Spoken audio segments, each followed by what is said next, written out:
Chapter 1. It is a truth universally acknowledged, that a single man in possession of a good fortune must be in want of a wife. However little known the feelings or views of such a man may be on his first entering a neighborhood, this truth is so well fixed in the minds of the surrounding families, that he is considered as the rightful property of some one or other of their daughters. "My dear Mr. Bennet," said his lady to him one day, "have you heard that Netherfield Park is let at last?" Mr. Bennet replied that he had not. "But it is," returned she, "for Mrs. Long has just been here, and she told me all about it." Mr. Bennet made no answer. "Do not you want to know who has taken it?" cried his wife, impatiently. "You want to tell me, and I have no objection to hearing it.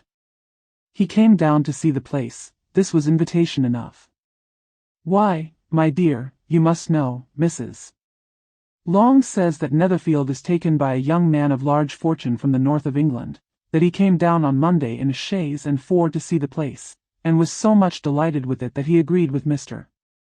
Morris immediately, that he is to take possession before Michaelmas, and some of his servants are to be in the house by the end of next week." "What is his name?" "Bingley." "Is he married or single?" "Oh, single, my dear, to be sure. A single man of large fortune, 4,000 or 5,000 a year. What a fine thing for our girls." "How so?" "How can it affect them?" "My dear Mr. Bennet," replied his wife, "how can you be so tiresome? You must know that I am thinking of his marrying one of them." "Is that his design in settling here?" "Design? Nonsense, how can you talk so? But it is very likely that he may fall in love with one of them, and therefore you must visit him as soon as he comes." "I see no occasion for that. You and the girls may go or you may send them by themselves, which perhaps will be still better, for as you are as handsome as any of them, Mr. Bingley might like you the best of the party." "My dear, you flatter me. I certainly have had my share of beauty, but I do not pretend to be anything extraordinary now. When a woman has 5 grown-up daughters, she ought to give over thinking of her own beauty. In such cases, a woman has not often much beauty to think of. But, my dear, you must indeed go and see Mr. Bingley when he comes into the neighborhood. It is more than I engage for, I assure you. But consider your daughters. Only think what an establishment it would be for one of them. Sir William and Lady Lucas are determined to go, merely on that account, for in general, you know, they visit no newcomers. Indeed you must go, for it will be impossible for us to visit him, if you do not. You are over-scrupulous, surely. I dare say Mr.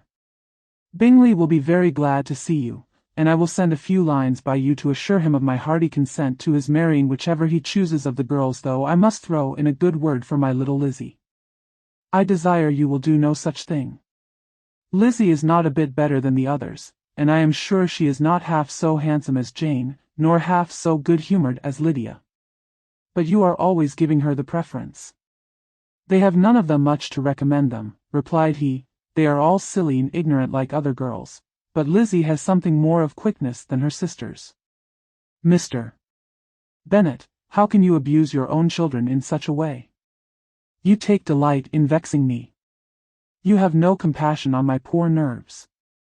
You mistake me, my dear. I have a high respect for your nerves. They are my old friends. I have heard you mention them with consideration these 20 years at least. Ah, you do not know what I suffer. But I hope you will get over it, and live to see many young men of 4,000 a year come into the neighborhood. It will be no use to us, if 20 such should come, since you will not visit them.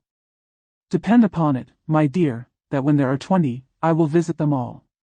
Mr. Bennet was so odd a mixture of quick parts, sarcastic humor, reserve, and caprice, that the experience of 23 years had been insufficient to make his wife understand his character. Her mind was less difficult to develop. She was a woman of mean understanding, little information, and uncertain temper. When she was discontented, she fancied herself nervous. The business of her life was to get her daughters married, its solace was visiting and news. "I hope Mr. Bingley will like it. Chapter 2. Mr. Bennet was among the earliest of those who waited on Mr. Bingley.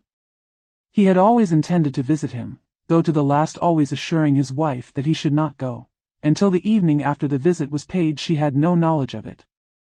It was then disclosed in the following manner. Observing his second daughter employed in trimming a hat, he suddenly addressed her with, "I hope Mr. Bingley will like it, Lizzie. We are not in a way to know what Mr.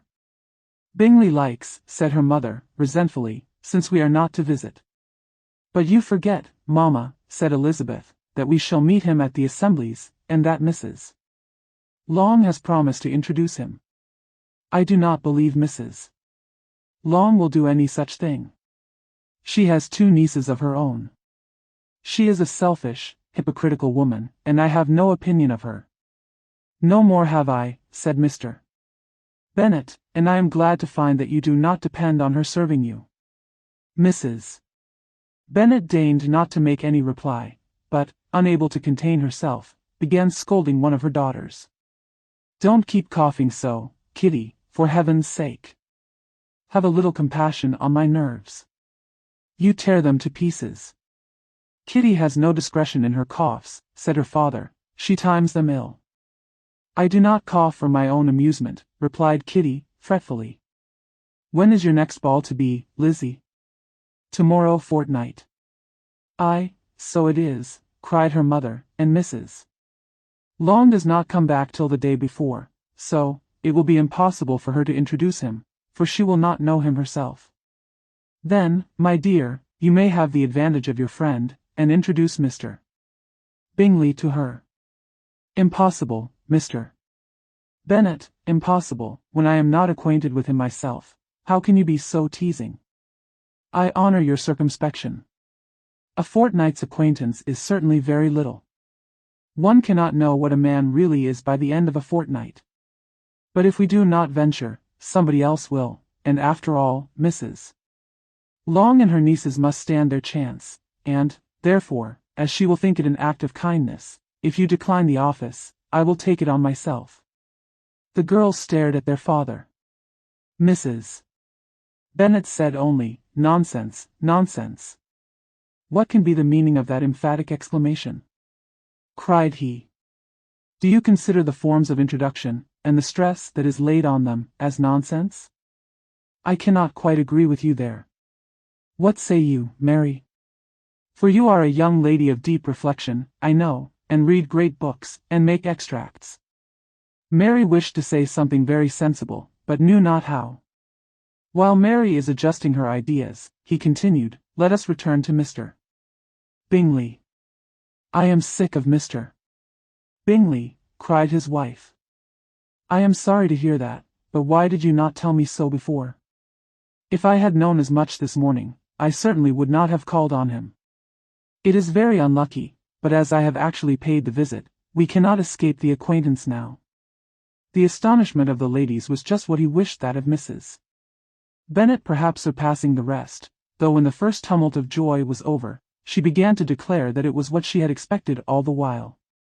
"How good it was in you, my dear Mr. Bennet. But I knew I should persuade you at last. I was sure you loved your girls too well to neglect such an acquaintance. Well, how pleased I am. And it is such a good joke, too, that you should have gone this morning, and never said a word about it till now. Now, Kitty, you may cough as much as you choose," said Mr. Bennet, and, as he spoke, he left the room, fatigued with the raptures of his wife. "What an excellent father you have, girls," said she, when the door was shut. "I do not know how you will ever make him amends for his kindness, or me either, for that matter. At our time of life, it is not so pleasant, I can tell you, to be making new acquaintances every day, but for your sakes we would do anything. Lydia, my love, though you are the youngest, I dare say Mr. Bingley will dance with you at the next ball." "Oh," said Lydia, stoutly, "I am not afraid, for though I am the youngest, I'm the tallest." The rest of the evening was spent in conjecturing how soon he would return Mr. Bennet's visit, and determining when they should ask him to dinner. "I'm the tallest," he rode a black horse, Chapter 3. Not all that Mrs. Bennet, however, with the assistance of her 5 daughters, could ask on the subject, was sufficient to draw from her husband any satisfactory description of Mr. Bingley. They attacked him in various ways, with barefaced questions, ingenious suppositions, and distant surmises, but he eluded the skill of them all, and they were at last obliged to accept the second-hand intelligence of their neighbour, Lady Lucas. Her report was highly favourable. Sir William had been delighted with him. He was quite young, wonderfully handsome, extremely agreeable, and, to crown the whole, he meant to be at the next assembly with a large party. Nothing could be more delightful. To be fond of dancing was a certain step towards falling in love, and very lively hopes of Mr. Bingley's heart were entertained.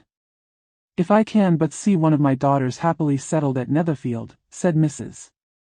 Bennet to her husband, "and all the others equally well married, I shall have nothing to wish for." In a few days Mr. Bingley returned Mr. Bennet's visit, and sat about 10 minutes with him in his library. He had entertained hopes of being admitted to a sight of the young ladies, of whose beauty he had heard much, but he saw only the father. The ladies were somewhat more fortunate, for they had the advantage of ascertaining, from an upper window, that he wore a blue coat and rode a black horse. An invitation to dinner was soon afterwards dispatched, and already had Mrs. Bennet planned the courses that were to do credit to her housekeeping, when an answer arrived which deferred it all. Mr. Bingley was obliged to be in town the following day, and consequently unable to accept the honour of their invitation, etc. Mrs. Bennet was quite disconcerted. She could not imagine what business he could have in town so soon after his arrival in Hertfordshire, and she began to fear that he might always be flying about from one place to another, and never settled at Netherfield as he ought to be. Lady Lucas quieted her fears a little by starting the idea of his, when the party entered, being gone to London only to get a large party for the ball, and a report soon followed that Mr. Bingley was to bring 12 ladies and 7 gentlemen with him to the assembly. The girls grieved over such a number of ladies, but were comforted the day before the ball by hearing that, instead of 12, he had brought only 6 with him from London, his 5 sisters and a cousin. And when the party entered the assembly room, it consisted of only 5 altogether, Mr. Bingley, his 2 sisters, the husband of the eldest, and another young man. Mr. Bingley was good-looking and gentlemanlike. He had a pleasant countenance, and easy, unaffected manners. His sisters were fine women, with an air of decided fashion. His brother-in-law, Mr. Hurst, merely looked the gentleman, but his friend Mr. Darcy soon drew the attention of the room by his fine, tall person, handsome features, noble mien, and the report, which was in general circulation within 5 minutes after his entrance, of his having 10,000 a year. The gentleman pronounced him to be a fine figure of a man, the ladies declared he was much handsomer than Mr.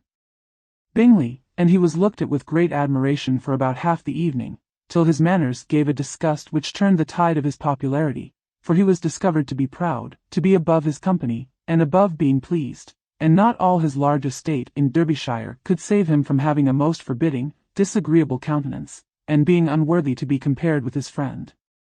Mr. Bingley had soon made himself acquainted with all the principal people in the room. He was lively and unreserved, danced every dance, was angry that the ball closed so early, and talked of giving one himself at Netherfield. Such amiable qualities must speak for themselves. What a contrast between him and his friend! Mr. Darcy danced only once with Mrs.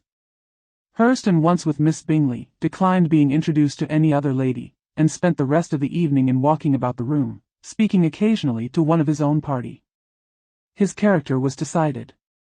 He was the proudest, most disagreeable man in the world, and everybody hoped that he would never come there again. Amongst the most violent against him was Mrs. Bennet, whose dislike of his general behaviour was sharpened into particular resentment by his having slighted one of her daughters. Elizabeth Bennet had been obliged, by the scarcity of gentlemen, to sit down for 2 dances, and during part of that time, Mr. Darcy had been standing near enough for her to overhear a conversation between him and Mr. Bingley, who came from the dance for a few minutes to press his friend to join it. "Come, Darcy," said he, I must have you dance. I hate to see you standing about by yourself in this stupid manner.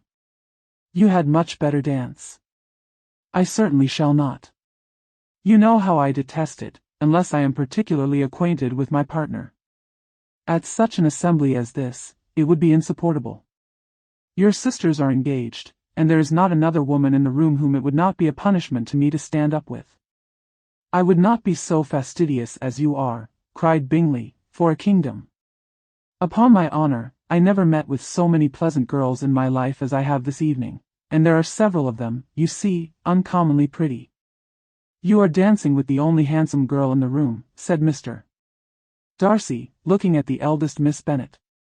Oh, she is the most beautiful creature I ever beheld. But there is one of her sisters sitting down just behind you, who is very pretty, and I dare say very agreeable. Do let me ask my partner to introduce you. She is tolerable, which do you mean? And turning round, he looked for a moment at Elizabeth, till, catching her eye, he withdrew his own, and coldly said, She is tolerable, but not handsome enough to tempt me, and I am in no humour at present to give consequence to young ladies who are slighted by other men. You had better return to your partner and enjoy her smiles, for you are wasting your time with me. Mr. Bingley followed his advice. Mr. Darcy walked off, and Elizabeth remained with no very cordial feelings towards him. She told the story, however, with great spirit among her friends, for she had a lively, playful disposition, which delighted in anything ridiculous. The evening altogether passed off pleasantly to the whole family. Mrs. Bennet had seen her eldest daughter much admired by the Netherfield party. Mr.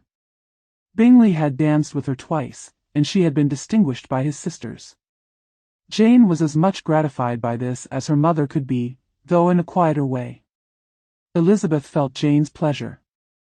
Mary had heard herself mentioned to Miss Bingley as the most accomplished girl in the neighbourhood, and Catherine and Lydia had been fortunate enough to be never without partners, which was all that they had yet learnt to care for at a ball. They returned, therefore, in good spirits to Longbourn, the village where they lived, and of which they were the principal inhabitants. They found Mr. Bennet still up. With a book, he was regardless of time, and on the present occasion he had a good deal of curiosity as to the event of an evening which had raised such splendid expectations. He had rather hoped that all his wife's views on the stranger would be disappointed, but he soon found that he had a very different story to hear. Oh, my dear Mr. Bennet, as she entered the room, we have had a most delightful evening, a most excellent ball. I wish you had been there. Jane was so admired, nothing could be like it. Everybody said how well she looked, and Mr. Bingley thought her quite beautiful, and danced with her twice. Only think of that, my dear, he actually danced with her twice, and she was the only creature in the room that he asked a second time. First of all, he asked Miss Lucas. I was so vexed to see him stand up with her, but, however, he did not admire her at all, indeed, nobody can, you know, and he seemed quite struck with Jane as she was going down the dance. So he inquired who she was, and got introduced, and asked her for the two next. Then, the 2/3 he danced with Miss King, and the 2/4 with Maria Lucas, and the 2/5 with Jane again, and the 2/6 with Lizzie, and the Boulanger. If he had had any compassion for me, cried her husband impatiently, he would not have danced half so much. For God's sake, say no more of his partners. Oh, that he had sprained his ankle in the first dance. Oh, my dear, continued Mrs. Bennet, I am quite delighted with him. He is so excessively handsome. And his sisters are charming women. I never in my life saw anything more elegant than their dresses. I dare say the lace upon Mrs. Hurst's gown. Here she was interrupted again. Mr. Bennet protested against any description of finery. She was therefore obliged to seek another branch of the subject, and related, with much bitterness of spirit, and some exaggeration, the shocking rudeness of Mr. Darcy.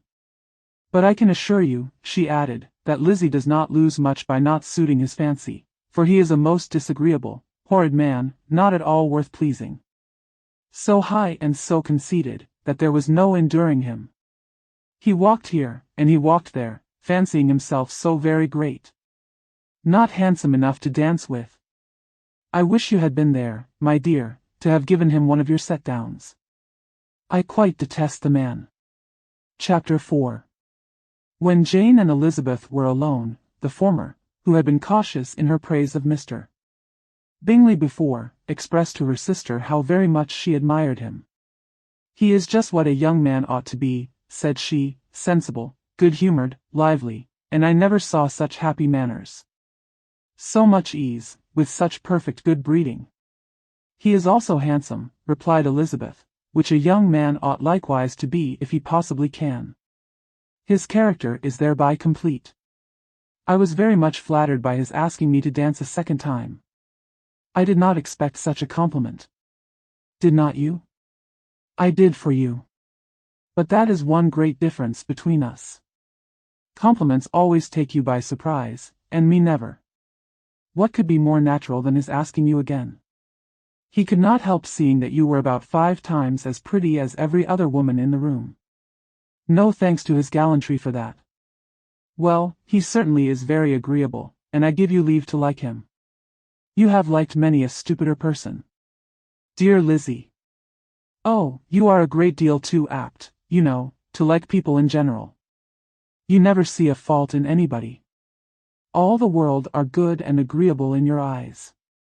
I never heard you speak ill of a human being in my life. I would wish not to be hasty in censuring anyone, but I always speak what I think. I know you do, and it is that which makes the wonder. With your good sense, to be so honestly blind to the follies and nonsense of others. Affectation of candor is common enough, one meets with it everywhere. But to be candid without ostentation or design to take the good of everybody's character and make it still better, and say nothing of the bad, belongs to you alone. And so, you like this man's sisters, too, do you? Their manners are not equal to his. Certainly not, at first, but they are very pleasing women when you converse with them. Miss Bingley is to live with her brother, and keep his house, and I am much mistaken if we shall not find a very charming neighbour in her. Elizabeth listened in silence, but was not convinced. Their behaviour at the assembly had not been calculated to please in general, and with more quickness of observation and less pliancy of temper than her sister, and with a judgment, too, unassailed by any attention to herself, she was very little disposed to approve them. They were, in fact, very fine ladies, not deficient in good humour when they were pleased, nor in the power of being agreeable where they chose it, but proud and conceited. They were rather handsome, had been educated in one of the first private seminaries in town, had a fortune of £20,000, were in the habit of spending more than they ought, and of associating with people of rank, and were, therefore, in every respect entitled to think well of themselves and meanly of others. They were of a respectable family in the north of England, a circumstance more deeply impressed on their memories than that their brother's fortune and their own had been acquired by trade. Mr. Bingley inherited property to the amount of nearly £100,000 from his father, who had intended to purchase an estate, but did not live to do it. Mr. Bingley intended it likewise, and sometimes made choice of his county, but, as he was now provided with a good house and the liberty of a manor, it was doubtful to many of those who best knew the easiness of his temper, whether he might not spend the remainder of his days at Netherfield, and leave the next generation to purchase. His sisters were very anxious for his having an estate of his own, but though he was now established only as a tenant, Miss Bingley was by no means unwilling to preside at his table, nor was Mrs.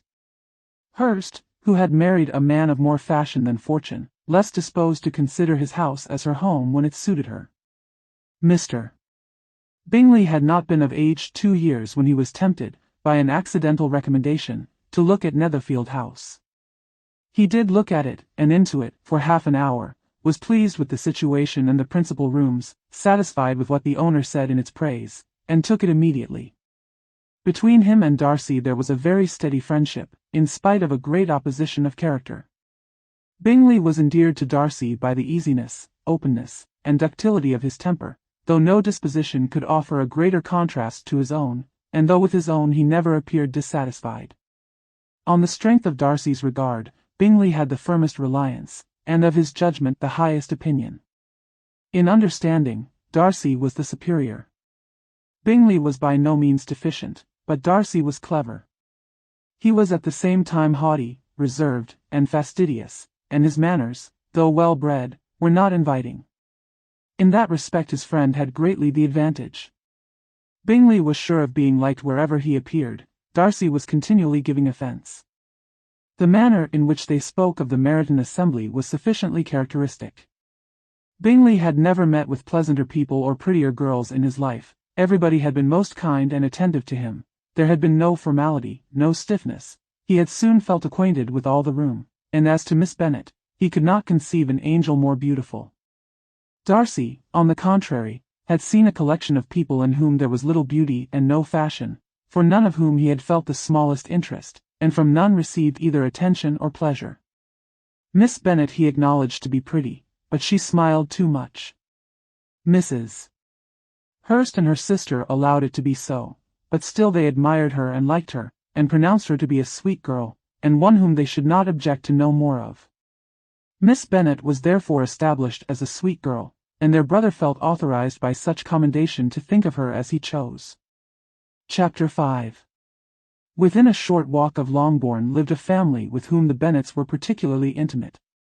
Sir William Lucas had been formerly in trade in Meryton, where he had made a tolerable fortune, and risen to the honour of knighthood by an address to the king during his mayoralty.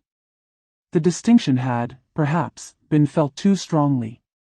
It had given him a disgust to his business and to his residence in a small market town, and, quitting them both, he had removed with his family to a house about a mile from Meryton, denominated from that period Lucas Lodge, where he could think with pleasure of his own importance, and, unshackled by business, occupy himself solely in being civil to all the world.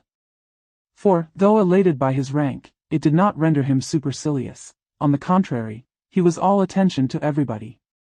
By nature inoffensive, friendly, and obliging, his presentation at St. James's had made him courteous. Lady Lucas was a very good kind of woman, not too clever to be a valuable neighbour to Mrs. Bennet. They had several children. The eldest of them, a sensible, intelligent young woman, about 27, was Elizabeth's intimate friend. That the Miss Lucases and the Miss Bennets should meet to talk over a ball was absolutely necessary, and the morning after the assembly brought the former to Longbourn to hear and to communicate. "You began the evening well, Charlotte," said Mrs. Bennet, with civil self-command, to Miss Lucas. "You were Mr. Bingley's first choice." "Yes, but he seemed to like his second better." "Oh, you mean Jane, I suppose, because he danced with her twice." "To be sure, that did seem as if he admired her indeed. I rather believe he did. I heard something about it, but I hardly know what something about Mr. Robinson. Perhaps you mean what I overheard between him and Mr. Robinson. Did not I mention it to you? Mr. Robinson's asking him how he liked our Meryton assemblies, and whether he did not think there were a great many pretty women in the room, and which he thought the prettiest. And his answering immediately to the last question, 'Oh, the eldest Miss Bennet, beyond a doubt. There cannot be two opinions on that point.' Upon my word. Well, that was very decided. Indeed that does seem as if, but, however, it may all come to nothing, you know." "My overhearings were more to the purpose than yours, Eliza," said Charlotte. "Mr. Darcy is not so well worth listening to as his friend, is he?" "Poor Eliza. To be only just tolerable. I beg you will not put it into Lizzie's head to be vexed by his ill treatment, for he is such a disagreeable man that it would be quite a misfortune to be liked by him. Mrs. Long told me last night that he sat close to her for half an hour without once opening his lips." "Without once opening his lips, are you quite sure, ma'am? Is not there a little mistake?" said Jane. "I certainly saw Mr. Darcy speaking to her." "Aye, because she asked him at last how he liked Netherfield, and he could not help answering her, but she said he seemed very angry at being spoke to." "Miss Bingley told me," said Jane, "that he never speaks much unless among his intimate acquaintance. With them he is remarkably agreeable." "I do not believe a word of it, my dear. If he had been so very agreeable, he would have talked to Mrs. Long." But I can guess how it was. Everybody says that he is eat up with pride, and I dare say he had heard somehow that Mrs. Long does not keep a carriage, and had to come to the ball in a hack chaise. I do not mind his not talking to Mrs. Long, said Miss Lucas, but I wish he had danced with Eliza. Another time, Lizzie, said her mother, would not dance with him, if I were you. I believe, ma'am, I may safely promise you never to dance with him. His pride, said Miss Lucas, does not offend me so much as pride often does, because there is an excuse for it. One cannot wonder that so very fine a young man, with family, fortune, everything in his favor, should think highly of himself. If I may so express it, he has a right to be proud. That is very true, replied Elizabeth, and I could easily forgive his pride, if he had not mortified mine. Pride, observed Mary, who piqued herself upon the solidity of her reflections, is a very common failing, I believe. By all that I have ever read, I am convinced that it is very common indeed, that human nature is particularly prone to it, and that there are very few of us who do not cherish a feeling of self-complacency on the score of some quality or other, real or imaginary. Vanity and pride are different things, though the words are often used synonymously. A person may be proud without being vain. Pride relates more to our opinion of ourselves, vanity to what we would have others think of us. If I were as rich as Mr. Darcy, cried a young Lucas, who came with his sisters, I should not care how proud I was. I would keep a pack of foxhounds, and drink a bottle of wine every day. Then you would drink a great deal more than you ought, said Mrs. Bennet, and if I were to see you at it, I should take away your bottle directly. The boy protested that she should not. She continued to declare that she would, and the argument ended only with the visit. Chapter 6. The ladies of Longbourn soon waited on those of Netherfield. The visit was returned in due form. Miss Bennet's pleasing manners grew on the goodwill of Mrs. Hurst and Miss Bingley, and though the mother was found to be intolerable, and the younger sisters not worth speaking to, a wish of being better acquainted with them was expressed towards the two eldest. By Jane this attention was received with the greatest pleasure, but Elizabeth still saw superciliousness in their treatment of everybody, hardly excepting even her sister, and could not like them, though their kindness to Jane, such as it was, had a value, as arising, in all probability, from the influence of their brother's admiration. It was generally evident, whenever they met, that he did admire her, and to her it was equally evident that Jane was yielding to the preference which she had begun to entertain for him from the first, and was in a way to be very much in love, but she considered with pleasure that it was not likely to be discovered by the world in general, since Jane united with great strength of feeling, a composure of temper and an uniform cheerfulness of manner, which would guard her from the suspicions of the impertinent. She mentioned this to her friend, Miss Lucas. It may, perhaps, be pleasant, replied Charlotte, to be able to impose on the public in such a case, but it is sometimes a disadvantage to be so very guarded. If a woman conceals her affection with the same skill from the object of it, she may lose the opportunity of fixing him, and it will then be but poor consolation to believe the world equally in the dark. There is so much of gratitude or vanity in almost every attachment, that it is not safe to leave any to itself. We can all begin freely. A slight preference is natural enough, but there are very few of us who have heart enough to be really in love without encouragement. In 9 cases out of 10, a woman had better show more affection than she feels. Bingley likes your sister undoubtedly, but he may never do more than like her, if she does not help him on. But she does help him on, as much as her nature will allow. If I can perceive her regard for him, he must be a simpleton indeed not to discover it too. Remember, Eliza, that he does not know Jane's disposition as you do. But if a woman is partial to a man, and does not endeavor to conceal it, he must find it out. Perhaps he must, if he sees enough of her.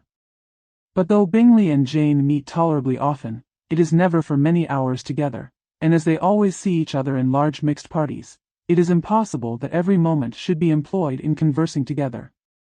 Jane should therefore make the most of every half-hour in which she can command his attention. When she is secure of him, there will be leisure for falling in love as much as she chooses. Your plan is a good one, replied Elizabeth, where nothing is in question but the desire of being well married, and if I were determined to get a rich husband, or any husband, I dare say I should adopt it. But these are not Jane's feelings. She is not acting by design. As yet she cannot even be certain of the degree of her own regard, nor of its reasonableness. She has known him only a fortnight. She danced 4 dances with him at Meryton, she saw him one morning at his own house, and has since dined in company with him 4 times. This is not quite enough to make her understand his character. Not as you represent it. Had she merely dined with him, she might only have discovered whether he had a good appetite, but you must remember that 4 evenings have been also spent together, and 4 evenings may do a great deal. Yes, these 4 evenings have enabled them to ascertain that they both like Vington better than commerce, but with respect to any other leading characteristic, I do not imagine that much has been unfolded. Well, said Charlotte, I wish Jane success with all my heart, and if she were married to him tomorrow, I should think she had as good a chance of happiness as if she were to be studying his character for a 12-month. Happiness in marriage is entirely a matter of chance. If the dispositions of the parties are ever so well known to each other, or ever so similar beforehand, it does not advance their felicity in the least. They always continue to grow sufficiently unlike afterwards to have their share of vexation, and it is better to know as little as possible of the defects of the person with whom you are to pass your life. You make me laugh, Charlotte, but it is not sound. You know it is not sound, and that you would never act in this way yourself. Occupied in observing Mr. Bingley's attention to her sister, Elizabeth was far from suspecting that she was herself becoming an object of some interest in the eyes of his friend. Mr. Darcy had at first scarcely allowed her to be pretty. He had looked at her without admiration at the ball, and when they next met, he looked at her only to criticize. But no sooner had he made it clear to himself and his friends that she had hardly a good feature in her face, than he began to find it was rendered uncommonly intelligent by the beautiful expression of her dark eyes. To this discovery succeeded some others equally mortifying. Though he had detected with a critical eye more than one failure of perfect symmetry in her form, he was forced to acknowledge her figure to be light and pleasing, and in spite of his asserting that her manners were not those of the fashionable world, he was caught by their easy playfulness. Of this she was perfectly unaware. To her he was only the man who made himself agreeable nowhere, and who had not thought her handsome enough to dance with. He began to wish to know more of her, and, as a step towards conversing with her himself, attended to her conversation with others. His doing so drew her notice. It was at Sir William Lucas's, where a large party were assembled. What does Mr.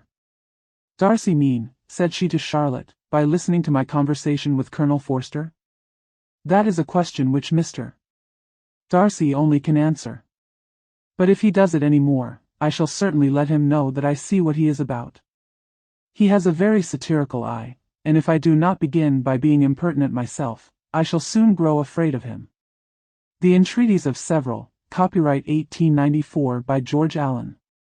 On his approaching them soon afterwards, though without seeming to have any intention of speaking, Miss Lucas defied her friend to mention such a subject to him, which immediately provoking Elizabeth to do it, she turned to him and said, Did not you think, Mr. Darcy, that I expressed myself uncommonly well just now, when I was teasing Colonel Forster to give us a ball at Meryton? With great energy, but it is a subject which always makes a lady energetic. You are severe on us. It will be her turn soon to be teased, said Miss Lucas. I am going to open the instrument, Eliza, and you know what follows. You are a very strange creature by way of a friend. Always wanting me to play and sing before anybody and everybody. If my vanity had taken a musical turn, you would have been invaluable, but as it is, I would really rather not sit down before those who must be in the habit of hearing the very best performers. On Miss Lucas's persevering, however, she added, Very well, if it must be so, it must. And gravely glancing at Mr. Darcy, there is a very fine old saying, which everybody here is of course familiar with, keep your breath to cool your porridge, and I shall keep mine to swell my song. Her performance was pleasing, though by no means capital.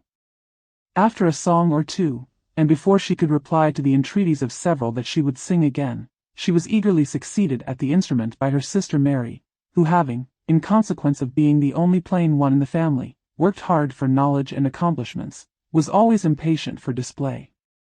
Mary had neither genius nor taste, and though vanity had given her application, It had given her likewise a pedantic air and conceited manner, which would have injured a higher degree of excellence than she had reached.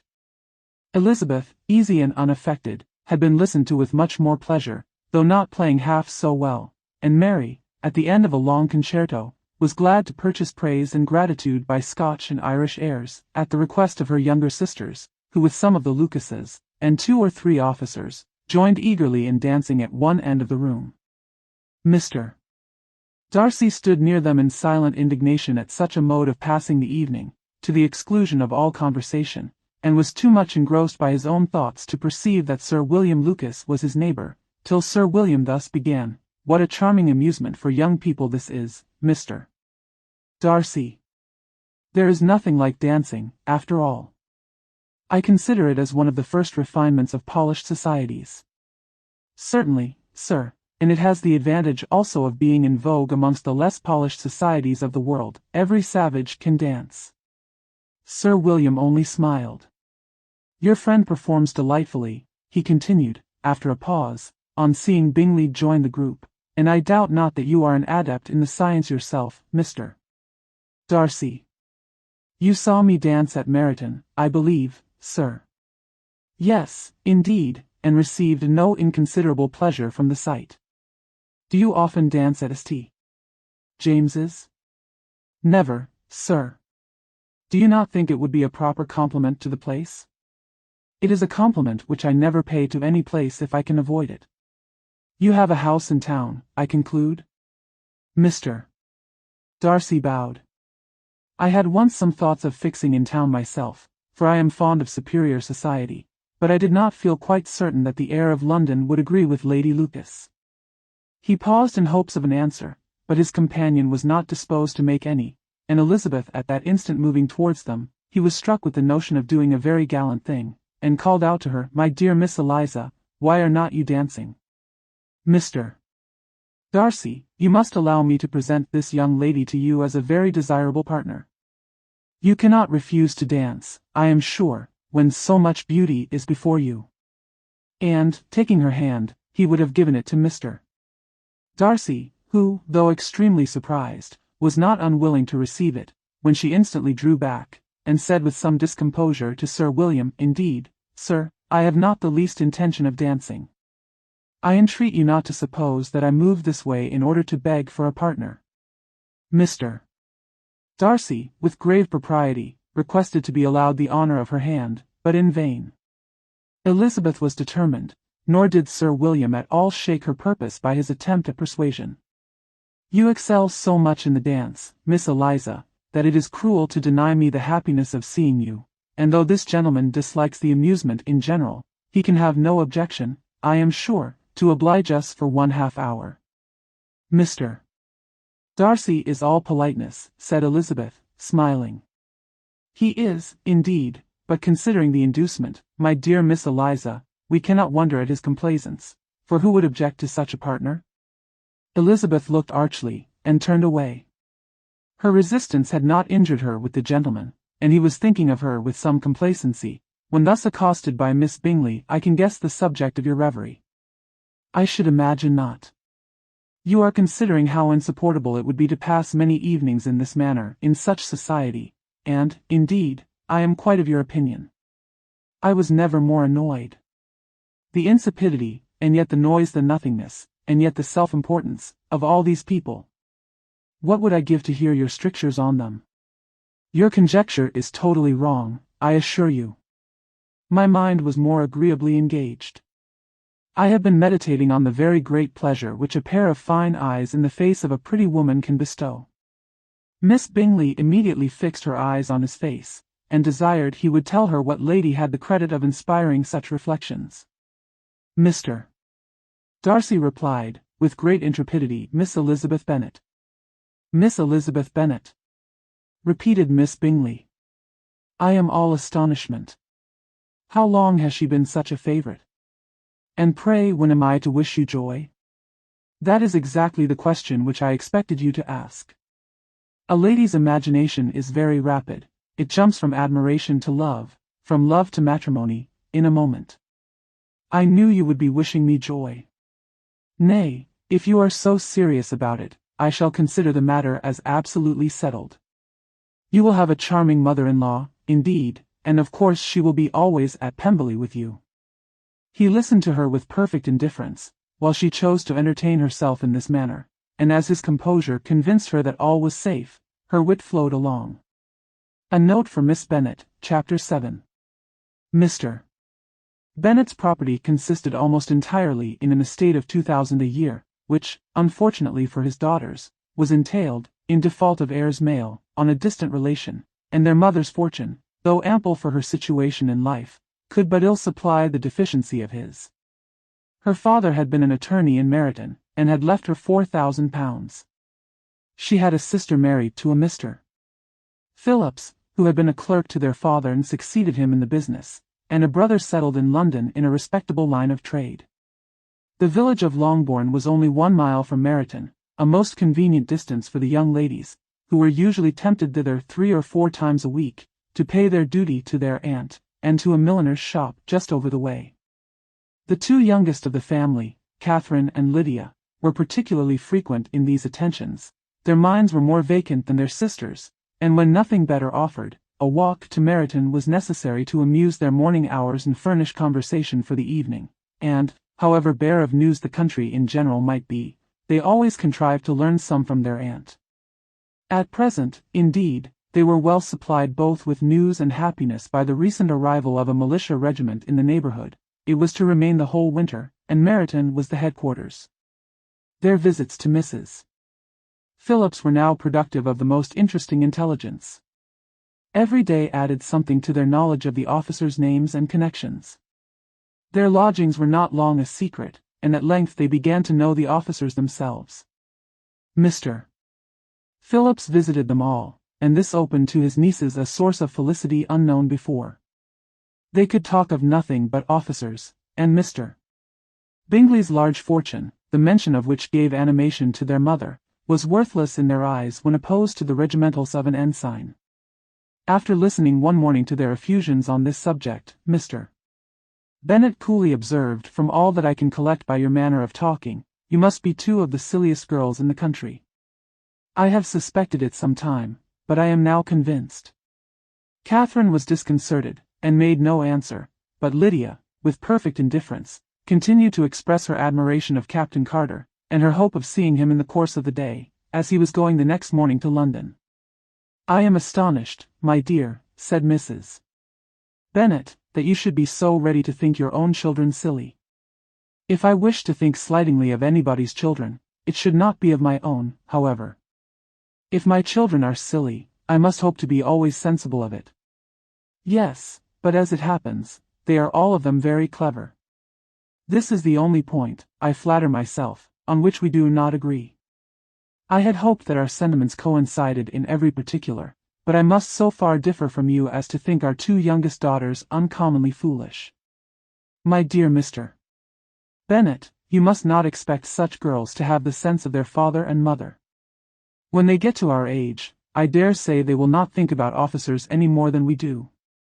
I remember the time when I liked a red coat myself very well, and, indeed, so I do still at my heart, and if a smart young colonel, with 5,000 or 6,000 a year, should want one of my girls, I shall not say nay to him, and I thought Colonel Forster looked very becoming the other night at Sir William's in his regimentals." "Mamma," cried Lydia, "my aunt says that Colonel Forster and Captain Carter do not go so often to Miss Watson's as they did when they first came. She sees them now very often standing in Clark's library." Mrs. Bennet was prevented replying by the entrance of the footman with a note for Miss Bennet. It came from Netherfield, and the servant waited for an answer. Mrs. Bennet's eyes sparkled with pleasure, and she was eagerly calling out, while her daughter read, "Well, Jane, who is it from? What is it about? What does he say?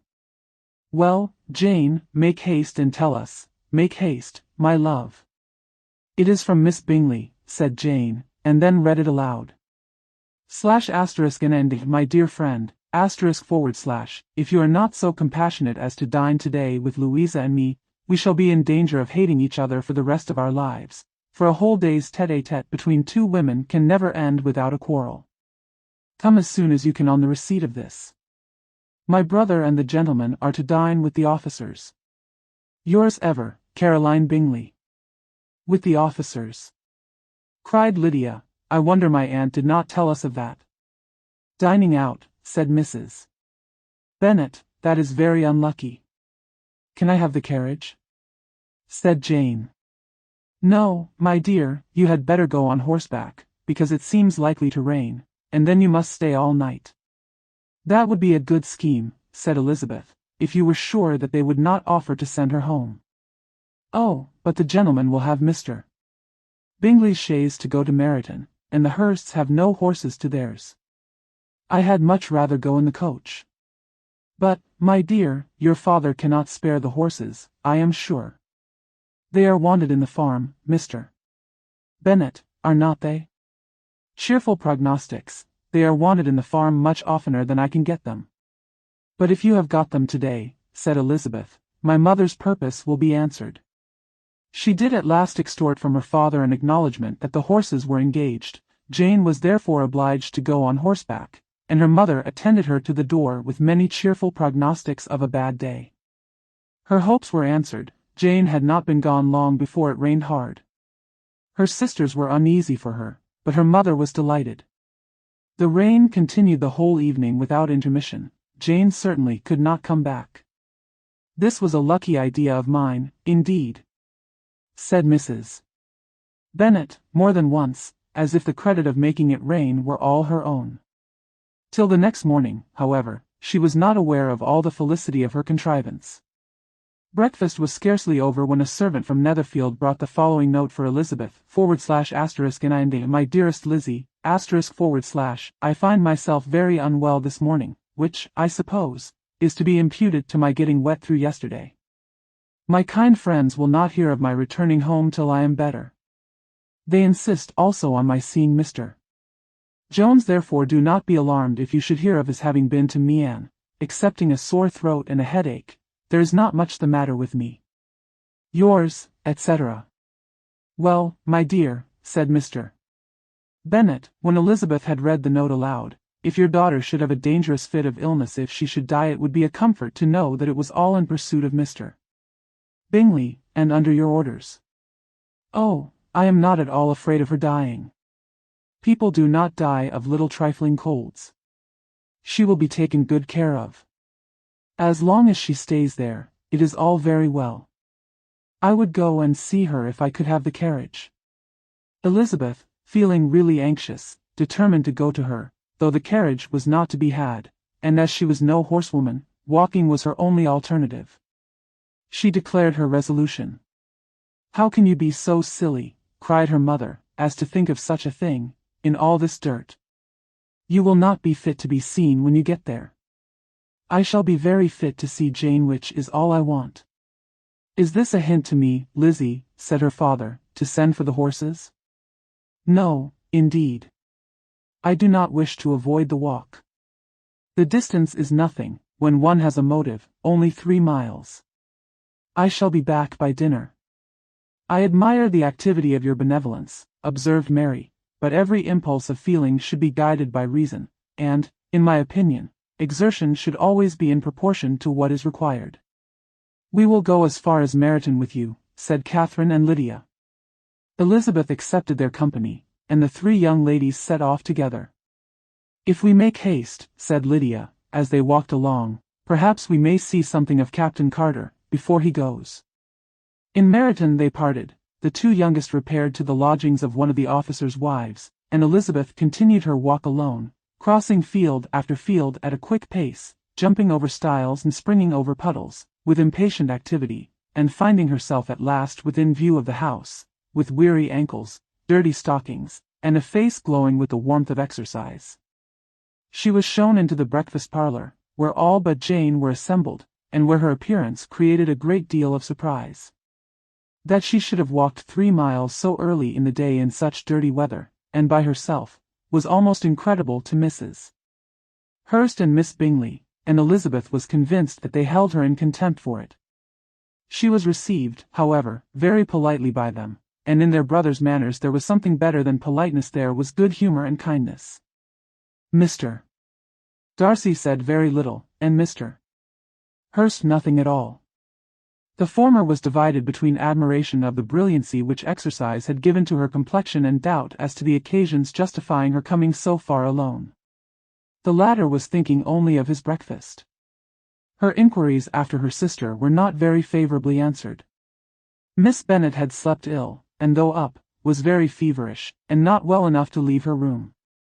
Elizabeth was glad to be taken to her immediately, and Jane, who had only been withheld by the fear of giving alarm or inconvenience, from expressing in her note how much she longed for such a visit, was delighted at her entrance. She was not equal, however, to much conversation, and when Miss Bingley left them together, could attempt little beside expressions of gratitude for the extraordinary kindness she was treated with. Elizabeth silently attended her. When breakfast was over, they were joined by the sisters, and Elizabeth began to like them herself, when she saw how much affection and solicitude they showed for Jane. The apothecary came, and having examined his patient, said, as might be supposed, that she had caught a violent cold, and that they must endeavour to get the better of it, advised her to return to bed, and promised her some draughts. The advice was followed readily, for the feverish symptoms increased, and her head ached acutely.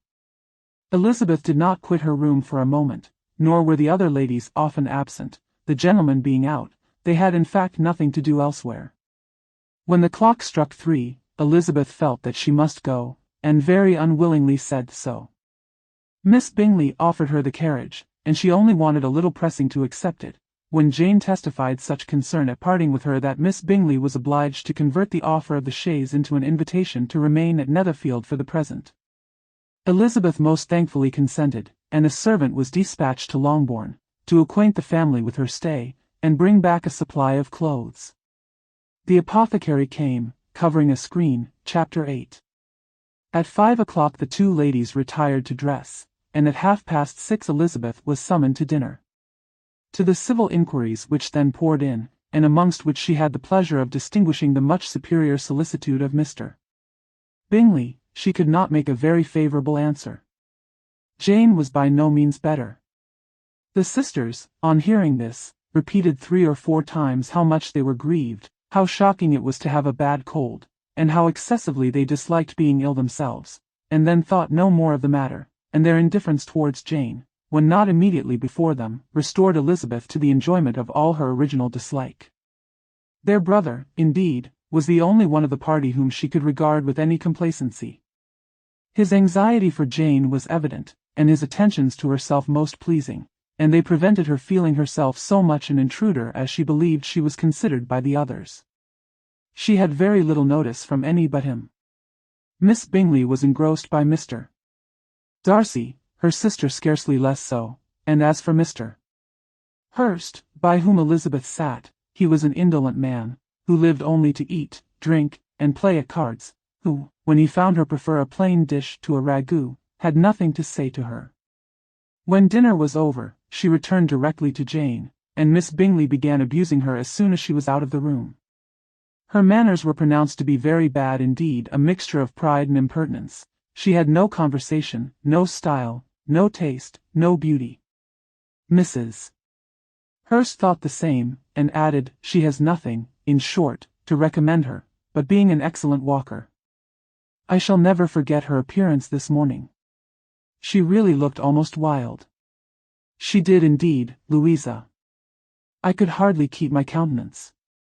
Very nonsensical to come at all. Why must she be scampering about the country, because her sister had a cold? Her hair so untidy, so blousy. Yes, and her petticoat. I hope you saw her petticoat, 6 inches deep in mud, I am absolutely certain, and the gown which had been let down to hide it not doing its office. Your picture may be very exact, Louisa, said Bingley, but this was all lost upon me. I thought Miss Elizabeth Bennet looked remarkably well when she came into the room this morning. Her dirty petticoat quite escaped my notice. You observed it, Mr. Darcy, I am sure, said Miss Bingley, and I am inclined to think that you would not wish to see your sister make such an exhibition. Certainly not. To walk 3 miles, or 4 miles, or 5 miles, or whatever it is, above her ankles in dirt, and alone, quite alone. What could she mean by it? It seems to me to show an abominable sort of conceited independence, a most country-town indifference to decorum. It shows an affection for her sister that is very pleasing, said Bingley. I am afraid, Mr. Darcy, observed Miss Bingley, in a half-whisper, that this adventure has rather affected your admiration of her fine eyes. Not at all, he replied, they were brightened by the exercise. A short pause followed this speech, and Mrs. Hurst began again. I have an excessive regard for Jane Bennet. She is really a very sweet girl, and I wish with all my heart she were well settled. But with such a father and mother, and such low connections, I am afraid there is no chance of it. I think I have heard you say that their uncle is an attorney in Meryton. Yes, and they have another, who lives somewhere near Cheapside. That is capital, added her sister, and they both laughed heartily. If they had uncles enough to fill all Cheapside, cried Bingley, it would not make them one jot less agreeable. But it must very materially lessen their chance of marrying men of any consideration in the world, replied Darcy. To this speech Bingley made no answer, but his sisters gave it their hearty assent, and indulged their mirth for some time at the expense of their dear friend's vulgar relations. With a renewal of tenderness, however, they repaired to her room on leaving the dining parlour, and sat with her till summoned to coffee. She was still very poorly, and Elizabeth would not quit her at all, till late in the evening, when she had the comfort of seeing her asleep, and when it appeared to her rather right than pleasant that she should go downstairs herself. On entering the drawing-room, she found the whole party at loo, and was immediately invited to join them, but suspecting them to be playing high, she declined it, and making her sister the excuse, said she would amuse herself, for the short time she could stay below, with a book. Mr. Hurst looked at her with astonishment. Do you prefer reading to cards? Said he, that is rather singular. Miss Eliza Bennet, said Miss Bingley, despises cards. She is a great reader, and has no pleasure in anything else. I deserve neither such praise nor such censure, cried Elizabeth. I am not a great reader, and I have pleasure in many things. In nursing your sister I am sure you have pleasure, said Bingley, and I hope it will soon be increased by seeing her quite well. Elizabeth thanked him from her heart, and then walked towards a table where a few books were lying. He immediately offered to fetch her others, all that his library afforded.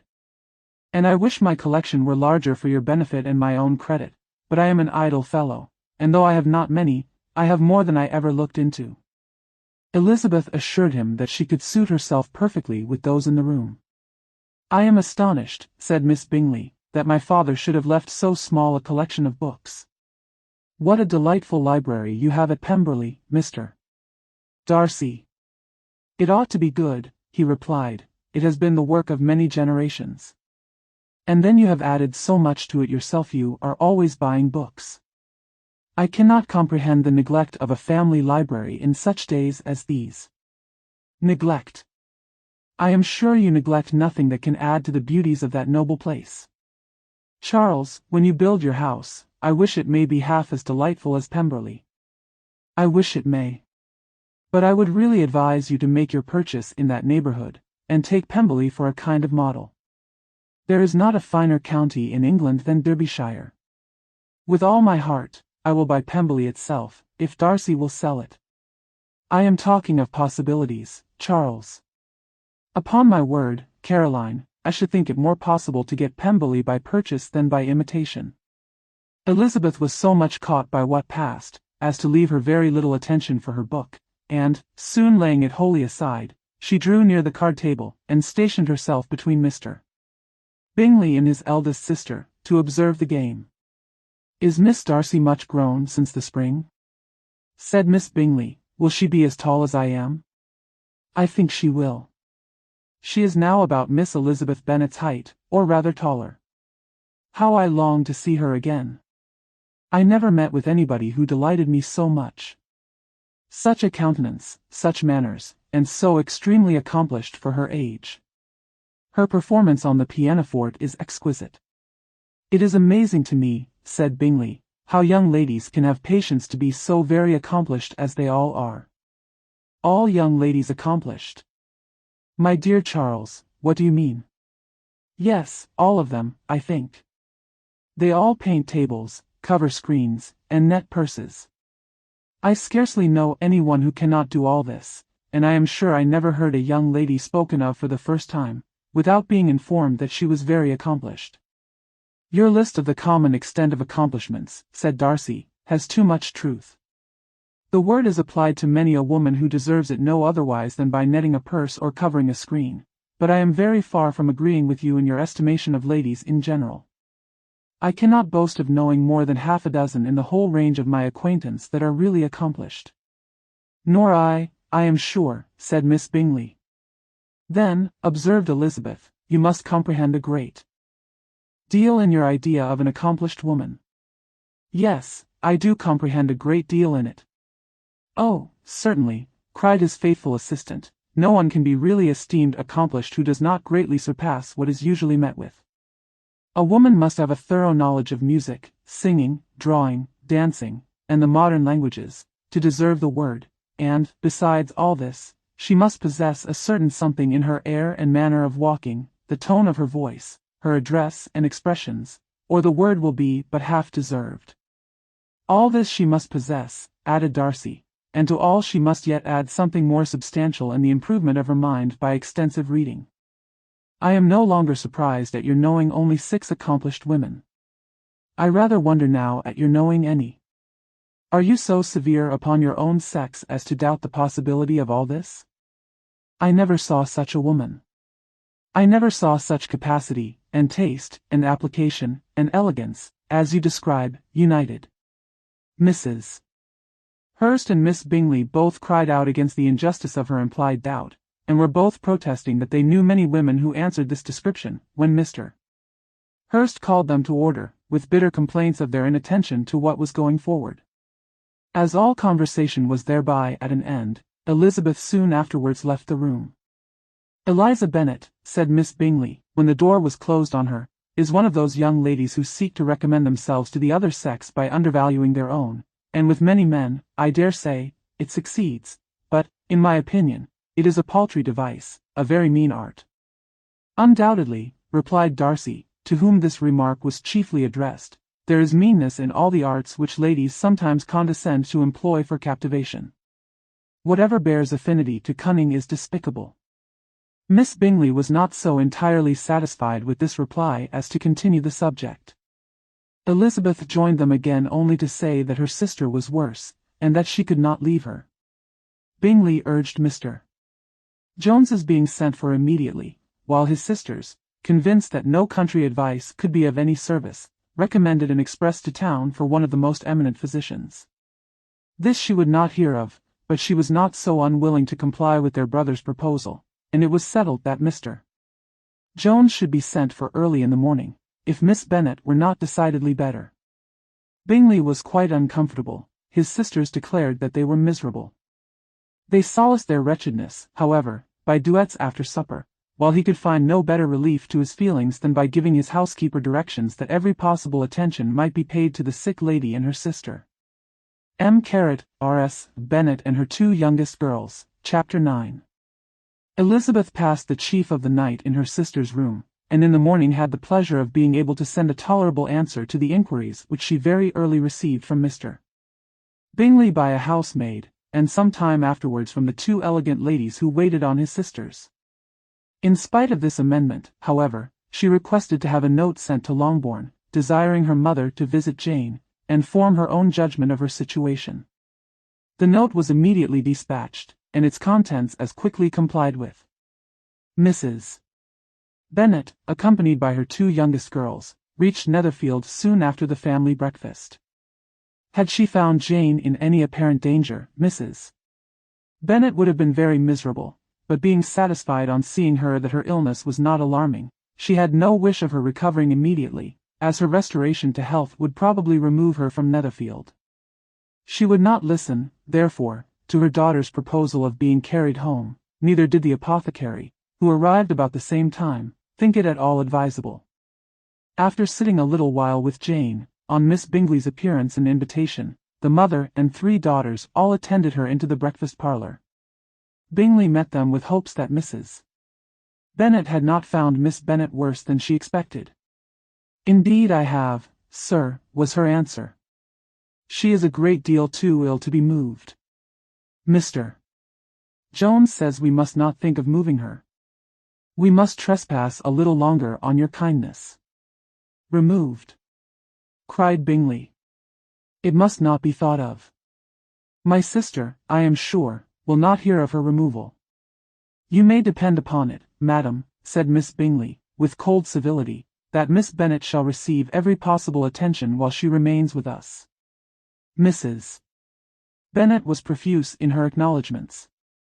"I am sure," she added, "if it was not for such good friends, I do not know what would become of her, for she is very ill indeed, and suffers a vast deal, though with the greatest patience in the world, which is always the way with her, for she has, without exception, the sweetest temper I ever met with. I often tell my other girls they are nothing to her. You have a sweet room here, Mr. Bingley, and a charming prospect over that gravel walk. I do not know a place in the country that is equal to Netherfield. You will not think of quitting it in a hurry, I hope, though you have but a short lease." "Whatever I do is done in a hurry," replied he, "and therefore if I should resolve to quit Netherfield, I should probably be off in 5 minutes. At present, however, I consider myself as quite fixed here." "That is exactly what I should have supposed of you," said Elizabeth. "You begin to comprehend me, do you?" cried he, turning towards her. "Oh yes, I understand you perfectly. I wish I might take this for a compliment, but to be so easily seen through, I am afraid, is pitiful. That is as it happens. It does not necessarily follow that a deep, intricate character is more or less estimable than such a one as yours." "Lizzie," cried her mother, "remember where you are, and do not run on in the wild manner that you are suffered to do at home. I did not know before," continued Bingley, immediately, "that you were a studier of character. It must be an amusing study." "Yes, but intricate characters are the most amusing. They have at least that advantage." "The country," said Darcy, "can in general supply but few subjects for such a study. In a country neighbourhood you move in a very confined and unvarying society. But people themselves alter so much, that there is something new to be observed in them for ever." "Yes, indeed," cried Mrs. Bennet, offended by his manner of mentioning a country neighbourhood. "I assure you there is quite as much of that going on in the country as in town." Everybody was surprised, and Darcy, after looking at her for a moment, turned silently away. Mrs. Bennet, who fancied she had gained a complete victory over him, continued her triumph. "I cannot see that London has any great advantage over the country, for my part, except the shops and public places. The country is a vast deal pleasanter, is not it, Mr. Bingley?" "When I am in the country," he replied, "I never wish to leave it, and when I am in town, it is pretty much the same. They have each their advantages, and I can be equally happy in either." "Aye, that is because you have the right disposition." But that gentleman, looking at Darcy, seemed to think the country was nothing at all. "Indeed, mamma, you are mistaken," said Elizabeth, blushing for her mother. "You quite mistook Mr. Darcy. He only meant that there was not such a variety of people to be met with in the country as in town, which you must acknowledge to be true." "Certainly, my dear, nobody said there were, but as to not meeting with many people in this neighbourhood, I believe there are few neighbourhoods larger. I know we dine with 24 families." Nothing but concern for Elizabeth could enable Bingley to keep his countenance. His sister was less delicate, and directed her eye towards Mr. Darcy with a very expressive smile. Elizabeth, for the sake of saying something that might turn her mother's thoughts, now asked her if Charlotte Lucas had been at Longbourn since her coming away. "Yes, she called yesterday with her father. What an agreeable man Sir William is, Mr. Bingley, is not he? So much the man of fashion. So genteel and so easy. He has always something to say to everybody. That is my idea of good breeding, and those persons who fancy themselves very important and never open their mouths quite mistake the matter. Did Charlotte dine with you?" "No, she would go home. I fancy she was wanted about the mince pies. For my part, Mr. Bingley, I always keep servants that can do their own work. My daughters are brought up differently. But everybody is to judge for themselves, and the Lucases are a very good sort of girls, I assure you. It is a pity they are not handsome. Not that I think Charlotte so very plain, but then she is our particular friend. She seems a very pleasant young woman, said Bingley. Oh dear, yes, but you must own she is very plain. Lady Lucas herself has often said so, and envied me Jane's beauty. I do not like to boast of my own child, but to be sure, Jane one does not often see anybody better looking. It is what everybody says. I do not trust my own partiality. When she was only 15 there was a gentleman at my brother Gardiner's in town so much in love with her, that my sister-in-law was sure he would make her an offer before we came away. But, however, he did not. Perhaps he thought her too young. However, he wrote some verses on her, and very pretty they were. And so ended his affection, said Elizabeth, impatiently. There has been many a one, I fancy, overcome in the same way. I wonder who first discovered the efficacy of poetry in driving away love.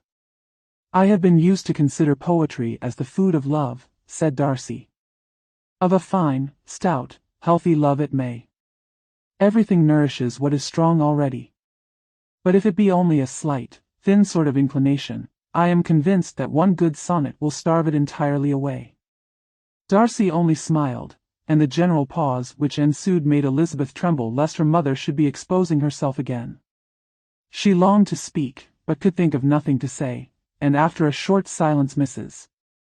Bennet began repeating her thanks to Mr. Bingley for his kindness to Jane, with an apology for troubling him also with Lizzie. Mr.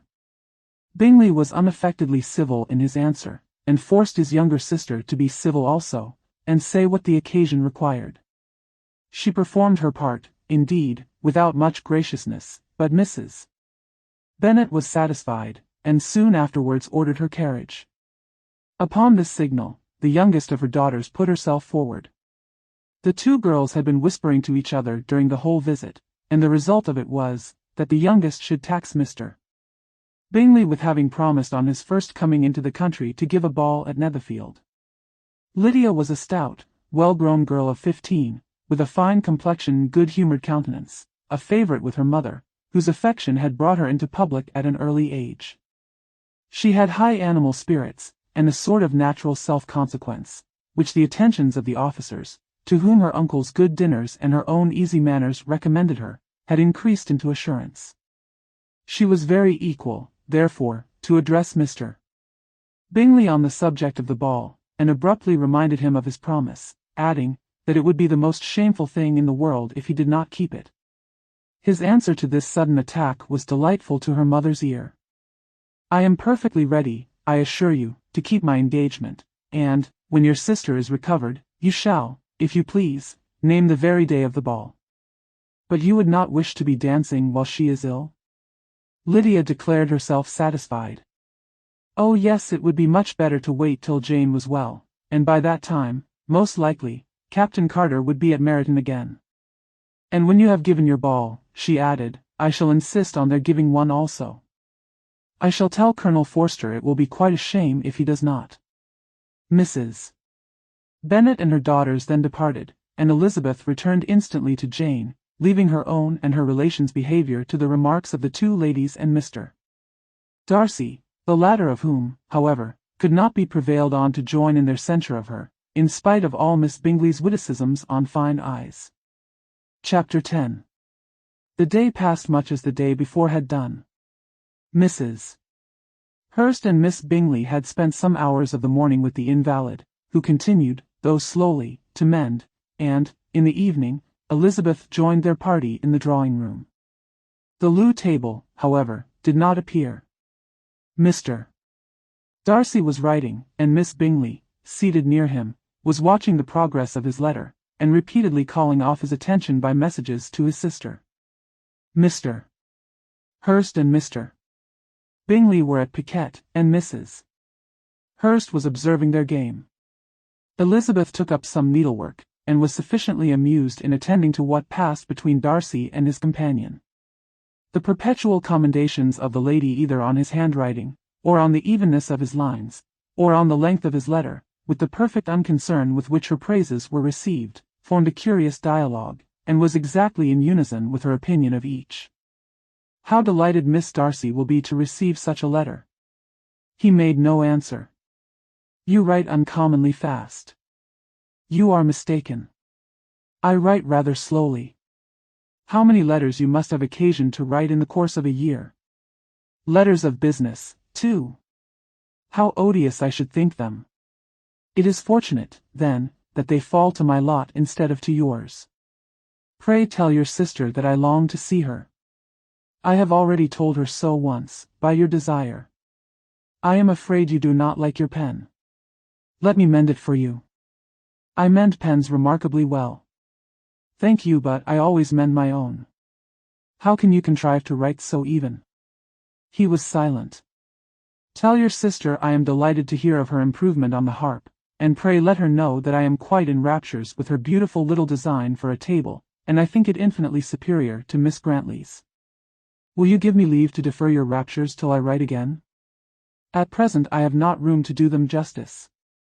Oh, it is of no consequence. I shall see her in January. But do you always write such charming long letters to her, Mr. Darcy?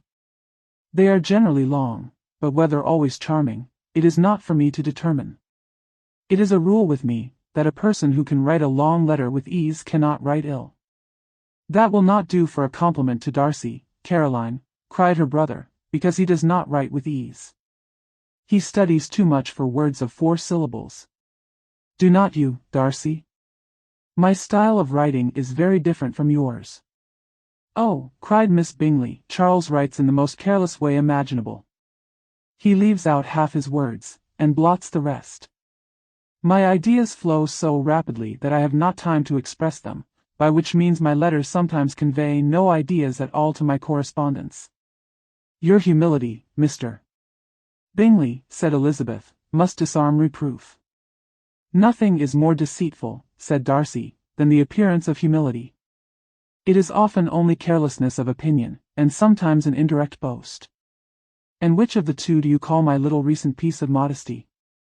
The indirect boast, for you are really proud of your defects in writing, because you consider them as proceeding from a rapidity of thought and carelessness of execution, which, if not estimable, you think at least highly interesting.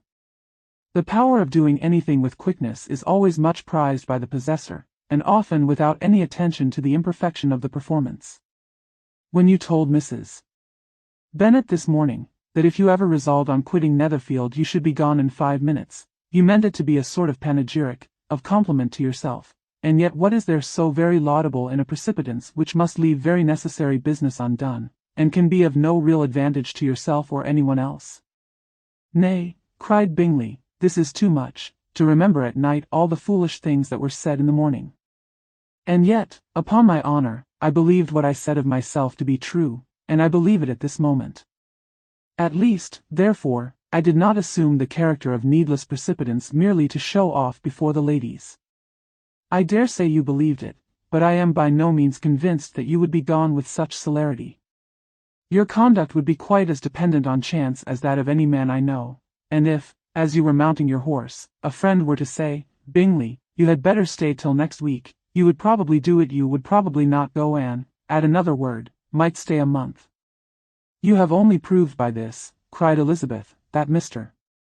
Bingley did not do justice to his own disposition. You have shown him off now much more than he did himself. I am exceedingly gratified, said Bingley, by your converting what my friend says into a compliment on the sweetness of my temper. But I am afraid you are giving it a turn which that gentleman did by no means intend, for he would certainly think the better of me if, under such a circumstance, I were to give a flat denial, and ride off as fast as I could. Would Mr. Darcy then consider the rashness of your original intention as atoned for by your obstinacy in adhering to it? Upon my word, I cannot exactly explain the matter. Darcy must speak for himself. You expect me to account for opinions which you choose to call mine, but which I have never acknowledged. Allowing the case, however, to stand according to your representation, you must remember, Miss Bennet, that the friend who is supposed to desire his return to the house, and the delay of his plan, has merely desired it, asked it without offering one argument in favor of its propriety. To yield readily easily to the persuasion of a friend is no merit with you. To yield without conviction is no compliment to the understanding of either. You appear to me, Mr. Darcy, to allow nothing for the influence of friendship and affection. A regard for the requester would often make one readily yield to a request, without waiting for arguments to reason one into it. I am not particularly speaking of such a case as you have supposed about Mr. Bingley. We may as well wait, perhaps, till the circumstance occurs, before we discuss the discretion of his behavior thereupon. But in general and ordinary cases, between friend and friend, where one of them is desired by the other to change a resolution of no very great moment, should you think ill of that person for complying with the desire, without waiting to be argued into it? Will it not be advisable, before we proceed on this subject, to arrange with rather more precision the degree of importance which is to appertain to this request, as well as the degree of intimacy subsisting between the parties?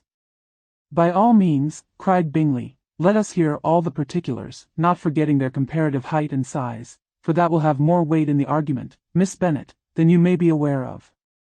I assure you that if Darcy were not such a great tall fellow, in comparison with myself, I should not pay him half so much deference. I declare I do not know a more awful object than Darcy on particular occasions, and in particular places, at his own house especially, and of a Sunday evening, when he has nothing to do. Mr. Darcy smiled, but Elizabeth thought she could perceive that he was rather offended, and therefore checked her laugh. Miss Bingley warmly resented the indignity he had received, in an expostulation with her brother for talking such nonsense. I see your design, Bingley, said his friend. You dislike an argument, and want to silence this. Perhaps I do. Arguments are too much like disputes. If you and Miss Bennet will defer yours till I am out of the room, I shall be very thankful, and then you may say whatever you like of me. What you ask, said Elizabeth, is no sacrifice on my side, and Mr. Darcy had much better finish his letter. Mr. Darcy took her advice, and did finish his letter. When that business was over, he applied to Miss Bingley and Elizabeth for the indulgence of some music. Miss Bingley moved with alacrity to the pianoforte, and after a polite request that Elizabeth would lead the way, which the other as politely and more earnestly negatived, she seated herself. Mrs. Hurst sang with her sister, and while they were thus employed, Elizabeth could not help observing, as she turned over some music books that lay on the instrument, how frequently Mr. Darcy's eyes were fixed on her. She hardly knew how to suppose that she could be an object of admiration to so great a man, and yet that he should look at her because he disliked her was still more strange. She could only imagine, however, at last, that she drew his notice because there was something about her more wrong and reprehensible, according to his ideas of right, than in any other person present. The supposition did not pain her. She liked him too little to care for his approbation. After playing some Italian songs, Miss Bingley varied the charm by a lively Scotch air, and soon afterwards Mr. Darcy, drawing near Elizabeth, said to her, "Do you not feel a great inclination, Miss Bennet, to seize such an opportunity of dancing a reel?" She smiled, but made no answer. He repeated the question, with some surprise at her silence. "Oh," said she, "I heard you before, but I could not immediately determine what to say in reply. You wanted me, I know, to say, yes, that you might have the pleasure of despising my taste, but I always delight in overthrowing those kind of schemes, and cheating a person of their premeditated contempt. I have, therefore, made up my mind to tell you that I do not want to dance a reel at all, and now despise me if you dare." "Indeed I do not dare." Elizabeth, having rather expected to affront him, was amazed at his gallantry, but there was a mixture of sweetness and archness in her manner which made it difficult for her to affront anybody, and Darcy had never been so bewitched by any woman as he was by her. He really believed that, were it not for the inferiority of her connections, he should be in some danger. Miss Bingley saw, or suspected, enough to be jealous, and her great anxiety for the recovery of her dear friend Jane received some assistance from her desire of getting rid of Elizabeth. She often tried to provoke Darcy into disliking her guest, by talking of their supposed marriage, and planning his happiness in such an alliance. "I hope," said she, as they were walking together in the shrubbery the next day, you will give your mother-in-law a few hints, when this desirable event takes place, as to the advantage of holding her tongue, and if you can compass it, to cure the younger girls of running after the officers. And, if I may mention so delicate a subject, endeavor to check that little something, bordering on conceit and impertinence, which your lady possesses. No, no, stay where you are. Have you anything else to propose for my domestic felicity? Oh yes. Do let the portraits of your uncle and Aunt Phillips be placed in the gallery at Pemberley. Put them next to your great-uncle the judge. They are in the same profession, you know, only in different lines. As for your Elizabeth's picture, you must not attempt to have it taken, for what painter could do justice to those beautiful eyes? It would not be easy, indeed, to catch their expression, but their color and shape, and the eyelashes, so remarkably fine, might be copied. At that moment they were met from another walk by Mrs. Hurst and Elizabeth herself. I did not know that you intended to walk, said Miss Bingley, in some confusion, lest they had been overheard. You used us abominably ill, answered Mrs. Hurst, running away without telling us that you were coming out. Then taking the disengaged arm of Mr. Darcy, she left Elizabeth to walk by herself. The path just admitted 3. Mr. Darcy felt their rudeness, and immediately said, "This walk is not wide enough for our party. We had better go into the avenue." But Elizabeth, who had not the least inclination to remain with them, laughingly answered, "No, no, stay where you are. You are charmingly grouped, and appear to uncommon advantage. The picturesque would be spoilt by admitting a 4th. Goodbye." She then ran gaily off, rejoicing, as she rambled about, in the hope of being at home again in a day or 2. Jane was already so much recovered as to intend leaving her room for a couple of hours that evening. Piling up the fire, Chapter 11. When the ladies removed after dinner, Elizabeth ran up to her sister, and seeing her well guarded from cold, attended her into the drawing-room, where she was welcomed by her 2 friends with many professions of pleasure, and Elizabeth had never seen them so agreeable as they were during the hour which passed before the gentlemen appeared. Their powers of conversation were considerable. They could describe an entertainment with accuracy, relate an anecdote with humor, and laugh at their acquaintance with spirit. But when the gentlemen entered, Jane was no longer the first object. Miss Bingley's eyes were instantly turned towards Darcy, and she had something to say to him before he had advanced many steps. He addressed himself directly to Miss Bennet with a polite congratulation. Mr. Hurst also made her a slight bow, and said he was very glad, but diffuseness and warmth remained for Bingley's salutation. He was full of joy and attention. The first half-hour was spent in piling up the fire, lest she should suffer from the change of room, and she removed, at his desire, to the other side of the fireplace, that she might be farther from the door. He then sat down by her, and talked scarcely to anyone else. Elizabeth, at work in the opposite corner, saw it all with great delight. When tea was over, Mr. Hurst reminded his sister-in-law of the card-table, but in vain. She had obtained private intelligence that Mr. Darcy did not wish for cards, and Mr. Hurst soon found even his open petition rejected. She assured him that no one intended to play, and the silence of the whole party on the subject seemed to justify her. Mr. Hurst had, therefore, nothing to do but to stretch himself on one of the sofas and go to sleep. Darcy took up a book. Miss Bingley did the same, and Mrs. Hurst, principally occupied in playing with her bracelets and rings, joined now and then in her brother's conversation with Miss Bennet. Miss Bingley's attention was quite as much engaged in watching Mr. Darcy's progress through his book, as in reading her own, and she was perpetually either making some inquiry, or looking at his page. She could not win him, however, to any conversation. He merely answered her question and read on. At length, quite exhausted by the attempt to be amused with her own book, which she had only chosen because it was the 2nd volume of his, she gave a great yawn and said, "How pleasant it is to spend an evening in this way. I declare, after all, there is no enjoyment like reading. How much sooner one tires of anything than of a book. When I have a house of my own, I shall be miserable if I have not an excellent library." No one made any reply.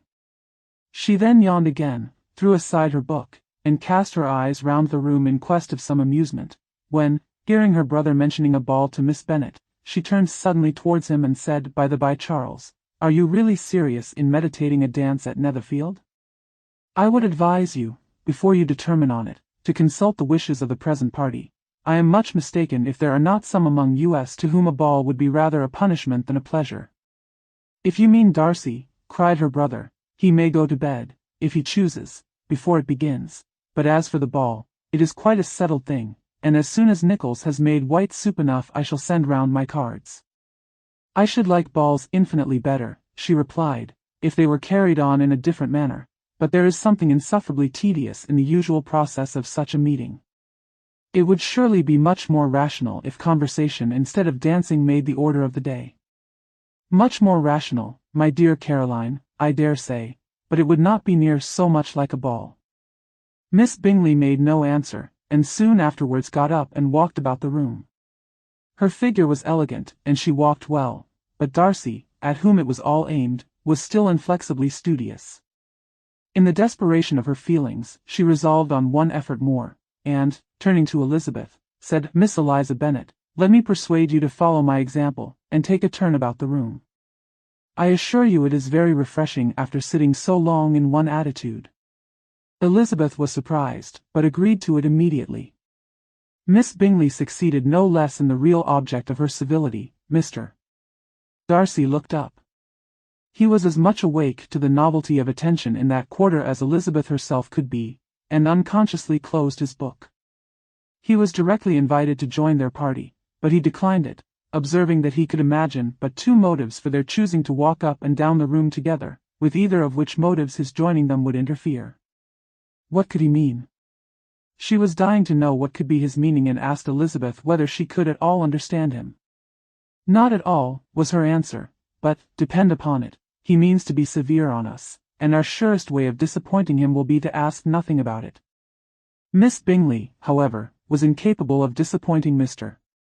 Darcy in anything, and persevered, therefore, in requiring an explanation of his two motives. "I have not the smallest objection to explaining them," said he, as soon as she allowed him to speak. "You either choose this method of passing the evening because you are in each other's confidence, and have secret affairs to discuss, or because you are conscious that your figures appear to the greatest advantage in walking. If the first, I should be completely in your way, and if the second, I can admire you much better as I sit by the fire." "Oh, shocking!" cried Miss Bingley. "I never heard anything so abominable. How shall we punish him for such a speech?" "Nothing so easy, if you have but the inclination," said Elizabeth. "We can all plague and punish one another. Tease him, laugh at him. Intimate as you are, you must know how it is to be done. But upon my honor I do not. I do assure you that my intimacy has not yet taught me that. Tease calmness of temper and presence of mind. No, no, I feel he may defy us there. And as to laughter, we will not expose ourselves, if you please, by attempting to laugh without a subject. Mr. Darcy may hug himself. Mr. Darcy is not to be laughed at," cried Elizabeth. "That is an uncommon advantage, and uncommon I hope it will continue, for it would be a great loss to me to have many such acquaintance. I dearly love a laugh. Miss Bingley," said he, "has given me credit for more than can be. The wisest and best of men, nay, the wisest and best of their actions, may be rendered ridiculous by a person whose first object in life is a joke." "Certainly," replied Elizabeth, "there are such people, but I hope I am not one of them. I hope I never ridicule what is wise or good. Follies and nonsense, whims and inconsistencies, do divert me, I own, and I laugh at them whenever I can. But these, I suppose, are precisely what you are without. Perhaps that is not possible for anyone. But it has been the study of my life to avoid those weaknesses which often expose a strong understanding to ridicule. Such as vanity and pride. Yes, vanity is a weakness indeed. But pride, where there is a real superiority of mind, pride will be always under good regulation." Elizabeth turned away to hide a smile. "Your examination of Mr. Darcy is over, I presume, said Miss Bingley, and pray what is the result? I am perfectly convinced by it that Mr. Darcy has no defect. He owns it himself without disguise. No, said Darcy, I have made no such pretension. I have faults enough, but they are not, I hope, of understanding. My temper I dare not vouch for. It is, I believe, too little yielding, certainly too little for the convenience of the world. I cannot forget the follies and vices of others so soon as I ought, nor their offences against myself. My feelings are not puffed about with every attempt to move them. My temper would perhaps be called resentful. My good opinion once lost is lost forever. That is a failing, indeed, cried Elizabeth. Implacable resentment is a shade in a character.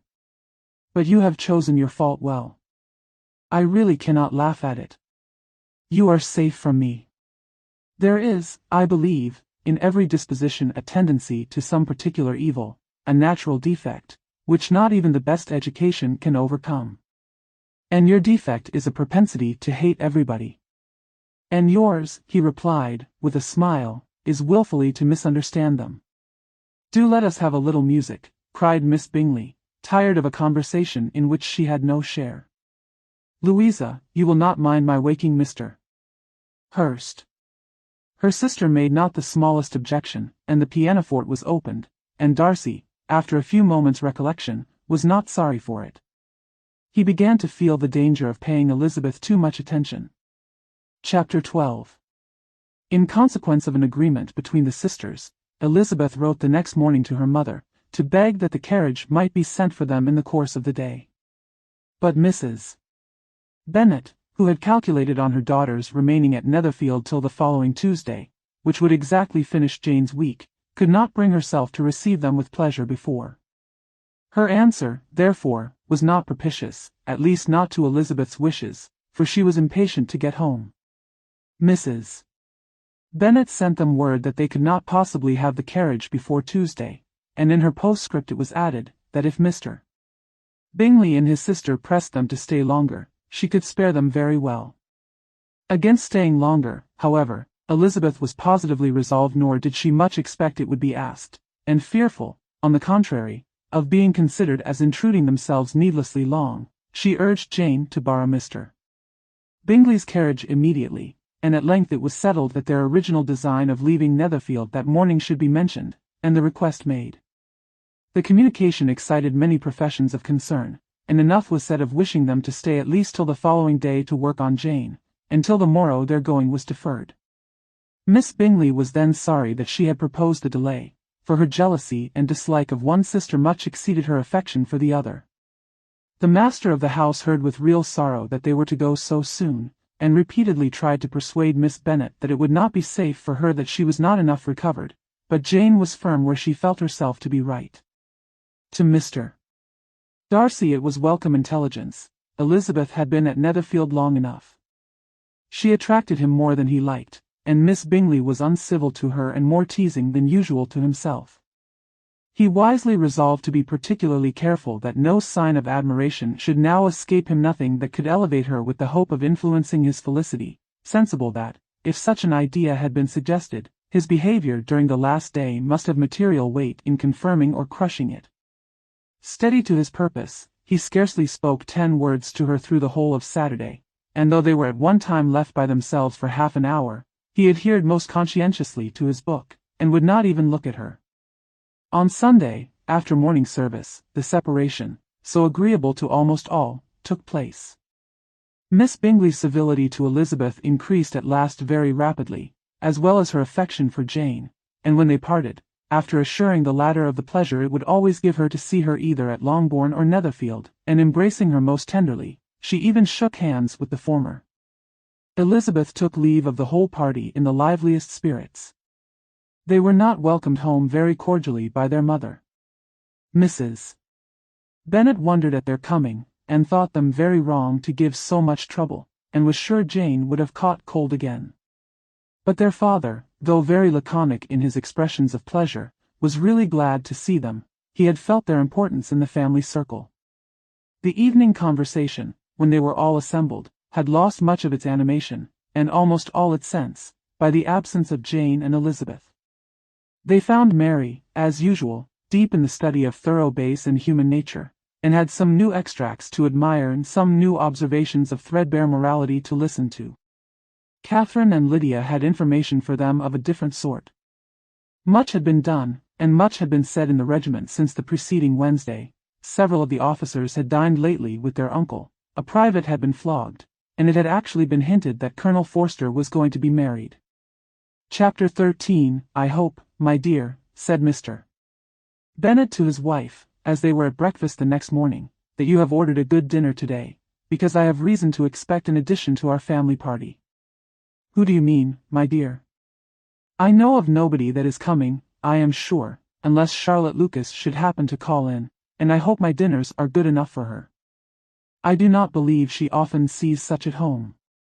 The person of whom I speak is a gentleman and a stranger. Mrs. Bennet's eyes sparkled. A gentleman and a stranger.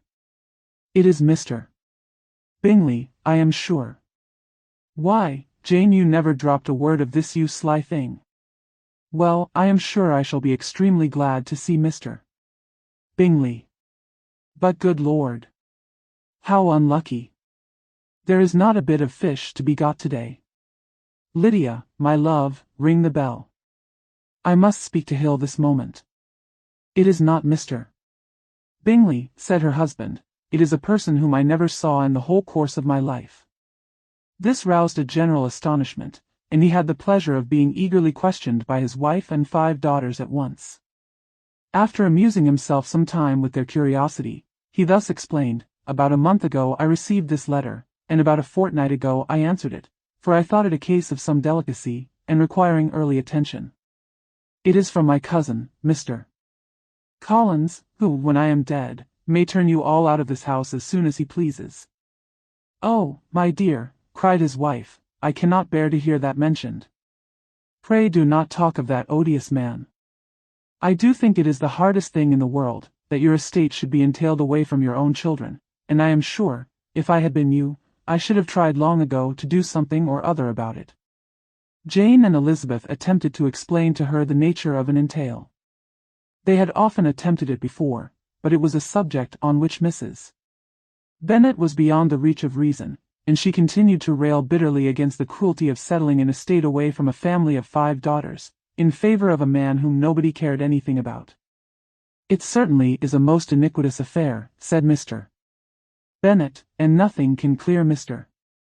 Collins from the guilt of inheriting Longbourn. But if you will listen to his letter, you may, perhaps, be a little softened by his manner of expressing himself. No, that I am sure I shall not, and I think it was very impertinent of him to write to you at all, and very hypocritical.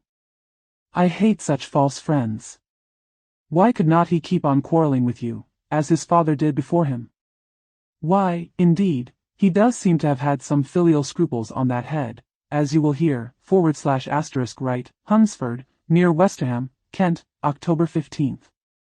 * Dear Sir, the disagreement subsisting between yourself and my late honoured father always gave me much uneasiness, and, since I have had the misfortune to lose him, I have frequently wished to heal the breach, but, for some time, I was kept back by my own doubts, fearing lest it might seem disrespectful to his memory for me to be on good terms with anyone with whom it had always pleased him to be at variance.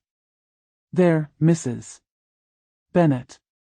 My mind, however, is now made up on the subject, for, having received ordination at Easter, I have been so fortunate as to be distinguished by the patronage of the Right Honourable Lady Catherine de Bourgh, widow of Sir Louis de Bourgh, whose bounty and beneficence has preferred me to the valuable rectory of this parish, where it shall be my earnest endeavour to demean myself with grateful respect towards her ladyship, and be ever ready to perform those rites and ceremonies which are instituted by the Church of England.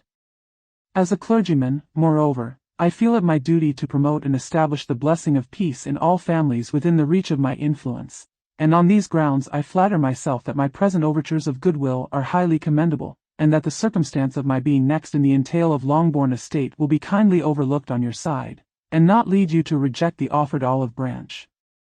I cannot be otherwise than concerned at being the means of injuring your amiable daughters, and beg leave to apologize for it, as well as to assure you of my readiness to make them every possible amends, but of this hereafter. If you should have no objection to receive me into your house, I propose myself the satisfaction of waiting on you and your family, Monday, November 18th, by 4 o'clock, and shall probably trespass on your hospitality till the Saturday night following, which I can do without any inconvenience, as Lady Catherine is far from objecting to my occasional absence on a Sunday, provided that some other clergyman is engaged to do the duty of the day. I remain, dear sir, with respectful compliments to your lady and daughters, your well-wisher and friend, William Collins. At 4 o'clock, therefore, we may expect this peacemaking gentleman, said Mr. Bennet, as he folded up the letter. He seems to be a most conscientious and polite young man, upon my word, and, I doubt not, will prove a valuable acquaintance, especially if Lady Catherine should be so indulgent as to let him come to us again. There is some sense in what he says about the girls, however, and, if he is disposed to make them any amends, I shall not be the person to discourage him. Though it is difficult, said Jane, to guess in what way he can mean to make us the atonement he thinks our due, the wish is certainly to his credit. Elizabeth was chiefly struck with his extraordinary deference for Lady Catherine, and his kind intention of christening, marrying, and burying his parishioners whenever it were required. He must be an oddity, I think, said she. I cannot make him out.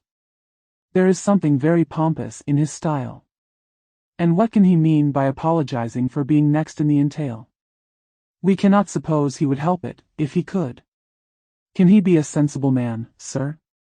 No, my dear, I think not. I have great hopes of finding him quite the reverse. There is a mixture of servility and self-importance in his letter which promises well. I am impatient to see him. In point of composition, said Mary, his letter does not seem defective. The idea of the olive branch perhaps is not wholly new, yet I think it is well expressed. To Catherine and Lydia neither the letter nor its writer were in any degree interesting. It was next to impossible that their cousin should come in a scarlet coat, and it was now some weeks since they had received pleasure from the society of a man in any other color. As for their mother, Mr. Collins's letter had done away much of her ill will, and she was preparing to see him with a degree of composure which astonished her husband and daughters. Mr. Collins was punctual to his time, and was received with great politeness by the whole family. Mr.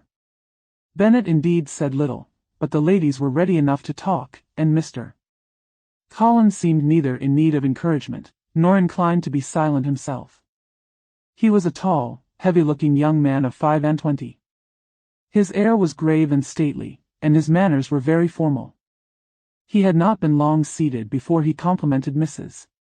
Bennet on having so fine a family of daughters, said he had heard much of their beauty, but that, in this instance, fame had fallen short of the truth, and added, that he did not doubt her seeing them all in due time well disposed of in marriage.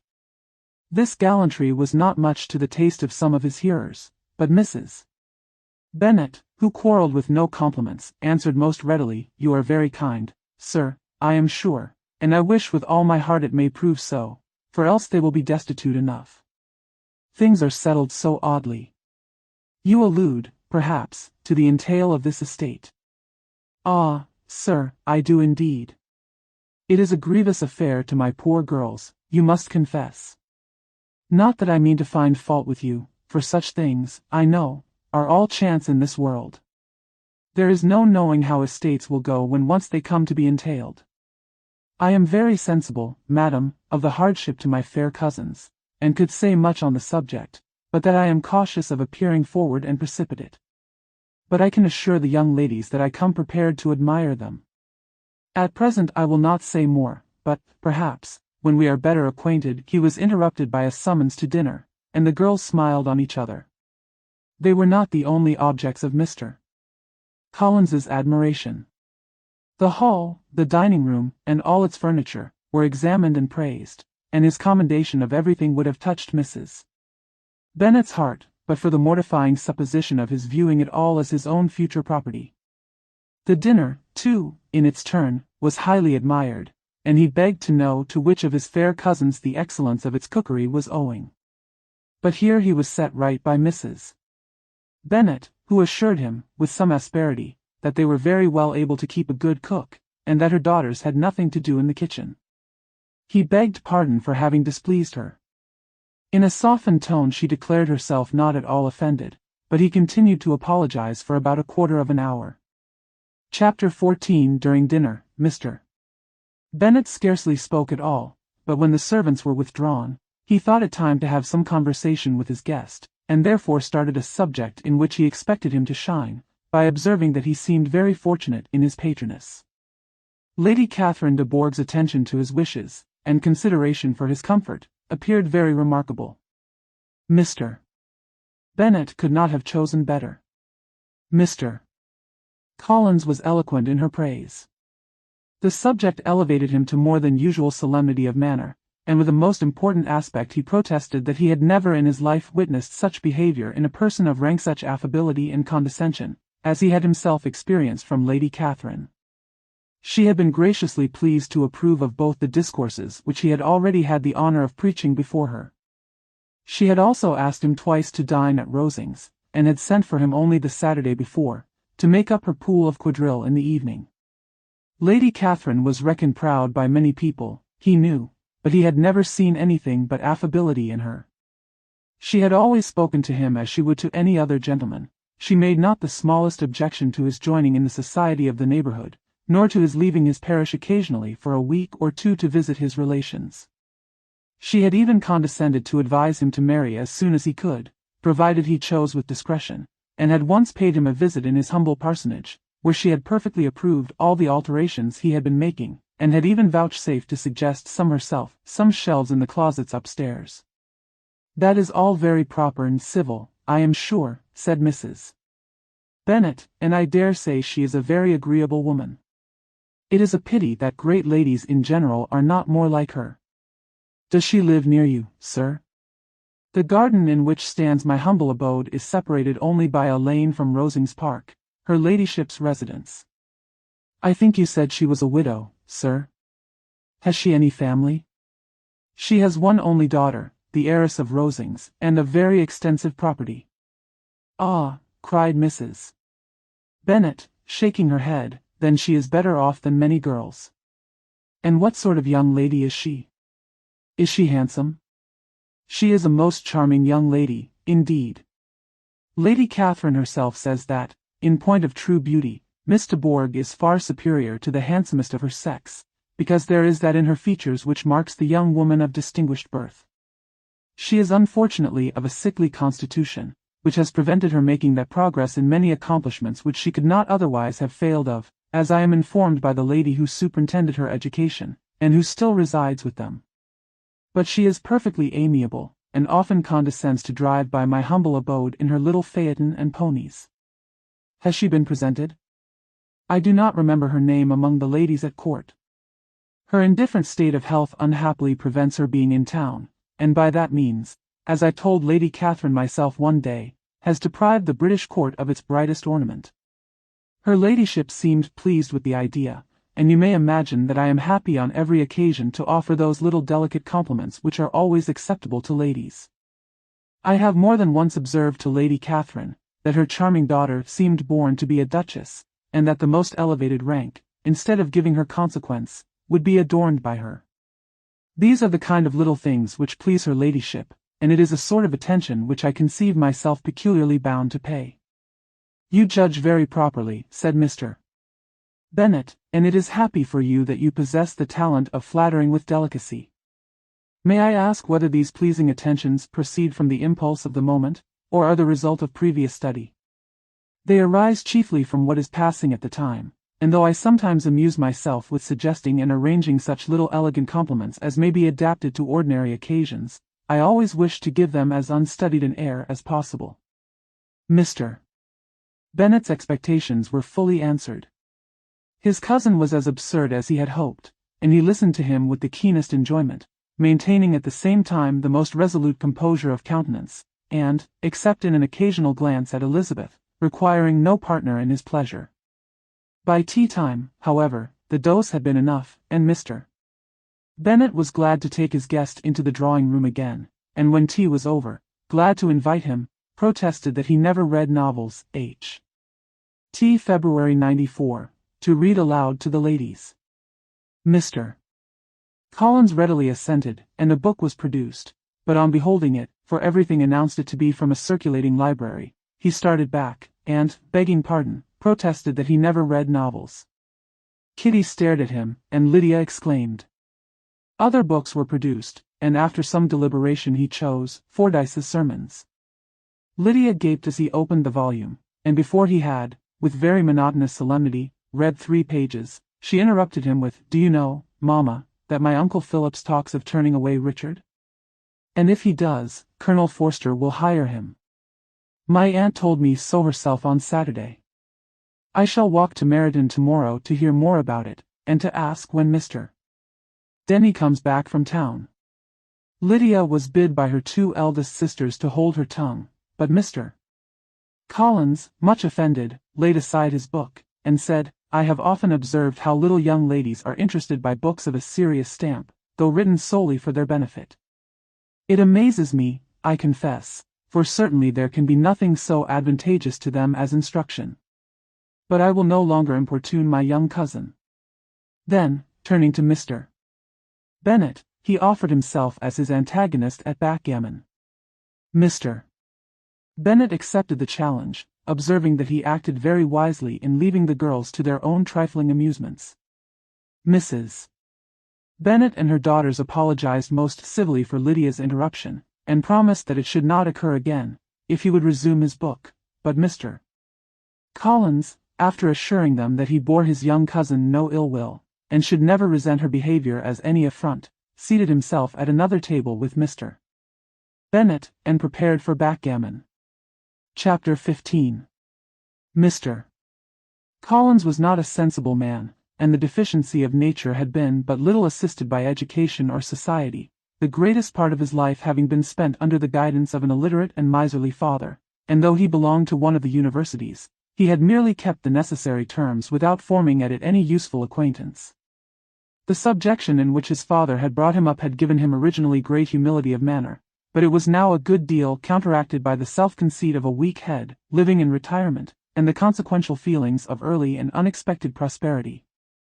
A fortunate chance had recommended him to Lady Catherine de Bourgh when the living of Hunsford was vacant, and the respect which he felt for her high rank, and his veneration for her as his patroness, mingling with a very good opinion of himself, of his authority as a clergyman, and his right as a rector, made him altogether a mixture of pride and obsequiousness, self-importance and humility. Having now a good house and a very sufficient income, he intended to marry, and in seeking a reconciliation with the Longbourn family he had a wife in view, as he meant to choose one of the daughters, if he found them as handsome and amiable as they were represented by common report. This was his plan of amends of atonement for inheriting their father's estate, and he thought it an excellent one, full of eligibility and suitableness, and excessively generous and disinterested on his own part. His plan did not vary on seeing them. Miss Bennet's lovely face confirmed his views, and established all his strictest notions of what was due to seniority, and for the first evening she was his settled choice. The next morning, however, made an alteration, for in a quarter of an hour's tete-a-tete with Mrs. Bennet before breakfast, a conversation beginning with his parsonage house, and leading naturally to the avowal of his hopes, that a mistress for it might be found at Longbourn, produced from her, amid very complaisant smiles and general encouragement, a caution against the very Jane he had fixed on. As to her younger daughters, she could not take upon her to say she could not positively answer, but she did not know of any prepossession. Her eldest daughter, she must just mention, she felt it incumbent on her to hint, was likely to be very soon engaged. Mr. Collins had only to change from Jane to Elizabeth, and it was soon done while Mrs. Bennet was stirring the fire. Elizabeth, equally next to Jane in birth and beauty, succeeded her of course. Mrs.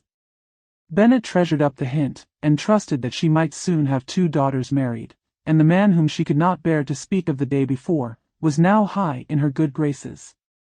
Lydia's intention of walking to Meryton was not forgotten. Every sister except Mary agreed to go with her, and Mr.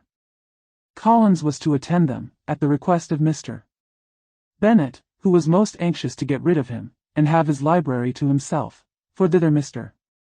Collins had followed him after breakfast, and there he would continue, nominally engaged with one of the largest folios in the collection, but really talking to Mr. Bennet, with little cessation, of his house and garden at Hunsford. Such doings discomposed Mr. Bennet exceedingly.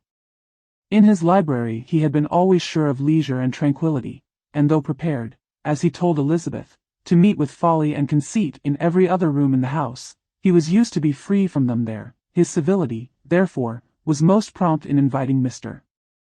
Collins to join his daughters in their walk, and Mr.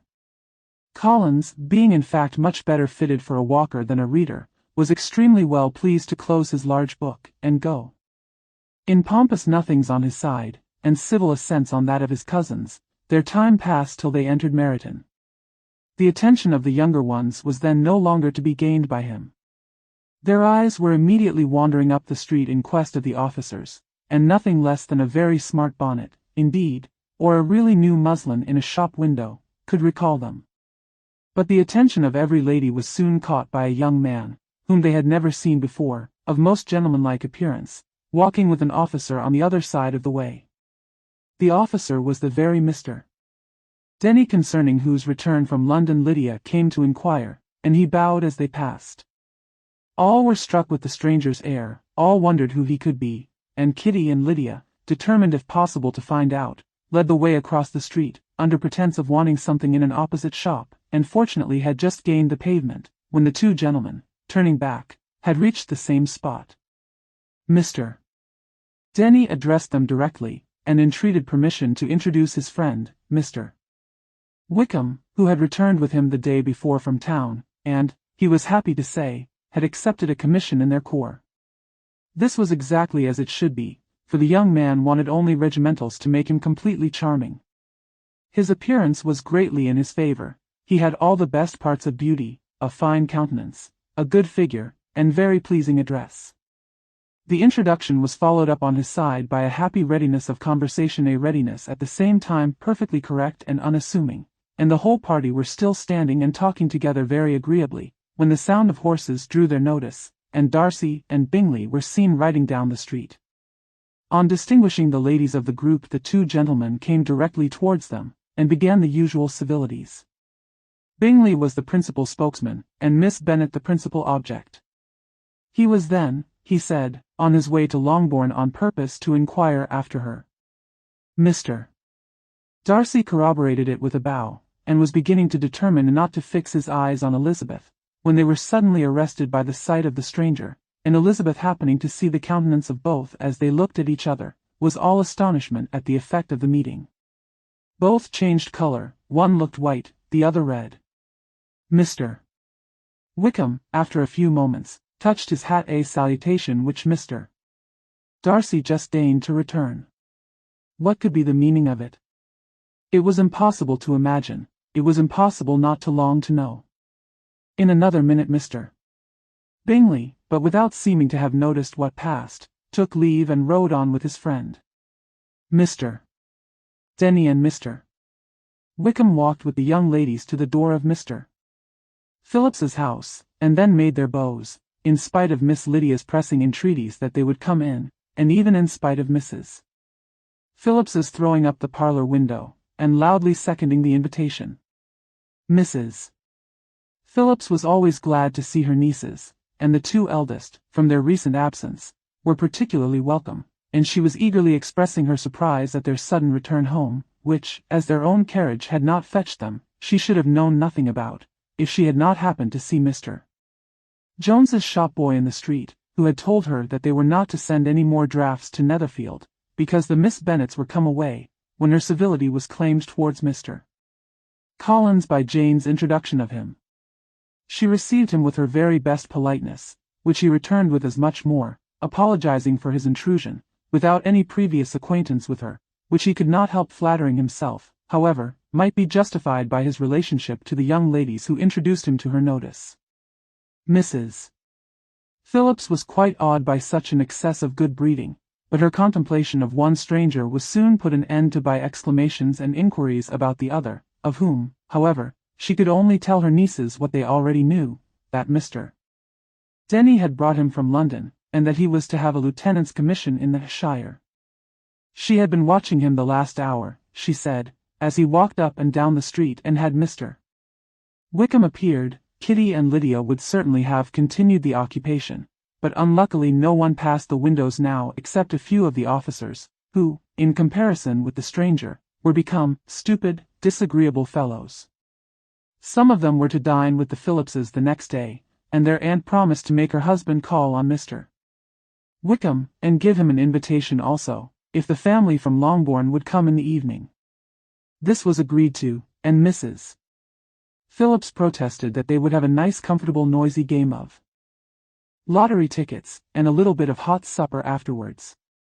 The prospect of such delights was very cheering, and they parted in mutual good spirits. Mr. Collins repeated his apologies in quitting the room, and was assured, with unwearying civility, that they were perfectly needless.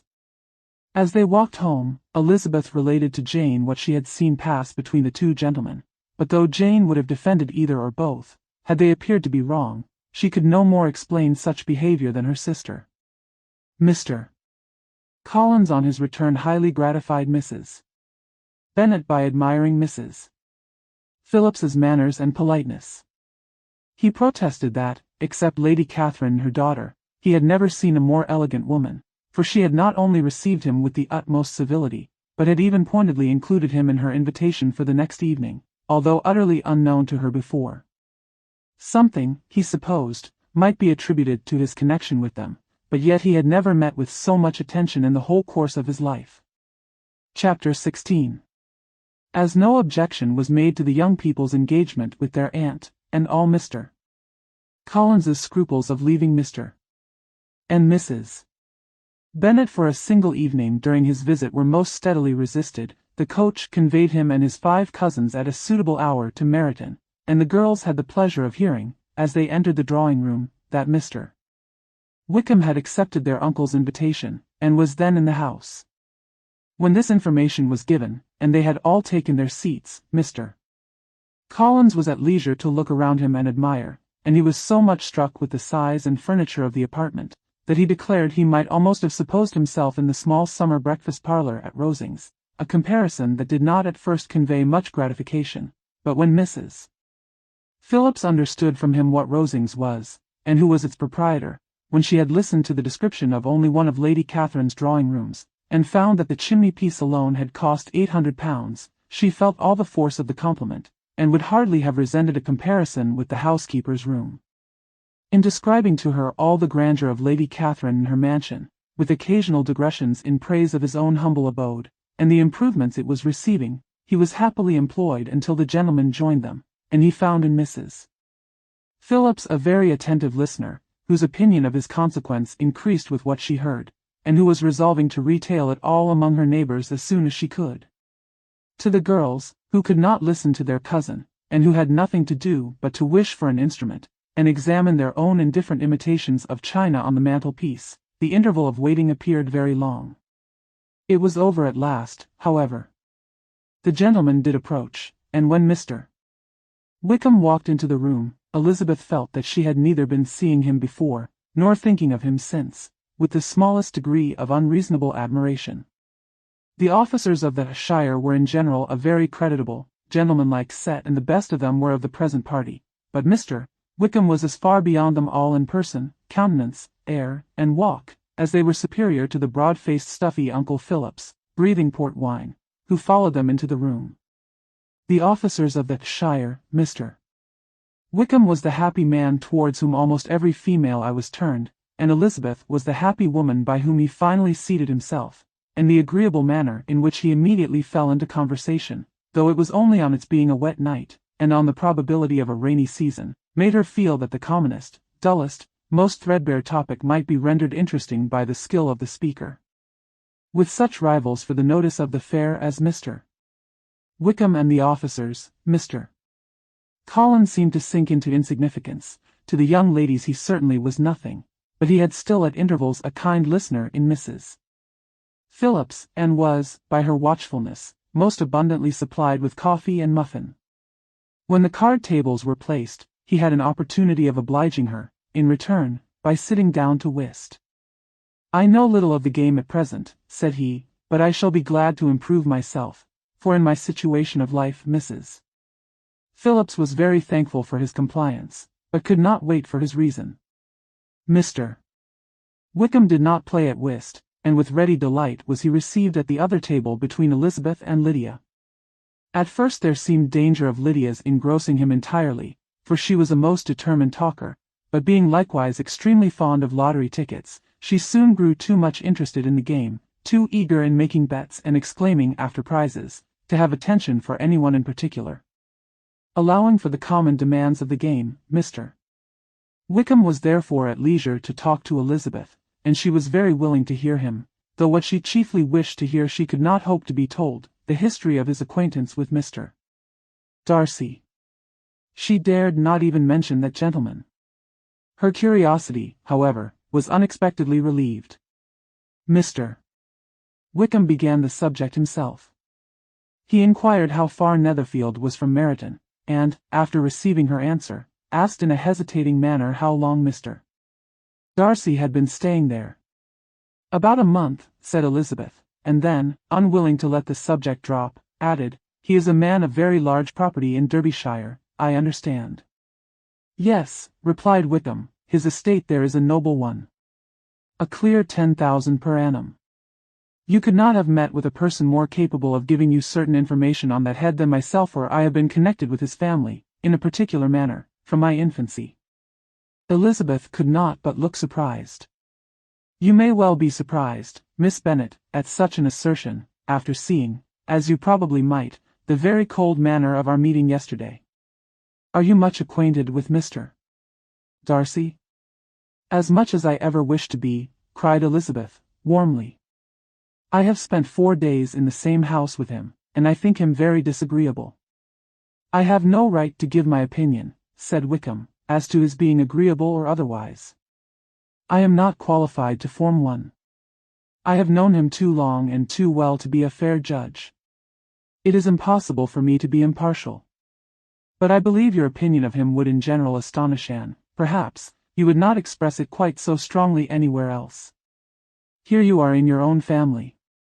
Upon my word, I say no more here than I might say in any house in the neighbourhood, except Netherfield. He is not at all liked in Hertfordshire. Everybody is disgusted with his pride. You will not find him more favourably spoken of by anyone." "I cannot pretend to be sorry," said Wickham, after a short interruption, "that he or that any man should not be estimated beyond their deserts, but with him I believe it does not often happen. The world is blinded by his fortune in consequence, or frightened by his high and imposing manners, and sees him only as he chooses to be seen. I should take him, even on my slight acquaintance, to be an ill-tempered man." Wickham only shook his head. "I wonder," said he, at the next opportunity of speaking, "whether he is likely to be in this country much longer. I do not at all know, but I heard nothing of his going away when I was at Netherfield. I hope your plans in favour of the shire will not be affected by his being in the neighbourhood." "Oh no, it is not for me to be driven away by Mr. Darcy. If he wishes to avoid seeing me he must go. We are not on friendly terms, and it always gives me pain to meet him, but I have no reason for avoiding him but what I might proclaim to all the world a sense of very great ill-usage, and most painful regrets at his being what he is. His father, Miss Bennet, the late Mr. Darcy, was one of the best men that ever breathed, and the truest friend I ever had, and I can never be in company with this Mr.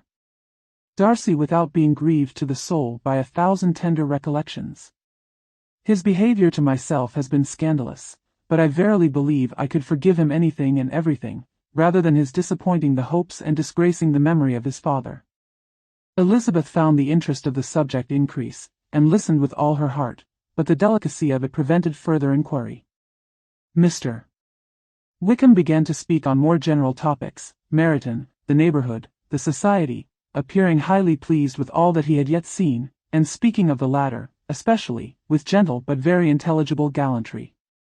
"It was the prospect of constant society, and good society," he added, "which was my chief inducement to enter the shire. I know it to be a most respectable, agreeable corps, and my friend Denny tempted me further by his account of their present quarters, and the very great attentions and excellent acquaintance Meryton had procured them. Society, I own, is necessary to me. I have been a disappointed man, and my spirits will not bear solitude. I must have employment and society. A military life is not what I was intended for, but circumstances have now made it eligible. The church ought to have been my profession. I was brought up for the church, and I should at this time have been in possession of a most valuable living, had it pleased the gentleman we were speaking of just now. Indeed. Yes, the late Mr. Darcy bequeathed me the next presentation of the best living in his gift. He was my godfather, and excessively attached to me. I cannot do justice to his kindness. He meant to provide for me amply, and thought he had done it, but when the living fell, it was given elsewhere. Good heavens! Cried Elizabeth, but how could that be? How could his will be disregarded? Why did not you seek legal redress? There was just such an informality in the terms of the bequest as to give me no hope from law. A man of honor could not have doubted the intention, but Mr. Darcy chose to doubt it or to treat it as a merely conditional recommendation, and to assert that I had forfeited all claim to it by extravagance, imprudence, in short, anything or nothing. Certain it is that the living became vacant 2 years ago, exactly as I was of an age to hold it, and that it was given to another man, and no less certain is it, that I cannot accuse myself of having really done anything to deserve to lose it. I have a warm, unguarded temper, and I may perhaps have sometimes spoken my opinion of him, and to him, too freely. I can recall nothing worse. But the fact is, that we are very different sort of men, and that he hates me. This is quite shocking. He deserves to be publicly disgraced. Some time or other he will be, but it shall not be by me. Till I can forget his father, I can never defy or expose him. Elizabeth honored him for such feelings, and thought him handsomer than ever as he expressed them. But what, said she, after a pause, can have been his motive? What can have induced him to behave so cruelly? A thorough, determined dislike of me, a dislike which I cannot but attribute in some measure to jealousy. Had the late Mr. Darcy liked me less, his son might have borne with me better, but his father's uncommon attachment to me irritated him, I believe, very early in life. He had not a temper to bear the sort of competition in which we stood, the sort of preference which was often given me. I had not thought Mr. Darcy so bad as this, though I have never liked him. I had not thought so very ill of him. I had supposed him to be despising his fellow creatures in general, but did not suspect him of descending to such malicious revenge, such injustice, such inhumanity as this. After a few minutes' reflection, however, she continued, I do remember his boasting one day, at Netherfield, of the implacability of his resentments, of his having an unforgiving temper. His disposition must be dreadful. I will not trust myself on the subject, replied Wickham. I can hardly be just to him. Elizabeth was again deep in thought, and after a time exclaimed, to treat in such a manner the godson, the friend, the favourite of his father. She could have added, a young man, too, like you, whose very countenance may vouch for your being amiable. But she contented herself with, and one, too, who had probably been his own companion from childhood, connected together, as I think you said, in the closest manner. We were born in the same parish, within the same park, the greatest part of our youth was passed together, inmates of the same house, sharing the same amusements, objects of the same parental care. My father began life in the profession which your uncle, Mr. Phillips, appears to do so much credit to, but he gave up everything to be of use to the late Mr. Darcy, and devoted all his time to the care of the Pemberley property. He was most highly esteemed by Mr. Darcy, a most intimate, confidential friend. Mr. Darcy often acknowledged himself to be under the greatest obligations to my father's active superintendence, and when, immediately before my father's death, Mr. Darcy gave him a voluntary promise of providing for me, I am convinced that he felt it to be as much a debt of gratitude to him as of affection to myself. How strange! Cried Elizabeth. How abominable! I wonder that the very pride of this Mr. Darcy has not made him just to you. If from no better motive, that he should not have been too proud to be dishonest, for dishonesty I must call it. It is wonderful, replied Wickham, for almost all his actions may be traced to pride, and pride has often been his best friend. It has connected him nearer with virtue than any other feeling. But we are none of us consistent, and in his behavior to me there were stronger impulses even than pride. Can such abominable pride as his have ever done him good?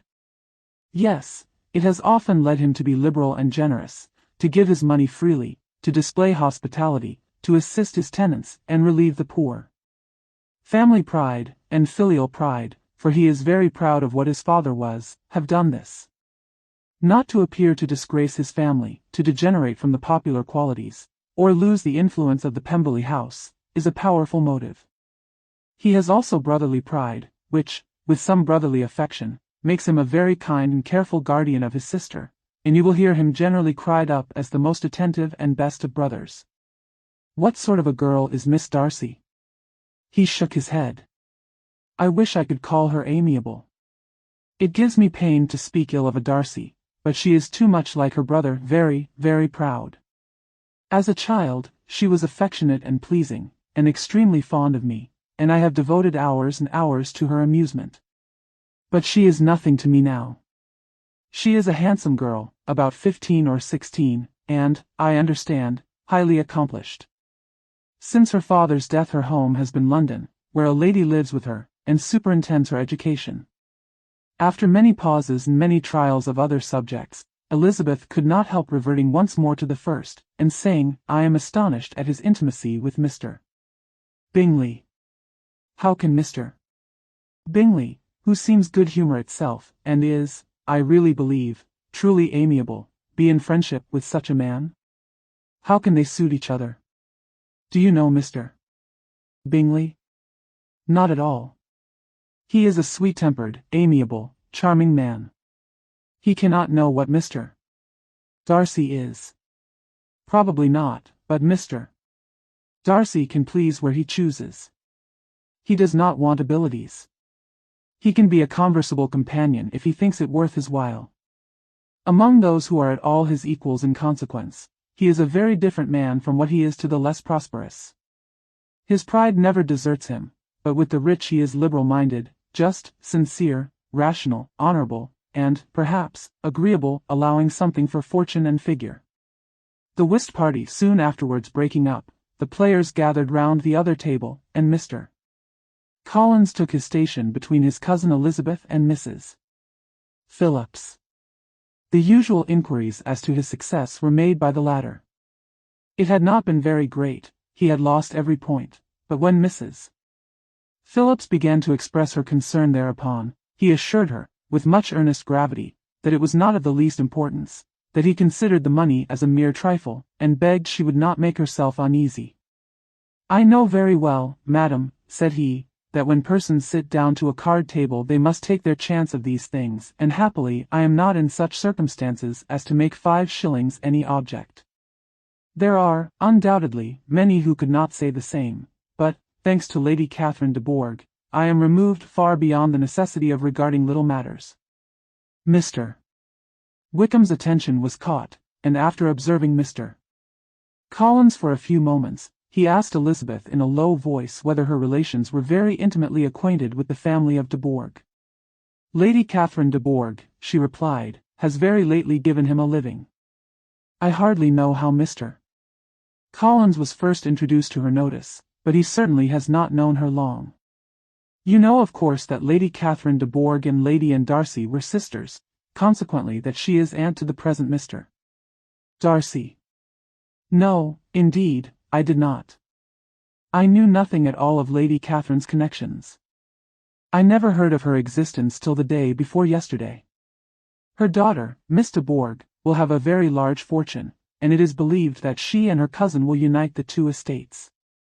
This information made Elizabeth smile, as she thought of poor Miss Bingley. Vain indeed must be all her attentions, vain and useless her affection for his sister and her praise of himself, if he were already self-destined to another. Mr. Collins, said she, speaks highly both of Lady Catherine and her daughter, but, from some particulars that he has related of her ladyship, I suspect his gratitude misleads him, and that, in spite of her being his patroness, she is an arrogant, conceited woman. I believe her to be both in a great degree, replied Wickham. I have not seen her for many years, but I very well remember that I never liked her, and that her manners were dictatorial and insolent. She has the reputation of being remarkably sensible and clever, but I rather believe she derives part of her abilities from her rank and fortune, part from her authoritative manner, and the rest from the pride of her nephew, who chooses that everyone connected with him should have an understanding of the first class." Elizabeth allowed that he had given a very rational account of it, and they continued talking together with mutual satisfaction till supper put an end to cards, and gave the rest of the ladies their share of Mr. Wickham's attentions. There could be no conversation in the noise of Mrs.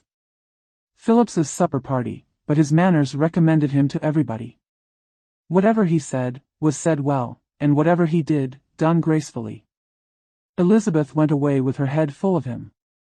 She could think of nothing but of Mr. Wickham, and of what he had told her, all the way home, but there was not time for her even to mention his name as they went, for neither Lydia nor Mr. Collins were once silent. Lydia talked incessantly of lottery tickets, of the fish she had lost and the fish she had won, and Mr. Collins, in describing the civility of Mr. and Mrs. Phillips, protesting that he did not in the least regard his losses at whist, enumerating all the dishes at supper, and repeatedly fearing that he crowded his cousins, had more to say than he could well manage before the carriage stopped at Longbourn House. Delighted to see their dear friend again. Chapter 17. Elizabeth related to Jane, the next day, what had passed between Mr. Wickham and herself. Jane listened with astonishment and concern. She knew not how to believe that Mr. Darcy could be so unworthy of Mr. Bingley's regard, and yet it was not in her nature to question the veracity of a young man of such amiable appearance as Wickham. The possibility of his having really endured such unkindness was enough to interest all her tender feelings, and nothing therefore remained to be done but to think well of them both, to defend the conduct of each, and throw into the account of accident or mistake whatever could not be otherwise explained. "They have both," said she, "been deceived, I dare say, in some way or other, of which we can form no idea. Interested people have perhaps misrepresented each to the other. It is, in short, impossible for us to conjecture the causes or circumstances which may have alienated them, without actual blame on either side." "Very true, indeed, and now, my dear Jane, what have you got to say in behalf of the interested people who have probably been concerned in the business? Do clear them, too, or we shall be obliged to think ill of somebody. Laugh as much as you choose, but you will not laugh me out of my opinion. My dearest Lizzie, do but consider in what a disgraceful light it places Mr. Darcy, to be treating his father's favourite in such a manner, one whom his father had promised to provide for. It is impossible. No man of common humanity, no man who had any value for his character, could be capable of it. Can his most intimate friends be so excessively deceived in him? Oh no. I can much more easily believe Mr. Bingley's being imposed on than that Mr. Wickham should invent such a history of himself as he gave me last night, names, facts, everything mentioned without ceremony. If it be not so, let Mr. Darcy contradict it. Besides, there was truth in his looks. It is difficult, indeed it is distressing. One does not know what to think. I beg your pardon, one knows exactly what to think. But Jane could think with certainty on only one point, that Mr. Bingley, if he had been imposed on, would have much to suffer when the affair became public. The two young ladies were summoned from the shrubbery, where this conversation passed, by the arrival of some of the very persons of whom they had been speaking. Mr. Bingley and his sisters came to give their personal invitation for the long-expected ball at Netherfield, which was fixed for the following Tuesday. The two ladies were delighted to see their dear friend again, called it an age since they had met, and repeatedly asked what she had been doing with herself since their separation. To the rest of the family they paid little attention, avoiding Mrs. Bennet as much as possible, saying not much to Elizabeth, and nothing at all to the others. They were soon gone again, rising from their seats with an activity which took their brother by surprise, and hurrying off as if eager to escape from Mrs. Bennet's civilities. The prospect of the Netherfield ball was extremely agreeable to every female of the family. Mrs. Bennet chose to consider it as given in compliment to her eldest daughter, and was particularly flattered by receiving the invitation from Mr. Bingley himself, instead of a ceremonious card. Jane pictured to herself a happy evening in the society of her two friends, and the attentions of their brother, and Elizabeth thought with pleasure of dancing a great deal with Mr. Wickham, and of seeing a confirmation of everything in Mr. Darcy's look and behavior. The happiness anticipated by Catherine and Lydia depended less on any single event, or any particular person, for though they each, like Elizabeth, meant to dance half the evening with Mr. Wickham, he was by no means the only partner who could satisfy them, and a ball was, at any rate, a ball. And even Mary could assure her family that she had no disinclination for it. "While I can have my mornings to myself," said she, "it is enough.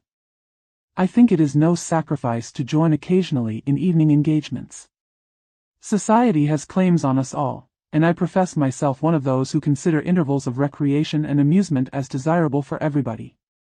Elizabeth's spirits were so high on the occasion, that though she did not often speak unnecessarily to Mr. Collins, she could not help asking him whether he intended to accept Mr. Bingley's invitation, and if he did, whether he would think it proper to join in the evening's amusement, and she was rather surprised to find that he entertained no scruple whatever on that head, and was very far from dreading a rebuke either from the Archbishop or Lady Catherine de Bourgh, by venturing to dance. "I am by no means of opinion, I assure you," said he, "that a ball of this kind, given by a young man of character, to respectable people, can have any evil tendency, and I am so far from objecting to dancing myself, that I shall hope to be honored with the hands of all my fair cousins in the course of the evening, and I take this opportunity of soliciting yours, Miss Elizabeth, for the two first dances especially, a preference which I trust my cousin Jane will attribute to the right cause, and not to any disrespect for her." Elizabeth felt herself completely taken in. She had fully proposed being engaged by Wickham for those very dances, and to have Mr. Collins instead. Her liveliness had been never worse timed. There was no help for it, however. Mr. Wickham's happiness and her own was perforce delayed a little longer, and Mr. Collins's proposal accepted with as good a grace as she could. She was not the better pleased with his gallantry, from the idea it suggested of something more. It now first struck her, that she was selected from among her sisters as worthy of being the mistress of Hunsford Parsonage, and of assisting to form a quadrille table at Rosings, in the absence of more eligible visitors. The idea soon reached to conviction, as she observed his increasing civilities towards herself, and heard his frequent attempt at a compliment on her wit and vivacity, and though more astonished than gratified herself by this effect of her charms, it was not long before her mother gave her to understand that the probability of their marriage was exceedingly agreeable to her. Elizabeth, however, did not choose to take the hint, being well aware that a serious dispute must be the consequence of any reply. Mr. Collins might never make the offer, and, till he did, it was useless to quarrel about him. If there had not been a Netherfield ball to prepare for and talk of, the younger Miss Bennets would have been in a pitiable state at this time, for, from the day of the invitation to the day of the ball, there was such a succession of rain as prevented their walking to Meryton once. No aunt, no officers, no news could be sought after. The very shoe roses for Netherfield were got by proxy. Even Elizabeth might have found some trial of her patience in weather which totally suspended the improvement of her acquaintance with Mr. Wickham, and nothing less than a dance on Tuesday could have made such a Friday, Saturday, Sunday, and Monday endurable to Kitty and Lydia. Chapter 18. Till Elizabeth entered the drawing-room at Netherfield, and looked in vain for Mr. Wickham among the cluster of red coats there assembled, a doubt of his being present had never occurred to her. The certainty of meeting him had not been checked by any of those recollections that might not unreasonably have alarmed her. She had dressed with more than usual care, and prepared in the highest spirits for the conquest of all that remained unsubdued of his heart, trusting that it was not more than might be won in the course of the evening. But in an instant arose the dreadful suspicion of his being purposely omitted, for Mr. Darcy's pleasure, in the Bingley's invitation to the officers, and though this was not exactly the case, the absolute fact of his absence was pronounced by his friend Mr. Denny, to whom Lydia eagerly applied, and who told them that Wickham had been obliged to go to town on business the day before, and was not yet returned, adding, with a significant smile, "I do not imagine his business would have called him away just now, if he had not wished to avoid a certain gentleman here."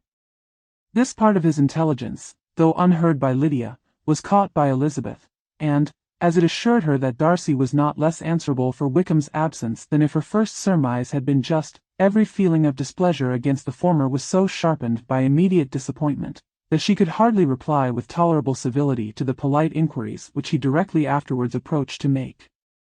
Attention, forbearance, patience with Darcy, was injury to Wickham. She was resolved against any sort of conversation with him, and turned away with a degree of ill-humour which she could not wholly surmount even in speaking to Mr. Bingley, whose blind partiality provoked her. But Elizabeth was not formed for ill-humour, and though every prospect of her own was destroyed for the evening, it could not dwell long on her spirits, and, having told all her griefs to Charlotte Lucas, whom she had not seen for a week, she was soon able to make a voluntary transition to the oddities of her cousin, and to point him out to her particular notice. The two first dances, however, brought a return of distress. They were dances of mortification. Mr. Collins, awkward and solemn, apologizing instead of attending, and often moving wrong without being aware of it, gave her all the shame and misery which a disagreeable partner for a couple of dances can give. The moment of her release from him was ecstasy. She danced next with an officer, and had the refreshment of talking of Wickham, and of hearing that he was universally liked. When those dances were over, she returned to Charlotte Lucas, and was in conversation with her, when she found herself suddenly addressed by Mr. Darcy, who took her so much by surprise in his application for her hand, that, without knowing what she did, she accepted him.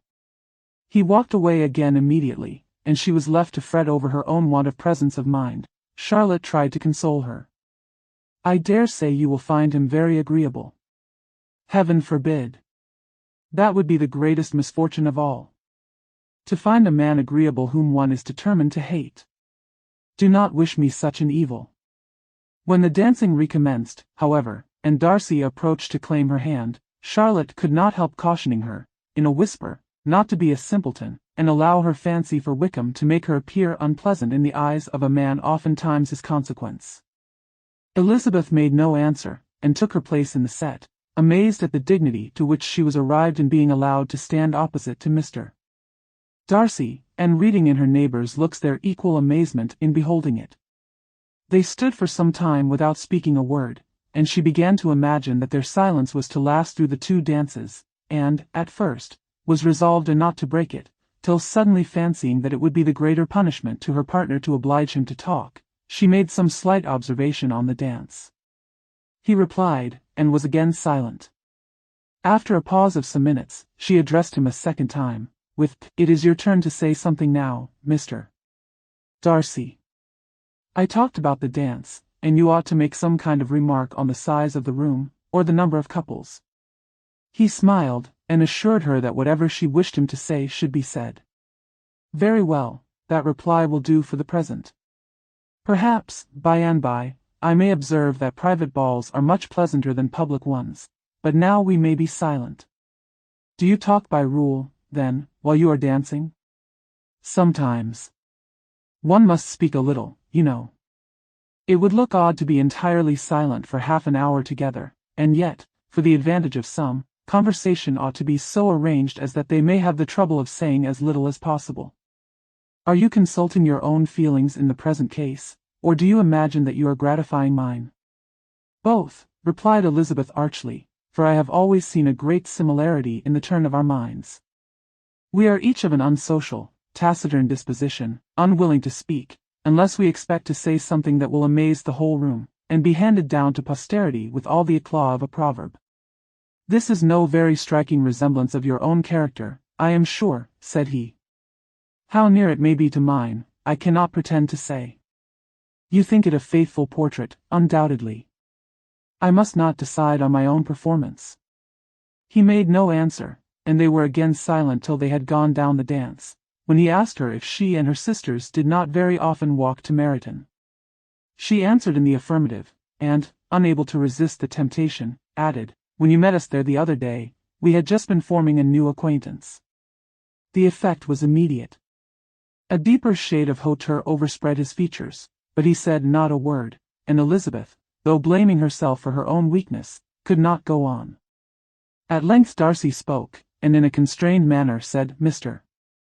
Wickham is blessed with such happy manners as may ensure his making friends. Whether he may be equally capable of retaining them, is less certain." "He has been so unlucky as to lose your friendship," replied Elizabeth, with emphasis, "and in a manner which he is likely to suffer from all his life." Darcy made no answer, and seemed desirous of changing the subject.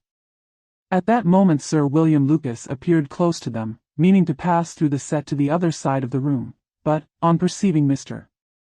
Darcy, he stopped, with a bow of superior courtesy, to compliment him on his dancing and his partner. "I have been most highly gratified, indeed, my dear sir. Such very superior dancing is not often seen. It is evident that you belong to the first circles.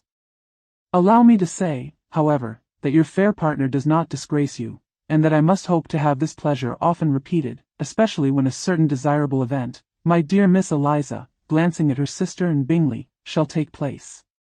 What congratulations will then flow in! I appeal to Mr. Darcy, but let me not interrupt you, sir. You will not thank me for detaining you from the bewitching converse of that young lady, whose bright eyes are also upbraiding me. Such very superior dancing is not often seen." The latter part of this address was scarcely heard by Darcy, but Sir William's allusion to his friend seemed to strike him forcibly, and his eyes were directed, with a very serious expression, towards Bingley and Jane, who were dancing together. Recovering himself, however, shortly, he turned to his partner, and said, "Sir William's interruption has made me forget what we were talking of. I do not think we were speaking at all." Sir William could not have interrupted any two people in the room who had less to say for themselves. "We have tried 2 or 3 subjects already without success, and what we are to talk of next I cannot imagine. What think you of books?" said he, smiling. "Books, oh no. I am sure we never read the same, or not with the same feelings." "I am sorry you think so, but if that be the case, there can at least be no want of subject. We may compare our different opinions." "No, I cannot talk of books in a ballroom. My head is always full of something else." "The present always occupies you in such scenes, does it?" said he, with a look of doubt. "Yes, always," she replied, without knowing what she said, for her thoughts had wandered far from the subject, as soon afterwards appeared by her suddenly exclaiming, "I remember hearing you once say, Mr. Darcy, that you hardly ever forgave, that your resentment, once created, was unappeasable. You are very cautious, I suppose, as to its being created?" "I am," said he, with a firm voice. "And never allow yourself to be blinded by prejudice?" "I hope not. It is particularly incumbent on those who never change their opinion, to be secure of judging properly at first. May I ask to what these questions tend?" "Merely to the illustration of your character," said she, endeavoring to shake off her gravity. "I am trying to make it out." "And what is your success?" She shook her head. "I do not get on at all. I hear such different accounts of you as puzzle me exceedingly."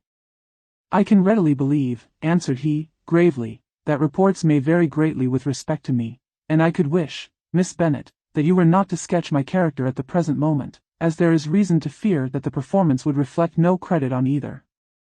But if I do not take your likeness now, I may never have another opportunity." "I would by no means suspend any pleasure of yours," he coldly replied. She said no more, and they went down the other dance and parted in silence, on each side dissatisfied, though not to an equal degree, for in Darcy's breast there was a tolerably powerful feeling towards her, which soon procured her pardon, and directed all his anger against another. They had not long separated when Miss Bingley came towards her, and, with an expression of civil disdain, thus accosted her, "So, Miss Eliza, I hear you are quite delighted with George Wickham? Your sister has been talking to me about him, and asking me 1,000 questions, and I find that the young man forgot to tell you, among his other communications, that he was the son of old Wickham, the late Mr. Darcy's steward. Let me recommend you, however, as a friend, not to give implicit confidence to all his assertions, for, as to Mr. Darcy's using him ill, it is perfectly false, for, on the contrary, he has been always remarkably kind to him, though George Wickham has treated Mr. Darcy in a most infamous manner. I do not know the particulars, but I know very well that Mr. Darcy is not in the least to blame, that he cannot bear to hear George Wickham mentioned, and that though my brother thought he could not well avoid including him in his invitation to the officers, he was excessively glad to find that he had taken himself out of the way. His coming into the country at all is a most insolent thing, indeed, and I wonder how he could presume to do it. I pity you, Miss Eliza, for this discovery of your favourite's guilt, but really, considering his descent, one could not expect much better. His guilt and his descent appear, by your account, to be the same, said Elizabeth, angrily, for I have heard you accuse him of nothing worse than of being the son of Mr. Darcy's steward, and of that, I can assure you, he informed me himself. I beg your pardon, replied Miss Bingley, turning away with a sneer. Excuse my interference, it was kindly meant. Insolent girl, said Elizabeth to herself. You are much mistaken if you expect to influence me by such a paltry attack as this. I see nothing in it but your own wilful ignorance and the malice of Mr. Darcy. She then sought her eldest sister, who had undertaken to make inquiries on the same subject of Bingley. Jane met her with a smile of such sweet complacency, a glow of such happy expression, as sufficiently marked how well she was satisfied with the occurrences of the evening. Elizabeth instantly read her feelings, and, at that moment, solicitude for Wickham, resentment against his enemies, and everything else, gave way before the hope of Jane's being in the fairest way for happiness. I want to know, said she, with a countenance no less smiling than her sister's, what you have learned about Mr. Wickham. But perhaps you have been too pleasantly engaged to think of any third person, in which case you may be sure of my pardon. No, replied Jane, I have not forgotten him, but I have nothing satisfactory to tell you. Mr. Bingley does not know the whole of his history, and is quite ignorant of the circumstances which have principally offended Mr. Darcy, but he will vouch for the good conduct, the probity and honour, of his friend, and is perfectly convinced that Mr. Wickham has deserved much less attention from Mr. Darcy than he has received, and I am sorry to say that by his account, as well as his sister's, Mr. Wickham is by no means a respectable young man. I am afraid he has been very imprudent, and has deserved to lose Mr. Darcy's regard. Mr.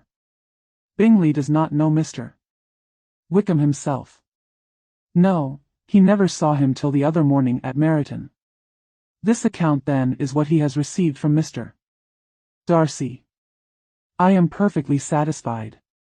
But what does he say of the living? He does not exactly recollect the circumstances, though he has heard them from Mr. Darcy more than once, but he believes that it was left to him conditionally only. I have not a doubt of Mr. Bingley's sincerity, said Elizabeth warmly, but you must excuse my not being convinced by assurances only. Mr. Bingley's defence of his friend was a very able one, I dare say, but since he is unacquainted with several parts of the story, and has learnt the rest from that friend himself, I shall venture still to think of both gentlemen as I did before.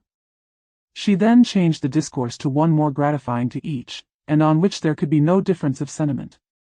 Elizabeth listened with delight to the happy though modest hopes which Jane entertained of Bingley's regard, and said all in her power to heighten her confidence in it.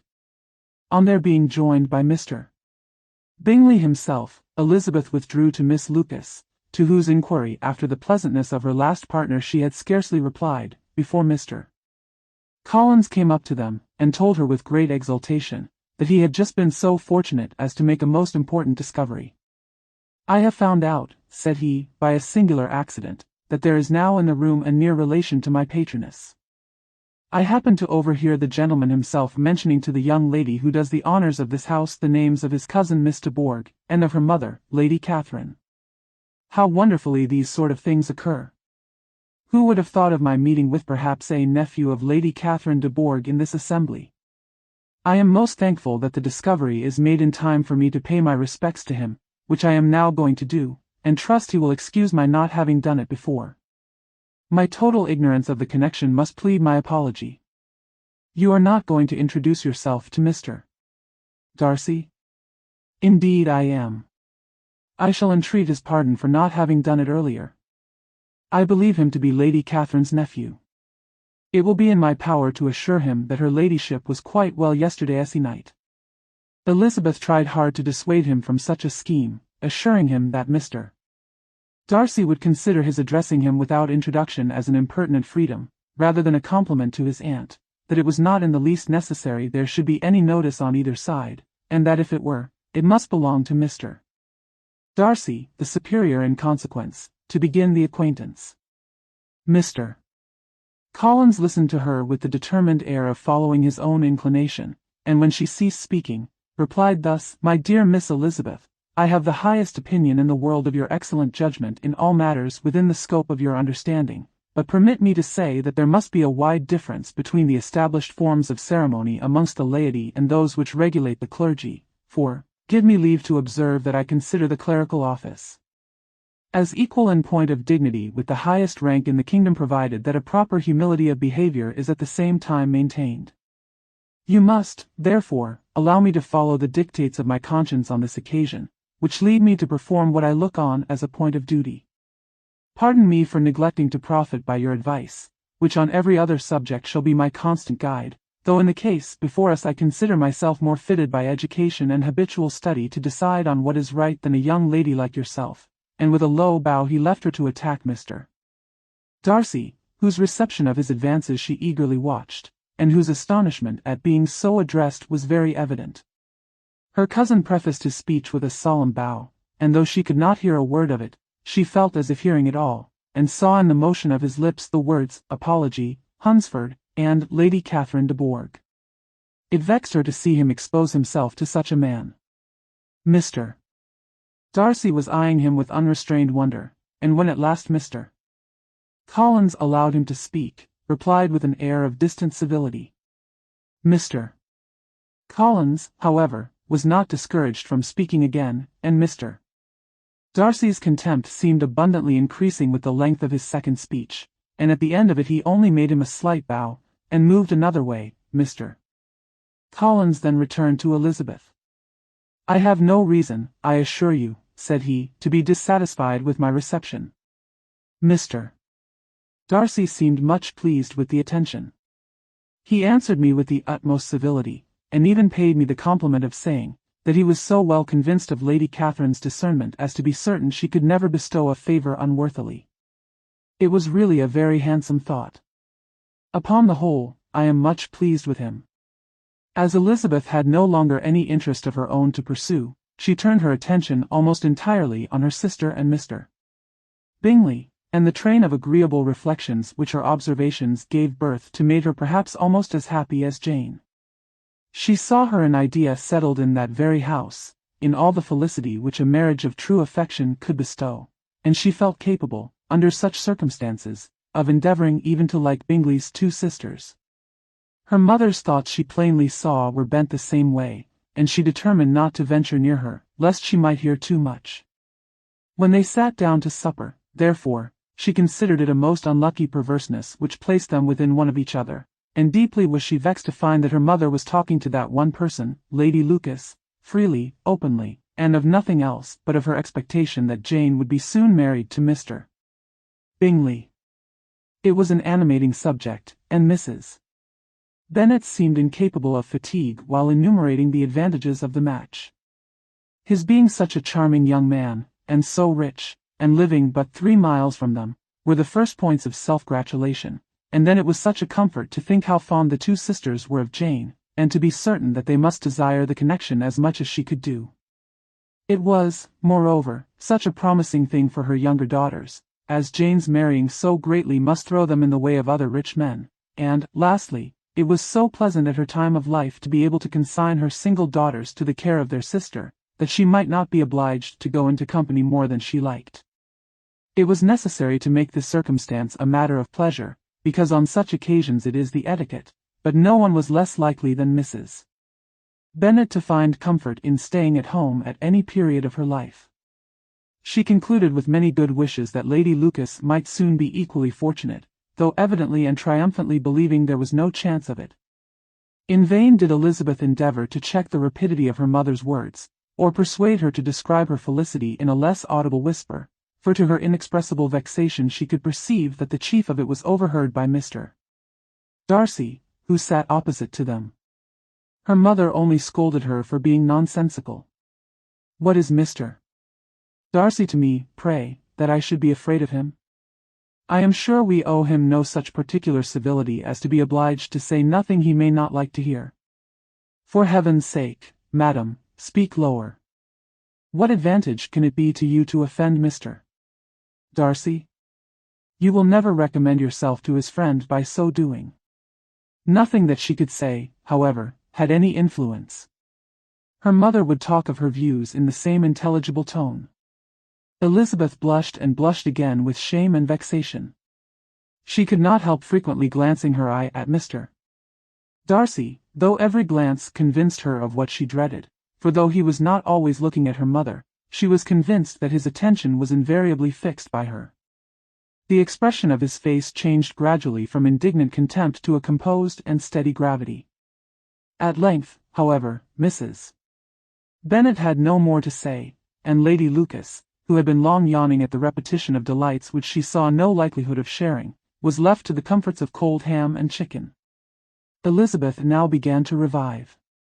But not long was the interval of tranquillity, for when supper was over, singing was talked of, and she had the mortification of seeing Mary, after very little entreaty, preparing to oblige the company.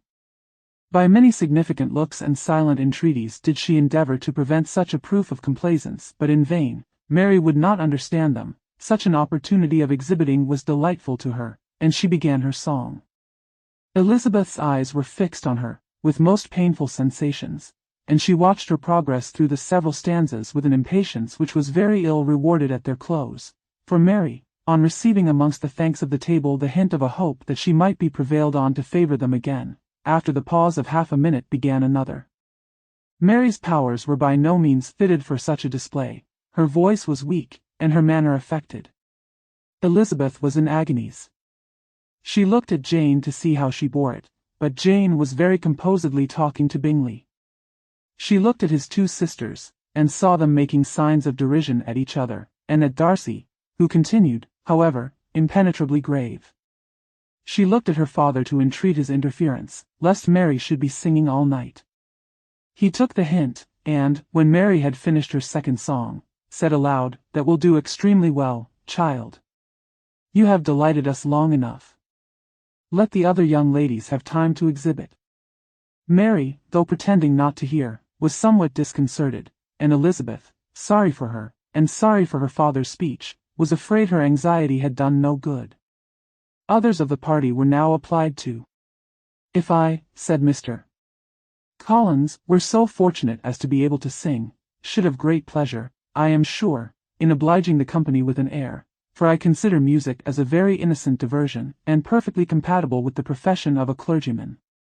I do not mean, however, to assert that we can be justified in devoting too much of our time to music, for there are certainly other things to be attended to. The rector of a parish has much to do. In the first place, he must make such an agreement for tithes as may be beneficial to himself and not offensive to his patron. He must write his own sermons, and the time that remains will not be too much for his parish duties, and the care and improvement of his dwelling, which he cannot be excused from making as comfortable as possible. And I do not think it of light importance that he should have attentive and conciliatory manners towards everybody, especially towards those to whom he owes his preferment. I cannot acquit him of that duty, nor could I think well of the man who should omit an occasion of testifying his respect towards anybody connected with the family." And with a bow to Mr. Darcy, he concluded his speech, which had been spoken so loud as to be heard by half the room. Many stared, many smiled, but no one looked more amused than Mr. Bennet himself, while his wife seriously commended Mr. Collins for having spoken so sensibly, and observed, in a half-whisper to Lady Lucas, that he was a remarkably clever, good kind of young man. To Elizabeth it appeared, that had her family made an agreement to expose themselves as much as they could during the evening, it would have been impossible for them to play their parts with more spirit, or finer success, and happy did she think it for Bingley and her sister that some of the exhibition had escaped his notice, and that his feelings were not of a sort to be much distressed by the folly which he must have witnessed. That his two sisters and Mr. Darcy, however, should have such an opportunity of ridiculing her relations was bad enough, and she could not determine whether the silent contempt of the gentlemen, or the insolent smiles of the ladies, were more intolerable. The rest of the evening brought her little amusement. She was teased by Mr. Collins, who continued most perseveringly by her side, and though he could not prevail with her to dance with him again, put it out of her power to dance with others.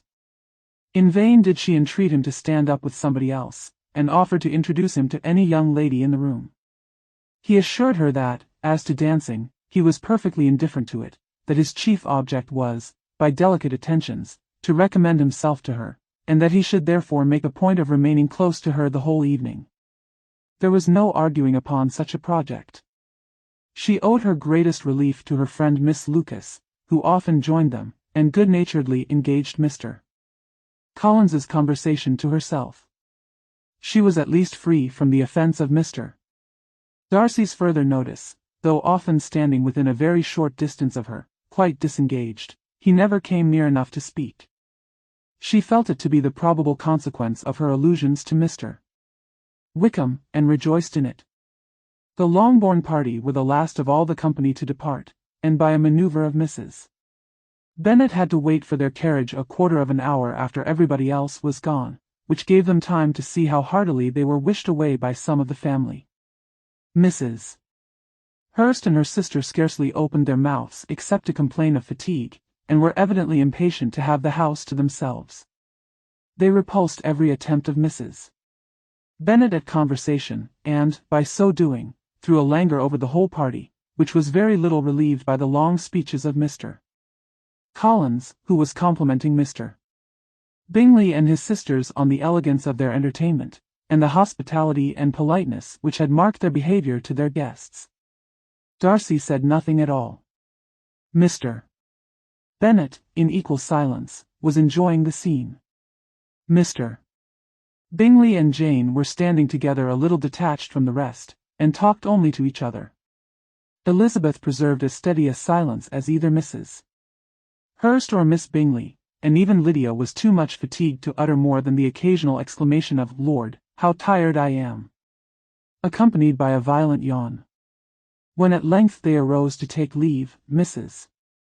Bennet was most pressingly civil in her hope of seeing the whole family soon at Longbourn, and addressed herself particularly to Mr. Bingley, to assure him how happy he would make them, by eating a family dinner with them at any time, without the ceremony of a formal invitation. Bingley was all grateful pleasure, and he readily engaged for taking the earliest opportunity of waiting on her after his return from London, whither he was obliged to go the next day for a short time. Mrs. Bennet was perfectly satisfied, and quitted the house under the delightful persuasion that, allowing for the necessary preparations of settlements, new carriages, and wedding clothes, she should undoubtedly see her daughter settled at Netherfield in the course of 3 or 4 months. Of having another daughter married to Mr. Collins she thought with equal certainty, and with considerable, though not equal, pleasure. Elizabeth was the least dear to her of all her children, and though the man and the match were quite good enough for her, the worth of each was eclipsed by Mr. Bingley and Netherfield. To assure you in the most animated language, Chapter 19. The next day opened a new scene at Longbourn. Mr. Collins made his declaration in form. Having resolved to do it without loss of time, as his leave of absence extended only to the following Saturday, and having no feelings of diffidence to make it distressing to himself even at the moment, he set about it in a very orderly manner, with all the observances which he supposed a regular part of the business. On finding Mrs. Bennet, Elizabeth, and one of the younger girls together, soon after breakfast, he addressed the mother in these words: "May I hope, madam, for your interest with your fair daughter Elizabeth, when I solicit for the honour of a private audience with her in the course of this morning?" Before Elizabeth had time for anything but a blush of surprise, Mrs. Bennet instantly answered, "Oh dear. Yes, certainly. I am sure Lizzie will be very happy. I am sure she can have no objection. Come, Kitty, I want you upstairs." And gathering her work together, she was hastening away, when Elizabeth called out, "Dear ma'am, do not go. I beg you will not go. Mr. Collins must excuse me. He can have nothing to say to me that anybody need not hear." I am going away myself. No, no, nonsense, Lizzie. I desire you will stay where you are. And upon Elizabeth seeming really, with vexed and embarrassed looks, about to escape, she added, Lizzie, I insist upon your staying and hearing Mr. Collins. Elizabeth would not oppose such an injunction, and a moment's consideration making her also sensible that it would be wisest to get it over as soon and as quietly as possible, she sat down again, and tried to conceal, by incessant employment, the feelings which were divided between distress and diversion. Mrs. Bennet and Kitty walked off, and as soon as they were gone, Mr. Collins began, believe me, my dear Miss Elizabeth, that your modesty, so far from doing you any disservice, rather adds to your other perfections. You would have been less amiable in my eyes had there not been this little unwillingness, but allow me to assure you that I have your respected mother's permission for this address. You can hardly doubt the purport of my discourse, however your natural delicacy may lead you to dissemble. My attentions have been too marked to be mistaken. Almost as soon as I entered the house I singled you out as the companion of my future life. But before I am run away with by my feelings on this subject, perhaps it will be advisable for me to state my reasons for marrying and, moreover, for coming into Hertfordshire with the design of selecting a wife, as I certainly did. The idea of Mr. Collins, with all his solemn composure, being run away with by his feelings, made Elizabeth so near laughing that she could not use the short pause he allowed in any attempt to stop him farther, and he continued, my reasons for marrying are, first, that I think it a right thing for every clergyman in easy circumstances, like myself, to set the example of matrimony in his parish. Secondly, that I am convinced it will add very greatly to my happiness, and, thirdly, which perhaps I ought to have mentioned earlier, that it is the particular advice and recommendation of the very noble lady whom I have the honor of calling patroness. Twice has she condescended to give me her opinion, unasked too, on this subject, and it was but the very Saturday night before I left Hunsford between our pools at quadrille, while Mrs. Jenkinson was arranging Miss de Bourgh's footstool, that she said, Mr. Collins, you must marry. A clergyman like you must marry. Choose properly, choose a gentlewoman for my sake, and for your own. Let her be an active, useful sort of person, not brought up high, but able to make a small income go a good way. This is my advice. Find such a woman as soon as you can, bring her to Hunsford, and I will visit her. Allow me, by the way, to observe, my fair cousin, that I do not reckon the notice and kindness of Lady Catherine de Bourgh as among the least of the advantages in my power to offer. You will find her manners beyond anything I can describe, and your wit and vivacity, I think, must be acceptable to her, especially when tempered with the silence and respect which her rank will inevitably excite. Thus much for my general intention in favor of matrimony. It remains to be told why my views were directed to Longbourn instead of my own neighborhood, where I assure you there are many amiable young women. But the fact is, that being, as I am, to inherit this estate after the death of your honored father, who, however, may live many years longer, I could not satisfy myself without resolving to choose a wife from among his daughters, that the loss to them might be as little as possible when the melancholy event takes place which, however, as I have already said, may not be for several years. This has been my motive, my fair cousin, and I flatter myself it will not sink me in your esteem. And now nothing remains for me but to assure you in the most animated language of the violence of my affection. To fortune I am perfectly indifferent, and shall make no demand of that nature on your father, since I am well aware that it could not be complied with, and that £1,000 in the 4%, which will not be yours till after your mother's decease, is all that you may ever be entitled to. On that head, therefore, I shall be uniformly silent, and you may assure yourself that no ungenerous reproach shall ever pass my lips when we are married. It was absolutely necessary to interrupt him now.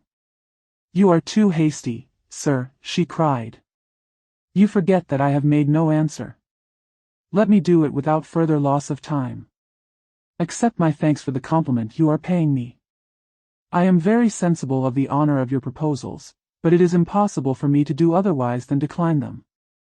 I am not now to learn, replied Mr.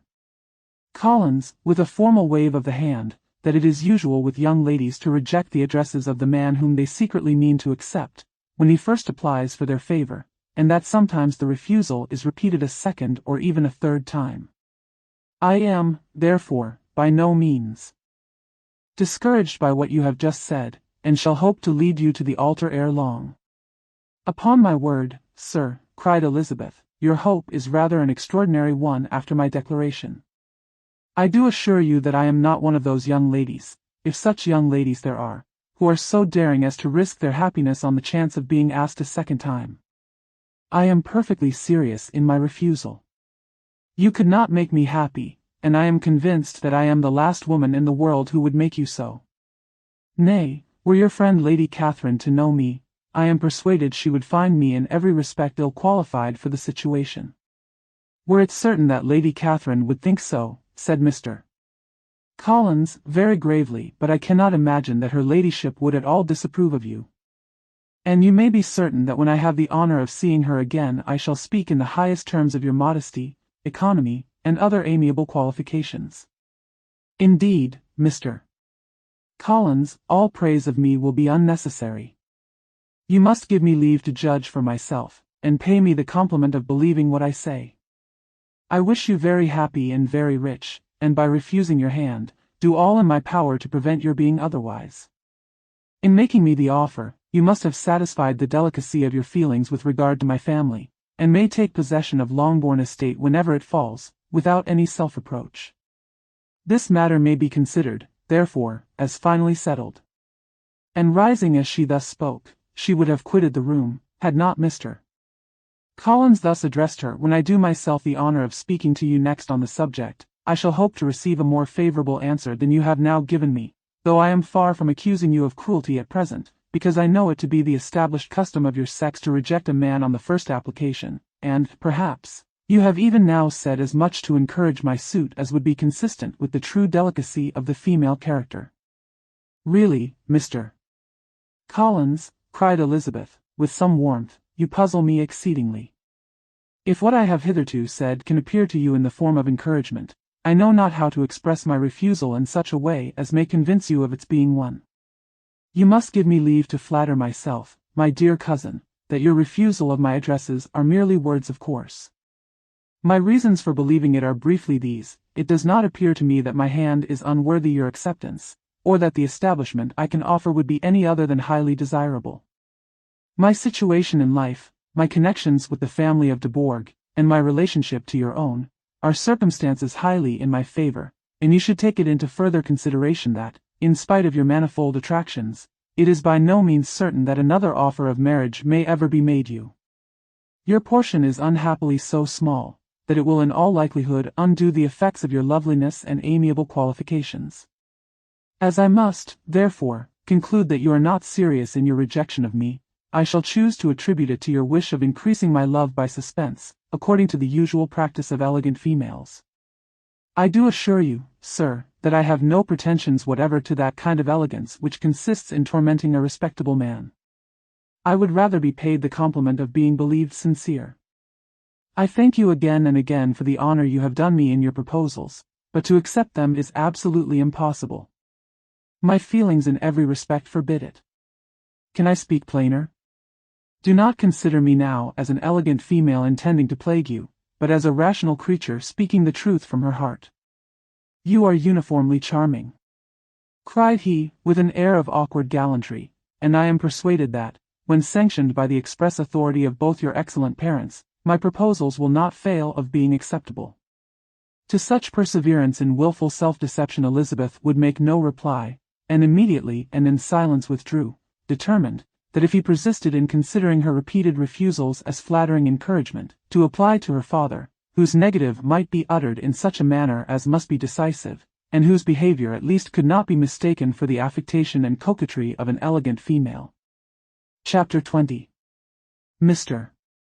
Collins was not left long to the silent contemplation of his successful love, for Mrs. Bennet, having dawdled about in the vestibule to watch for the end of the conference, no sooner saw Elizabeth open the door and with quick step pass her towards the staircase, than she entered the breakfast-room, and congratulated both him and herself in warm terms on the happy prospect of their nearer connection. Mr. Collins received and returned these felicitations with equal pleasure, and then proceeded to relate the particulars of their interview, with the result of which he trusted he had every reason to be satisfied, since the refusal which his cousin had steadfastly given him would naturally flow from her bashful modesty and the genuine delicacy of her character. This information, however, startled Mrs. Bennet. She would have been glad to be equally satisfied that her daughter had meant to encourage him by protesting against his proposals, but she dared not believe it, and could not help saying so. But depend upon it, Mr. Collins, she added, that Lizzie shall be brought to reason. I will speak to her about it myself directly. She is a very headstrong, foolish girl, and does not know her own interest, but I will make her know it. Pardon me for interrupting you, madam, cried Mr. Collins, but if she is really headstrong and foolish, I know not whether she would altogether be a very desirable wife to a man in my situation, who naturally looks for happiness in the marriage state. If, therefore, she actually persists in rejecting my suit, perhaps it were better not to force her into accepting me, because, if liable to such defects of temper, she could not contribute much to my felicity. Sir, you quite misunderstand me, said Mrs. Bennet, alarmed. Lizzie is only headstrong in such matters as these. In everything else she is as good-natured a girl as ever lived. I will go directly to Mr. Bennet, and we shall very soon settle it with her, I am sure. She would not give him time to reply, but hurrying instantly to her husband, called out, as she entered the library, "Oh, Mr. Bennet, you are wanted immediately, we are all in an uproar. You must come and make Lizzie marry Mr. Collins, for she vows she will not have him, and if you do not make haste he will change his mind and not have her." Mr. Bennet raised his eyes from his book as she entered, and fixed them on her face with a calm unconcern, which was not in the least altered by her communication. "I have not the pleasure of understanding you," said he, when she had finished her speech. "Of what are you talking?" "Of Mr. Collins and Lizzie. Lizzie declares she will not have Mr. Collins, and Mr. Collins begins to say that he will not have Lizzie. And what am I to do on the occasion? It seems a hopeless business. Speak to Lizzie about it yourself. Tell her that you insist upon her marrying him. Let her be called down. She shall hear my opinion." Mrs. Bennet rang the bell, and Miss Elizabeth was summoned to the library. "Come here, child," cried her father as she appeared. "I have sent for you on an affair of importance.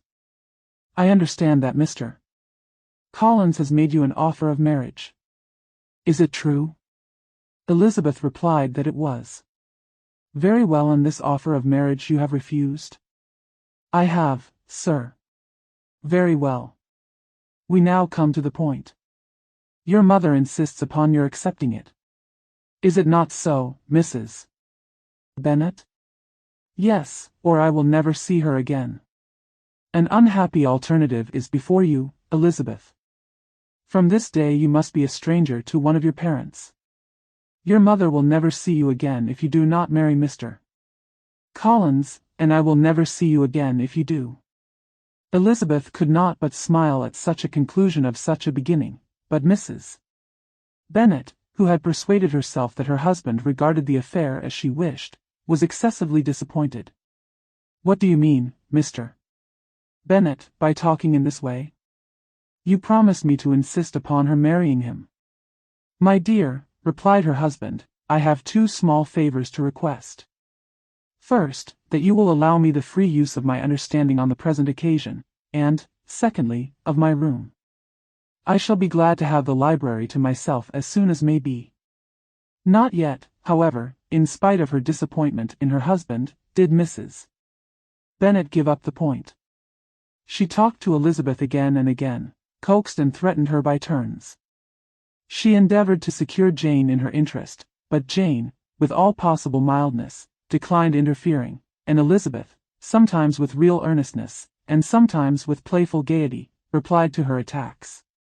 Though her manner varied, however, her determination never did. Mr. Collins, meanwhile, was meditating in solitude on what had passed. He thought too well of himself to comprehend on what motive his cousin could refuse him, and though his pride was hurt, he suffered in no other way. His regard for her was quite imaginary, and the possibility of her deserving her mother's reproach prevented his feeling any regret. While the family were in this confusion, Charlotte Lucas came to spend the day with them. She was met in the vestibule by Lydia, flying to her, cried in a half-whisper, "I am glad you are come, for there is such fun here. What do you think has happened this morning? Mr. Collins has made an offer to Lizzie, and she will not have him." They entered the breakfast room. Charlotte had hardly time to answer before they were joined by Kitty, who came to tell the same news, and no sooner had they entered the breakfast room, where Mrs. Bennet was alone, than she likewise began on the subject, calling on Miss Lucas for her compassion, and entreating her to persuade her friend Lizzie to comply with the wishes of her family. "Pray do, my dear Miss Lucas," she added, in a melancholy tone, "for nobody is on my side, nobody takes part with me, I am cruelly used, nobody feels for my poor nerves." Charlotte's reply was spared by the entrance of Jane and Elizabeth. "Aye, there she comes," continued Mrs. Bennet, looking as unconcerned as may be, and caring no more for us than if we were at York, provided she can have her own way. "But I tell you what, Miss Lizzie, if you take it into your head to go on refusing every offer of marriage in this way, you will never get a husband at all, and I am sure I do not know who is to maintain you when your father is dead. I shall not be able to keep you, and so I warn you. I have done with you from this very day. I told you in the library, you know, that I should never speak to you again, and you will find me as good as my word. I have no pleasure in talking to undutiful children. Not that I have much pleasure, indeed, in talking to anybody. People who suffer as I do from nervous complaints can have no great inclination for talking. Nobody can tell what I suffer. But it is always so. Those who do not complain are never pitied." Her daughters listened in silence to this effusion, sensible that any attempt to reason with or soothe her would only increase the irritation. She talked on, therefore, without interruption from any of them till they were joined by Mr. Collins, who entered with an air more stately than usual, and on perceiving whom, she said to the girls, "Now, I do insist upon it, that you, all of you, hold your tongues, and let Mr. Collins and me have a little conversation together." Elizabeth passed quietly out of the room, Jane and Kitty followed, but Lydia stood her ground, determined to hear all she could, and Charlotte, detained first by the civility of Mr. Collins, whose inquiries after herself and all her family were very minute, and then by a little curiosity, satisfied herself with walking to the window and pretending not to hear. In a doleful voice Mrs. Bennet thus began the projected conversation. "Oh, Mr. Collins." "My dear madam," replied he, "let us be for ever silent on this point. Far be it from me," he presently continued, in a voice that marked his displeasure, "to resent the behavior of your daughter.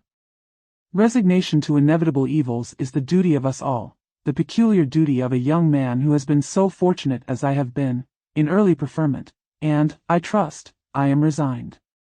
Perhaps not the less so from feeling a doubt of my positive happiness had my fair cousin honored me with her hand, for I have often observed, that resignation is never so perfect as when the blessing denied begins to lose somewhat of its value in our estimation. You will not, I hope, consider me as showing any disrespect to your family, my dear madam, by thus withdrawing my pretensions to your daughter's favor, without having paid yourself and Mr. Bennet the compliment of requesting you to interpose your authority in my behalf. My conduct may, I fear, be objectionable in having accepted my dismission from your daughter's lips instead of your own, but we are all liable to error. I have certainly meant well through the whole affair. My object has been to secure an amiable companion for myself, with due consideration for the advantage of all your family, and if my manner has been at all reprehensible, I here beg leave to apologize. Chapter 21. The discussion of Mr. Collins's offer was now nearly at an end, and Elizabeth had only to suffer from the uncomfortable feelings necessarily attending it, and occasionally from some peevish allusion of her mother. As for the gentleman himself, his feelings were chiefly expressed, not by embarrassment or dejection, or by trying to avoid her, but by stiffness of manner and resentful silence. He scarcely ever spoke to her, and the assiduous attentions which he had been so sensible of himself were transferred for the rest of the day to Miss Lucas, whose civility in listening to him was a seasonable relief to them all, and especially to her friend. The morrow produced no abatement of Mrs. Bennet's ill humor or ill health. Mr. Collins was also in the same state of angry pride. Elizabeth had hoped that his resentment might shorten his visit, but his plan did not appear in the least affected by it. He was always to have gone on Saturday, and to Saturday he still meant to stay. After breakfast, the girls walked to Meryton, to inquire if Mr. Wickham were returned, and to lament over his absence from the Netherfield ball. He joined them on their entering the town, and attended them to their aunt's, where his regret and vexation and the concern of everybody were well talked over. To Elizabeth, however, he voluntarily acknowledged that the necessity of his absence had been self-imposed. "I found," said he, as the time drew near, "that I had better not meet Mr. Darcy, that to be in the same room, the same party with him for so many hours together, might be more than I could bear, and that scenes might arise unpleasant to more than myself." She highly approved his forbearance, and they had leisure for a full discussion of it, and for all the commendations which they civilly bestowed on each other, as Wickham and another officer walked back with them to Longbourn, and during the walk he particularly attended to her. His accompanying them was a double advantage. She felt all the compliment it offered to herself, and it was most acceptable as an occasion of introducing him to her father and mother. Walked back with them, soon after their return, a letter was delivered to Miss Bennet. It came from Netherfield, and was opened immediately. The envelope contained a sheet of elegant, little, hot-pressed paper, well covered with a lady's fair, flowing hand, and Elizabeth saw her sister's countenance change as she read it, and saw her dwelling intently on some particular passages. Jane recollected herself soon, and putting the letter away, tried to join, with her usual cheerfulness, in the general conversation, but Elizabeth felt an anxiety on the subject which drew off her attention even from Wickham, and no sooner had he and his companion taken leave, than a glance from Jane invited her to follow her upstairs. When they had gained their own room, Jane, taking out her letter, said, "This is from Caroline Bingley. What it contains has surprised me a good deal. The whole party have left Netherfield by this time, and are on their way to town, and without any intention of coming back again. You shall hear what she says." She then read the first sentence aloud, which comprised the information of their having just resolved to follow their brother to town directly, and of their meaning to dine that day in Grosvenor Street, where Mr. Hurst had a house. The next was in these words: "I do not pretend to regret anything I shall leave in Hertfordshire except your society, my dearest friend, but we will hope, at some future period, to enjoy many returns of that delightful intercourse we have known, and in the meanwhile may lessen the pain of separation by a very frequent and most unreserved correspondence. I depend on you for that." To these high-flown expressions Elizabeth listened with all the insensibility of distrust, and though the suddenness of their removal surprised her, she saw nothing in it really to lament. It was not to be supposed that their absence from Netherfield would prevent Mr. Bingley's being there, and as to the loss of their society, she was persuaded that Jane must soon cease to regard it in the enjoyment of his. "It is unlucky," said she, after a short pause, "that you should not be able to see your friends before they leave the country. But may we not hope that the period of future happiness, to which Miss Bingley looks forward, may arrive earlier than she is aware, and that the delightful intercourse you have known as friends will be renewed with yet greater satisfaction as sisters? Mr. Bingley will not be detained in London by them. Caroline decidedly says that none of the party will return into Hertfordshire this winter. I will read it to you. When my brother left us yesterday, he imagined that the business which took him to London might be concluded in 3 or 4 days, but as we are certain it cannot be so, and at the same time convinced that when Charles gets to town he will be in no hurry to leave it again, we have determined on following him thither, that he may not be obliged to spend his vacant hours in a comfortless hotel. Many of my acquaintance are already there for the winter. I wish I could hear that you, my dearest friend, had any intention of making one in the crowd, but of that I despair. I sincerely hope your Christmas in Hertfordshire may abound in the gaieties which that season generally brings, and that your beaux will be so numerous as to prevent your feeling the loss of the 3 of whom we shall deprive you. It is evident by this," added Jane, "that he comes back no more this winter. It is only evident that Miss Bingley does not mean he should." "Why will you think so?"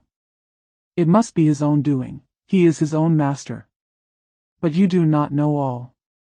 I will read you the passage which particularly hurts me. I will have no reserves from you. Mr. Darcy is impatient to see his sister, and to confess the truth, we are scarcely less eager to meet her again. I really do not think Georgiana Darcy has her equal for beauty, elegance, and accomplishments, and the affection she inspires in Louisa and myself is heightened into something still more interesting from the hope we dare to entertain of her being hereafter our sister. I do not know whether I ever before mentioned to you my feelings on this subject, but I will not leave the country without confiding them, and I trust you will not esteem them unreasonable. My brother admires her greatly already. He will have frequent opportunity now of seeing her on the most intimate footing. Her relations all wish the connection as much as his own, and the sister's partiality is not misleading me, I think, when I call Charles most capable of engaging any woman's heart. With all these circumstances to favor an attachment, and nothing to prevent it, am I wrong, my dearest Jane, in indulging the hope of an event which will secure the happiness of so many? What think you of this sentence, my dear Lizzie? Said Jane, as she finished it. Is it not clear enough?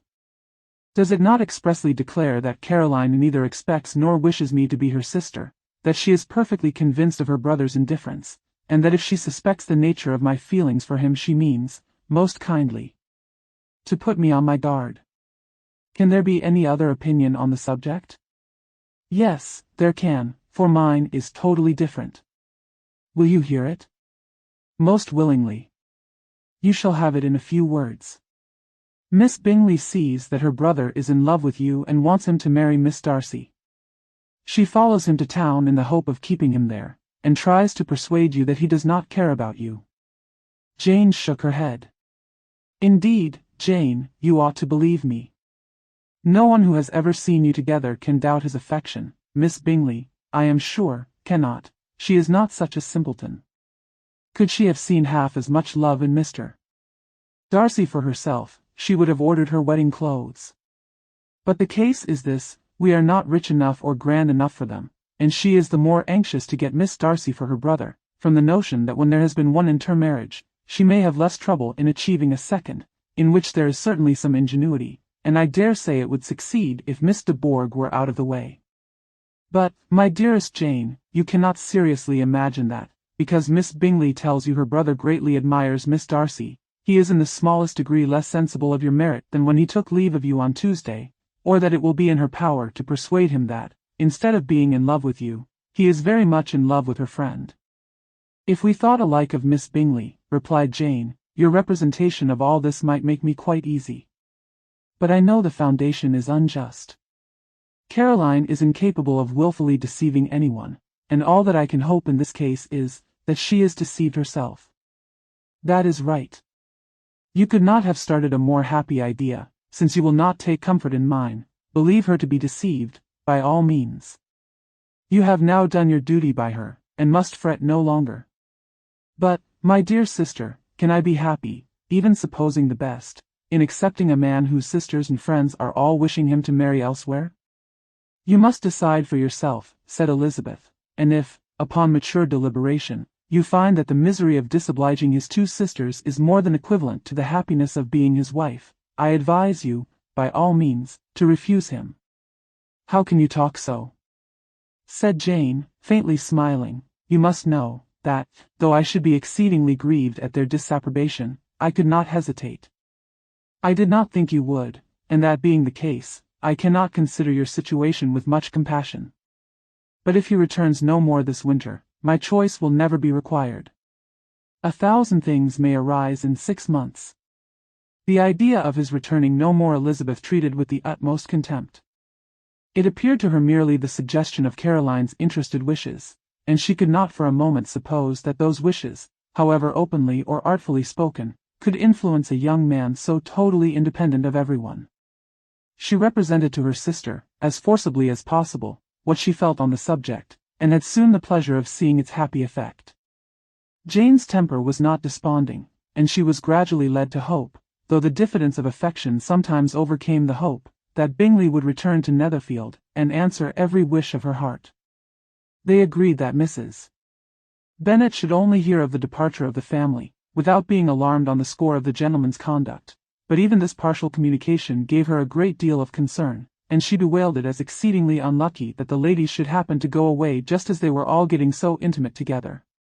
After lamenting it, however, at some length, she had the consolation of thinking that Mr. Bingley would be soon down again, and soon dining at Longbourn, and the conclusion of all was the comfortable declaration, that, though he had been invited only to a family dinner, she would take care to have 2 full courses. Chapter 22. The Bennets were engaged to dine with the Lucases, and again, during the chief of the day, was Miss Lucas so kind as to listen to Mr. Collins. Elizabeth took an opportunity of thanking her. "It keeps him in good humor," said she, "and I am more obliged to you than I can express." Charlotte assured her friend of her satisfaction in being useful, and that it amply repaid her for the little sacrifice of her time. This was very amiable, but Charlotte's kindness extended farther than Elizabeth had any conception of. Its object was nothing less than to secure her from any return of Mr. Collins's addresses, by engaging them towards herself. Such was Miss Lucas's scheme, and appearances were so favorable, that when they parted at night, she would have felt almost sure of success if he had not been to leave Hertfordshire so very soon. But here she did injustice to the fire and independence of his character, for it led him to escape out of Longbourn House the next morning with admirable slyness, and hasten to Lucas Lodge to throw himself at her feet. He was anxious to avoid the notice of his cousins, from a conviction that, if they saw him depart, they could not fail to conjecture his design, and he was not willing to have the attempt known till its success could be known likewise. For, though feeling almost secure, and with reason, for Charlotte had been tolerably encouraging, he was comparatively diffident since the adventure of Wednesday. His reception, however, was of the most flattering kind. Miss Lucas perceived him from an upper window as he walked towards the house, and instantly set out to meet him accidentally in the lane. But little had she dared to hope that so much love and eloquence awaited her there. In as short a time as Mr.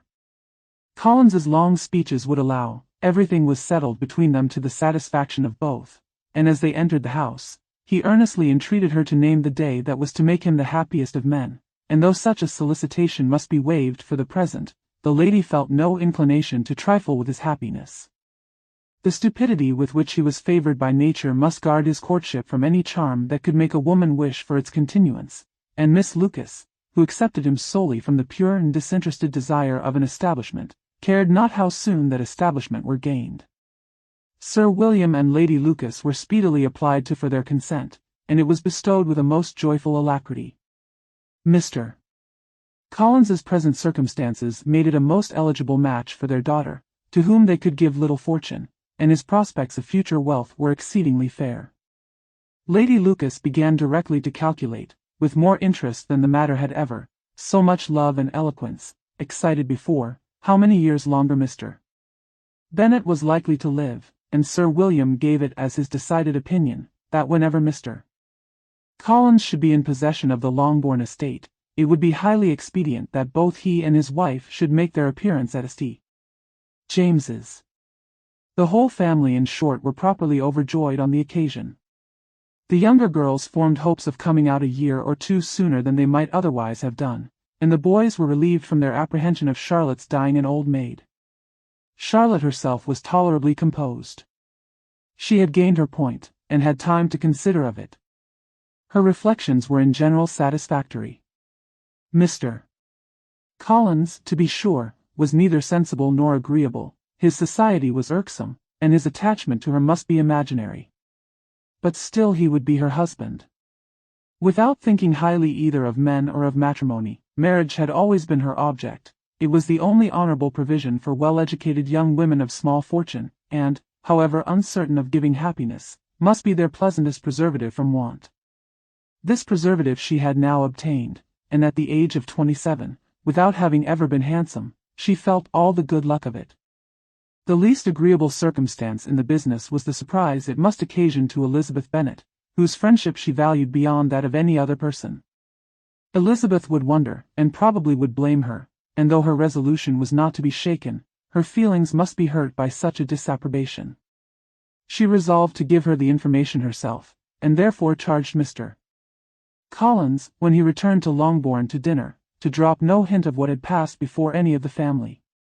A promise of secrecy was of course very dutifully given, but it could not be kept without difficulty, for the curiosity excited by his long absence burst forth in such very direct questions on his return, as required some ingenuity to evade, and he was at the same time exercising great self-denial, for he was longing to publish his prosperous love. As he was to begin his journey too early on the morrow to see any of the family, the ceremony of leave-taking was performed when the ladies moved for the night, and Mrs. Bennet, with great politeness and cordiality, said how happy they should be to see him at Longbourn again, whenever his other engagements might allow him to visit them. "My dear madam," he replied, "this invitation is particularly gratifying, because it is what I have been hoping to receive, and you may be very certain that I shall avail myself of it as soon as possible." They were all astonished, and Mr. Bennet, who could by no means wish for so speedy a return, immediately said, "But is there not danger of Lady Catherine's disapprobation here, my good sir? You had better neglect your relations than run the risk of offending your patroness." "My dear sir," replied Mr. Collins, "I am particularly obliged to you for this friendly caution, and you may depend upon my not taking so material a step without her ladyship's concurrence. You cannot be too much on your guard. Risk anything rather than her displeasure, and if you find it likely to be raised by your coming to us again, which I should think exceedingly probable, stay quietly at home, and be satisfied that we shall take no offense.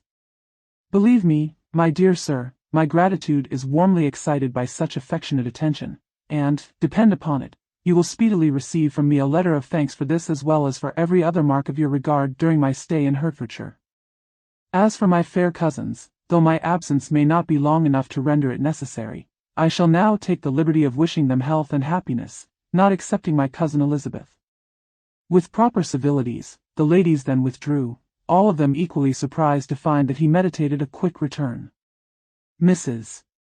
Bennet wished to understand by it that he thought of paying his addresses to one of her younger girls, and Mary might have been prevailed on to accept him. She rated his abilities much higher than any of the others. There was a solidity in his reflections which often struck her, and though by no means so clever as herself, she thought that, if encouraged to read and improve himself by such an example as hers, he might become a very agreeable companion. But on the following morning every hope of this kind was done away. Miss Lucas called soon after breakfast, and in a private conference with Elizabeth related the event of the day before. The possibility of Mr. Collins's fancying himself in love with her friend had once occurred to Elizabeth within the last day or two, but that Charlotte could encourage him seemed almost as far from possibility as that she could encourage him herself, and her astonishment was consequently so great as to overcome at first the bounds of decorum, and she could not help crying out, engaged to Mr. Collins. "My dear Charlotte, impossible." The steady countenance which Miss Lucas had commanded in telling her story gave way to a momentary confusion here on receiving so direct a reproach, though, as it was no more than she expected, she soon regained her composure, and calmly replied, "Why should you be surprised, my dear Eliza? Do you think it incredible that Mr. Collins should be able to procure any woman's good opinion, because he was not so happy as to succeed with you?" But Elizabeth had now recollected herself, and, making a strong effort for it, was able to assure her, with tolerable firmness, that the prospect of their relationship was highly grateful to her, and that she wished her all imaginable happiness. "I see what you are feeling," replied Charlotte. "You must be surprised, very much surprised, so lately as Mr. Collins was wishing to marry you. But when you have had time to think it all over, I hope you will be satisfied with what I have done. I am not romantic, you know. I never was. I ask only a comfortable home, and, considering Mr. Collins's character, connections, and situation in life, I am convinced that my chance of happiness with him is as fair as most people can boast on entering the marriage state." Elizabeth quietly answered undoubtedly, and, after an awkward pause, they returned to the rest of the family. Charlotte did not stay much longer, and Elizabeth was then left to reflect on what she had heard. It was a long time before she became at all reconciled to the idea of so unsuitable a match. The strangeness of Mr. Collins's making 2 offers of marriage within 3 days was nothing in comparison of his being now accepted. She had always felt that Charlotte's opinion of matrimony was not exactly like her own, but she could not have supposed it possible that, when called into action, she would have sacrificed every better feeling to worldly advantage. Charlotte, the wife of Mr. Collins, was a most humiliating picture.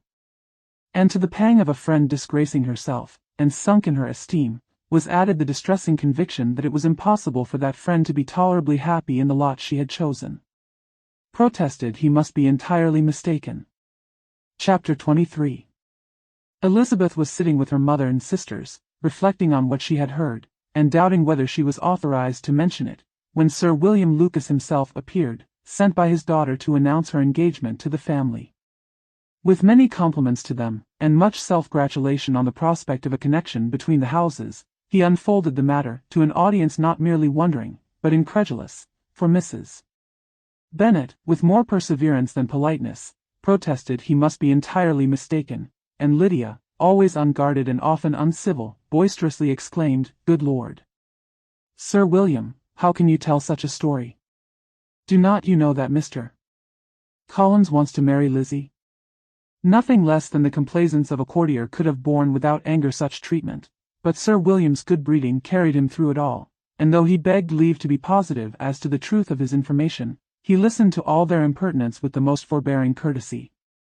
Elizabeth, feeling it incumbent on her to relieve him from so unpleasant a situation, now put herself forward to confirm his account, by mentioning her prior knowledge of it from Charlotte herself, and endeavored to put a stop to the exclamations of her mother and sisters, by the earnestness of her congratulations to Sir William, in which she was readily joined by Jane, and by making a variety of remarks on the happiness that might be expected from the match, the excellent character of Mr.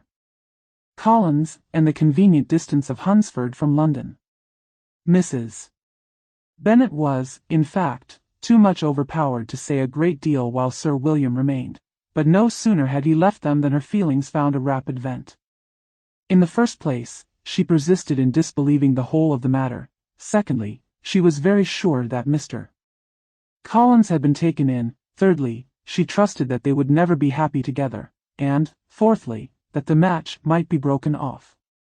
Two inferences, however, were plainly deduced from the whole: one, that Elizabeth was the real cause of all the mischief, and the other, that she herself had been barbarously used by them all, and on these two points she principally dwelt during the rest of the day. Nothing could console and nothing appease her. Nor did that day wear out her resentment. A week elapsed before she could see Elizabeth without scolding her. A month passed away before she could speak to Sir William or Lady Lucas without being rude, and many months were gone before she could at all forgive their daughter. Mr. Bennet's emotions were much more tranquil on the occasion, and such as he did experience he pronounced to be of a most agreeable sort, for it gratified him, he said, to discover that Charlotte Lucas, whom he had been used to think tolerably sensible, was as foolish as his wife, and more foolish than his daughter. Jane confessed herself a little surprised at the match, but she said less of her astonishment than of her earnest desire for their happiness, nor could Elizabeth persuade her to consider it as improbable. Kitty and Lydia were far from envying Miss Lucas, for Mr. Collins was only a clergyman, and it affected them in no other way than as a piece of news to spread at Meryton. Lady Lucas could not be insensible of triumph on being able to retort on Mrs. Bennet the comfort of having a daughter well married, and she called at Longbourn rather oftener than usual to say how happy she was, though Mrs. Bennet's sour looks and ill-natured remarks might have been enough to drive happiness away. Between Elizabeth and Charlotte there was a restraint which kept them mutually silent on the subject, and Elizabeth felt persuaded that no real confidence could ever subsist between them again.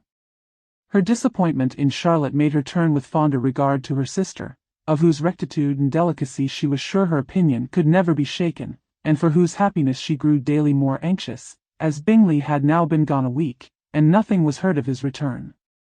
Jane had sent Caroline an early answer to her letter, and was counting the days till she might reasonably hope to hear again. The promised letter of thanks from Mr. Collins arrived on Tuesday, addressed to their father, and written with all the solemnity of gratitude which a 12-month's abode in the family might have prompted. After discharging his conscience on that head, he proceeded to inform them, with many rapturous expressions, of his happiness in having obtained the affection of their amiable neighbour, Miss Lucas, and then explained that it was merely with the view of enjoying her society that he had been so ready to close with their kind wish of seeing him again at Longbourn, whither he hoped to be able to return on Monday fortnight. For Lady Catherine, he added, so heartily approved his marriage, that she wished it to take place as soon as possible, which he trusted would be an unanswerable argument with his amiable Charlotte to name an early day for making him the happiest of men.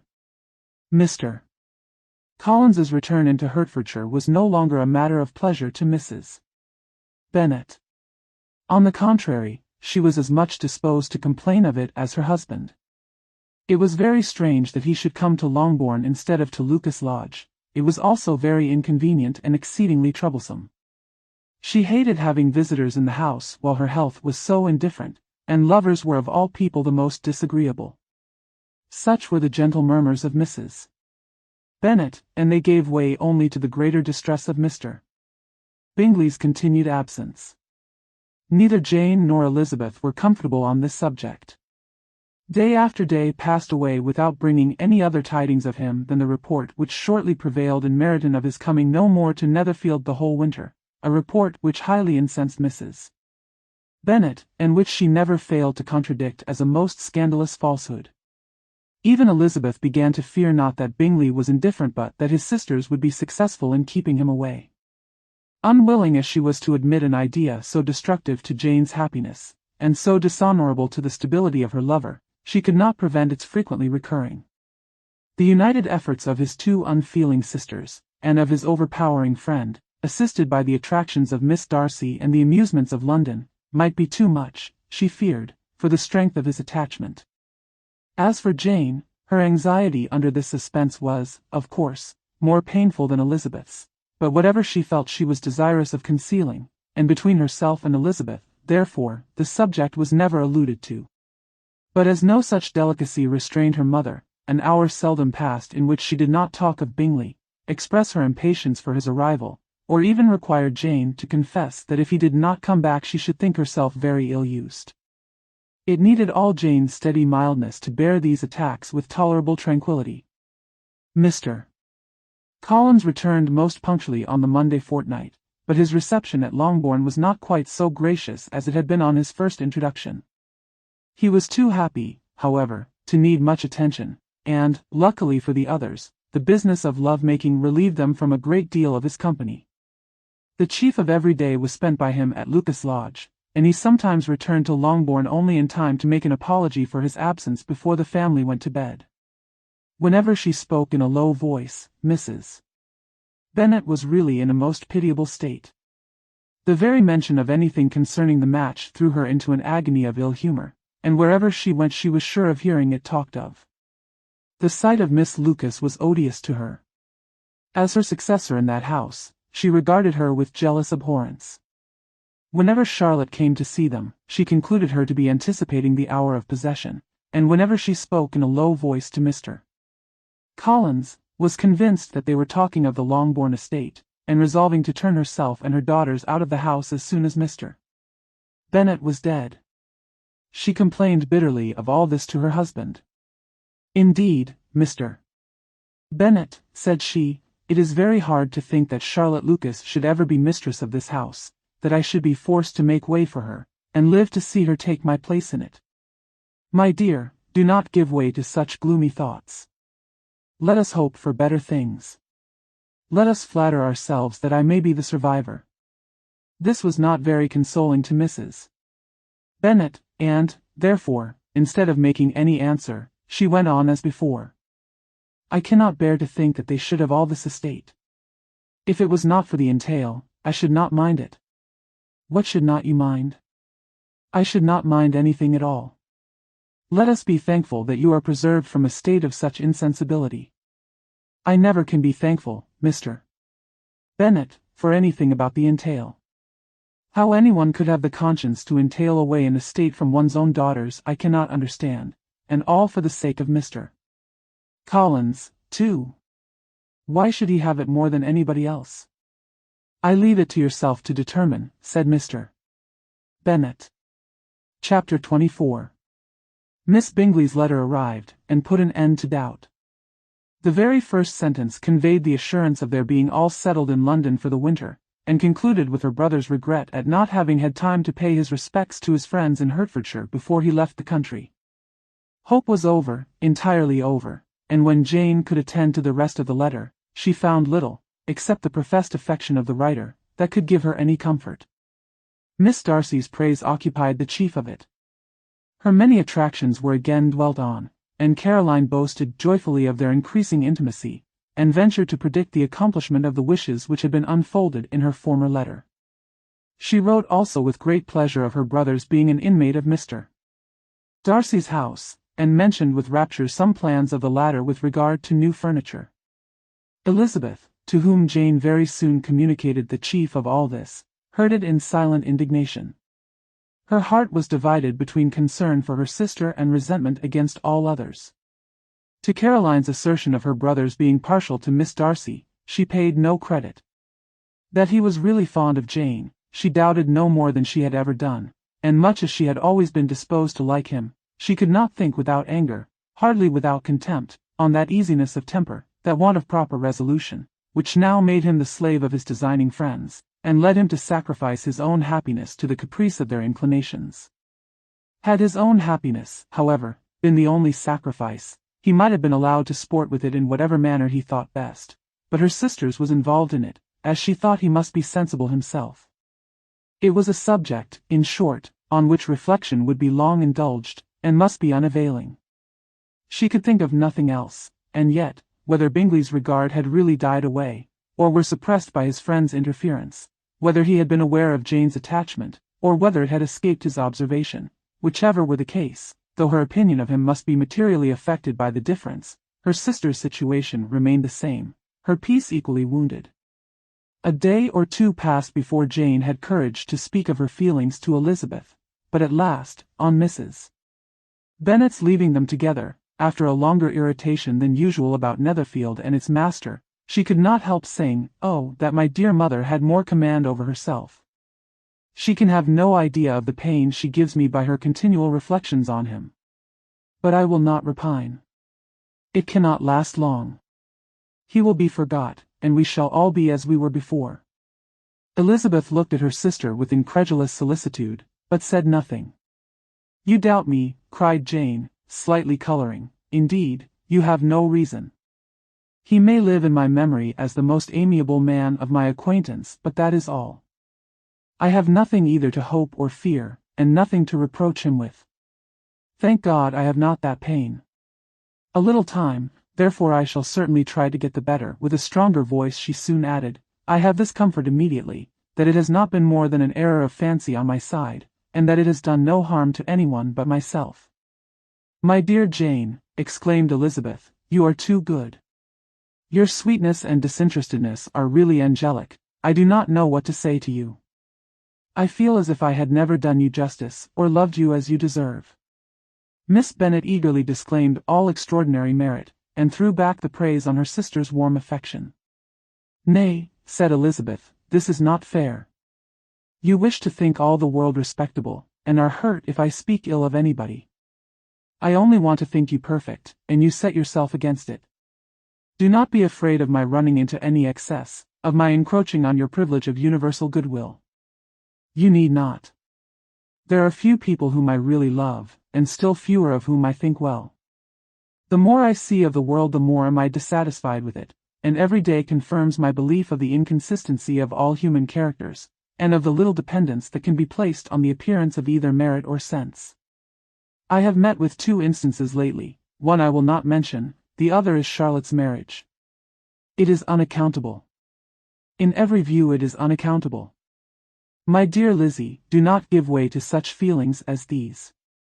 They will ruin your happiness. You do not make allowance enough for difference of situation and temper. Consider Mr. Collins's respectability, and Charlotte's prudent, steady character. Remember that she is one of a large family, that as to fortune it is a most eligible match, and be ready to believe, for everybody's sake, that she may feel something like regard and esteem for our cousin. To oblige you, I would try to believe almost anything, but no one else could be benefited by such a belief as this, for were I persuaded that Charlotte had any regard for him, I should only think worse of her understanding than I now do of her heart. My dear Jane, Mr. Collins is a conceited, pompous, narrow-minded, silly man, You know he is, as well as I do, and you must feel, as well as I do, that the woman who marries him cannot have a proper way of thinking. You shall not defend her, though it is Charlotte Lucas. You shall not, for the sake of one individual, change the meaning of principle and integrity, nor endeavor to persuade yourself or me, that selfishness is prudence, and insensibility of danger security for happiness. I must think your language too strong in speaking of both, replied Jane, and I hope you will be convinced of it, by seeing them happy together. But enough of this. You alluded to something else. You mentioned 2 instances. I cannot misunderstand you, but I entreat you, dear Lizzie, not to pain me by thinking that person to blame, and saying your opinion of him is sunk. We must not be so ready to fancy ourselves intentionally injured. We must not expect a lively young man to be always so guarded and circumspect. It is very often nothing but our own vanity that deceives us. Women fancy admiration means more than it does. And men take care that they should. If it is designedly done, they cannot be justified, but I have no idea of there being so much design in the world as some persons imagine. I am far from attributing any part of Mr. Bingley's conduct to design, said Elizabeth, but, without scheming to do wrong, or to make others unhappy, there may be error and there may be misery. Thoughtlessness, want of attention to other people's feelings, and want of resolution, will do the business. And do you impute it to either of those? Yes, to the last. But if I go on I shall displease you by saying what I think of persons you esteem. Stop me, whilst you can. You persist, then, in supposing his sisters influence him? Yes, in conjunction with his friend. I cannot believe it. Why should they try to influence him? They can only wish his happiness, and if he is attached to me no other woman can secure it. Your first position is false. They may wish many things besides his happiness. They may wish his increase of wealth and consequence. They may wish him to marry a girl who has all the importance of money, great connections, and pride. Beyond a doubt they do wish him to choose Miss Darcy, replied Jane, but this may be from better feelings than you are supposing. They have known her much longer than they have known me, no wonder if they love her better. But, whatever may be their own wishes, it is very unlikely they should have opposed their brothers. What sister would think herself at liberty to do it, unless there were something very objectionable? If they believed him attached to me they would not try to part us. If he were so, they could not succeed. By supposing such an affection, you make everybody acting unnaturally and wrong, and me most unhappy. Do not distress me by the idea. I am not ashamed of having been mistaken or, at least, it is slight, it is nothing in comparison of what I should feel in thinking ill of him or his sisters. Let me take it in the best light, in the light in which it may be understood. Elizabeth could not oppose such a wish, and from this time Mr. Bingley's name was scarcely ever mentioned between them. Mrs. Bennet still continued to wonder and repine at his returning no more, and though a day seldom passed in which Elizabeth did not account for it clearly, there seemed little chance of her ever considering it with less perplexity. Her daughter endeavored to convince her of what she did not believe herself, that his attentions to Jane had been merely the effect of a common and transient liking, which ceased when he saw her no more, but though the probability of the statement was admitted at the time, she had the same story to repeat every day. Mrs. Bennet's best comfort was, that Mr. Bingley must be down again in the summer. Mr. Bennet treated the matter differently. So, Lizzie, said he, one day, your sister is crossed in love, I find. I congratulate her. Next to being married, a girl likes to be crossed in love a little now and then. It is something to think of, and gives her a sort of distinction among her companions. When is your turn to come? You will hardly bear to be long outdone by Jane. Now is your time. Here are officers enough at Meryton to disappoint all the young ladies in the country. Let Wickham be your man. He is a pleasant fellow, and would jilt you creditably. Thank you, sir, but a less agreeable man would satisfy me. We must not all expect Jane's good fortune. True, said Mr. Bennet, but it is a comfort to think that, whatever of that kind may befall you, you have an affectionate mother who will always make the most of it. Mr. Wickham's society was of material service in dispelling the gloom which the late perverse occurrences had thrown on many of the Longbourn family. They saw him often, and to his other recommendations was now added that of general unreserve. The whole of what Elizabeth had already heard, his claims on Mr. Darcy, and all that he had suffered from him, was now openly acknowledged and publicly canvassed, and everybody was pleased to think how much they had always disliked Mr. Darcy before they had known anything of the matter. Miss Bennet was the only creature who could suppose there might be any extenuating circumstances in the case unknown to the Society of Hertfordshire. Her mild and steady candour always pleaded for allowances, and urged the possibility of mistakes, but by everybody else Mr. Darcy was condemned as the worst of men. Chapter 25. After a week spent in professions of love and schemes of felicity, Mr. Collins was called from his amiable Charlotte by the arrival of Saturday. The pain of separation, however, might be alleviated on his side by preparations for the reception of his bride, as he had reason to hope, that shortly after his next return into Hertfordshire, the day would be fixed that was to make him the happiest of men. He took leave of his relations at Longbourn with as much solemnity as before, wished his fair cousin's health and happiness again, and promised their father another letter of thanks. On the following Monday, Mrs. Bennet had the pleasure of receiving her brother and his wife, who came, as usual, to spend the Christmas at Longbourn. Mr. Gardiner was a sensible, gentlemanlike man, greatly superior to his sister, as well by nature as education. The Netherfield ladies would have had difficulty in believing that a man who lived by trade, and within view of his own warehouses, could have been so well-bred and agreeable. Mrs. Gardiner, who was several years younger than Mrs. Bennet and Mrs. Phillips, was an amiable, intelligent, elegant woman, and a great favourite with her Longbourn nieces. Between the two eldest and herself especially, there subsisted a very particular regard. They had frequently been staying with her in town. The first part of Mrs. Gardiner's business, on her arrival, was to distribute her presents and describe the newest fashions. When this was done, she had a less active part to play. It became her turn to listen. Mrs. Bennet had many grievances to relate, and much to complain of. They had all been very ill-used since she last saw her sister. 2 of her girls had been on the point of marriage, and after all there was nothing in it. I do not blame Jane, she continued, for Jane would have got Mr. Bingley if she could. But, Lizzie. Oh, sister. It is very hard to think that she might have been Mr. Collins's wife by this time, had not it been for her own perverseness. He made her an offer in this very room, and she refused him.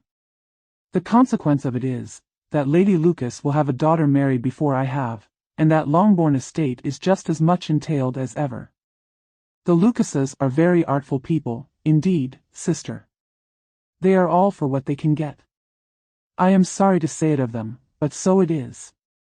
It makes me very nervous and poorly, to be thwarted so in my own family, and to have neighbours who think of themselves before anybody else. However, your coming just at this time is the greatest of comforts, and I am very glad to hear what you tell us of long sleeves. Mrs.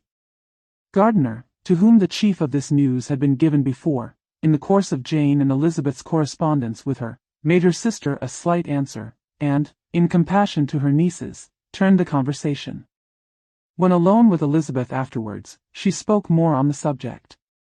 It seems likely to have been a desirable match for Jane, said she. I am sorry it went off. But these things happen so often. A young man, such as you describe Mr. Bingley, so easily falls in love with a pretty girl for a few weeks, and, when accident separates them, so easily forgets her, that these sort of inconstancies are very frequent. Offended 2 or 3 young ladies, an excellent consolation in its way, said Elizabeth, but it will not do for us. We do not suffer by accident. It does not often happen that the interference of friends will persuade a young man of independent fortune to think no more of a girl whom he was violently in love with only a few days before. But that expression of violently in love is so hackneyed, so doubtful, so indefinite, that it gives me very little idea. It is as often applied to feelings which arise only from a half-hour's acquaintance, as to a real, strong attachment. Pray, how violent was Mr. Bingley's love? I never saw a more promising inclination. He was growing quite inattentive to other people, and wholly engrossed by her. Every time they met, it was more decided and remarkable. At his own ball he offended 2 or 3 young ladies by not asking them to dance, and I spoke to him twice myself without receiving an answer. Could there be finer symptoms? Is not general incivility the very essence of love? Oh, yes. Of that kind of love which I suppose him to have felt. Poor Jane! I am sorry for her, because, with her disposition, she may not get over it immediately. It had better have happened to you, Lizzie. You would have laughed yourself out of it sooner. But do you think she would be prevailed on to go back with us? Change of scene might be of service, and perhaps a little relief from home may be as useful as anything. Elizabeth was exceedingly pleased with this proposal, and felt persuaded of her sister's ready acquiescence. I hope, added Mrs. Gardiner, that no consideration with regard to this young man will influence her. We live in so different a part of town, all our connections are so different, and, as you well know, we go out so little, that it is very improbable they should meet at all, unless he really comes to see her. And that is quite impossible, for he is now in the custody of his friend, and Mr. Darcy would no more suffer him to call on Jane in such a part of London. My dear aunt, how could you think of it? Mr. Darcy may, perhaps, have heard of such a place as Gracechurch Street, but he would hardly think a month's ablution enough to cleanse him from its impurities, were he once to enter it, and, depend upon it, Mr. Bingley never stirs without him. So much the better. I hope they will not meet at all. But does not Jane correspond with his sister? She will not be able to help calling. She will drop the acquaintance entirely. But, in spite of the certainty in which Elizabeth affected to place this point, as well as the still more interesting one of Bingley's being withheld from seeing Jane, she felt a solicitude on the subject which convinced her, on examination, that she did not consider it entirely hopeless. It was possible, and sometimes she thought it probable, that his affection might be reanimated, and the influence of his friend successfully combated by the more natural influence of Jane's attractions. Miss Bennet accepted her aunt's invitation with pleasure, and the Bingleys were no otherwise in her thoughts at the same time than as she hoped, by Caroline's not living in the same house with her brother, she might occasionally spend a morning with her, without any danger of seeing him. The Gardiners stayed a week at Longbourn, and what with the Phillipses, the Lucases, and the officers, there was not a day without its engagement. Mrs. Bennet had so carefully provided for the entertainment of her brother and sister, that they did not once sit down to a family dinner. When the engagement was for home, some of the officers always made part of it, of which officers Mr. Wickham was sure to be one, and on these occasions Mrs. Gardiner, rendered suspicious by Elizabeth's warm commendation of him, narrowly observed them both. Without supposing them, from what she saw, to be very seriously in love, their preference of each other was plain enough to make her a little uneasy, and she resolved to speak to Elizabeth on the subject before she left Hertfordshire, and represent to her the imprudence of encouraging such an attachment. To Mrs. Gardiner, Wickham had one means of affording pleasure, unconnected with his general powers. About 10 or a dozen years ago, before her marriage, she had spent a considerable time in that very part of Derbyshire to which he belonged.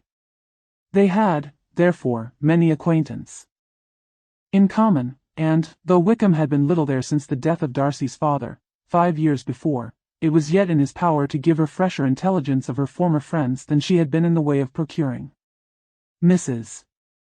Gardiner had seen Pemberley, and known the late Mr. Darcy by character perfectly well. Here, consequently, was an inexhaustible subject of discourse. In comparing her recollection of Pemberley with the minute description which Wickham could give, and in bestowing her tribute of praise on the character of its late possessor, she was delighting both him and herself. On being made acquainted with the present Mr. Darcy's treatment of him, she tried to remember something of that gentleman's reputed disposition, when quite a lad, which might agree with it, and was confident, at last, that she recollected having heard Mr. Fitzwilliam Darcy formerly spoken of as a very proud, ill-natured boy. "Will you come and see me?" Chapter 26. Mrs. Gardiner's caution to Elizabeth was punctually and kindly given on the first favorable opportunity of speaking to her alone. After honestly telling her what she thought, she thus went on, "You are too sensible a girl, Lizzie, to fall in love merely because you are warned against it, and, therefore, I am not afraid of speaking openly. Seriously, I would have you be on your guard. Do not involve yourself, or endeavor to involve him, in an affection which the want of fortune would make so very imprudent. I have nothing to say against him, he is a most interesting young man, and if he had the fortune he ought to have, I should think you could not do better. But as it is you must not let your fancy run away with you. You have sense, and we all expect you to use it. Your father would depend on your resolution and good conduct, I am sure. You must not disappoint your father. My dear aunt, this is being serious indeed." "Yes, and I hope to engage you to be serious likewise." "Well, then, you need not be under any alarm. I will take care of myself, and of Mr. Wickham too. He shall not be in love with me, if I can prevent it." "Elizabeth, you are not serious now." "I beg your pardon. I will try again. At present I am not in love with Mr. Wickham, no, I certainly am not. But he is, beyond all comparison, the most agreeable man I ever saw, and if he becomes really attached to me I believe it will be better that he should not. I see the imprudence of it. Oh, that abominable Mr. Darcy. My father's opinion of me does me the greatest honor, and I should be miserable to forfeit it. My father, however, is partial to Mr. Wickham. In short, my dear aunt, I should be very sorry to be the means of making any of you unhappy, but since we see, every day, that where there is affection young people are seldom withheld, by immediate want of fortune, from entering into engagements with each other, how can I promise to be wiser than so many of my fellow creatures, if I am tempted, or how am I even to know that it would be wiser to resist? All that I can promise you, therefore, is not to be in a hurry. I will not be in a hurry to believe myself his first object. When I am in company with him, I will not be wishing. In short, I will do my best. Perhaps it will be as well if you discourage his coming here so very often. At least you should not remind your mother of inviting him." "As I did the other day," said Elizabeth, with a conscious smile. "Very true, it will be wise in me to refrain from that. But do not imagine that he is always here so often. It is on your account that he has been so frequently invited this week. You know my mother's ideas as to the necessity of constant company for her friends. But really, and upon my honor, I will try to do what I think to be wisest, and now I hope you are satisfied." Her aunt assured her that she was, and Elizabeth, having thanked her for the kindness of her hints, they parted, a wonderful instance of advice being given on such a point without being resented. Mr. Collins returned into Hertfordshire soon after it had been quitted by the Gardiners and Jane, but, as he took up his abode with the Lucases, his arrival was no great inconvenience to Mrs. Bennet. His marriage was now fast approaching, and she was at length so far resigned as to think it inevitable, and even repeatedly to say, in an ill-natured tone, that she wished they might be happy. Thursday was to be the wedding day, and on Wednesday Miss Lucas paid her farewell visit, and when she rose to take leave, Elizabeth, ashamed of her mother's ungracious and reluctant good wishes, and sincerely affected herself, accompanied her out of the room. As they went downstairs together, Charlotte said, "I shall depend on hearing from you very often, Eliza." "That you certainly shall. And I have another favor to ask. Will you come and see me? We shall often meet, I hope, in Hertfordshire. I am not likely to leave Kent for some time. Promise me, therefore, to come to Hunsford." Elizabeth could not refuse, though she foresaw little pleasure in the visit. "My father and Maria are to come to me in March," added Charlotte, "and I hope you will consent to be of the party." "Indeed, Eliza, you will be as welcome to me as either of them." The wedding took place, the bride and bridegroom set off for Kent from the church door, and everybody had as much to say or to hear on the subject as usual. Elizabeth soon heard from her friend, and their correspondence was as regular and frequent as it ever had been. That it should be equally unreserved was impossible. Elizabeth could never address her without feeling that all the comfort of intimacy was over, and, though determined not to slacken as a correspondent, it was for the sake of what had been rather than what was. Charlotte's first letters were received with a good deal of eagerness. There could not but be curiosity to know how she would speak of her new home, how she would like Lady Catherine, and how happy she would dare pronounce herself to be, though, when the letters were read, Elizabeth felt that Charlotte expressed herself on every point exactly as she might have foreseen. She wrote cheerfully, seemed surrounded with comforts, and mentioned nothing which she could not praise. The house, furniture, neighborhood, and roads were all to her taste, and Lady Catherine's behavior was most friendly and obliging. It was Mr.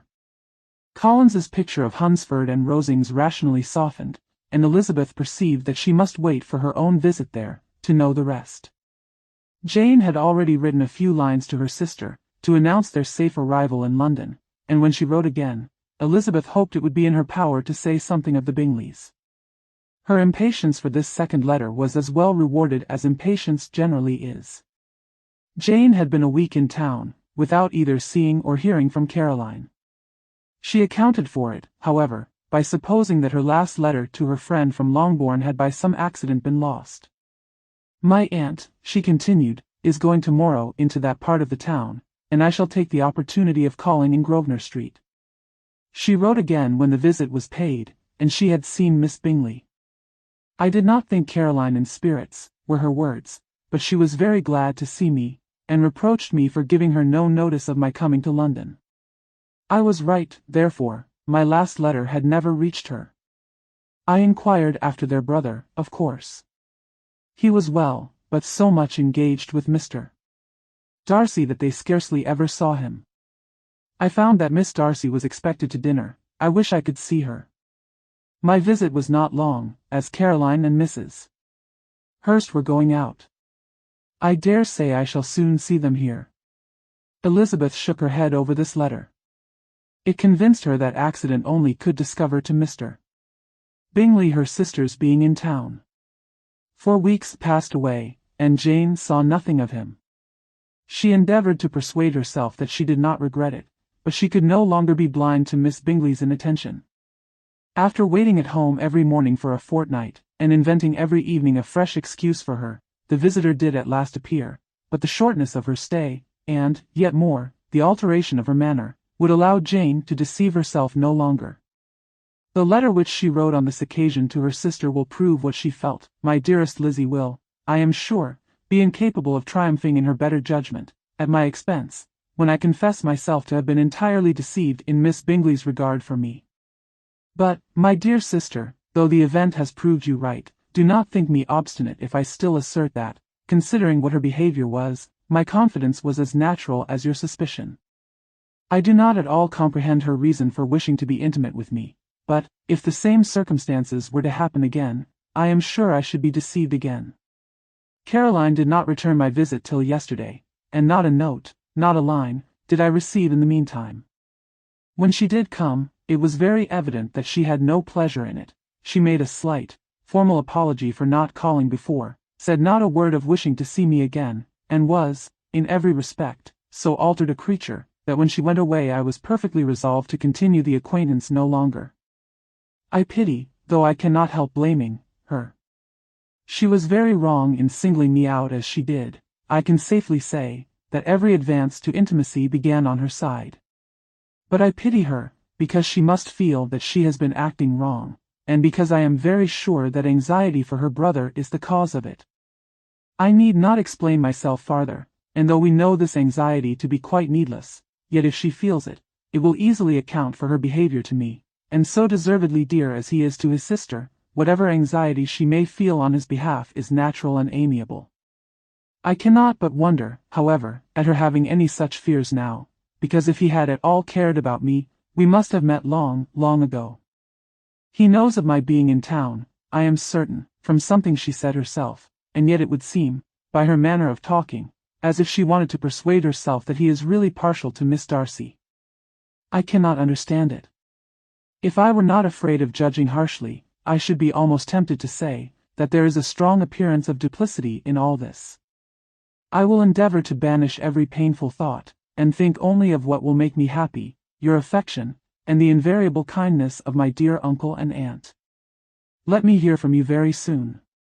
Miss Bingley said something of his never returning to Netherfield again, of giving up the house, but not with any certainty. We had better not mention it. I am extremely glad that you have such pleasant accounts from our friends at Hunsford. Pray go to see them, with Sir William and Maria. I am sure you will be very comfortable there. Yours, etc. This letter gave Elizabeth some pain, but her spirits returned, as she considered that Jane would no longer be duped, by the sister at least. All expectation from the brother was now absolutely over. She would not even wish for any renewal of his attentions. His character sunk on every review of it, and, as a punishment for him, as well as a possible advantage to Jane, she seriously hoped he might really soon marry Mr. Darcy's sister, as, by Wickham's account, she would make him abundantly regret what he had thrown away. Mrs. Gardiner about this time reminded Elizabeth of her promise concerning that gentleman, and required information, and Elizabeth had such to send as might rather give contentment to her aunt than to herself. His apparent partiality had subsided, his attentions were over, he was the admirer of someone else. Elizabeth was watchful enough to see it all, but she could see it and write of it without material pain. Her heart had been but slightly touched, and her vanity was satisfied with believing that she would have been his only choice, had fortune permitted it. The sudden acquisition of £10,000 was the most remarkable charm of the young lady to whom he was now rendering himself agreeable, but Elizabeth, less clear-sighted perhaps in this case than in Charlotte's, did not quarrel with him for his wish of independence. Nothing, on the contrary, could be more natural, and, while able to suppose that it cost him a few struggles to relinquish her, she was ready to allow it a wise and desirable measure for both, and could very sincerely wish him happy. All this was acknowledged to Mrs. Gardiner, and, after relating the circumstances, she thus went on, I am now convinced, my dear aunt, that I have never been much in love, for had I really experienced that pure and elevating passion, I should at present detest his very name, and wish him all manner of evil. But my feelings are not only cordial towards him, they are even impartial towards Miss King. I cannot find out that I hate her at all, or that I am in the least unwilling to think her a very good sort of girl. There can be no love in all this. My watchfulness has been effectual, and though I should certainly be a more interesting object to all my acquaintance, were I distractedly in love with him, I cannot say that I regret my comparative insignificance. Importance may sometimes be purchased too dearly. Kitty and Lydia take his defection much more to heart than I do. They are young in the ways of the world, and not yet open to the mortifying conviction that handsome young men must have something to live on as well as the plain. On the Stairs, Chapter 27. With no greater events than these in the Longbourn family, and otherwise diversified by little beyond the walks to Meryton, sometimes dirty and sometimes cold, did January and February pass away. March was to take Elizabeth to Hunsford. She had not at first thought very seriously of going thither, but Charlotte, she soon found, was depending on the plan, and she gradually learned to consider it herself with greater pleasure as well as greater certainty. Absence had increased her desire of seeing Charlotte again, and weakened her disgust of Mr. Collins. There was novelty in the scheme, and as, with such a mother and such uncompanionable sisters, home could not be faultless, a little change was not unwelcome for its own sake. The journey would, moreover, give her a peep at Jane, and, in short, as the time drew near, she would have been very sorry for any delay. Everything, however, went on smoothly, and was finally settled according to Charlotte's first sketch. She was to accompany Sir William and his second daughter. The improvement of spending a night in London was added in time, and the plan became as perfect as plan could be. The only pain was in leaving her father, who would certainly miss her, and who, when it came to the point, so little liked her going, that he told her to write to him, and almost promised to answer her letter. The farewell between herself and Mr. Wickham was perfectly friendly, on his side even more. His present pursuit could not make him forget that Elizabeth had been the first to excite and to deserve his attention, the first to listen and to pity, the first to be admired, and in his manner of bidding her adieu, wishing her every enjoyment, reminding her of what she was to expect in Lady Catherine de Bourgh, and trusting their opinion of her their opinion of everybody would always coincide. There was a solicitude, an interest, which she felt must ever attach her to him with a most sincere regard, and she parted from him convinced that, whether married or single, he must always be her model of the amiable and pleasing. Her fellow travellers the next day were not of a kind to make her think him less agreeable. Sir William Lucas, and his daughter Maria, a good-humoured girl, but as empty-headed as himself, had nothing to say that could be worth hearing, and were listened to with about as much delight as the rattle of the chaise. Elizabeth loved absurdities, but she had known Sir William's too long. He could tell her nothing new of the wonders of his presentation and knighthood, and his civilities were worn out, like his information. It was a journey of only 24 miles, and they began it so early as to be in Gracechurch Street by noon. As they drove to Mr. Gardiner's door, Jane was at a drawing-room window watching their arrival. When they entered the passage, she was there to welcome them, and Elizabeth, looking earnestly in her face, was pleased to see it healthful and lovely as ever. On the stairs were a troop of little boys and girls, whose eagerness for their cousin's appearance would not allow them to wait in the drawing-room, and whose shyness, as they had not seen her for a 12-month, prevented their coming lower. All was joy and kindness. The day passed most pleasantly away, the morning in bustle and shopping, and the evening at one of the theatres. Elizabeth then contrived to sit by her aunt. Their first subject was her sister, and she was more grieved than astonished to hear, in reply to her minute inquiries, that though Jane always struggled to support her spirits, there were periods of dejection. It was reasonable, however, to hope that they would not continue long. Mrs. Gardiner gave her the particulars also of Miss Bingley's visit in Gracechurch Street, and repeated conversations occurring at different times between Jane and herself, which proved that the former had, from her heart, given up the acquaintance. Mrs. Gardiner then rallied her niece on Wickham's desertion, and complimented her on bearing it so well. "But, my dear Elizabeth," she added, "what sort of girl is Miss King? I should be sorry to think our friend mercenary. Pray, my dear aunt, what is the difference in matrimonial affairs, between the mercenary and the prudent motive? Where does discretion end, and avarice begin? Last Christmas you were afraid of his marrying me, because it would be imprudent, and now, because he is trying to get a girl with only £10,000, you want to find out that he is mercenary. If you will only tell me what sort of girl Miss King is, I shall know what to think. She is a very good kind of girl, I believe. I know no harm of her." But he paid her not the smallest attention till her grandfather's death made her mistress of this fortune? No, why should he? If it were not allowable for him to gain my affections, because I had no money, what occasion could there be for making love to a girl whom he did not care about, and who was equally poor? But there seems indelicacy in directing his attentions towards her so soon after this event. A man in distressed circumstances has not time for all those elegant decorums which other people may observe.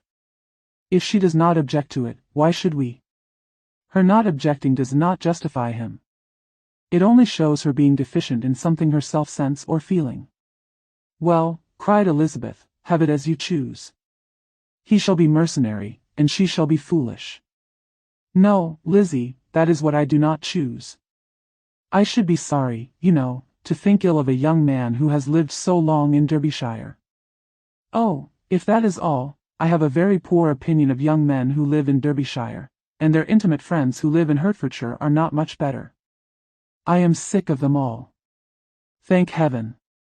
I am going tomorrow where I shall find a man who has not one agreeable quality, who has neither manners nor sense to recommend him. Stupid men are the only ones worth knowing, after all. Take care, Lizzie, that speech savours strongly of disappointment." Before they were separated by the conclusion of the play, she had the unexpected happiness of an invitation to accompany her uncle and aunt in a tour of pleasure which they proposed taking in the summer. "We have not quite determined how far it shall carry us," said Mrs. Gardiner, "but perhaps to the lakes." No scheme could have been more agreeable to Elizabeth, and her acceptance of the invitation was most ready and grateful. "My dear, dear aunt," she rapturously cried, "what delight! What felicity! You give me fresh life and vigor. Adieu to disappointment and spleen. What are men to rocks and mountains? Oh, what hours of transport we shall spend! And when we do return, it shall not be like other travelers, without being able to give one accurate idea of anything. We will know where we have gone, we will recollect what we have seen. Lakes, mountains, and rivers shall not be jumbled together in our imaginations, nor, when we attempt to describe any particular scene, will we begin quarreling about its relative situation. Let our first effusions be less insupportable than those of the generality of travelers. At the door, Chapter 28. Every object in the next day's journey was new and interesting to Elizabeth, and her spirits were in a state of enjoyment, for she had seen her sister looking so well as to banish all fear for her health, and the prospect of her northern tour was a constant source of delight. When they left the high road for the lane to Hunsford, every eye was in search of the parsonage, and every turning expected to bring it in view. The paling of Rosings Park was their boundary on one side.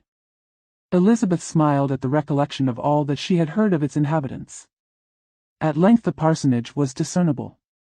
The garden sloping to the road, the house standing in it, the green pales and the laurel hedge, everything declared they were arriving. Mr. Collins and Charlotte appeared at the door, and the carriage stopped at the small gate, which led by a short gravel walk to the house, amidst the nods and smiles of the whole party. In a moment they were all out of the chaise, rejoicing at the sight of each other. Mrs. Collins welcomed her friend with the liveliest pleasure, and Elizabeth was more and more satisfied with coming, when she found herself so affectionately received. She saw instantly that her cousin's manners were not altered by his marriage, his formal civility was just what it had been, and he detained her some minutes at the gate to hear and satisfy his inquiries after all her family. They were then, with no other delay than his pointing out the neatness of the entrance, taken into the house, and as soon as they were in the parlor, he welcomed them a second time, with ostentatious formality, to his humble abode, and punctually repeated all his wife's offers of refreshment. Elizabeth was prepared to see him in his glory, and she could not help fancying that in displaying the good proportion of the room, its aspect, and its furniture, he addressed himself particularly to her, as if wishing to make her feel what she had lost in refusing him. But though everything seemed neat and comfortable, she was not able to gratify him by any sigh of repentance, and rather looked with wonder at her friend, that she could have so cheerful an air with such a companion. When Mr. Collins said anything of which his wife might reasonably be ashamed, which certainly was not seldom, she involuntarily turned her eye on Charlotte. Once or twice she could discern a faint blush, but in general Charlotte wisely did not hear. After sitting long enough to admire every article of furniture in the room, from the sideboard to the fender, to give an account of their journey, and of all that had happened in London, Mr. Collins invited them to take a stroll in the garden, which was large and well laid out, and to the cultivation of which he attended himself. To work in his garden was one of his most respectable pleasures, and Elizabeth admired the command of countenance with which Charlotte talked of the healthfulness of the exercise, and owned she encouraged it as much as possible. Here, leading the way through every walk and cross-walk, and scarcely allowing them an interval to utter the praises he asked for, every view was pointed out with a minuteness which left beauty entirely behind. He could number the fields in every direction, and could tell how many trees there were in the most distant clump.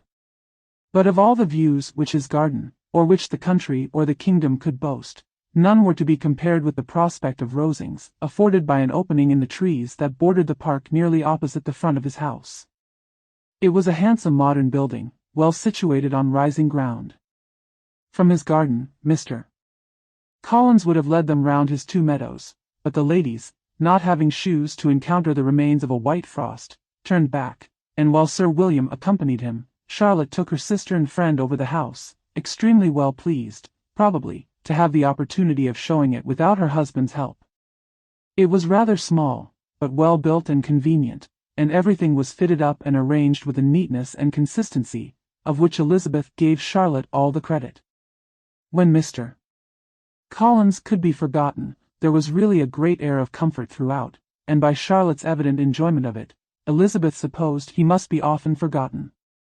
She had already learnt that Lady Catherine was still in the country. It was spoken of again while they were at dinner, when Mr. Collins, joining in, observed, "Yes, Miss Elizabeth, You will have the honor of seeing Lady Catherine de Bourgh on the ensuing Sunday at church, and I need not say you will be delighted with her. She is all affability and condescension, and I doubt not but you will be honored with some portion of her notice when service is over. I have scarcely any hesitation in saying that she will include you and my sister Maria in every invitation with which she honors us during your stay here. Her behavior to my dear Charlotte is charming.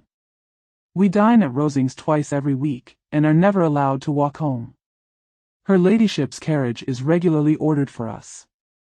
I should say, one of her ladyship's carriages, for she has several. Lady Catherine is a very respectable, sensible woman, indeed, added Charlotte, and a most attentive neighbor.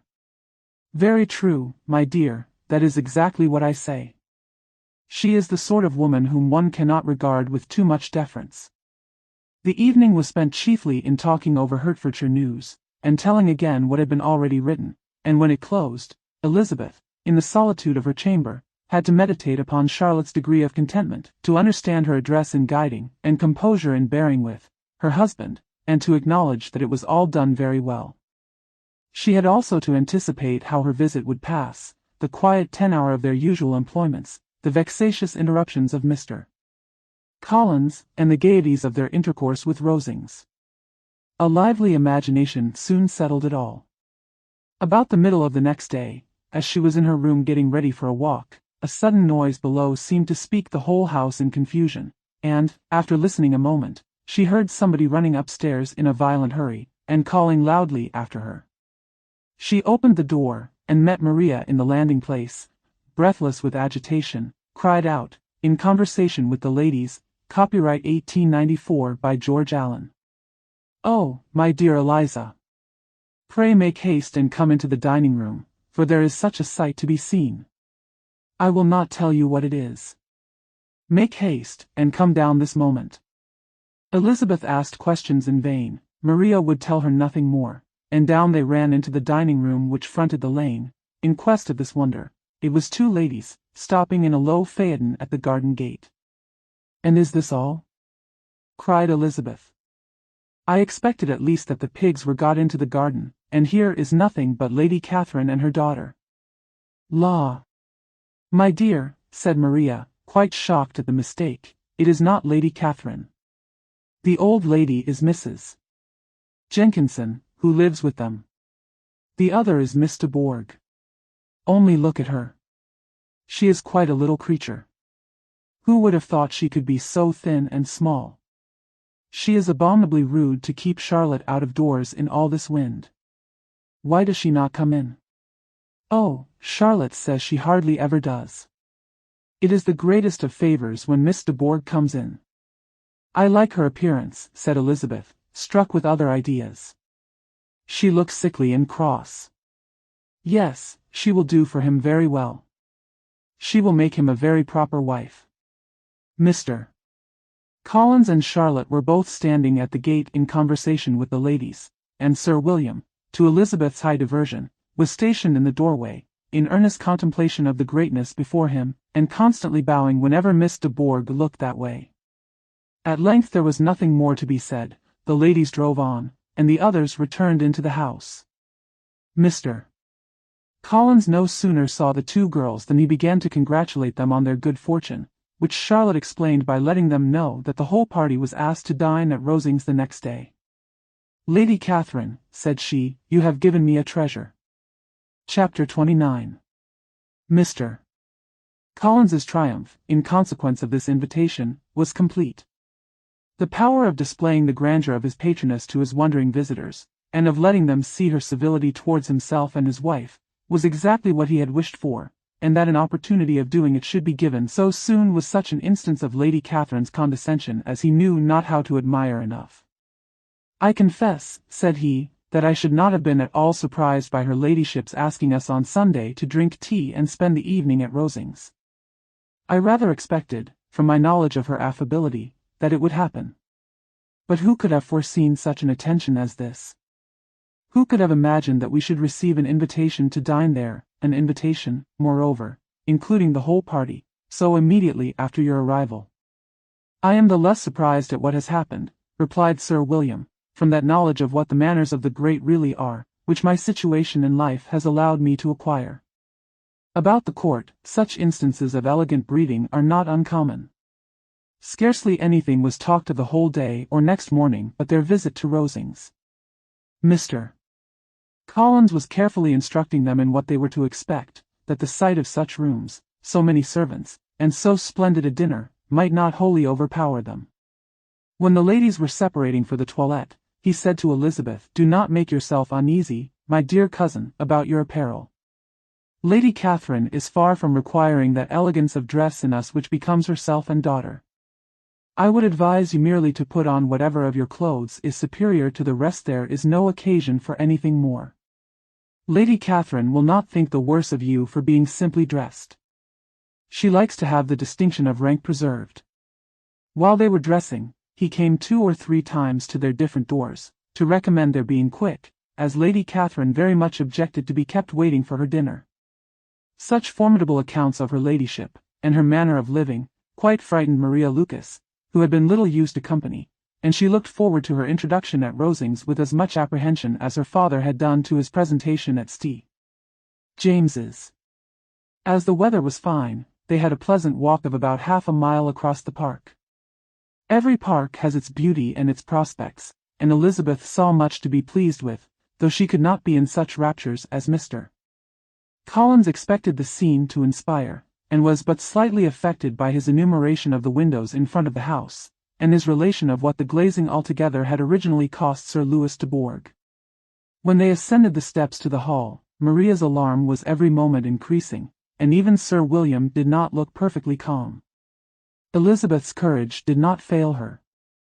She had heard nothing of Lady Catherine that spoke her awful from any extraordinary talents or miraculous virtue, and the mere stateliness of money and rank she thought she could witness without trepidation. From the entrance hall, of which Mr. Collins pointed out, with a rapturous air, the fine proportion and finished ornaments, they followed the servants through an antechamber to the room where Lady Catherine, her daughter, and Mrs. Jenkinson were sitting. Her ladyship, with great condescension, arose to receive them, and as Mrs. Collins had settled it with her husband that the office of introduction should be hers, it was performed in a proper manner, without any of those apologies and thanks which he would have thought necessary. In spite of having been at St. James's, Sir William was so completely awed by the grandeur surrounding him, that he had but just courage enough to make a very low bow, and take his seat without saying a word, and his daughter, frightened almost out of her senses, sat on the edge of her chair, not knowing which way to look. Elizabeth found herself quite equal to the scene, and could observe the 3 ladies before her composedly. Lady Catherine was a tall, large woman, with strongly marked features, which might once have been handsome.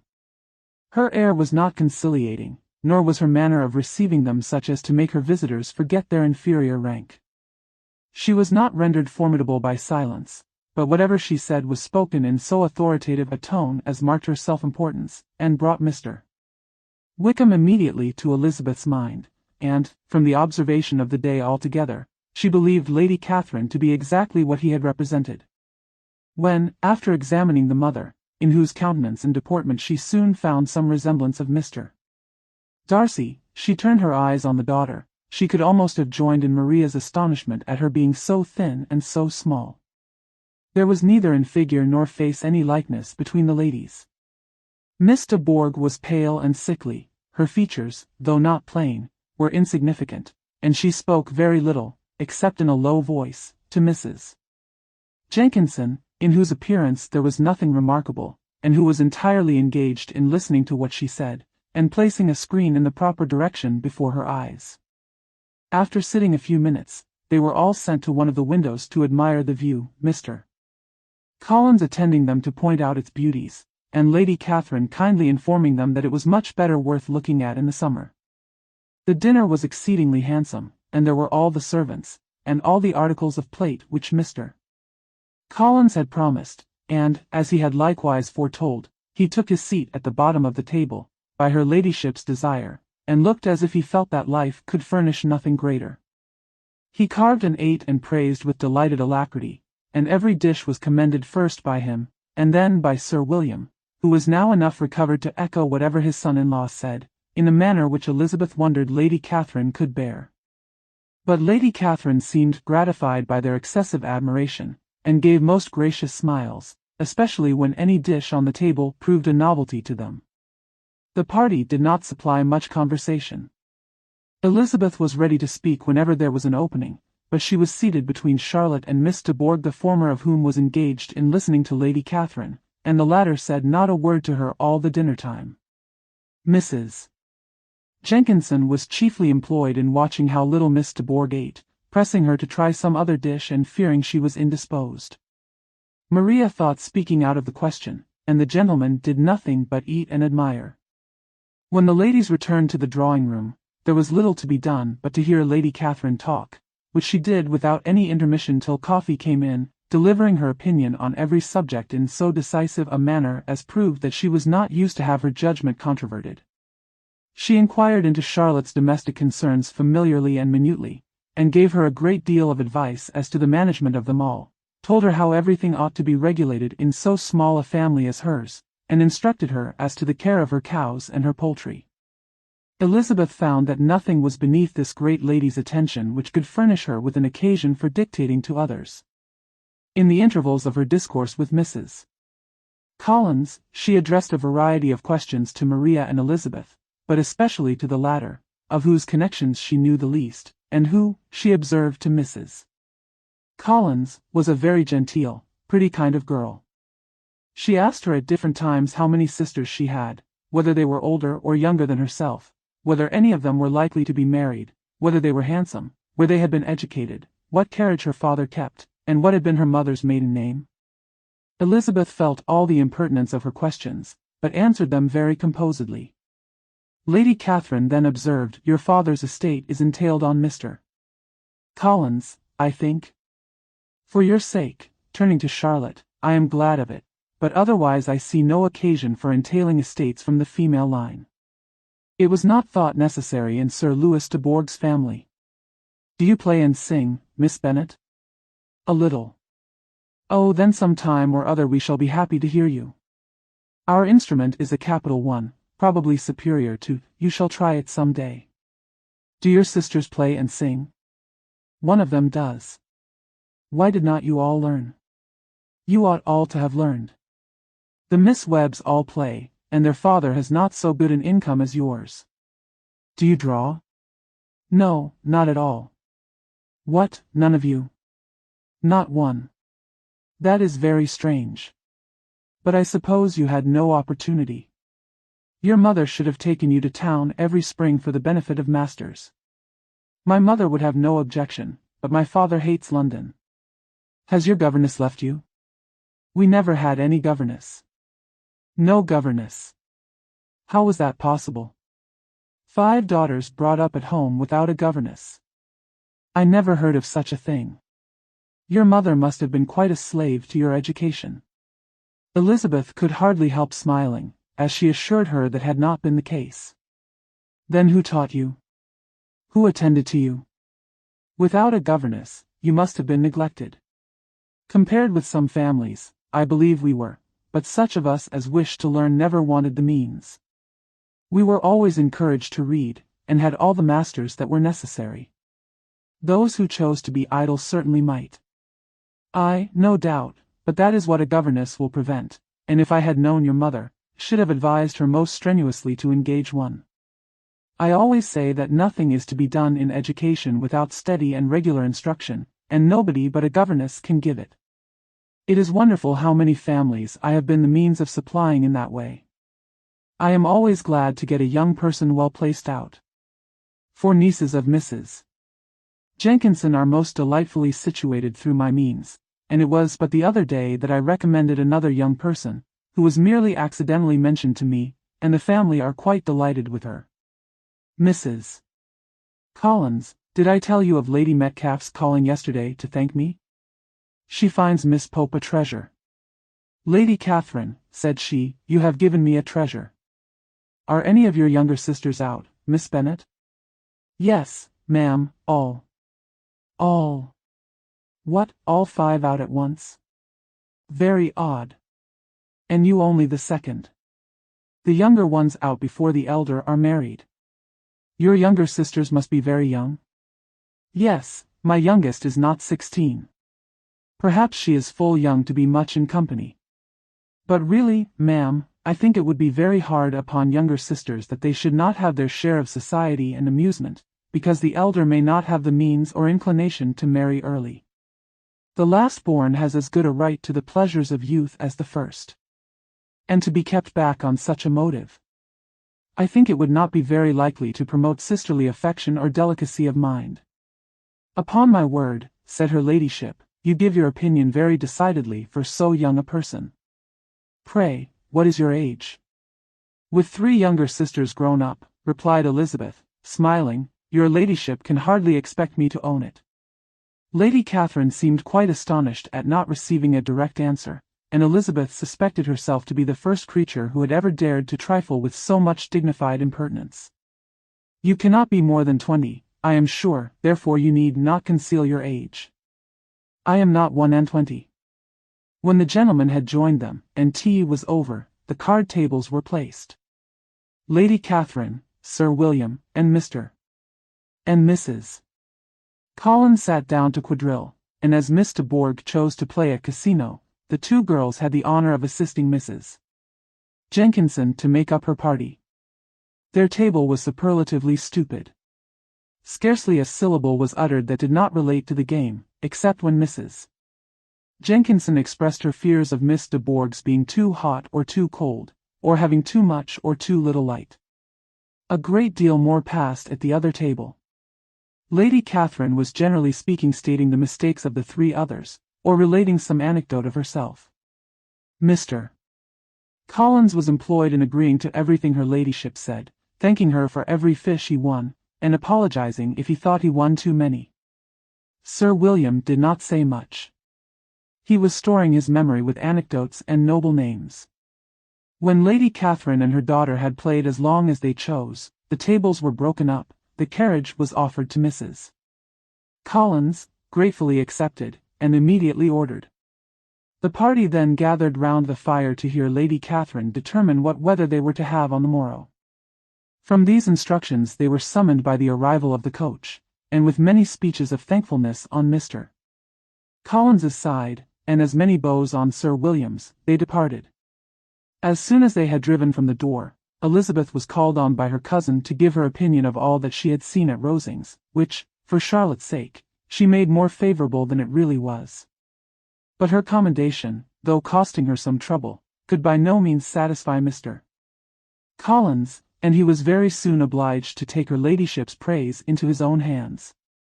Chapter 30. Sir William stayed only a week at Hunsford, but his visit was long enough to convince him of his daughter's being most comfortably settled, and of her possessing such a husband and such a neighbour as were not often met with. While Sir William was with them, Mr.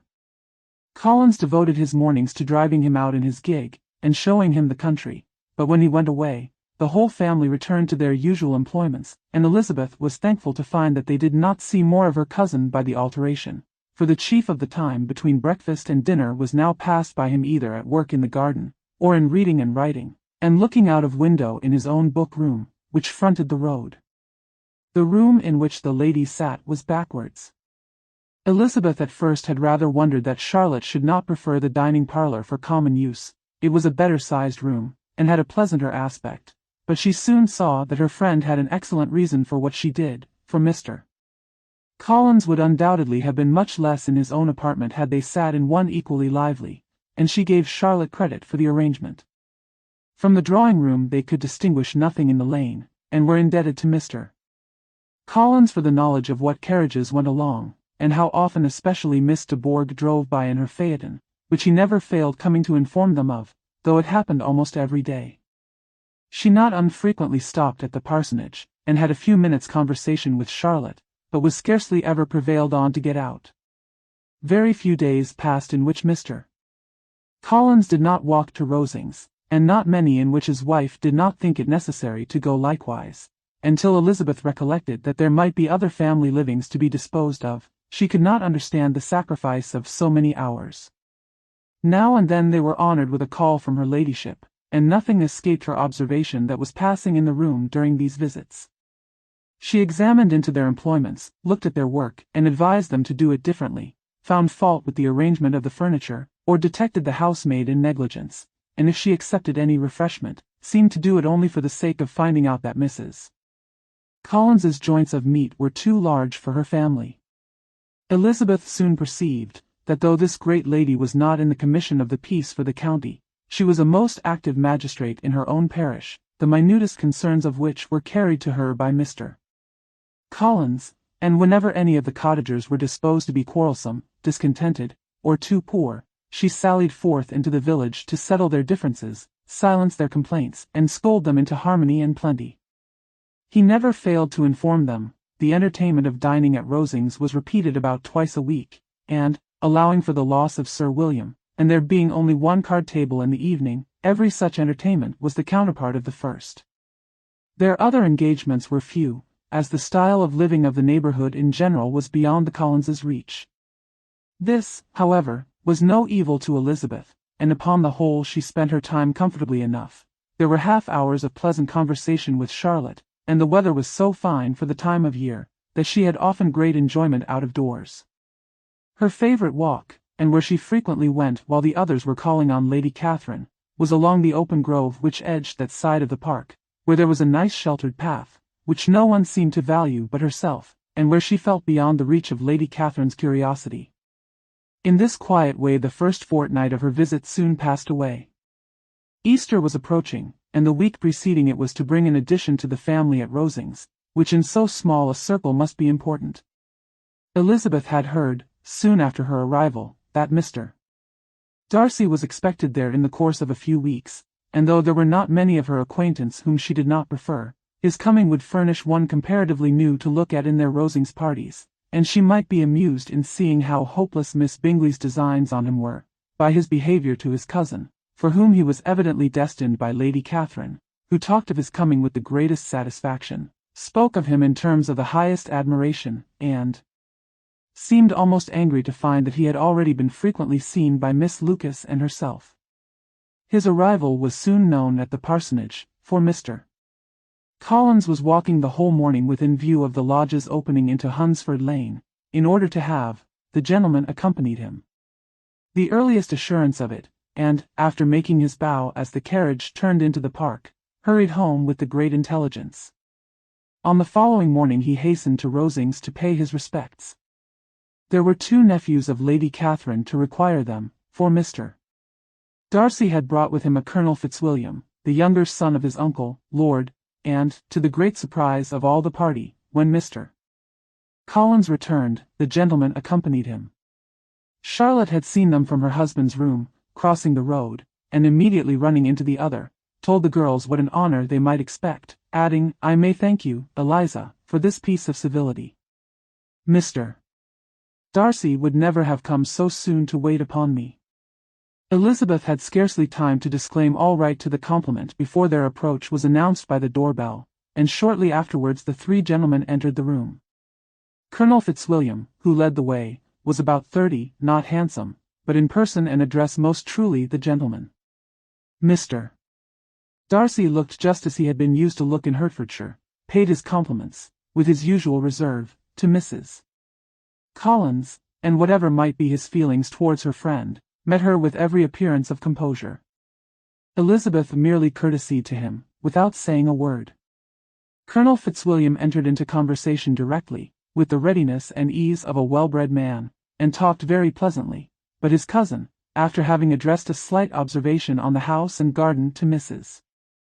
Collins, sat for some time without speaking to anybody. At length, however, his civility was so far awakened as to inquire of Elizabeth after the health of her family. She answered him in the usual way, and, after a moment's pause, added, "My eldest sister has been in town these 3 months. Have you never happened to see her there?" She was perfectly sensible that he never had, but she wished to see whether he would betray any consciousness of what had passed between the Bingleys and Jane, and she thought he looked a little confused as he answered that he had never been so fortunate as to meet Miss Bennet. The subject was pursued no further, and the gentleman soon afterwards went away. At church, chapter 31. Colonel Fitzwilliam's manners were very much admired at the parsonage, and the ladies all felt that he must add considerably to the pleasure of their engagements at Rosings. It was some days, however, before they received any invitation thither, for while there were visitors in the house they could not be necessary, and it was not till Easter Day, almost a week after the gentleman's arrival, that they were honoured by such an attention, and then they were merely asked on leaving church to come there in the evening. For the last week they had seen very little of either Lady Catherine or her daughter. Colonel Fitzwilliam had called at the parsonage more than once during the time, but Mr. Darcy they had only seen at church. The invitation was accepted, of course, and at a proper hour they joined the party in Lady Catherine's drawing-room. Her ladyship received them civilly, but it was plain that their company was by no means so acceptable as when she could get nobody else, and she was, in fact, almost engrossed by her nephews, speaking to them, especially to Darcy, much more than to any other person in the room. Colonel Fitzwilliam seemed really glad to see them, anything was a welcome relief to him at Rosings, and Mrs. Collins's pretty friend had, moreover, caught his fancy very much. He now seated himself by her, and talked so agreeably of Kent and Hertfordshire, of travelling and staying at home, of new books and music, that Elizabeth had never been half so well entertained in that room before, and they conversed with so much spirit and flow as to draw the attention of Lady Catherine herself, as well as of Mr. Darcy. His eyes had been soon and repeatedly turned towards them with a look of curiosity, and that her ladyship, after a while, shared the feeling, was more openly acknowledged, for she did not scruple to call out, "What is that you are saying, Fitzwilliam? What is it you are talking of? What are you telling Miss Bennet? Let me hear what it is." "We were talking of music, madam," said he, when no longer able to avoid a reply. "Of music? Then pray speak aloud. It is of all subjects my delight. I must have my share in the conversation, if you are speaking of music. There are few people in England, I suppose, who have more true enjoyment of music than myself, or a better natural taste. If I had ever learnt, I should have been a great proficient. And so would Anne, if her health had allowed her to apply. I am confident that she would have performed delightfully. How does Georgiana get on, Darcy?" Mr. Darcy spoke with affectionate praise of his sister's proficiency. "I am very glad to hear such a good account of her," said Lady Catherine, "and pray tell her from me, that she cannot expect to excel, if she does not practice a great deal." "I assure you, madam," he replied, "that she does not need such advice. She practices very constantly. So much the better. It cannot be done too much, and when I next write to her, I shall charge her not to neglect it on any account. I often tell young ladies, that no excellence in music is to be acquired without constant practice. I have told Miss Bennet several times, that she will never play really well, unless she practices more, and though Mrs. Collins has no instrument, she is very welcome, as I have often told her, to come to Rosings every day, and play on the pianoforte in Mrs. Jenkinson's room. She would be in nobody's way, you know, in that part of the house." Mr. Darcy looked a little ashamed of his aunt's ill-breeding, and made no answer. When coffee was over, Colonel Fitzwilliam reminded Elizabeth of having promised to play to him, and she sat down directly to the instrument. He drew a chair near her. Lady Catherine listened to half a song, and then talked, as before, to her other nephew, till the latter walked away from her, and moving with his usual deliberation towards the pianoforte, stationed himself so as to command a full view of the fair performer's countenance. Elizabeth saw what he was doing, and at the first convenient pause turned to him with an arch smile, and said, "You mean to frighten me, Mr. Darcy, by coming in all this state to hear me. But I will not be alarmed, though your sister does play so well. There is a stubbornness about me that never can bear to be frightened at the will of others. My courage always rises with every attempt to intimidate me." "I shall not say that you are mistaken," he replied, "because you could not really believe me to entertain any design of alarming you, and I have had the pleasure of your acquaintance long enough to know, that you find great enjoyment in occasionally professing opinions which, in fact, are not your own." Elizabeth laughed heartily at this picture of herself, and said to Colonel Fitzwilliam, "Your cousin will give you a very pretty notion of me, and teach you not to believe a word I say." I am particularly unlucky in meeting with a person so well able to expose my real character, in a part of the world where I had hoped to pass myself off with some degree of credit. Indeed, Mr. Darcy, it is very ungenerous in you to mention all that you knew to my disadvantage in Hertfordshire and, give me leave to say, very impolitic too, for it is provoking me to retaliate, and such things may come out as will shock your relations to hear. I am not afraid of you, said he, smilingly. Pray let me hear what you have to accuse him of, cried Colonel Fitzwilliam. I should like to know how he behaves among strangers. You shall hear, then, but prepare for something very dreadful. The first time of my ever seeing him in Hertfordshire, you must know, was at a ball, and at this ball, what do you think he did? He danced only 4 dances. I am sorry to pain you, but so it was. He danced only 4 dances, though gentlemen were scarce, and, to my certain knowledge, more than one young lady was sitting down in want of a partner. Mr. Darcy, you cannot deny the fact. I had not at that time the honor of knowing any lady in the assembly beyond my own party. True, and nobody can ever be introduced in a ballroom. Well, Colonel Fitzwilliam, what do I play next? My fingers wait your orders. Perhaps, said Darcy, I should have judged better had I sought an introduction, but I am ill qualified to recommend myself to strangers. Shall we ask your cousin the reason of this? Said Elizabeth, still addressing Colonel Fitzwilliam. Shall we ask him why a man of sense and education, and who has lived in the world, is ill qualified to recommend himself to strangers? I can answer your question, said Fitzwilliam, without applying to him. It is because he will not give himself the trouble. I certainly have not the talent which some people possess, said Darcy, of conversing easily with those I have never seen before. I cannot catch their tone of conversation, or appear interested in their concerns, as I often see done. My fingers, said Elizabeth, do not move over this instrument in the masterly manner which I see so many women's do. They have not the same force or rapidity, and do not produce the same expression. But then I have always supposed it to be my own fault because I would not take the trouble of practicing. It is not that I do not believe my fingers as capable as any other woman's of superior execution. Darcy smiled and said, You are perfectly right. You have employed your time much better. No one admitted to the privilege of hearing you can think anything wanting. We neither of us perform to strangers. Here they were interrupted by Lady Catherine, who called out to know what they were talking of. Elizabeth immediately began playing again. Lady Catherine approached, and, after listening for a few minutes, said to Darcy, Miss Bennet would not play at all amiss if she practiced more, and could have the advantage of a London master. She has a very good notion of fingering, though her taste is not equal to Anne's, and would have been a delightful performer, had her health allowed her to learn. Elizabeth looked at Darcy, to see how cordially he assented to his cousin's praise, but neither at that moment nor at any other could she discern any symptom of love, and from the whole of his behaviour to Miss de Bourgh she derived this comfort from Miss Bingley, that he might have been just as likely to marry her, had she been his relation. Lady Catherine continued her remarks on Elizabeth's performance, mixing with them many instructions on execution and taste. Elizabeth received them with all the forbearance of civility, and at the request of the gentleman remained at the instrument till her ladyship's carriage was ready to take them all home. Chapter 32. Elizabeth was sitting by herself the next morning, and writing to Jane, while Mrs.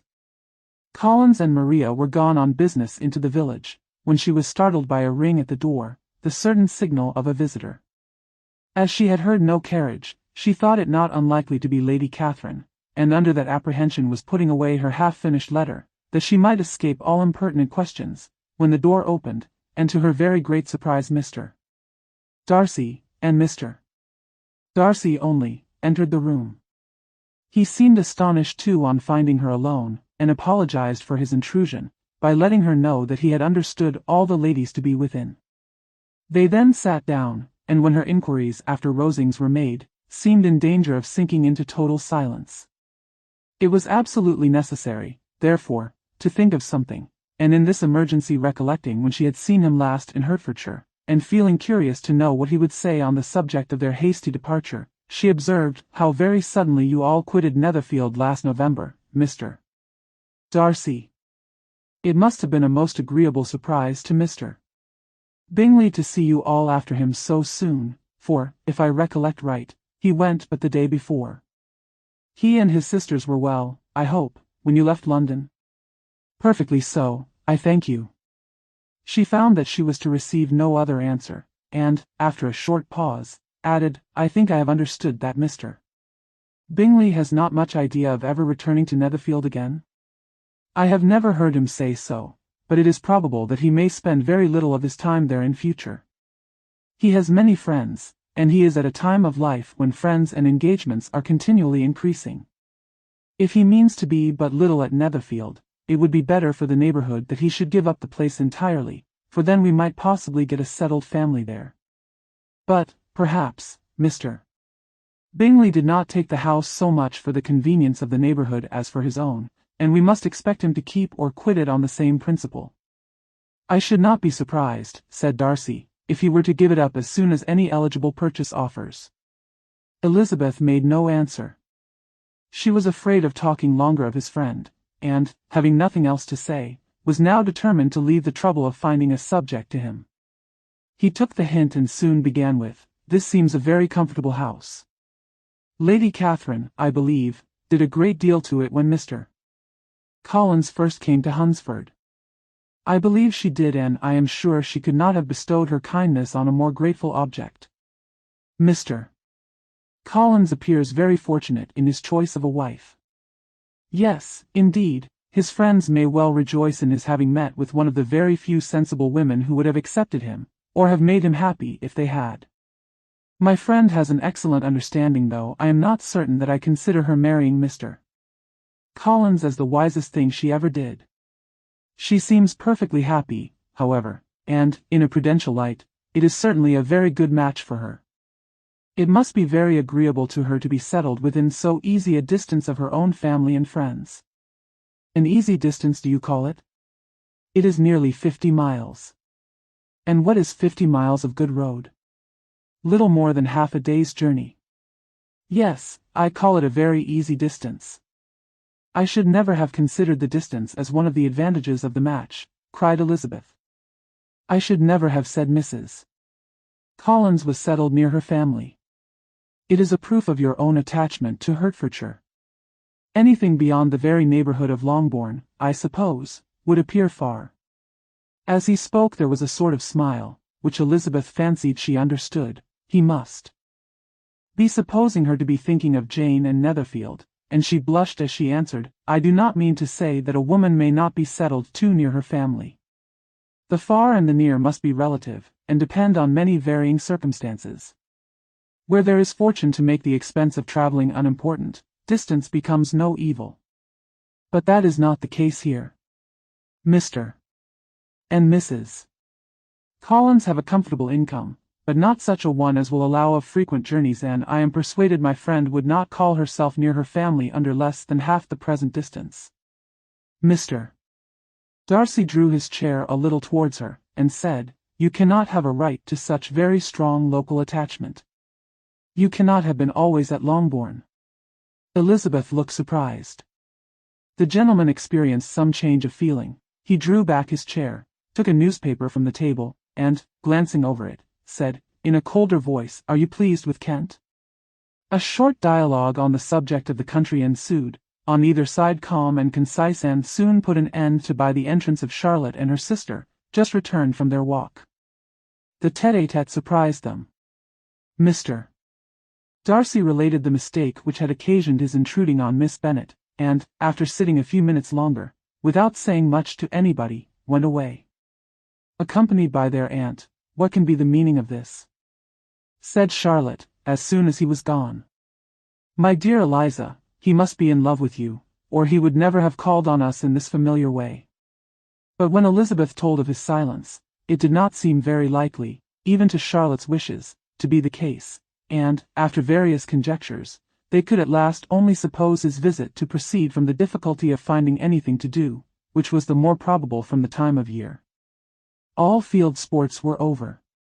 Within doors there was Lady Catherine, books, and a billiard table, but gentlemen cannot be always within doors, and in the nearness of the parsonage, or the pleasantness of the walk to it, or of the people who lived in it, the two cousins found a temptation from this period of walking thither almost every day.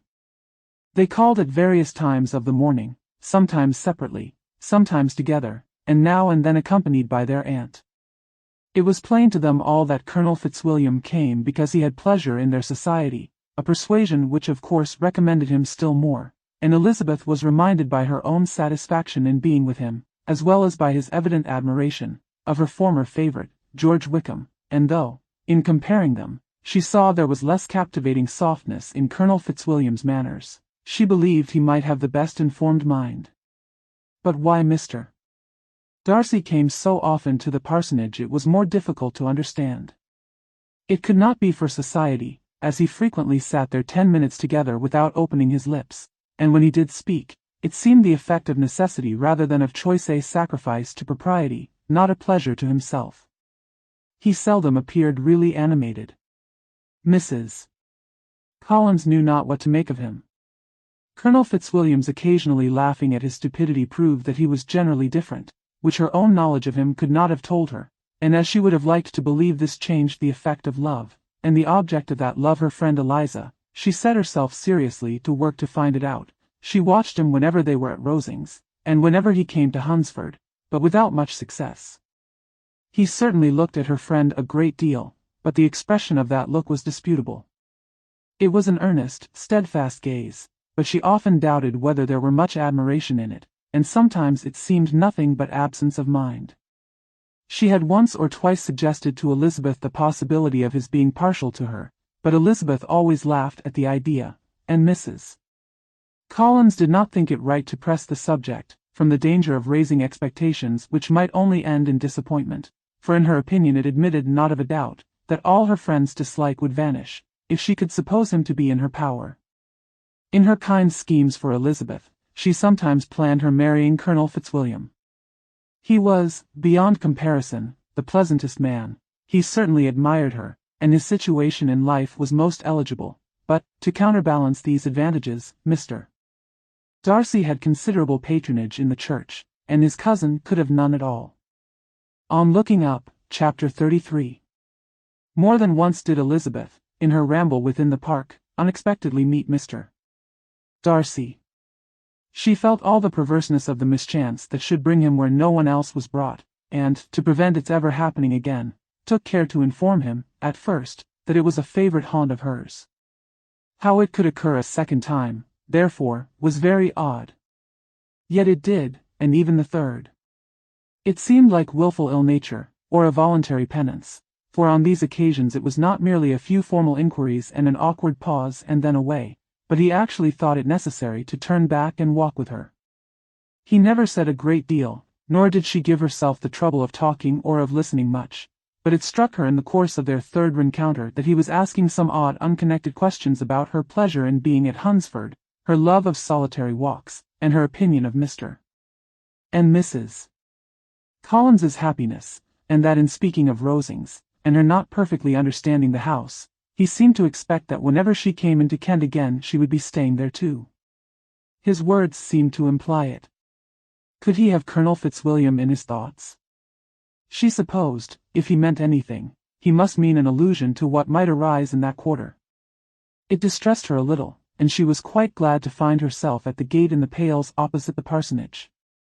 She was engaged one day, as she walked, in reperusing Jane's last letter, and dwelling on some passages which proved that Jane had not written in spirits, when, instead of being again surprised by Mr.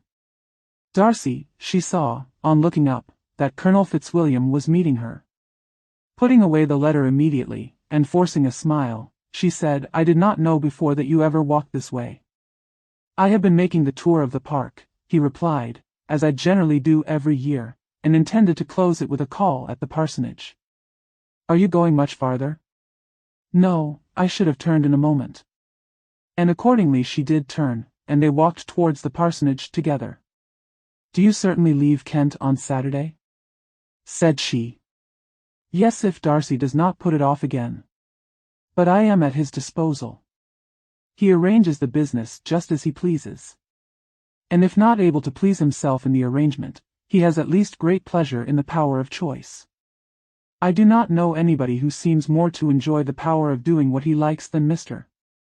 Darcy. He likes to have his own way very well, replied Colonel Fitzwilliam. But so we all do. It is only that he has better means of having it than many others, because he is rich, and many others are poor. I speak feelingly.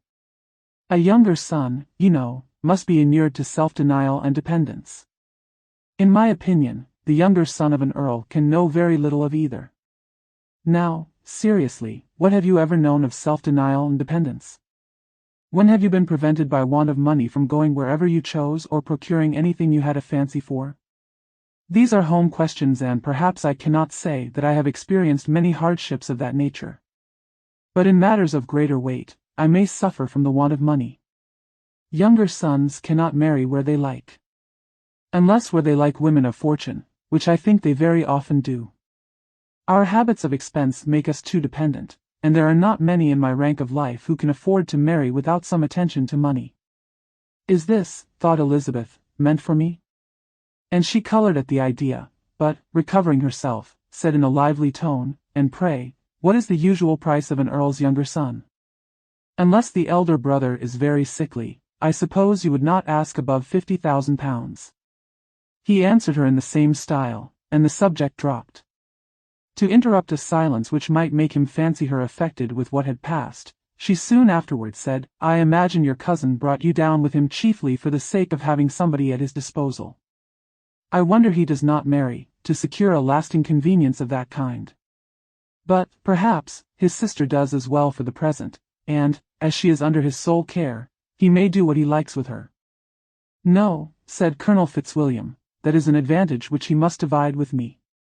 I am joined with him in the guardianship of Miss Darcy. Are you, indeed? And pray what sort of a guardian do you make? Does your charge give you much trouble? Young ladies of her age are sometimes a little difficult to manage, and if she has the true Darcy spirit, she may like to have her own way. As she spoke, she observed him looking at her earnestly, and the manner in which he immediately asked her why she supposed Miss Darcy likely to give them any uneasiness, convinced her that she had somehow or other got pretty near the truth. She directly replied, You need not be frightened. I never heard any harm of her, and I dare say she is one of the most tractable creatures in the world. She is a very great favourite with some ladies of my acquaintance, Mrs. Hurst and Miss Bingley. I think I have heard you say that you know them. I know them a little. Their brother is a pleasant, gentlemanlike man. He is a great friend of Darcy's. Oh yes, said Elizabeth drily, Mr. Darcy is uncommonly kind to Mr. Bingley, and takes a prodigious deal of care of him. Care of him? Yes, I really believe Darcy does take care of him in those points where he most wants care. From something that he told me in our journey hither, I have reason to think Bingley very much indebted to him. But I ought to beg his pardon, for I have no right to suppose that Bingley was the person meant. It was all conjecture. What is it you mean? It is a circumstance which Darcy of course could not wish to be generally known, because if it were to get round to the lady's family it would be an unpleasant thing. You may depend upon my not mentioning it. And remember that I have not much reason for supposing it to be Bingley. What he told me was merely this, that he congratulated himself on having lately saved a friend from the inconveniences of a most imprudent marriage, but without mentioning names or any other particulars, and I only suspected it to be Bingley from believing him the kind of young man to get into a scrape of that sort, and from knowing them to have been together the whole of last summer. Did Mr. Darcy give you his reasons for this interference? I understood that there were some very strong objections against the lady. And what arts did he use to separate them? He did not talk to me of his own arts, said Fitzwilliam, smiling. He only told me what I have now told you. Elizabeth made no answer, and walked on, her heart swelling with indignation. After watching her a little, Fitzwilliam asked her why she was so thoughtful. I am thinking of what you have been telling me, said she. Your cousin's conduct does not suit my feelings. Why was he to be the judge? You are rather disposed to call his interference officious? I do not see what right Mr. Darcy had to decide on the propriety of his friend's inclination, or why, upon his own judgment alone, he was to determine and direct in what manner that friend was to be happy.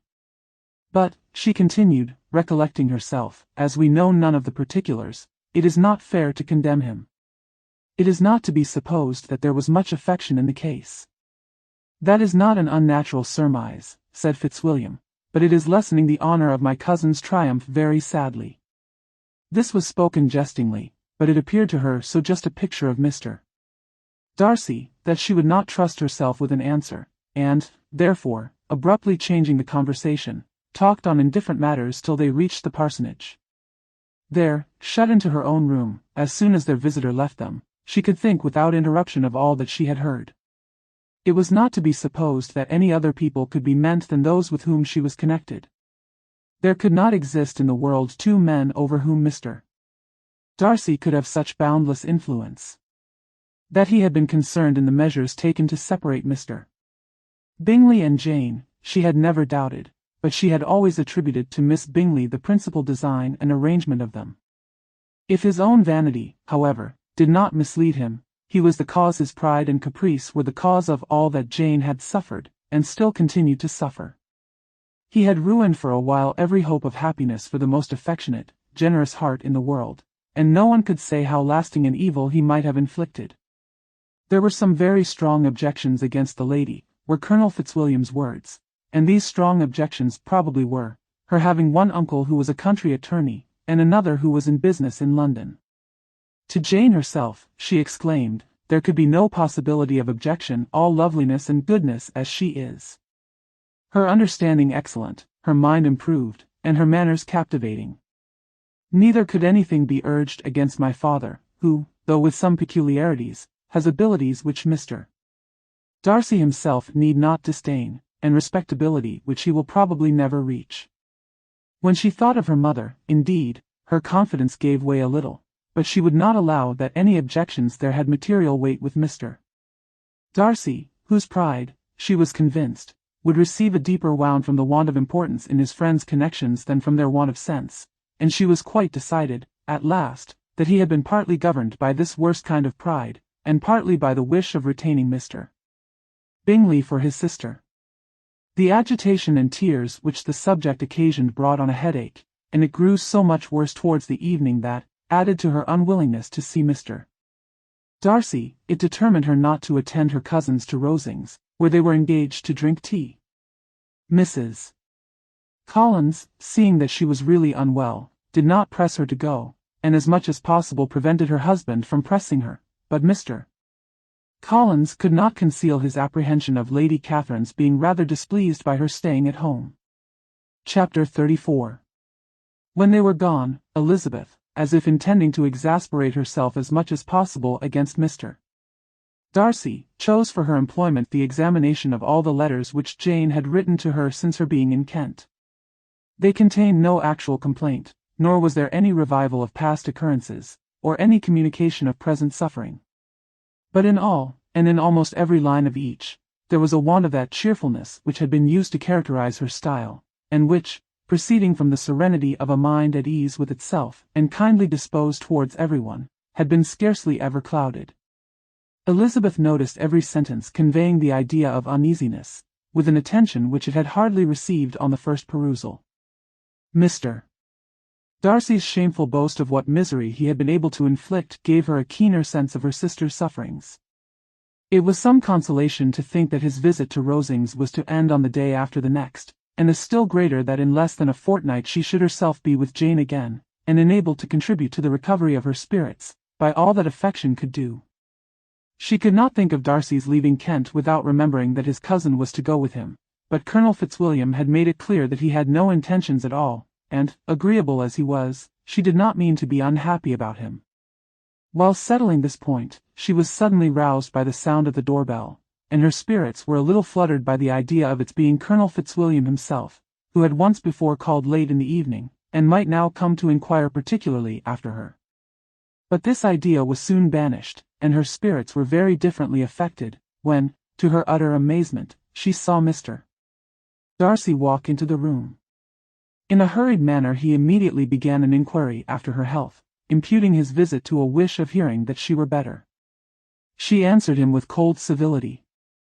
He sat down for a few moments, and then getting up walked about the room.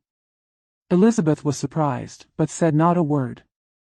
After a silence of several minutes, he came towards her in an agitated manner, and thus began, "In vain have I struggled.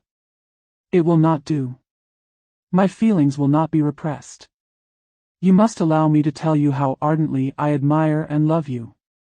Elizabeth's astonishment was beyond expression. She stared, colored, doubted, and was silent.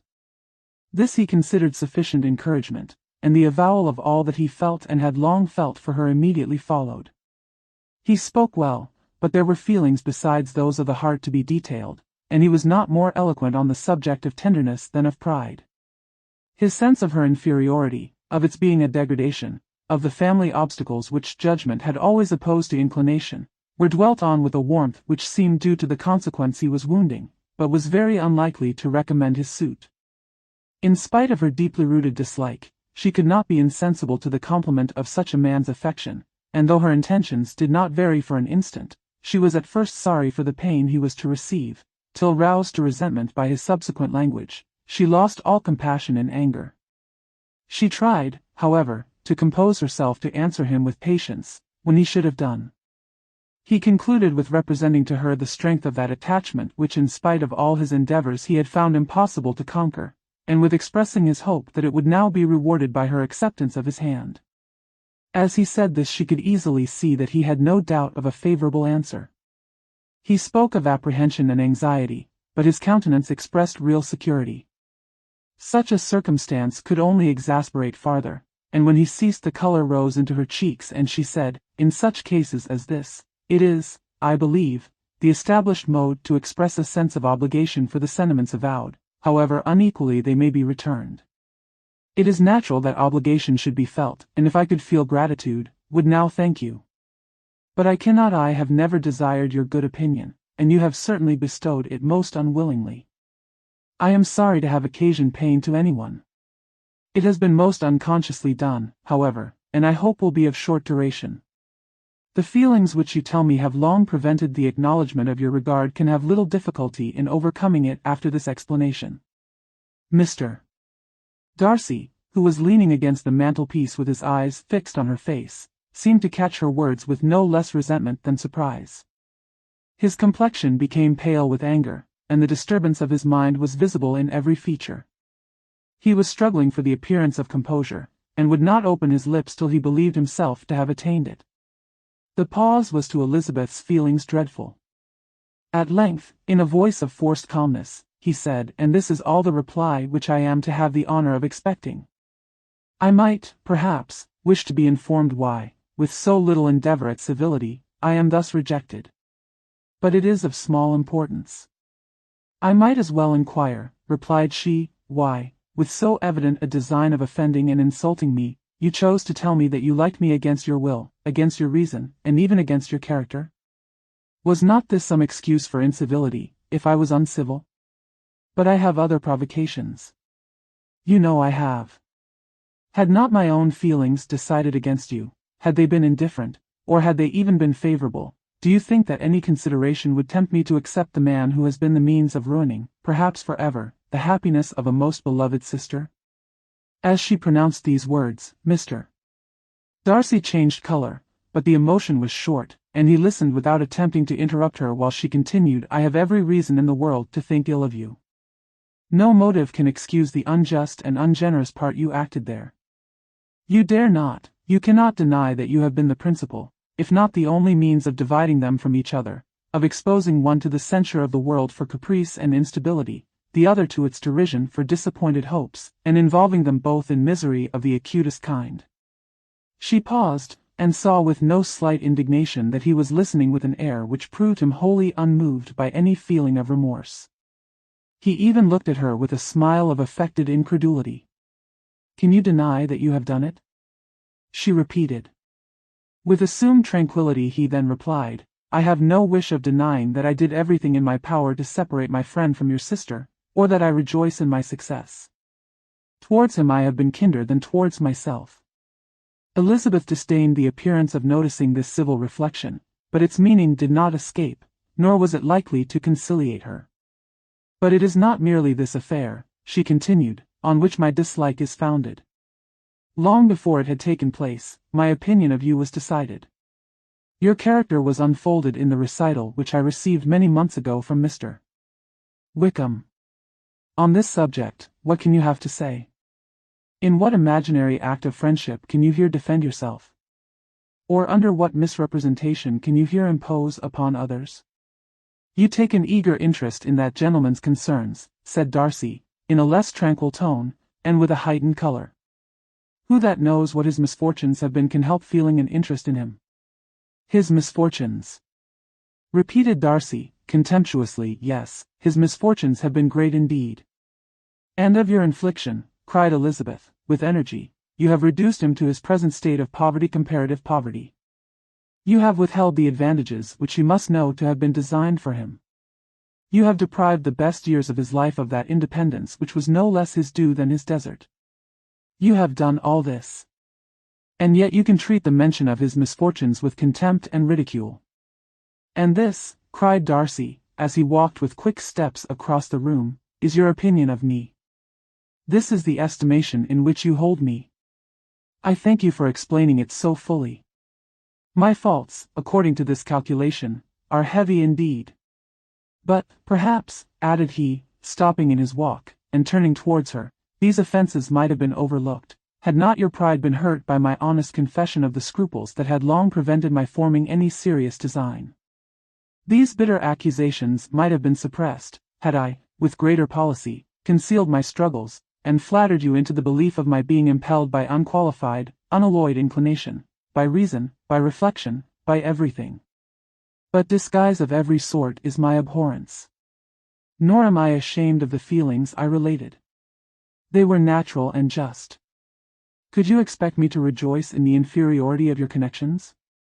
To congratulate myself on the hope of relations whose condition in life is so decidedly beneath my own?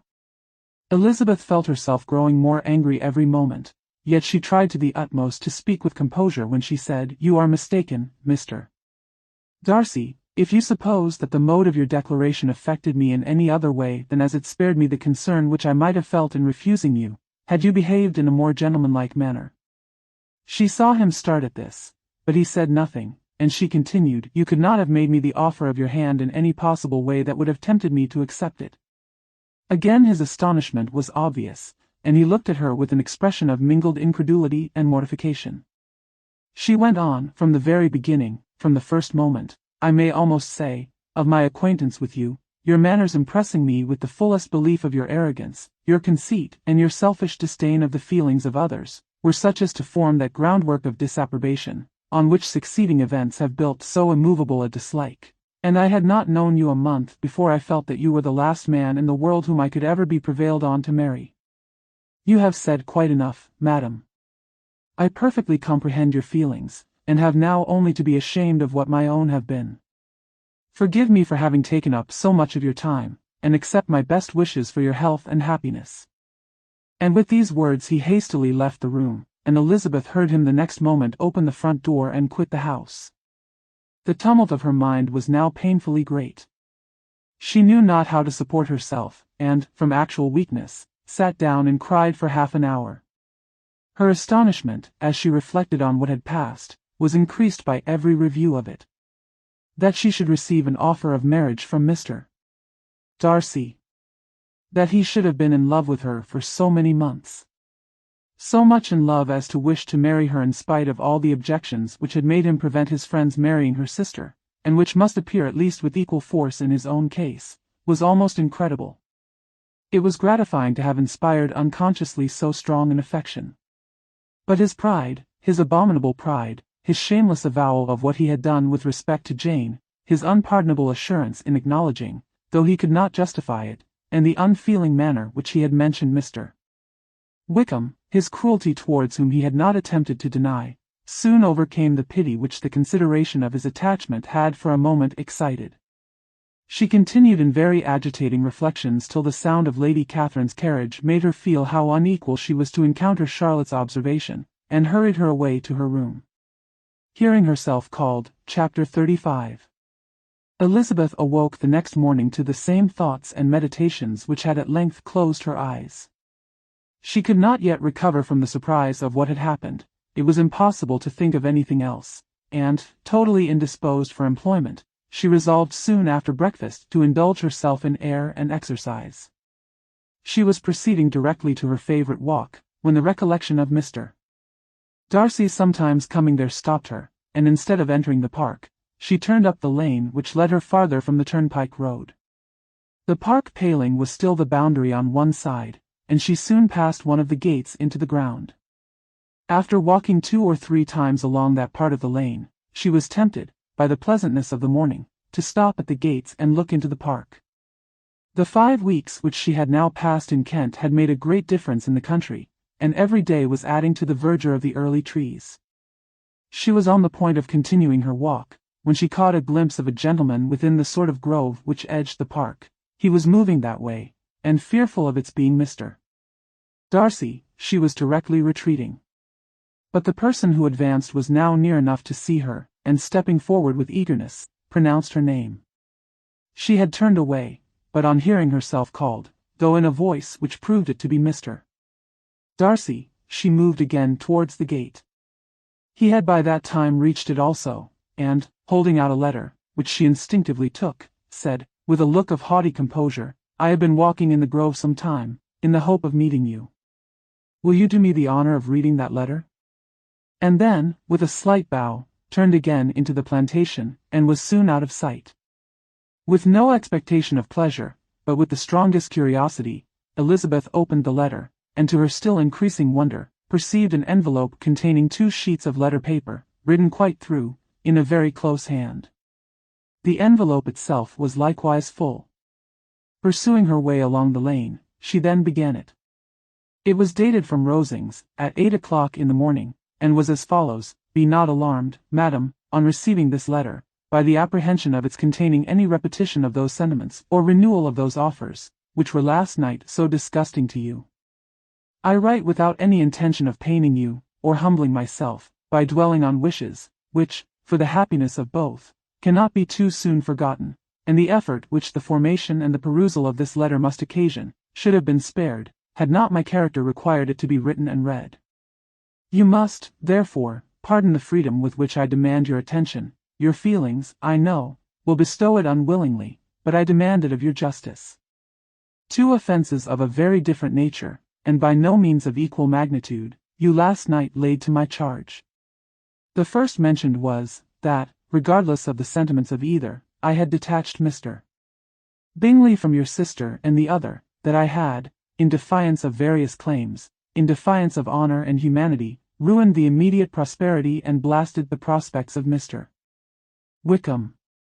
Wilfully and wantonly to have thrown off the companion of my youth, the acknowledged favorite of my father, a young man who had scarcely any other dependence than on our patronage, and who had been brought up to expect its exertion, would be a depravity, to which the separation of 2 young persons whose affection could be the growth of only a few weeks, could bear no comparison. But from the severity of that blame which was last night so liberally bestowed, respecting each circumstance, I shall hope to be in future secured, when the following account of my actions and their motives has been read. If, in the explanation of them which is due to myself, I am under the necessity of relating feelings which may be offensive to yours, I can only say that I am sorry. The necessity must be obeyed, and further apology would be absurd. I had not been long in Hertfordshire before I saw, in common with others, that Bingley preferred your elder sister to any other young woman in the country. But it was not till the evening of the dance at Netherfield that I had any apprehension of his feeling a serious attachment. I had often seen him in love before. At that ball, while I had the honor of dancing with you, I was first made acquainted, by Sir William Lucas's accidental information, that Bingley's attentions to your sister had given rise to a general expectation of their marriage. He spoke of it as a certain event, of which the time alone could be undecided. From that moment I observed my friend's behavior attentively, and I could then perceive that his partiality for Miss Bennet was beyond what I had ever witnessed in him. Your sister I also watched. Her look and manners were open, cheerful, and engaging as ever, but without any symptom of peculiar regard, and I remained convinced, from the evening scrutiny, that though she received his attentions with pleasure, she did not invite them by any participation of sentiment. If you have not been mistaken here, I must have been in an error. Your superior knowledge of your sister must make the latter probable. If it be so, if I have been misled by such error to inflict pain on her, your resentment has not been unreasonable. But I shall not scruple to assert that the serenity of your sister's countenance and air was such as might have given the most acute observer a conviction that, however amiable her temper, her heart was not likely to be easily touched. That I was desirous of believing her indifferent is certain, but I will venture to say that my investigations and decisions are not usually influenced by my hopes or fears. I did not believe her to be indifferent because I wished it, I believed it on impartial conviction, as truly as I wished it in reason. My objections to the marriage were not merely those which I last night acknowledged to have required the utmost force of passion to put aside in my own case. The want of connection could not be so great an evil to my friend as to me. But there were other causes of repugnance, causes which, though still existing, and existing to an equal degree in both instances, I had myself endeavored to forget, because they were not immediately before me. These causes must be stated, though briefly. The situation of your mother's family, though objectionable, was nothing in comparison of that total want of propriety so frequently, so almost uniformly betrayed by herself, by your 3 younger sisters, and occasionally even by your father. Pardon me, it pains me to offend you. But amidst your concern for the defects of your nearest relations, and your displeasure at this representation of them, let it give you consolation to consider that to have conducted yourselves so as to avoid any share of the like censure is praise no less generally bestowed on you and your eldest sister than it is honorable to the sense and disposition of both. I will only say, farther, that from what passed that evening my opinion of all parties was confirmed, and every inducement heightened, which could have led me before to preserve my friend from what I esteemed a most unhappy connection. He left Netherfield for London on the day following, as you, I am certain, remember, with the design of soon returning. The part which I acted is now to be explained. His sister's uneasiness had been equally excited with my own, our coincidence of feeling was soon discovered, and, alike sensible that no time was to be lost in detaching their brother, we shortly resolved on joining him directly in London. We accordingly went, and there I readily engaged in the office of pointing out to my friend the certain evils of such a choice. I described and enforced them earnestly. But however this remonstrance might have staggered or delayed his determination, I do not suppose that it would ultimately have prevented the marriage, had it not been seconded by the assurance, which I hesitated not in giving, of your sister's indifference. He had before believed her to return his affection with sincere, if not with equal, regard. But Bingley has great natural modesty, with a stronger dependence on my judgment than on his own. To convince him, therefore, that he had deceived himself was no very difficult point. To persuade him against returning into Hertfordshire, when that conviction had been given, was scarcely the work of a moment. I cannot blame myself for having done thus much. There is but one part of my conduct, in the whole affair, on which I do not reflect with satisfaction. It is that I condescended to adopt the measures of art so far as to conceal from him your sister's being in town. I knew it myself, as it was known to Miss Bingley, but her brother is even yet ignorant of it. That they might have met without ill consequence is, perhaps, probable, but his regard did not appear to me enough extinguished for him to see her without some danger. Perhaps this concealment, this disguise, was beneath me. It is done, however, and it was done for the best. On this subject I have nothing more to say, no other apology to offer. If I have wounded your sister's feelings, it was unknowingly done, and though the motives which governed me may to you very naturally appear insufficient, I have not yet learnt to condemn them. With respect to that other, more weighty accusation, of having injured Mr. Wickham, I can only refute it by laying before you the whole of his connection with my family.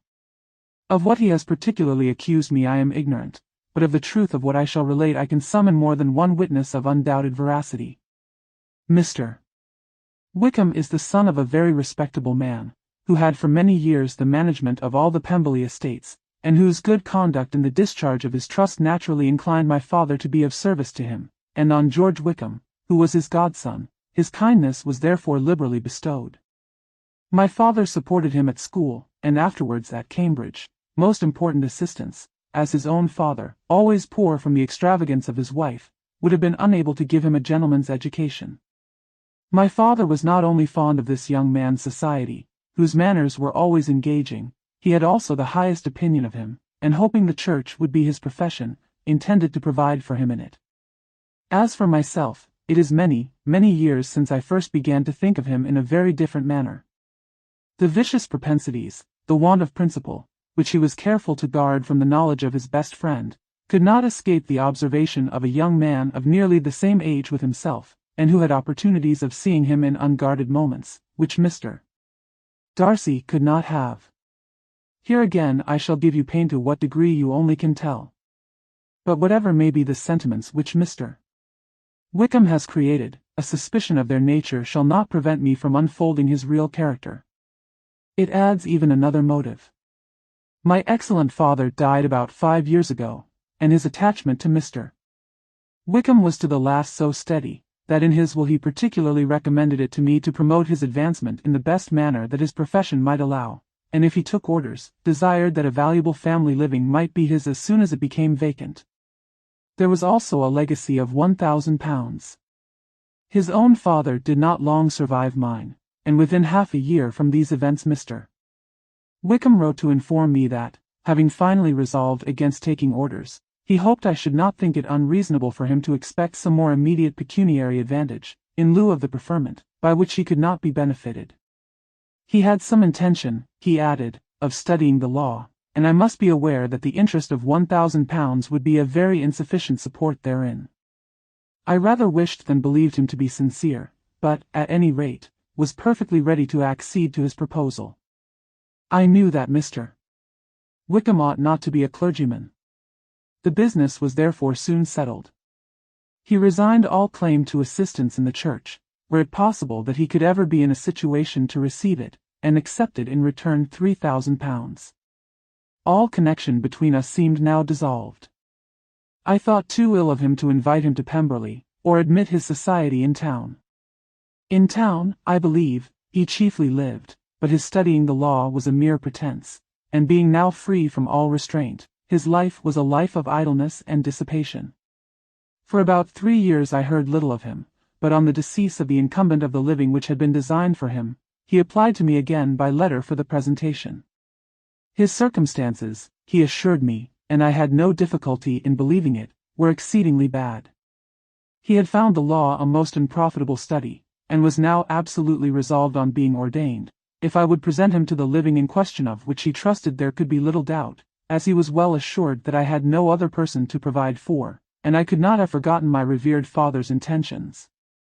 You will hardly blame me for refusing to comply with this entreaty, or for resisting every repetition of it. His resentment was in proportion to the distress of his circumstances, and he was doubtless as violent in his abuse of me to others as in his reproaches to myself. After this period, every appearance of acquaintance was dropped. How he lived, I know not. But last summer he was again most painfully obtruded on my notice. I must now mention a circumstance which I would wish to forget myself, and which no obligation less than the present should induce me to unfold to any human being. Having said thus much, I feel no doubt of your secrecy. My sister, who is more than 10 years my junior, was left to the guardianship of my mother's nephew, Colonel Fitzwilliam, and myself. About a year ago, she was taken from school, and an establishment formed for her in London, and last summer she went with the lady who presided over it to Ramsgate, and thither also went Mr. Wickham, undoubtedly by design, for there proved to have been a prior acquaintance between him and Mrs. Young, in whose character we were most unhappily deceived, and by her connivance and aid he so far recommended himself to Georgiana, whose affectionate heart retained a strong impression of his kindness to her as a child, that she was persuaded to believe herself in love and to consent to an elopement.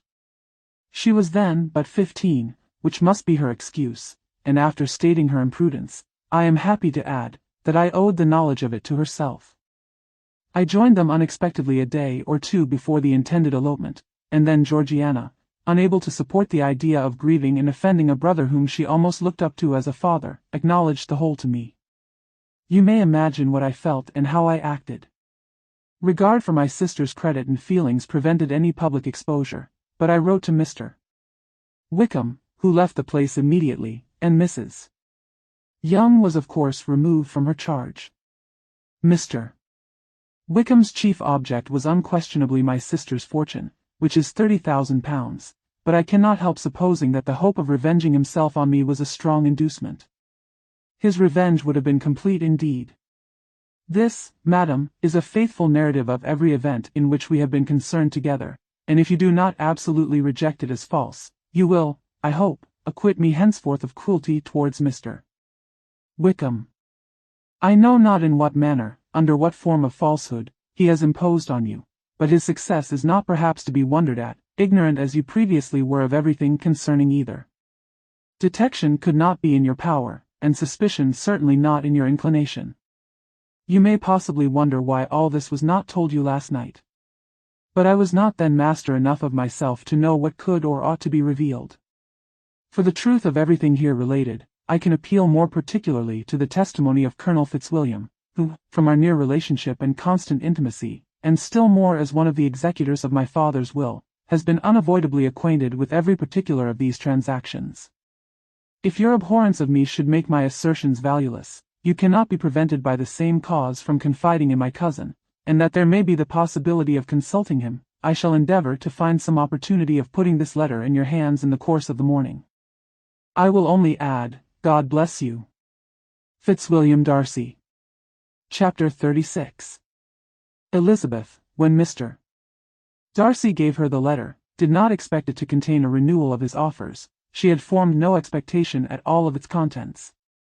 But such as they were, it may be well supposed how eagerly she went through them, and what a contrariety of emotion they excited. Her feelings as she read were scarcely to be defined. With amazement did she first understand that he believed any apology to be in his power, and steadfastly was she persuaded that he could have no explanation to give, which a just sense of shame would not conceal. With a strong prejudice against everything he might say, she began his account of what had happened at Netherfield. She read with an eagerness which hardly left her power of comprehension, and from impatience of knowing what the next sentence might bring, was incapable of attending to the sense of the one before her eyes. His belief of her sister's insensibility she instantly resolved to be false, and his account of the real, the worst objections to the match, made her too angry to have any wish of doing him justice. He expressed no regret for what he had done which satisfied her. His style was not penitent, but haughty. It was all pride and insolence. But when this subject was succeeded by his account of Mr. Wickham, when she read, with somewhat clearer attention, a relation of events which, if true, must overthrow every cherished opinion of his worth, and which bore so alarming an affinity to his own history of himself, her feelings were yet more acutely painful and more difficult of definition. Astonishment, apprehension, and even horror, oppressed her. She wished to discredit it entirely, repeatedly exclaiming, "This must be false. This cannot be. This must be the grossest falsehood." And when she had gone through the whole letter, though scarcely knowing anything of the last page or two, put it hastily away, protesting that she would not regard it, that she would never look in it again. In this perturbed state of mind, with thoughts that could rest on nothing, she walked on, but it would not do. In half a minute the letter was unfolded again, and collecting herself as well as she could, she again began the mortifying perusal of all that related to Wickham, and commanded herself so far as to examine the meaning of every sentence. The account of his connection with the Pemberley family was exactly what he had related himself, and the kindness of the late Mr. Darcy, though she had not before known its extent, agreed equally well with his own words. So far each recital confirmed the other, but when she came to the will, the difference was great. What Wickham had said of the living was fresh in her memory, and as she recalled his very words, it was impossible not to feel that there was gross duplicity on one side or the other, and, for a few moments, she flattered herself that her wishes did not err. But when she read and reread, with the closest attention, the particulars immediately following of Wickham's resigning all pretensions to the living, of his receiving in lieu so considerable a sum as £3,000, again was she forced to hesitate. She put down the letter, weighed every circumstance with what she meant to be impartiality, deliberated on the probability of each statement, but with little success. On both sides it was only assertion. Again she read on. But every line proved more clearly that the affair, which she had believed it impossible that any contrivance could so represent as to render Mr. Darcy's conduct in it less than infamous, was capable of a turn which must make him entirely blameless throughout the whole. The extravagance and general profligacy which he scrupled not to lay to Mr. Wickham's charge exceedingly shocked her, the more so, as she could bring no proof of its injustice.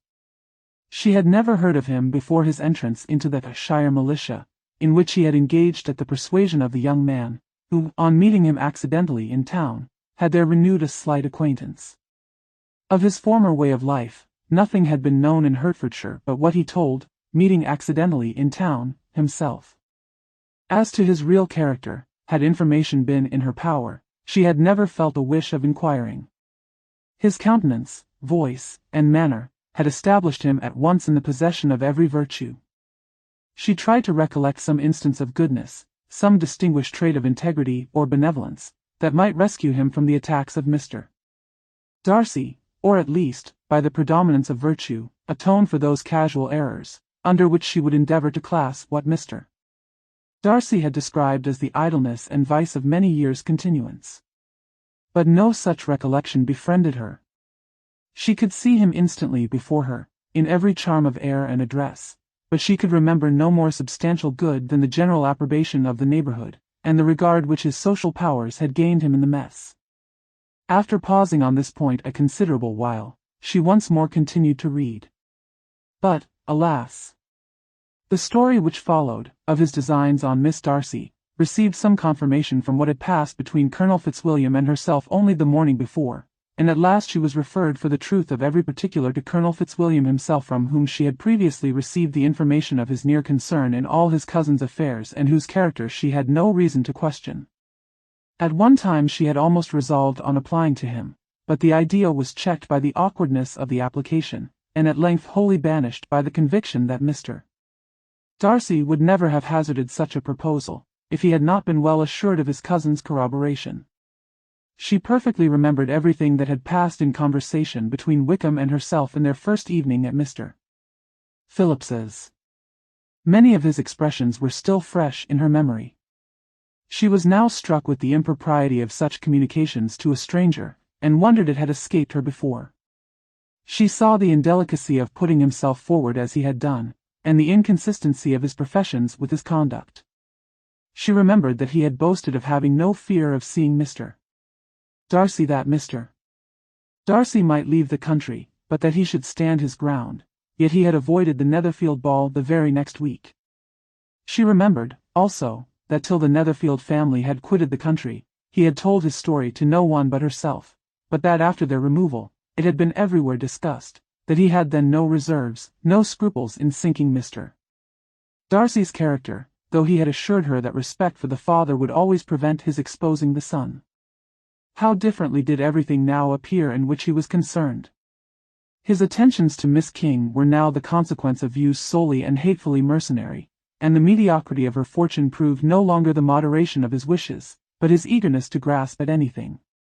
His behavior to herself could now have had no tolerable motive. He had either been deceived with regard to her fortune, or had been gratifying his vanity by encouraging the preference which she believed she had most incautiously shown. Every lingering struggle in his favor grew fainter and fainter, and in further justification of Mr. Darcy, she could not but allow that Mr.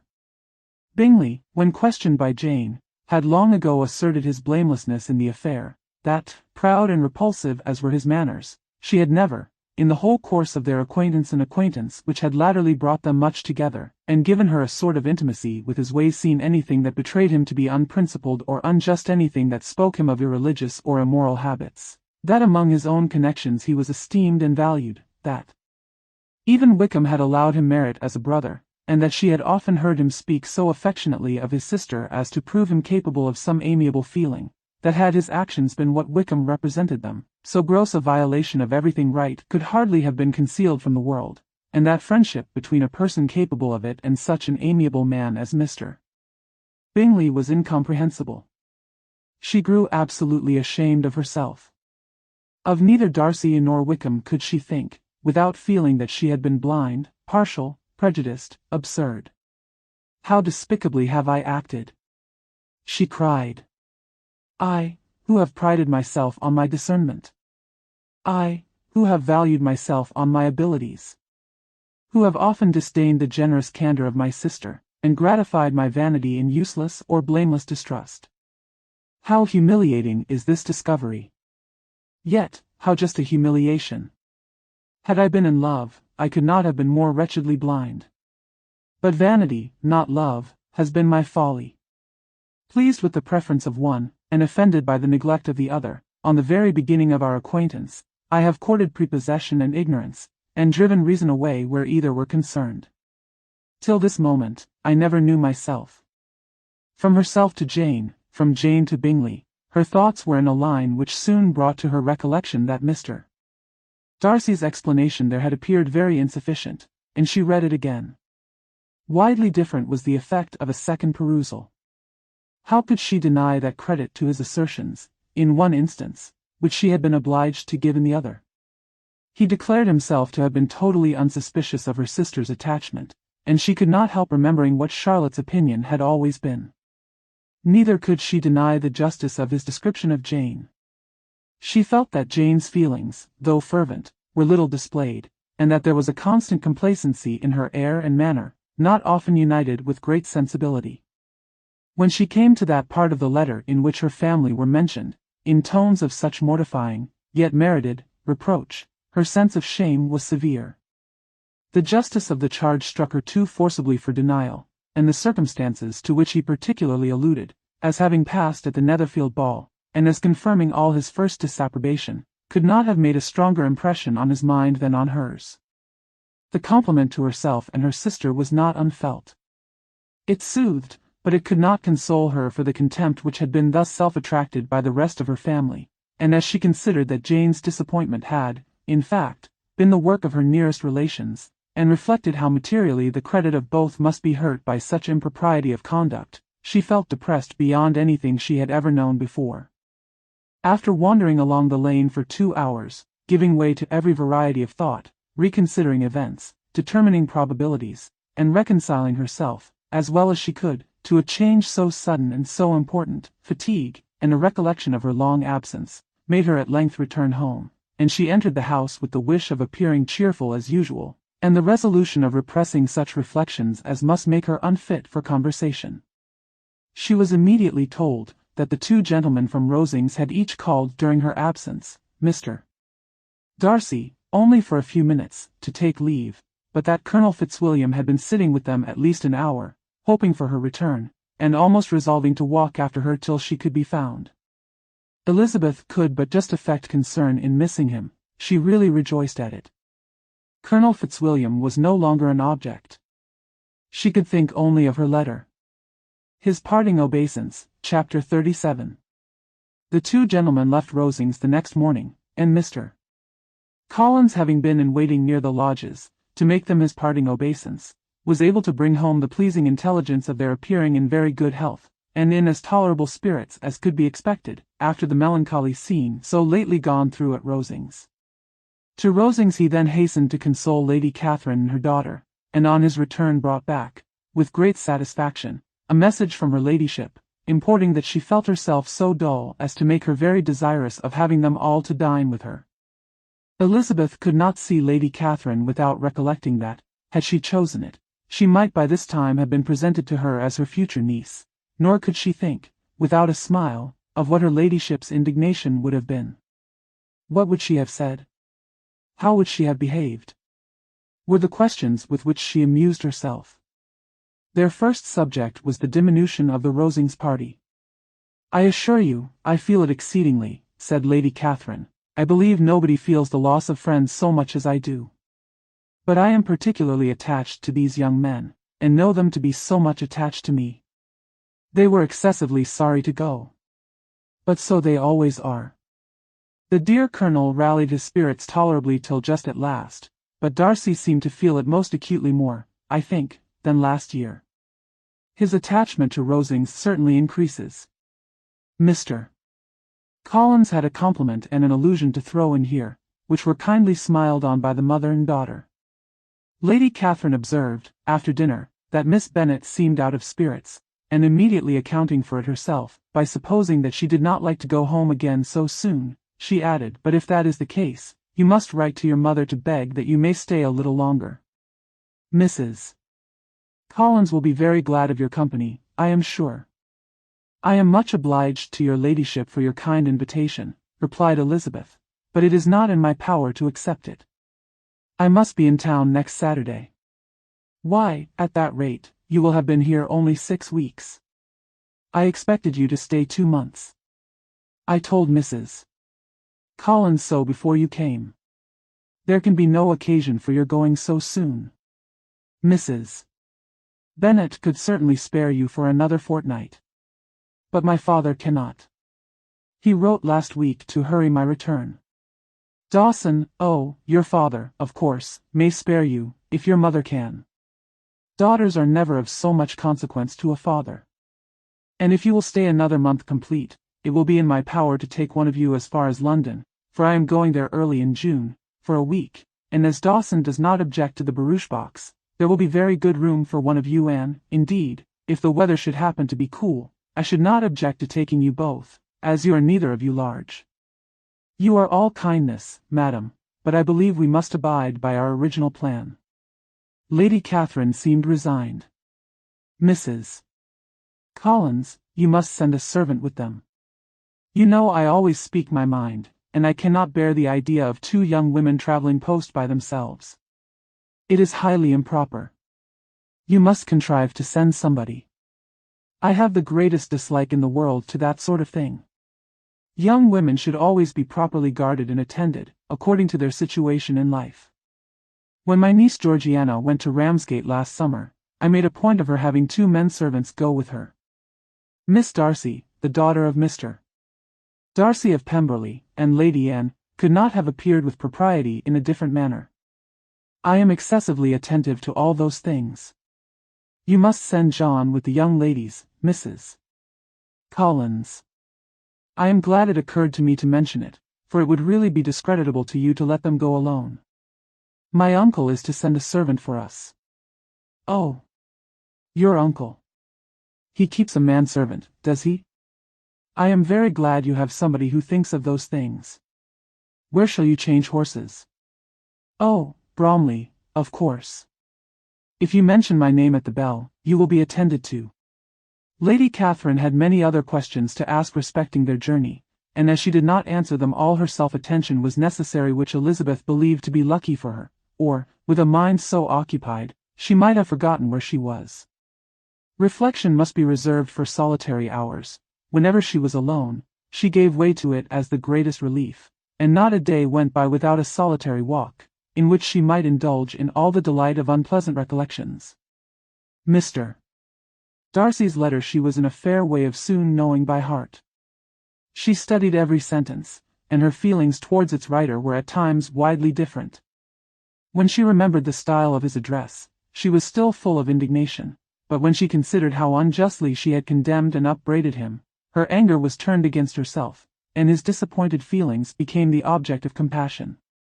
His attachment excited gratitude, his general character respect, but she could not approve him, nor could she for a moment repent her refusal, or feel the slightest inclination ever to see him again.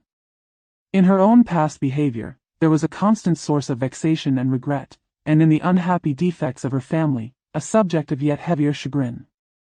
They were hopeless of remedy. Her father, contented with laughing at them, would never exert himself to restrain the wild giddiness of his youngest daughters, and her mother, with manners so far from right herself, was entirely insensible of the evil. Elizabeth had frequently united with Jane in an endeavour to check the imprudence of Catherine and Lydia, but while they were supported by their mother's indulgence, what chance could there be of improvement? Catherine, weak-spirited, irritable, and completely under Lydia's guidance, had been always affronted by their advice, and Lydia, self-willed and careless, would scarcely give them a hearing. They were ignorant, idle, and vain. While there was an officer in Meryton, they would flirt with him, and while Meryton was within a walk of Longbourn, they would be going there forever. Anxiety on Jane's behalf was another prevailing concern, and Mr. Darcy's explanation, by restoring Bingley to all her former good opinion, heightened the sense of what Jane had lost. His affection was proved to have been sincere, and his conduct cleared of all blame, unless any could attach to the implicitness of his confidence in his friend.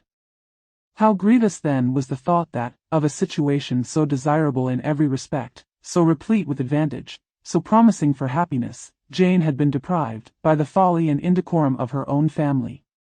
When to these recollections was added the development of Wickham's character, it may be easily believed that the happy spirits which had seldom been depressed before were now so much affected as to make it almost impossible for her to appear tolerably cheerful. Their engagements at Rosings were as frequent during the last week of her stay as they had been at first. The very last evening was spent there, and her ladyship again inquired minutely into the particulars of their journey, gave them directions as to the best method of packing, and was so urgent on the necessity of placing gowns in the only right way, that Maria thought herself obliged, on her return, to undo all the work of the morning, and pack her trunk afresh. When they parted, Lady Catherine, with great condescension, wished them a good journey, and invited them to come to Hunsford again next year, and Miss de Bourgh exerted herself so far as to courtesy and hold out her hand to both. The elevation of his feelings. Chapter 38. On Saturday morning Elizabeth and Mr.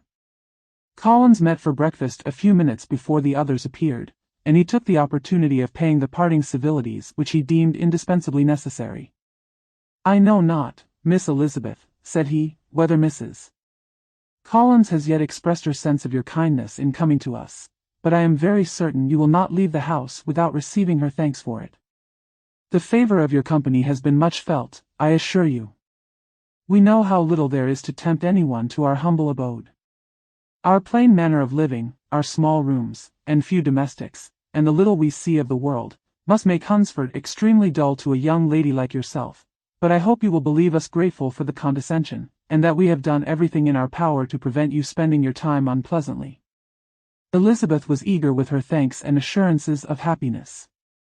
She had spent 6 weeks with great enjoyment, and the pleasure of being with Charlotte, and the kind attention she had received, must make her feel the obliged. Mr. Collins was gratified, and with a more smiling solemnity replied, "It gives me the greatest pleasure to hear that you have passed your time not disagreeably.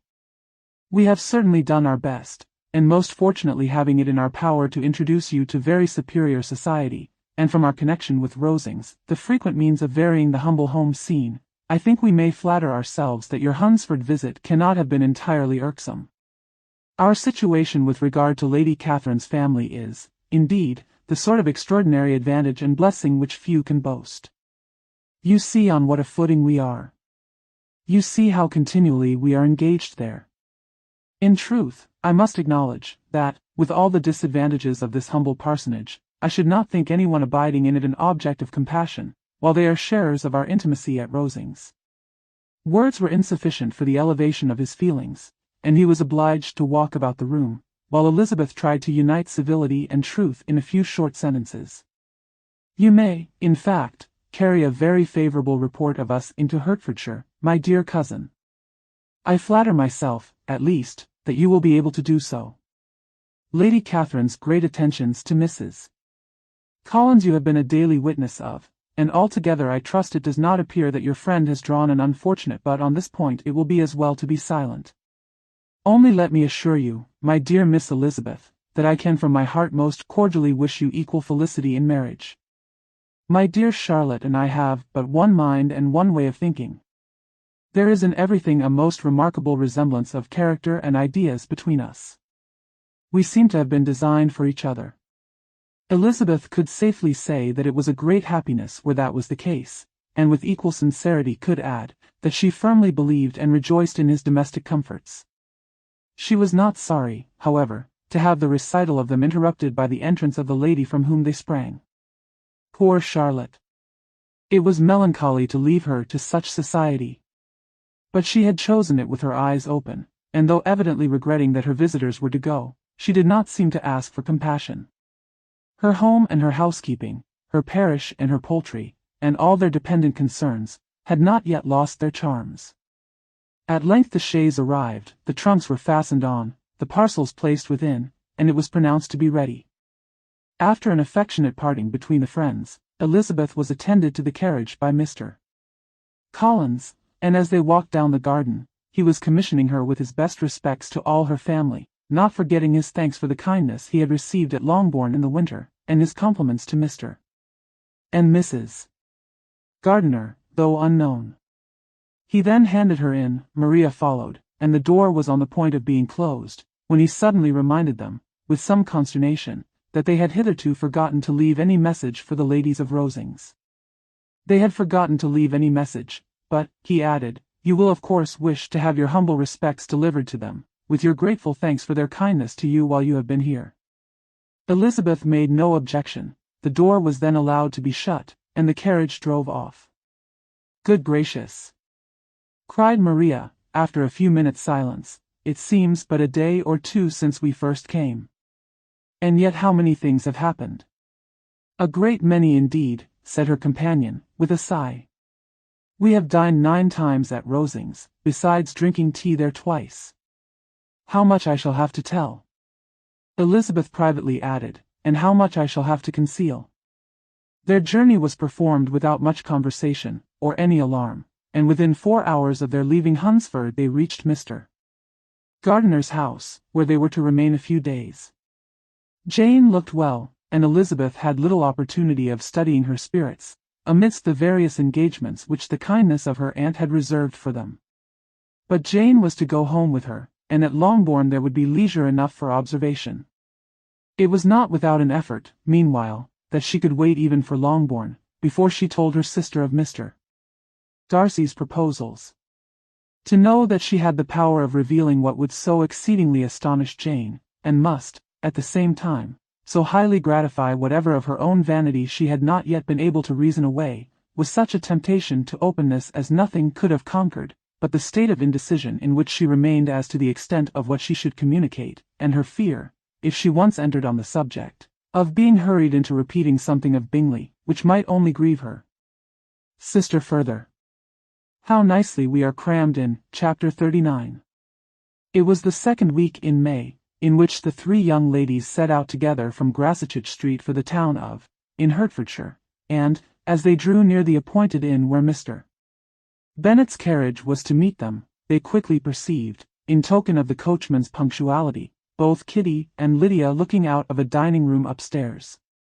These 2 girls had been above an hour in the place, happily employed in visiting an opposite milliner, watching the sentinel on guard, and dressing a salad and cucumber.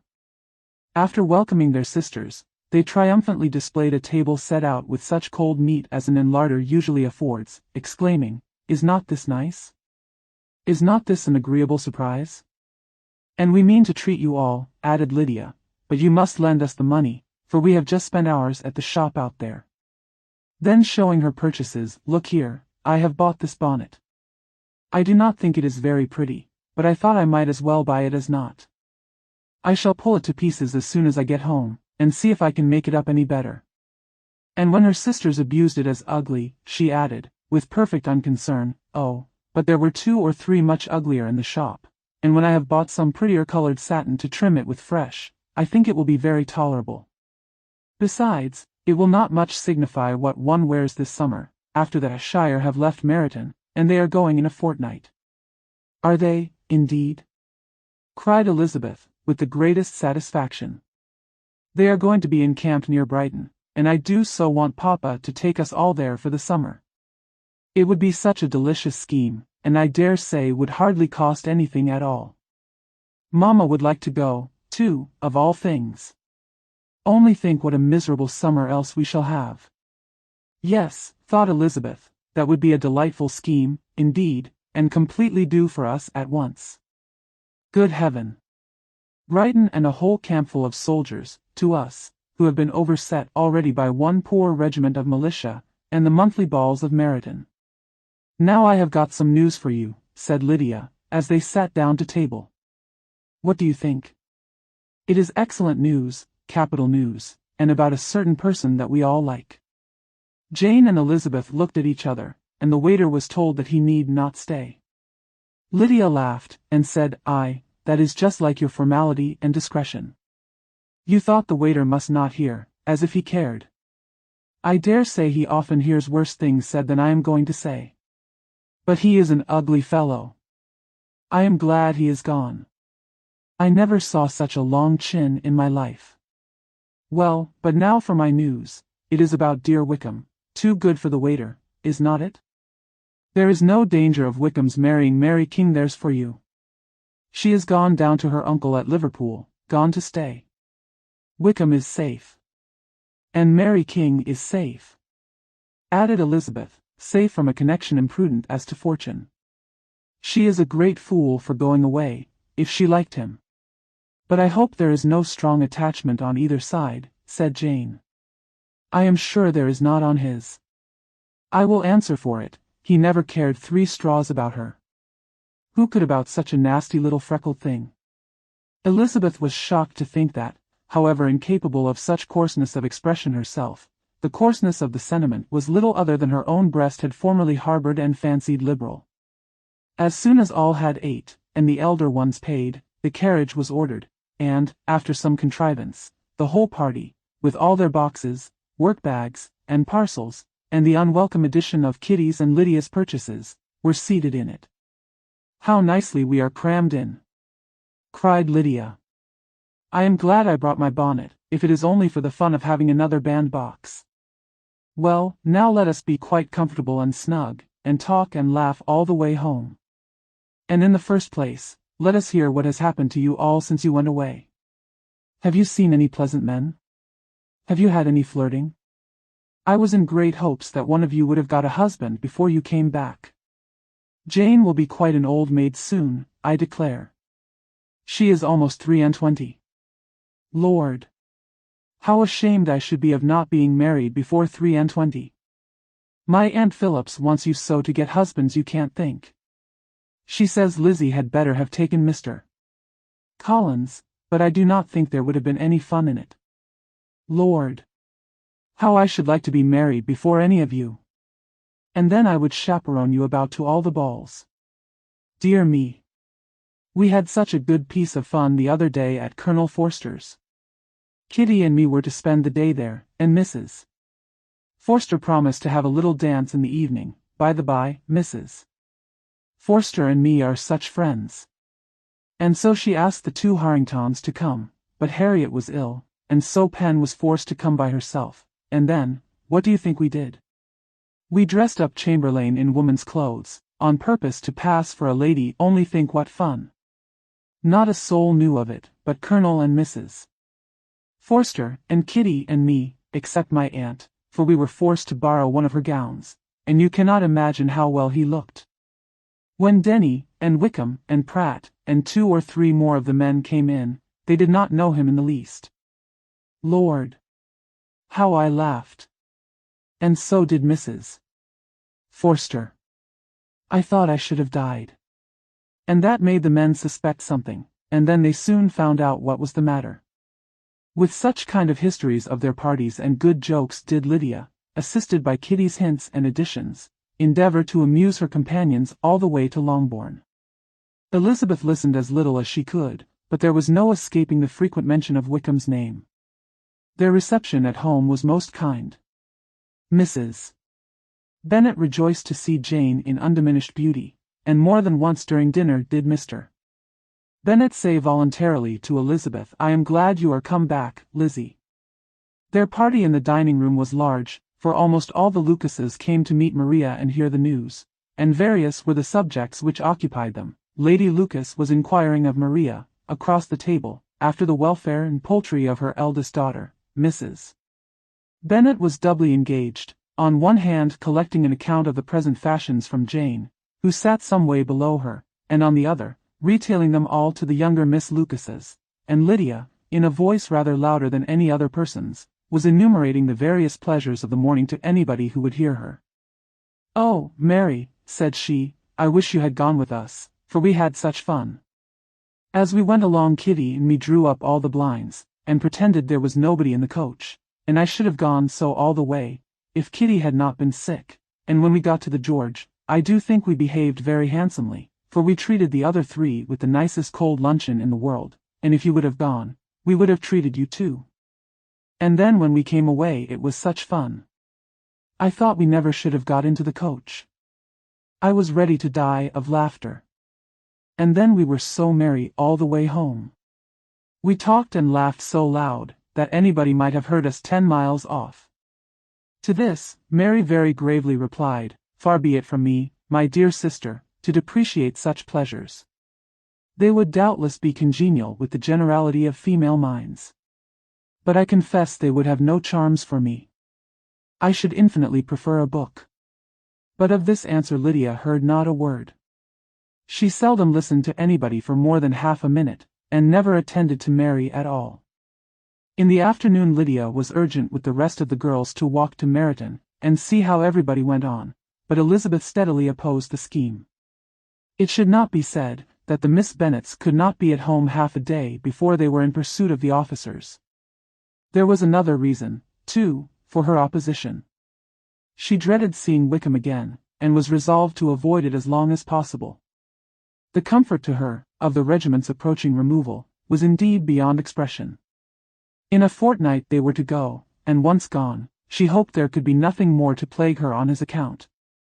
She had not been many hours at home, before she found that the Brighton scheme, of which Lydia had given them a hint at the inn, was under frequent discussion between her parents. Elizabeth saw directly that her father had not the smallest intention of yielding, but his answers were at the same time so vague and equivocal, that her mother, though often disheartened, had never yet despaired of succeeding at last. Chapter 40. Elizabeth's impatience to acquaint Jane with what had happened could no longer be overcome, and at length resolving to suppress every particular in which her sister was concerned, and preparing her to be surprised, she related to her the next morning the chief of the scene between Mr. Darcy and herself. Miss Bennet's astonishment was soon lessened by the strong sisterly partiality which made any admiration of Elizabeth appear perfectly natural, and all surprise was shortly lost in other feelings. She was sorry that Mr. Darcy should have delivered his sentiments in a manner so little suited to recommend them, but still more was she grieved for the unhappiness which her sister's refusal must have given him. His being so sure of succeeding was wrong, said she, and certainly ought not to have appeared, but consider how much it must increase his disappointment. Indeed, replied Elizabeth, I am heartily sorry for him, but he has other feelings which will probably soon drive away his regard for me. You do not blame me, however, for refusing him? Blame you? Oh, no. But you blame me for having spoken so warmly of Wickham? No, I do not know that you were wrong in saying what you did. But you will know it, when I have told you what happened the very next day. She then spoke of the letter, repeating the whole of its contents as far as they concerned George Wickham. What a stroke was this for poor Jane, who would willingly have gone through the world without believing that so much wickedness existed in the whole race of mankind as was here collected in one individual. Nor was Darcy's vindication, though grateful to her feelings, capable of consoling her for such discovery. Most earnestly did she labor to prove the probability of error, and seek to clear one, without involving the other. This will not do, said Elizabeth. You never will be able to make both of them good for anything. Take your choice, but you must be satisfied with only one. There is but such a quantity of merit between them, just enough to make one good sort of man, and of late it has been shifting about pretty much. For my part, I am inclined to believe it all Mr. Darcy's, but you shall do as you choose. It was some time, however, before a smile could be extorted from Jane. I do not know when I have been more shocked, said she. Wickham's so very bad. It is almost past belief. And poor Mr. Darcy. Dear Lizzie, only consider what he must have suffered. Such a disappointment. And with the knowledge of your ill opinion too. And having to relate such a thing of his sister. It is really too distressing, I am sure you must feel it so. Oh no, my regret and compassion are all done away by seeing you so full of both. I know you will do him such ample justice, that I am growing every moment more unconcerned and indifferent. Your profusion makes me saving, and if you lament over him much longer, my heart will be as light as a feather. Poor Wickham. There is such an expression of goodness in his countenance. Such an openness and gentleness in his manner. There certainly was some great mismanagement in the education of those two young men. One has got all the goodness, and the other all the appearance of it. I never thought Mr. Darcy so deficient in the appearance of it as you used to do. And yet I meant to be uncommonly clever in taking so decided a dislike to him, without any reason. It is such a spur to one's genius, such an opening for wit, to have a dislike of that kind. One may be continually abusive without saying anything just, but one cannot be always laughing at a man without now and then stumbling on something witty. Lizzie, when you first read that letter, I am sure you could not treat the matter as you do now. Indeed, I could not. I was uncomfortable enough, I was very uncomfortable, I may say unhappy. And with no one to speak to of what I felt, no Jane to comfort me, and say that I had not been so very weak, and vain, and nonsensical, as I knew I had. Oh, how I wanted you! How unfortunate that you should have used such very strong expressions in speaking of Wickham to Mr. Darcy, for now they do appear wholly undeserved. Certainly. But the misfortune of speaking with bitterness is a most natural consequence of the prejudices I had been encouraging. There is one point on which I want your advice. I want to be told whether I ought, or ought not, to make our acquaintance in general understand Wickham's character.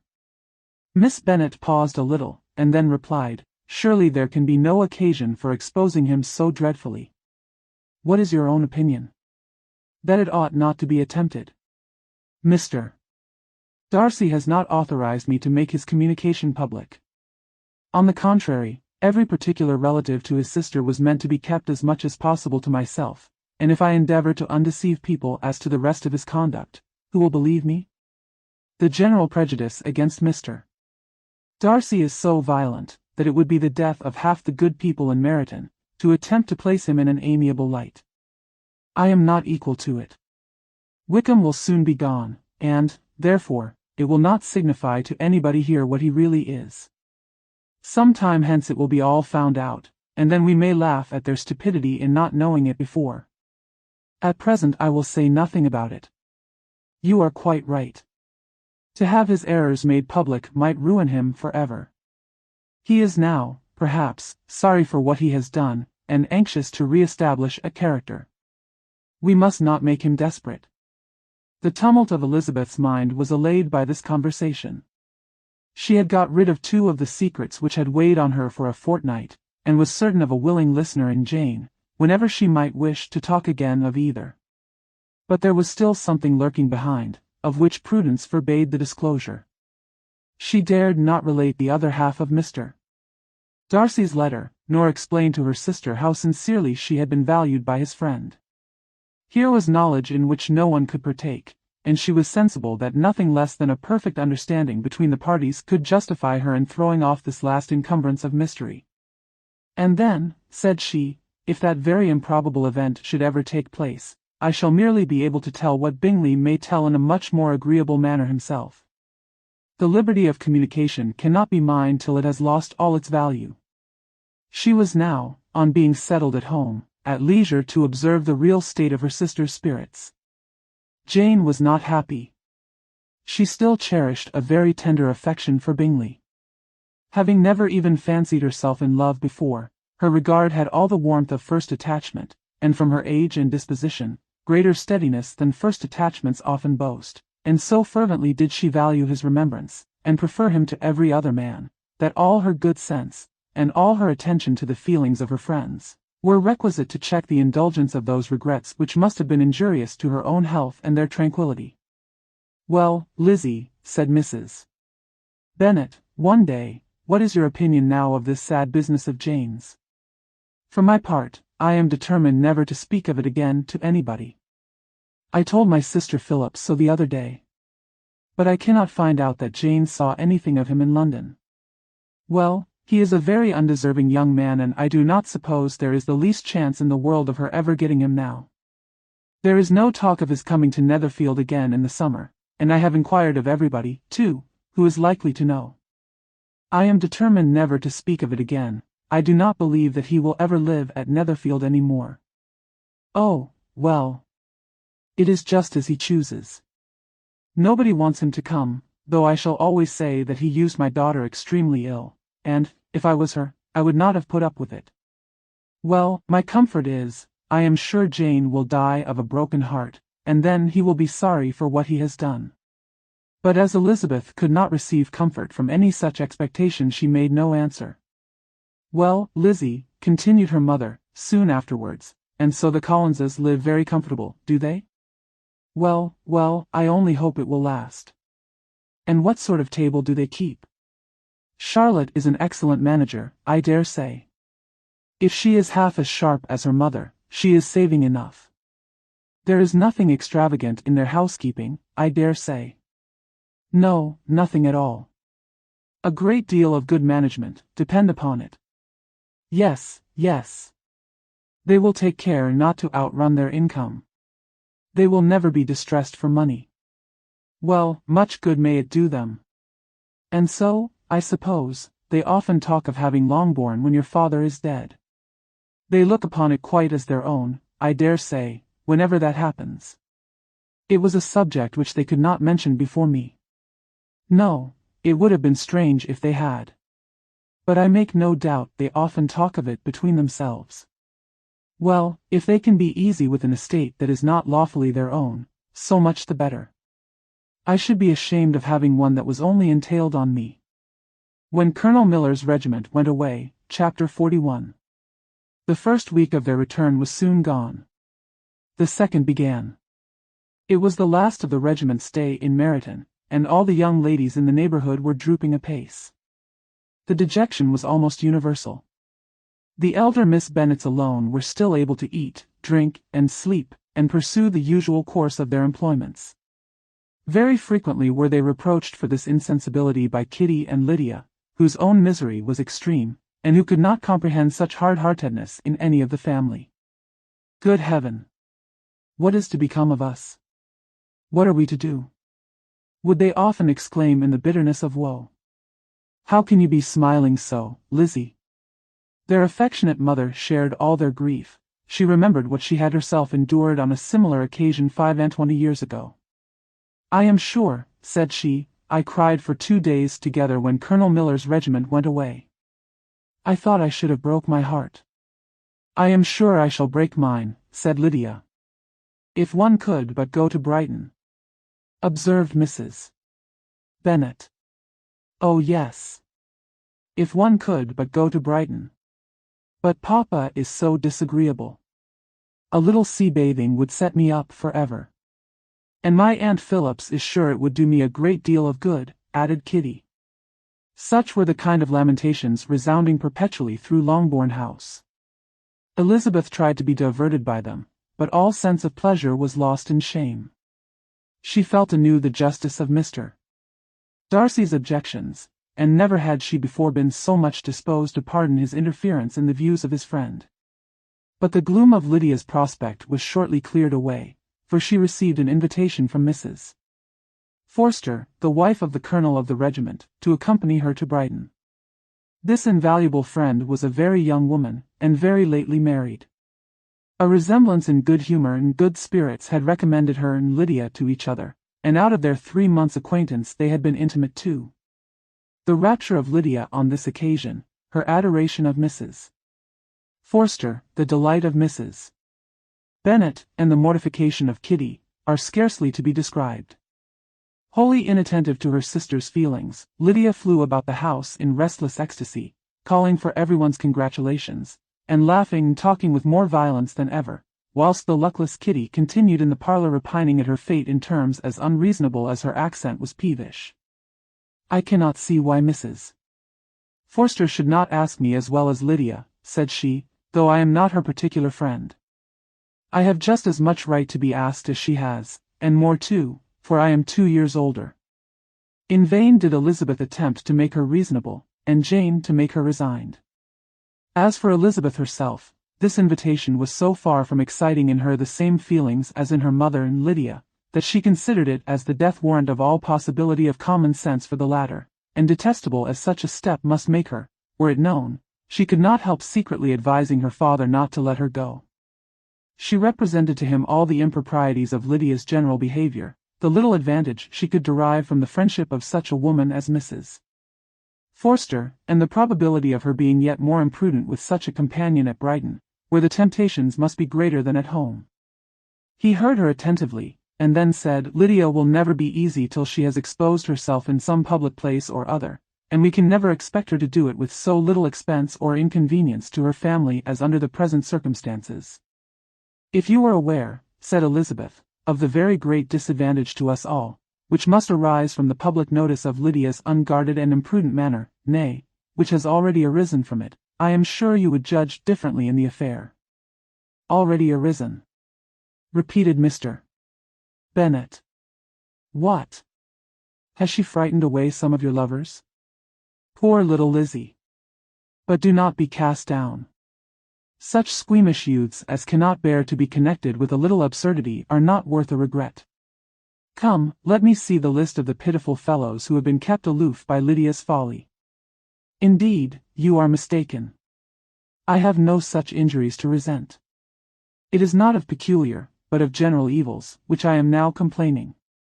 Our importance, our respectability in the world, must be affected by the wild volatility, the assurance and disdain of all restraint which mark Lydia's character. Excuse me, for I must speak plainly. If you, my dear father, will not take the trouble of checking her exuberant spirits, and of teaching her that her present pursuits are not to be the business of her life, she will soon be beyond the reach of amendment.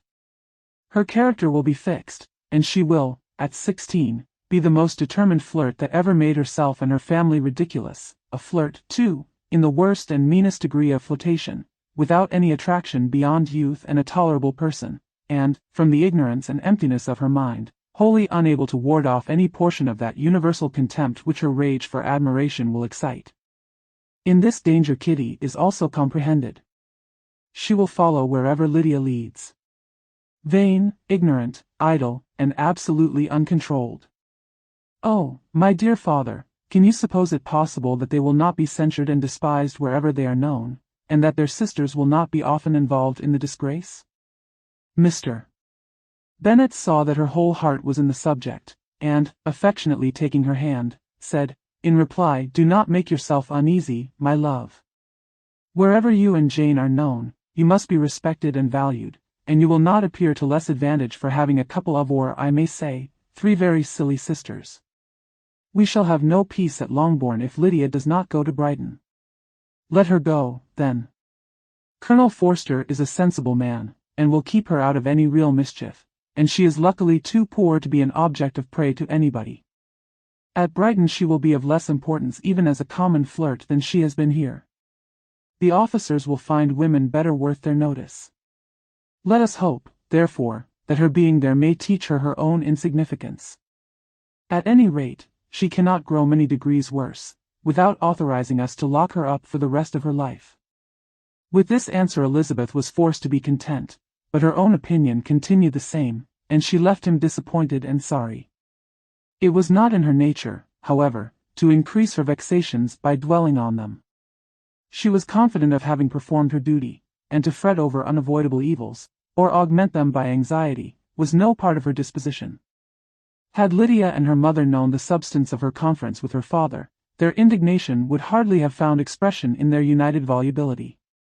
In Lydia's imagination, a visit to Brighton comprised every possibility of earthly happiness. She saw, with the creative eye of fancy, the streets of that gay bathing-place covered with officers. She saw herself the object of attention to tens and to scores of them at present unknown. She saw all the glories of the camp, its tents stretched forth in beauteous uniformity of lines, crowded with the young and the gay, and dazzling with scarlet, and, to complete the view, she saw herself seated beneath a tent, tenderly flirting with at least 6 officers at once. Tenderly flirting, had she known that her sister sought to tear her from such prospects and such realities as these, what would have been her sensations? They could have been understood only by her mother, who might have felt nearly the same. Lydia's going to Brighton was all that consoled her for the melancholy conviction of her husband's never intending to go there himself. But they were entirely ignorant of what had passed, and their raptures continued, with little intermission, to the very day of Lydia's leaving home. Elizabeth was now to see Mr. Wickham for the last time. Having been frequently in company with him since her return, agitation was pretty well over, the agitations of former partiality entirely so. She had even learnt to detect, in the very gentleness which had first delighted her, an affectation and a sameness to disgust and weary. In his present behavior to herself, moreover, she had a fresh source of displeasure, for the inclination he soon testified of renewing those attentions which had marked the early part of their acquaintance could only serve, after what had since passed, to provoke her. She lost all concern for him in finding herself thus selected as the object of such idle and frivolous gallantry, and while she steadily repressed it, could not but feel the reproof contained in his believing, that however long, and for whatever cause, his attentions had been withdrawn, her vanity would be gratified, and her preference secured, at any time, by their renewal. On the very last day of the regiment's remaining in Meryton, he dined, with others of the officers, at Longbourn, and so little was Elizabeth disposed to part from him in good humour, that, on his making some inquiry as to the manner in which her time had passed at Hunsford, she mentioned Colonel Fitzwilliam's and Mr. Darcy's having both spent 3 weeks at Rosings, and asked him if he were acquainted with the former. He looked surprised, displeased, alarmed, but, with a moment's recollection, and a returning smile, replied, that he had formerly seen him often, and, after observing that he was a very gentlemanlike man, asked her how she had liked him. Her answer was warmly in his favour. With an air of indifference, he soon afterwards added, "How long did you say that he was at Rosings?" "Nearly 3 weeks." "And you saw him frequently?" "Yes, almost every day." "His manners are very different from his cousin's." "Yes, very different, but I think Mr. Darcy improves on acquaintance." "Indeed?" cried Wickham, with a look which did not escape her. "And pray may I ask," but checking himself, he added, in a gayer tone, "is it in address that he improves? Has he deigned to add aught of civility to his ordinary style? For I dare not hope," he continued, in a lower and more serious tone, "that he is improved in essentials." "Oh, no," said Elizabeth. "In essentials, I believe, he is very much what he ever was." While she spoke, Wickham looked as if scarcely knowing whether to rejoice over her words or to distrust their meaning. There was a something in her countenance which made him listen with an apprehensive and anxious attention, while she added, "When I said that he improved on acquaintance, I did not mean that either his mind or manners were in a state of improvement, but that, from knowing him better, his disposition was better understood." Wickham's alarm now appeared in a heightened complexion and agitated look. For a few minutes he was silent, till, shaking off his embarrassment, he turned to her again, and said in the gentlest of accents, "You, who so well know my feelings towards Mr. Darcy, will readily comprehend how sincerely I must rejoice that he is wise enough to assume even the appearance of what is right. His pride, in that direction, may be of service, if not to himself, to many others, for it must deter him from such foul misconduct as I have suffered by. I only fear that the sort of cautiousness to which you, I imagine, have been alluding, is merely adopted on his visits to his aunt, of whose good opinion and judgment he stands much in awe. His fear of her has always operated, I know, when they were together, and a good deal is to be imputed to his wish of forwarding the match with Miss de Bourgh, which I am certain he has very much at heart." Elizabeth could not repress a smile at this, but she answered only by a slight inclination of the head. She saw that he wanted to engage her on the old subject of his grievances, and she was in no humour to indulge him. The rest of the evening passed with the appearance, on his side, of usual cheerfulness, but with no further attempt to distinguish Elizabeth, and they parted at last with mutual civility, and possibly a mutual desire of never meeting again. When the party broke up, Lydia returned with Mrs. Forster to Meryton, from whence they were to set out early the next morning. The separation between her and her family was rather noisy than pathetic. Kitty was the only one who shed tears, but she did weep from vexation and envy. Mrs. Bennet was diffuse in her good wishes for the felicity of her daughter, and impressive in her injunctions that she would not miss the opportunity of enjoying herself as much as possible, advice which there was every reason to believe would be attended to, and, in the clamorous happiness of Lydia herself in bidding farewell, the more gentle adieus of her sisters were uttered without being heard. The arrival of the Gardiners, Chapter 42. Had Elizabeth's opinion been all drawn from her own family, she could not have formed a very pleasing picture of conjugal felicity or domestic comfort. Her father, captivated by youth and beauty, and that appearance of good humour which youth and beauty generally give, had married a woman whose weak understanding in a liberal mind had very early in their marriage put an end to all real affection for her. Respect, esteem, and confidence had vanished forever, and all his views of domestic happiness were overthrown. But Mr. Bennet was not of a disposition to seek comfort for the disappointment which his own imprudence had brought on in any of those pleasures which too often console the unfortunate for their folly or their vice. He was fond of the country and of books, and from these tastes had arisen his principal enjoyments. To his wife he was very little otherwise indebted than as her ignorance and folly had contributed to his amusement. This is not the sort of happiness which a man would in general wish to owe to his wife, but where other powers of entertainment are wanting, the true philosopher will derive benefit from such as are given. Elizabeth, however, had never been blind to the impropriety of her father's behavior as a husband.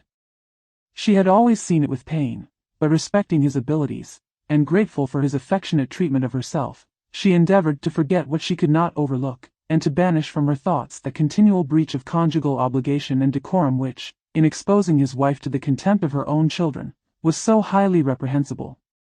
But she had never felt so strongly as now the disadvantages which must attend the children of so unsuitable a marriage, nor ever been so fully aware of the evils arising from so ill-judged a direction of talents which, rightly used, might at least have preserved the respectability of his daughters, even if incapable of enlarging the mind of his wife. When Elizabeth had rejoiced over Wickham's departure, she found little other cause for satisfaction in the loss of the regiment. Their parties abroad were less varied than before, and at home she had a mother and sister, whose constant repinings at the dullness of everything around them threw a real gloom over their domestic circle, and, though Kitty might in time regain her natural degree of sense, since the disturbers of her brain were removed, her other sister, from whose disposition greater evil might be apprehended, was likely to be hardened in all her folly and assurance, by a situation of such double danger as a watering place and a camp.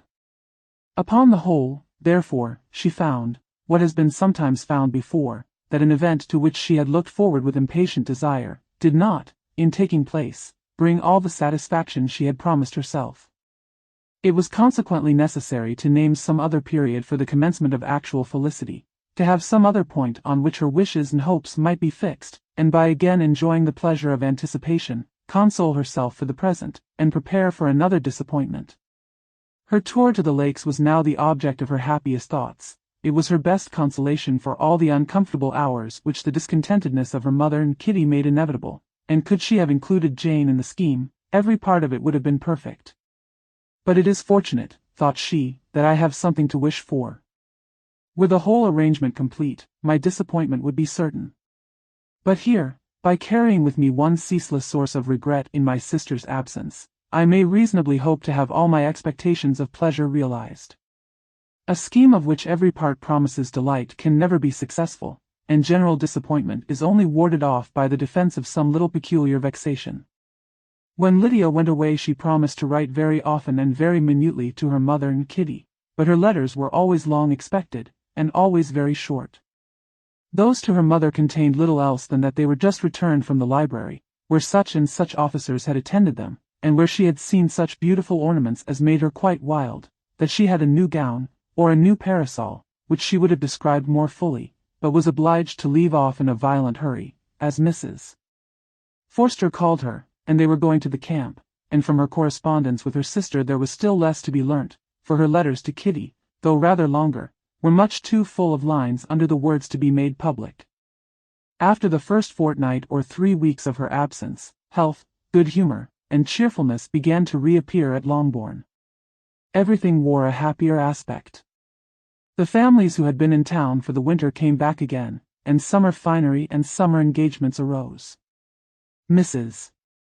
Bennet was restored to her usual querulous serenity, and by the middle of June Kitty was so much recovered as to be able to enter Meryton without tears, an event of such happy promise as to make Elizabeth hope that by the following Christmas she might be so tolerably reasonable as not to mention an officer above once a day, unless, by some cruel and malicious arrangement at the War Office, another regiment should be quartered in Meryton. The time fixed for the beginning of their northern tour was now fast approaching, and a fortnight only was wanting of it, when a letter arrived from Mrs.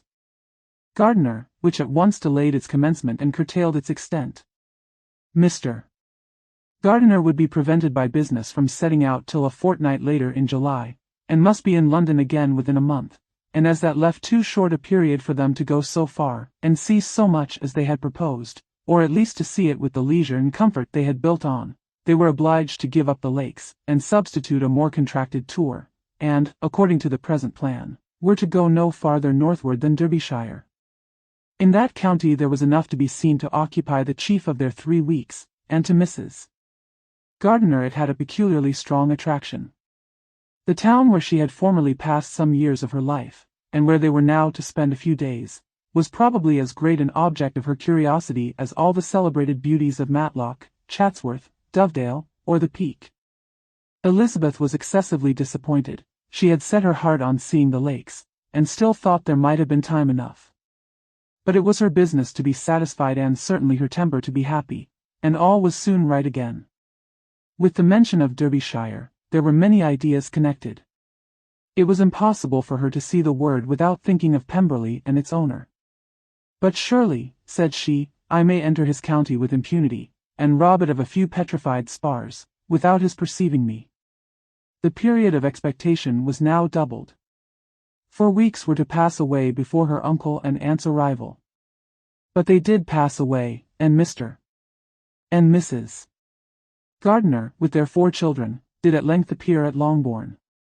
The children, 2 girls of 6 and 8 years old, and 2 younger boys, were to be left under the particular care of their cousin Jane, who was the general favorite, and whose steady sense and sweetness of temper exactly adapted her for attending to them in every way, teaching them, playing with them, and loving them. The Gardiners stayed only 1 night at Longbourn, and set off the next morning with Elizabeth in pursuit of novelty and amusement. One enjoyment was certain, that of suitableness as companions, a suitableness which comprehended health and temper to bear inconveniences, cheerfulness to enhance every pleasure, and affection and intelligence, which might supply it among themselves if there were disappointments abroad. It is not the object of this work to give a description of Derbyshire, nor of any of the remarkable places through which their route thither lay. Oxford, Blenheim, Warwick, Kenilworth, Birmingham, etc., are sufficiently known. A small part of Derbyshire is all the present concern. To the little town of Lambton, the scene of Mrs. Gardiner's former residence, and where she had lately learned that some acquaintance still remained, they bent their steps, after having seen all the principal wonders of the country, and within 5 miles of Lambton, Elizabeth found, from her aunt, that Pemberley was situated. It was not in their direct road, nor more than a mile or 2 out of it. In talking over their route the evening before, Mrs. Gardiner expressed an inclination to see the place again. Mr. Gardiner declared his willingness, and Elizabeth was applied to for her approbation. "My love, should not you like to see a place of which you have heard so much?" said her aunt. "A place, too, with which so many of your acquaintance are connected. Wickham passed all his youth there, you know." Elizabeth was distressed. She felt that she had no business at Pemberley, and was obliged to assume a disinclination for seeing it. She must own that she was tired of great houses. After going over so many, she really had no pleasure in fine carpets or satin curtains. Mrs. Gardiner abused her stupidity. "If it were merely a fine house richly furnished," said she, "I should not care about it myself, but the grounds are delightful. They have some of the finest woods in the country." Elizabeth said no more, but her mind could not acquiesce. The possibility of meeting Mr. Darcy, while viewing the place, instantly occurred. It would be dreadful. She blushed at the very idea, and thought it would be better to speak openly to her aunt than to run such a risk. But against this there were objections, and she finally resolved that it could be the last resource, if her private inquiries as to the absence of the family were unfavorably answered. Accordingly, when she retired at night, she asked the chambermaid whether Pemberley were not a very fine place, what was the name of its proprietor, and, with no little alarm, whether the family were down for the summer. A most welcome negative followed the last question, and her alarms being now removed, she was at leisure to feel a great deal of curiosity to see the house herself, and when the subject was revived the next morning, and she was again applied to, could readily answer, and with a proper air of indifference, that she had not really any dislike to the scheme. To Pemberley, therefore, they were to go. Conjecturing as to the date, Chapter 43. Elizabeth, as they drove along, watched for the first appearance of Pemberley Woods with some perturbation, and when at length they turned in at the lodge, her spirits were in a high flutter. The park was very large, and contained great variety of ground. They entered it in one of its lowest points, and drove for some time through a beautiful wood stretching over a wide extent. Elizabeth's mind was too full for conversation, but she saw and admired every remarkable spot and point of view. They gradually ascended for half a mile, and then found themselves at the top of a considerable eminence, where the wood ceased, and the eye was instantly caught by Pemberley House, situated on the opposite side of the valley, into which the road with some abruptness wound. It was a large, handsome stone building, standing well on rising ground, and backed by a ridge of high woody hills, and in front a stream of some natural importance was swelled into greater, but without any artificial appearance. Its banks were neither formal nor falsely adorned. Elizabeth was delighted. She had never seen a place for which nature had done more, or where natural beauty had been so little counteracted by an awkward taste. They were all of them warm in their admiration, and at that moment she felt that to be mistress of Pemberley might be something. They descended the hill, crossed the bridge, and drove to the door, and, while examining the nearer aspect of the house, all her apprehension of meeting its owner returned. She dreaded lest the chambermaid had been mistaken. On applying to see the place, they were admitted into the hall, and Elizabeth, as they waited for the housekeeper, had leisure to wonder at her being where she was. The housekeeper came, a respectable-looking elderly woman, much less fine, and more civil, than she had any notion of finding her. They followed her into the dining parlor. It was a large, well-proportioned room, handsomely fitted up. Elizabeth, after slightly surveying it, went to a window to enjoy its prospect. The hill, crowned with wood, from which they had descended, receiving increased abruptness from the distance, was a beautiful object. Every disposition of the ground was good, and she looked on the whole scene, the river, the trees scattered on its banks, and the winding of the valley, as far as she could trace it, with delight. As they passed into other rooms, these objects were taking different positions, but from every window there were beauties to be seen. The rooms were lofty and handsome, and their furniture suitable to the fortune of their proprietor, but Elizabeth saw, with admiration of his taste, that it was neither gaudy nor uselessly fine, with less of splendor, and more real elegance, than the furniture of Rosings. And of this place, thought she, I might have been mistress. With these rooms I might have now been familiarly acquainted. Instead of viewing them as a stranger, I might have rejoiced in them as my own, and welcomed to them as visitors my uncle and aunt. But, no, recollecting herself, that could never be, my uncle and aunt would have been lost to me, I should not have been allowed to invite them. This was a lucky recollection, it saved her from something like regret. She longed to inquire of the housekeeper whether her master were really absent, but had not courage for it. At length, however, the question was asked by her uncle, and she turned away with alarm, while Mrs. Reynolds replied, that he was, adding, but we expect him tomorrow, with a large party of friends. How rejoiced was Elizabeth that their own journey had not by any circumstance been delayed a day. Her aunt now called her to look at a picture. She approached, and saw the likeness of Mr. Wickham, suspended, amongst several other miniatures, over the mantelpiece. Her aunt asked her, smilingly, how she liked it. The housekeeper came forward, and told them it was the picture of a young gentleman, the son of her late master's steward, who had been brought up by him at his own expense. He is now gone into the army, she added, but I am afraid he has turned out very wild. Mrs. Gardiner looked at her niece with a smile, but Elizabeth could not return it. And that, said Mrs. Reynolds, pointing to another of the miniatures, is my master and very like him. It was drawn at the same time as the other about 8 years ago. I have heard much of your master's fine person, said Mrs. Gardiner, looking at the picture. It is a handsome face. But, Lizzie, you can tell us whether it is like or not. Mrs. Reynolds' respect for Elizabeth seemed to increase on this intimation of her knowing her master. Does that young lady know Mr. Darcy? Elizabeth colored, and said, a little. And do not you think him a very handsome gentleman, ma'am? Yes, very handsome. I am sure I know none so handsome, but in the gallery upstairs you will see a finer, larger picture of him than this. This room was my late master's favorite room, and these miniatures are just as they used to be then. He was very fond of them. This accounted to Elizabeth for Mr. Wickham's being among them. Mrs. Reynolds then directed their attention to one of Miss Darcy, drawn when she was only 8 years old. "And is Miss Darcy as handsome as her brother?" said Mr. Gardiner. "Oh, yes, the handsomest young lady that ever was seen, and so accomplished. She plays and sings all day long.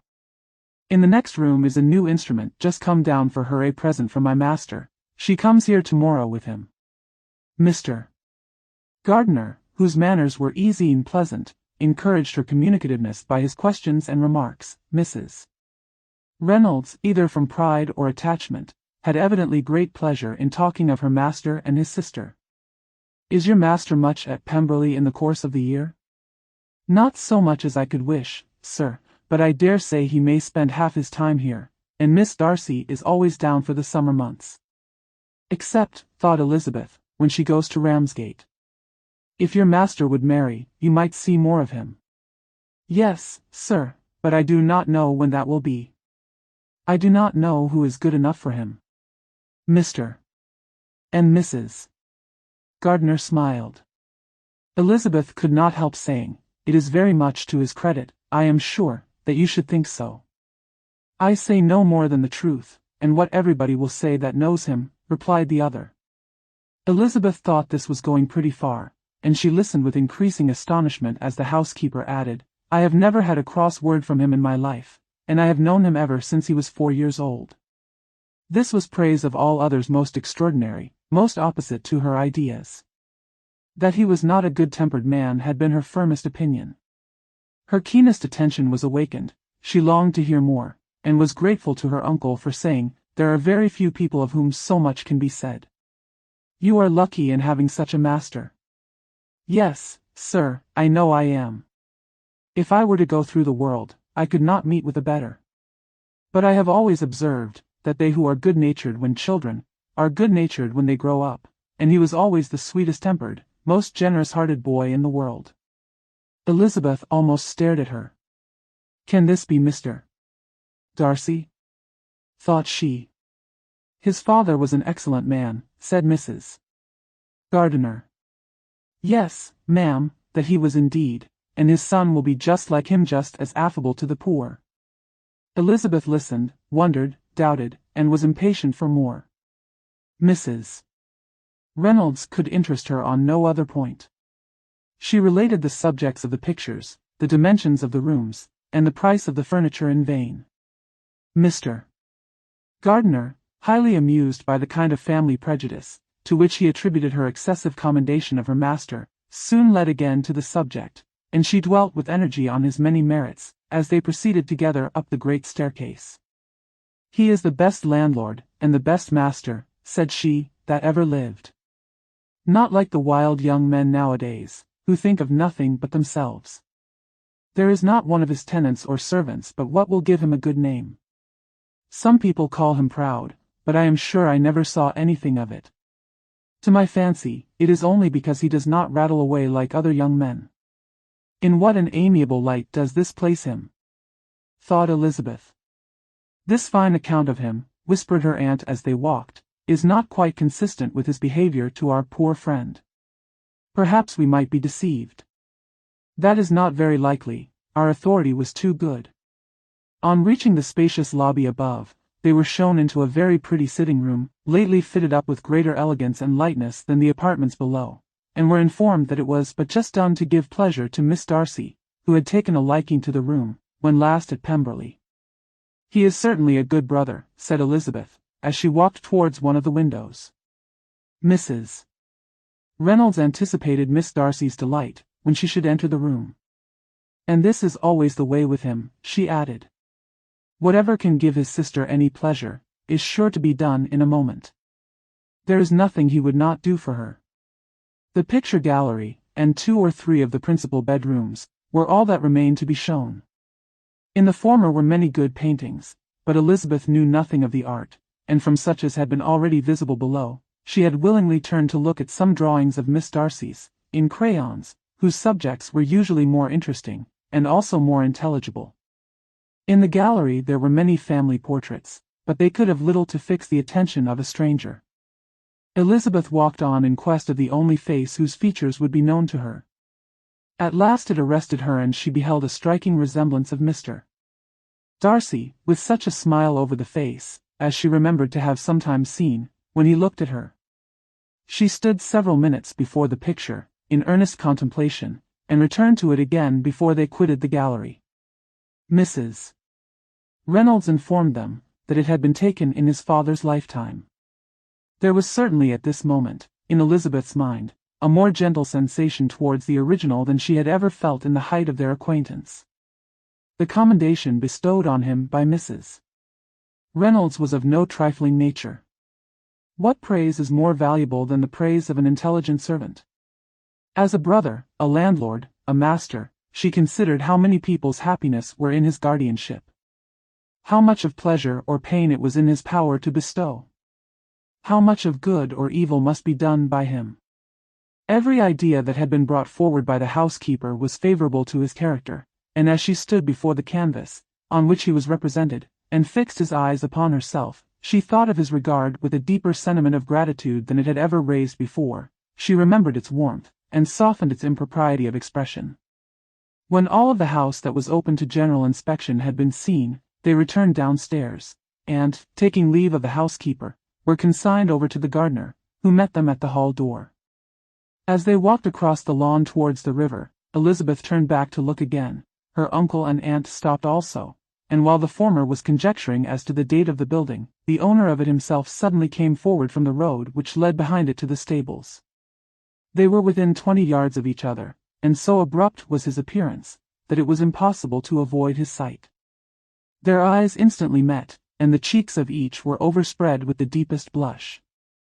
He absolutely started, and for a moment seemed immovable from surprise, but shortly recovering himself, advanced towards the party, and spoke to Elizabeth, if not in terms of perfect composure, at least of perfect civility. She had instinctively turned away, but stopping on his approach, received his compliments with an embarrassment impossible to be overcome. Had his first appearance, or his resemblance to the picture they had just been examining, been insufficient to assure the other two that they now saw Mr. Darcy, the gardener's expression of surprise, on beholding his master, must immediately have told it. They stood a little aloof while he was talking to their niece, who, astonished and confused, scarcely dared lift her eyes to his face, and knew not what answer she returned to his civil inquiries after her family. Amazed at the alteration of his manner since they last parted, every sentence that he uttered was increasing her embarrassment, and every idea of the impropriety of her being found there recurring to her mind. The few minutes in which they continued together were some of the most uncomfortable of her life. Nor did he seem much more at ease. When he spoke, his accent had none of its usual sedateness, and he repeated his inquiries as to the time of her having left Longbourn, and of her stay in Derbyshire, so often, and in so hurried a way, as plainly spoke the distraction of his thoughts. At length, every idea seemed to fail him, and after standing a few moments without saying a word, he suddenly recollected himself, and took leave. The others then joined her, and expressed their admiration of his figure, but Elizabeth heard not a word, and, wholly engrossed by her own feelings, followed them in silence. She was overpowered by shame and vexation. Her coming there was the most unfortunate, the most ill-judged thing in the world. How strange must it appear to him! In what a disgraceful light might it not strike so vain a man! It might seem as if she had purposely thrown herself in his way again. Oh! Why did she come? Or, why did he thus come a day before he was expected? Had they been only 10 minutes sooner, they should have been beyond the reach of his discrimination, for it was plain that he was that moment arrived, that moment alighted from his horse or his carriage. She blushed again and again over the perverseness of the meeting. And his behavior, so strikingly altered, what could it mean? That he should even speak to her was amazing. But to speak with such civility, to inquire after her family. Never in her life had she seen his manners so little dignified, never had he spoken with such gentleness as on this unexpected meeting. What a contrast did it offer to his last address in Rosings Park, when he put his letter into her hand. She knew not what to think, or how to account for it. They had now entered a beautiful walk by the side of the water, and every step was bringing forward a nobler fall of ground, or a finer reach of the woods to which they were approaching, but it was some time before Elizabeth was sensible of any of it, and, though she answered mechanically to the repeated appeals of her uncle and aunt, and seemed to direct her eyes to such objects as they pointed out, she distinguished no part of the scene. Her thoughts were all fixed on that one spot of Pemberley House, whichever it might be, where Mr. Darcy then was. She longed to know what at that moment was passing in his mind, in what manner he thought of her, and whether, in defiance of everything, she was still dear to him. Perhaps he had been civil only because he felt himself at ease, yet there had been that in his voice, which was not like ease. Whether he had felt more of pain or of pleasure in seeing her, she could not tell, but he certainly had not seen her with composure. At length, however, the remarks of her companions on her absence of mind roused her, and she felt the necessity of appearing more like herself. They entered the woods, and, bidding adieu to the river for a while, ascended some of the higher grounds, whence, in spots where the opening of the trees gave the eye power to wander, were many charming views of the valley, the opposite hills, with the long range of woods overspreading many, and occasionally part of the stream. Mr. Gardiner expressed a wish of going round the whole park, but feared it might be beyond a walk. With a triumphant smile, they were told that it was 10 miles round. It settled the matter, and they pursued the accustomed circuit, which brought them again, after some time, in a descent among hanging woods, to the edge of the water, and one of its narrowest parts. They crossed it by a simple bridge, in character with the general air of the scene. It was a spot less adorned than any they had yet visited, and the valley, here contracted into a glen, allowed room only for the stream, and a narrow walk amidst the rough coppice wood which bordered it. Elizabeth longed to explore its windings, but when they had crossed the bridge, and perceived their distance from the house, Mrs. Gardiner, who was not a great walker, could go no farther, and thought only of returning to the carriage as quickly as possible. Her niece was, therefore, obliged to submit, and they took their way towards the house on the opposite side of the river, in the nearest direction, but their progress was slow, for Mr. Gardiner, though seldom able to indulge the taste, was very fond of fishing, and was so much engaged in watching the occasional appearance of some trout in the water, and talking to the man about them, that he advanced but little. Whilst wandering on in this slow manner, they were again surprised, and Elizabeth's astonishment was quite equal to what it had been at first, by the sight of Mr. Darcy approaching them, and at no great distance. The walk being here less sheltered than on the other side, allowed them to see him before they met. Elizabeth, however astonished, was at least more prepared for an interview than before, and resolved to appear and to speak with calmness, if he really intended to meet them. For a few moments, indeed, she felt that he would probably strike into some other path. The idea lasted while a turning in the walk concealed him from their view. The turning past, he was immediately before them. With a glance she saw that he had lost none of his recent civility, and, to imitate his politeness, she began as they met to admire the beauty of the place. But she had not got beyond the words, delightful, and charming, when some unlucky recollections obtruded, and she fancied that praise of Pemberley from her might be mischievously construed. Her color changed, and she said no more. Mrs. Gardiner was standing a little behind, and on her pausing, he asked her if she would do him the honor of introducing him to her friends. This was a stroke of civility for which she was quite unprepared, and she could hardly suppress a smile at his being now seeking the acquaintance of some of those very people, against whom his pride had revolted, in his offer to herself. What will be his surprise, thought she, when he knows who they are? He takes them now for people of fashion. The introduction, however, was immediately made, and as she named their relationship to herself, she stole a sly look at him, to see how he bore it, and was not without the expectation of his decamping as fast as he could from such disgraceful companions. That he was surprised by the connection was evident. He sustained it, however, with fortitude, and, so far from going away, turned back with them, and entered into conversation with Mr. Gardiner. Elizabeth could not but be pleased, could not but triumph. It was consoling that he should know she had some relations for whom there was no need to blush. She listened most attentively to all that passed between them, and gloried in every expression, every sentence of her uncle, which marked his intelligence, his taste, or his good manners. The conversation soon turned upon fishing, and she heard Mr. Darcy invite him, with the greatest civility, to fish there as often as he chose, while he continued in the neighborhood, offering at the same time to supply him with fishing tackle, and pointing out those parts of the stream where there was usually most sport. Mrs. Gardiner, who was walking arm in arm with Elizabeth, gave her a look expressive of her wonder. Elizabeth said nothing, but it gratified her exceedingly. The compliment must be all for herself. Her astonishment, however, was extreme, and continually was she repeating, "Why is he so altered? From what can it proceed? It cannot be for me, it cannot be for my sake that his manners are thus softened. My reproofs at Hunsford could not work such a change as this.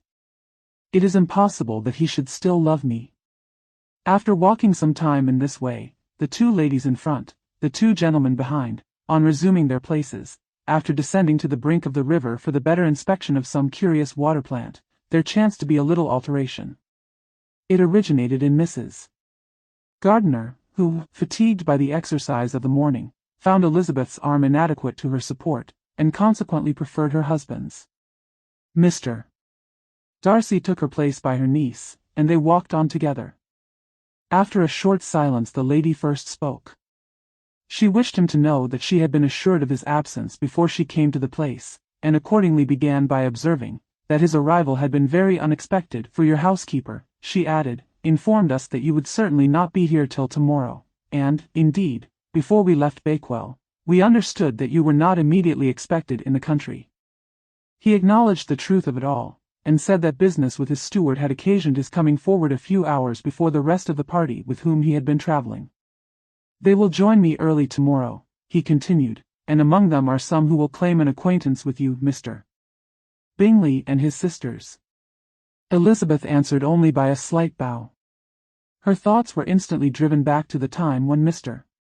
Bingley's name had been last mentioned between them, and if she might judge from his complexion, his mind was not very differently engaged. "There is also one other person in the party," he continued after a pause, "who more particularly wishes to be known to you. Will you allow me, or do I ask too much, to introduce my sister to your acquaintance during your stay at Lambton?" The surprise of such an application was great indeed. It was too great for her to know in what manner she acceded to it. She immediately felt that whatever desire Miss Darcy might have of being acquainted with her, must be the work of her brother, and without looking farther, it was satisfactory, it was gratifying to know that his resentment had not made him think really ill of her. They now walked on in silence, each of them deep in thought. Elizabeth was not comfortable, that was impossible, but she was flattered and pleased. His wish of introducing his sister to her was a compliment of the highest kind. They soon outstripped the others, and when they had reached the carriage, Mr. and Mrs. Gardiner were half a quarter of a mile behind. He then asked her to walk into the house, but she declared herself not tired, and they stood together on the lawn. At such a time much might have been said, and silence was very awkward. She wanted to talk, but there seemed an embargo on every subject. At last she recollected that she had been travelling, and they talked of Matlock and Dovedale with great perseverance. Yet time and her aunt moved slowly, and her patience and her ideas were nearly worn out before the tete-a-tete was over. On Mr. and Mrs. Gardiner's coming up, they were all pressed to go into the house and take some refreshment, but this was declined, and they parted on each side with the utmost politeness. Mr. Darcy handed the ladies into the carriage, and when it drove off, Elizabeth saw him walking slowly towards the house. The observations of her uncle and aunt now began, and each of them pronounced him to be infinitely superior to anything they had expected. "He is perfectly well behaved, polite, and unassuming," said her uncle. "There is something a little stately in him, to be sure," replied her aunt, "but it is confined to his air, and is not unbecoming. I can now say with the housekeeper, that though some people may call him proud, I have seen nothing of it. I was never more surprised than by his behavior to us. It was more than civil, it was really attentive, and there was no necessity for such attention. His acquaintance with Elizabeth was very trifling." "To be sure, Lizzie," said her aunt, "he is not so handsome as Wickham, or rather he has not Wickham's countenance, for his features are perfectly good. But how came you to tell us that he was so disagreeable? Elizabeth excused herself as well as she could, said that she had liked him better when they met in Kent than before, and that she had never seen him so pleasant as this morning. But perhaps he may be a little whimsical in his civilities, replied her uncle. Your great men often are, and therefore I shall not take him at his word about fishing, as he might change his mind another day, and warn me off his grounds. Elizabeth felt that they had entirely mistaken his character, but said nothing. From what we have seen of him, continued Mrs. Gardiner, I really should not have thought that he could have behaved in so cruel a way by anybody as he has done by poor Wickham. He has not an ill-natured look. On the contrary, there is something pleasing about his mouth when he speaks. And there is something of dignity in his countenance, that would not give one an unfavorable idea of his heart. But, to be sure, the good lady who showed us the house did give him a most flaming character. I could hardly help laughing aloud sometimes. But he is a liberal master, I suppose, and that, in the eye of a servant, comprehends every virtue. Elizabeth here felt herself called on to say something in vindication of his behavior to Wickham, and, therefore, gave them to understand, in as guarded a manner as she could, that by what she had heard from his relations in Kent, his actions were capable of a very different construction, and that his character was by no means so faulty, nor Wickham so amiable, as they had been considered in Hertfordshire. In confirmation of this, she related the particulars of all the pecuniary transactions in which they had been connected, without actually naming her authority, but stating it to be such as might be relied on. Mrs. Gardiner was surprised and concerned, but as they were now approaching the scene of her former pleasures, every idea gave way to the charm of recollection, and she was too much engaged in pointing out to her husband all the interesting spots in its environs, to think of anything else. Fatigued as she had been by the morning's walk, they had no sooner dined than she set off again in quest of her former acquaintance, and the evening was spent in the satisfactions of an intercourse renewed after many years' discontinuance. The occurrences of the day were too full of interest to leave Elizabeth much attention for any of these new friends, and she could do nothing but think, and think with wonder, of Mr. Darcy's civility, and, above all, of his wishing her to be acquainted with his sister. Chapter 44. Elizabeth had settled it that Mr. Darcy would bring his sister to visit her the very day after her reaching Pemberley, and was, consequently, resolved not to be out of sight of the inn the whole of that morning. But her conclusion was false, for on the very morning after their own arrival at Lambton these visitors came. They had been walking about the place with some of their new friends, and were just returned to the inn to dress themselves for dining with the same family, when the sound of a carriage drew them to a window, and they saw a gentleman and lady in a vehicle driving up the street. Elizabeth, immediately recognizing the livery, guessed what it meant, and imparted no small degree of surprise to her relations, by acquainting them with the honor which she expected. Her uncle and aunt were all amazement, and the embarrassment of her manner as she spoke, joined to the circumstance itself, and many of the circumstances of the preceding day, opened to them a new idea on the business. Nothing had ever suggested it before, but they now felt that there was no other way of accounting for such attentions from such a quarter than by supposing a partiality for their niece. While these newly born notions were passing in their heads, the perturbation of Elizabeth's feelings was every moment increasing. She was quite amazed at her own discomposure, but, amongst other causes of disquiet, she dreaded lest the partiality of the brother should have said too much in her favor, and, more than commonly anxious to please, she naturally suspected that every power of pleasing would fail her. She retreated from the window, fearful of being seen, and as she walked up and down the room, endeavoring to compose herself, saw such looks of inquiring surprise in her uncle and aunt as made everything worse. Miss Darcy and her brother appeared, and this formidable introduction took place. With astonishment did Elizabeth see that her new acquaintance was at least as much embarrassed as herself. Since her being at Lambton, she had heard that Miss Darcy was exceedingly proud, but the observation of a very few minutes convinced her that she was only exceedingly shy. She found it difficult to obtain even a word from her beyond a monosyllable. Miss Darcy was tall, and on a larger scale than Elizabeth, and, though little more than 16, her figure was formed, and her appearance womanly and graceful.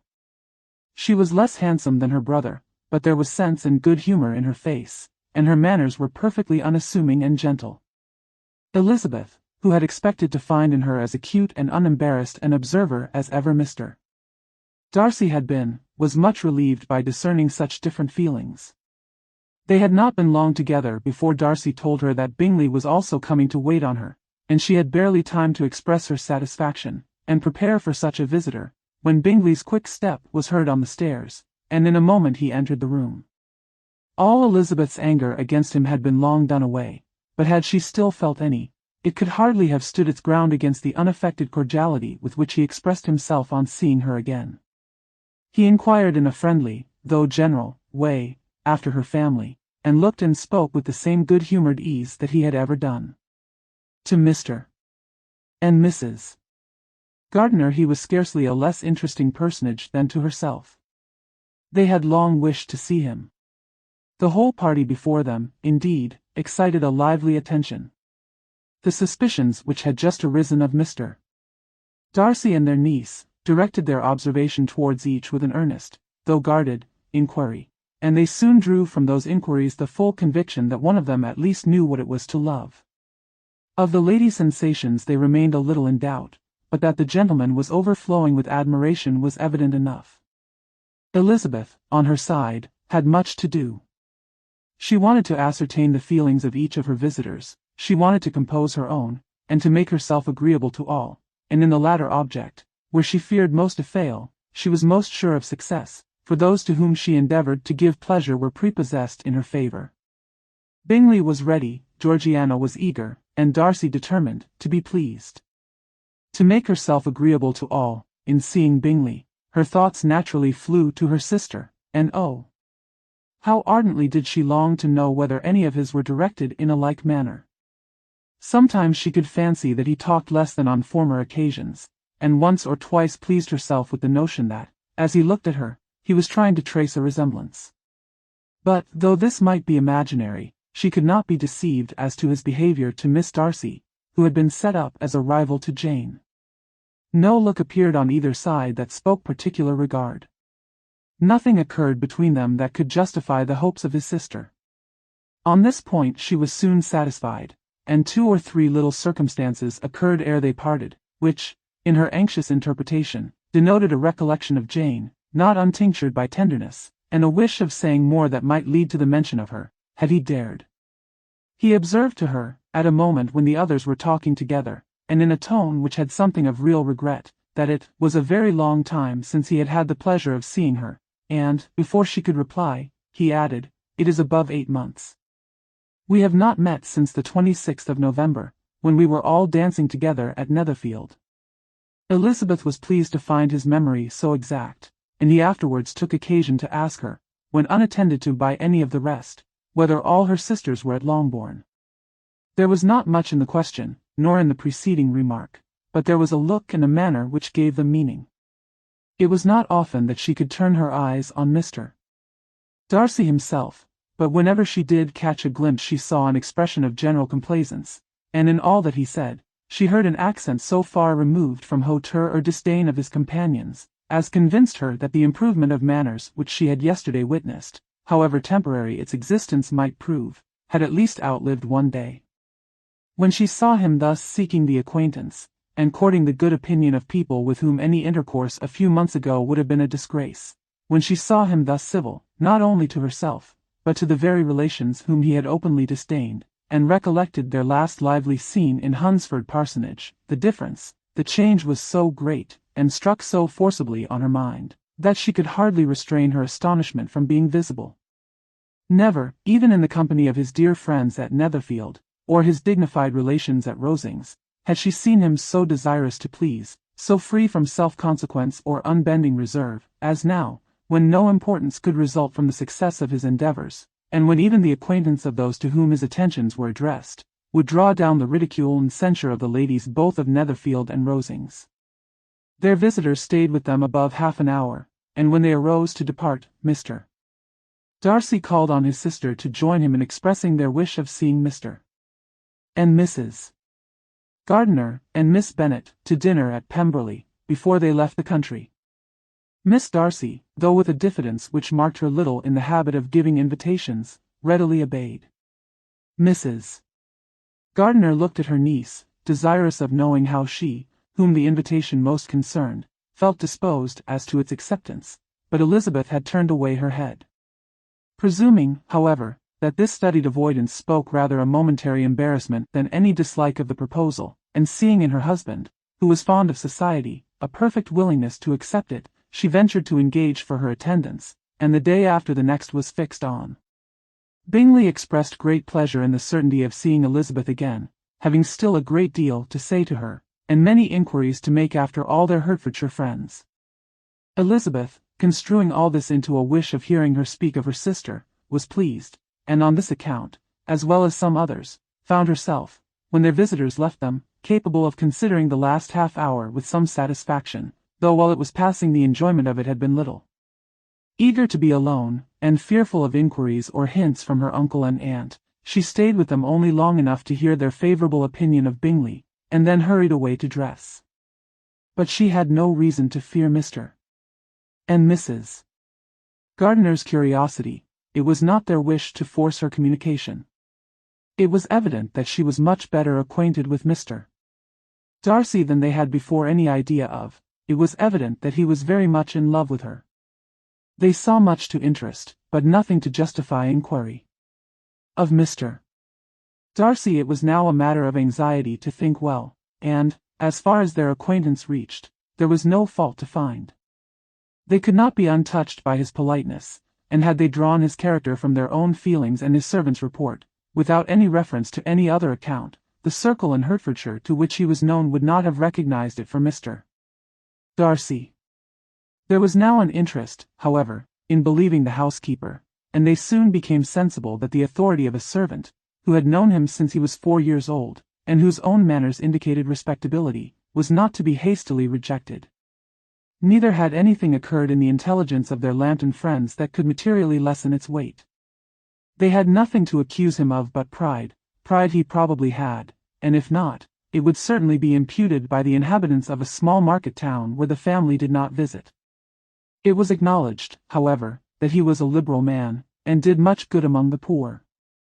With respect to Wickham, the travellers soon found that he was not held there in much estimation, for though the chief of his concerns with the son of his patron were imperfectly understood, it was yet a well-known fact that, on his quitting Derbyshire, he had left many debts behind him, which Mr.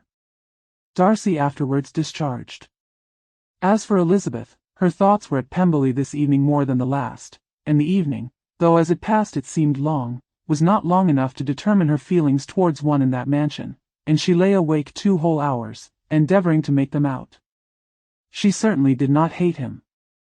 No, hatred had vanished long ago, and she had almost as long been ashamed of ever feeling a dislike against him, that could be so called.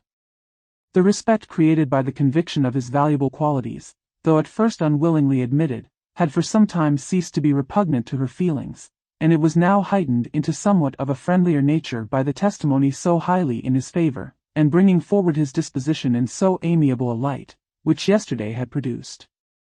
But above all, above respect and esteem, there was a motive within her of goodwill which could not be overlooked. It was gratitude, not merely for having once loved her, but for loving her still well enough to forgive all the petulance and acrimony of her manner in rejecting him, and all the unjust accusations accompanying her rejection. He who, she had been persuaded, would avoid her as his greatest enemy, seemed, on this accidental meeting, most eager to preserve the acquaintance, and without any indelicate display of regard, or any peculiarity of manner, where their 2 selves only were concerned, was soliciting the good opinion of her friends, and bent on making her known to his sister. Such a change in a man of so much pride excited not only astonishment but gratitude, for to love, ardent love, it must be attributed, and, as such, its impression on her was of a sort to be encouraged, as by no means unpleasing, though it could not be exactly defined. She respected, she esteemed, she was grateful to him, she felt a real interest in his welfare, and she only wanted to know how far she wished that welfare to depend upon herself, and how far it would be for the happiness of both that she should employ the power, which her fancy told her she still possessed, of bringing on the renewal of his addresses. It had been settled in the evening, between the aunt and niece, that such a striking civility as Miss Darcy's, in coming to them on the very day of her arrival at Pemberley, for she had reached it only to a late breakfast, ought to be imitated, though it could not be equalled, by some exertion of politeness on their side, and, consequently, that it would be highly expedient to wait on her at Pemberley the following morning. They were, therefore, to go. Elizabeth was pleased, though when she asked herself the reason, she had very little to say in reply. Mr.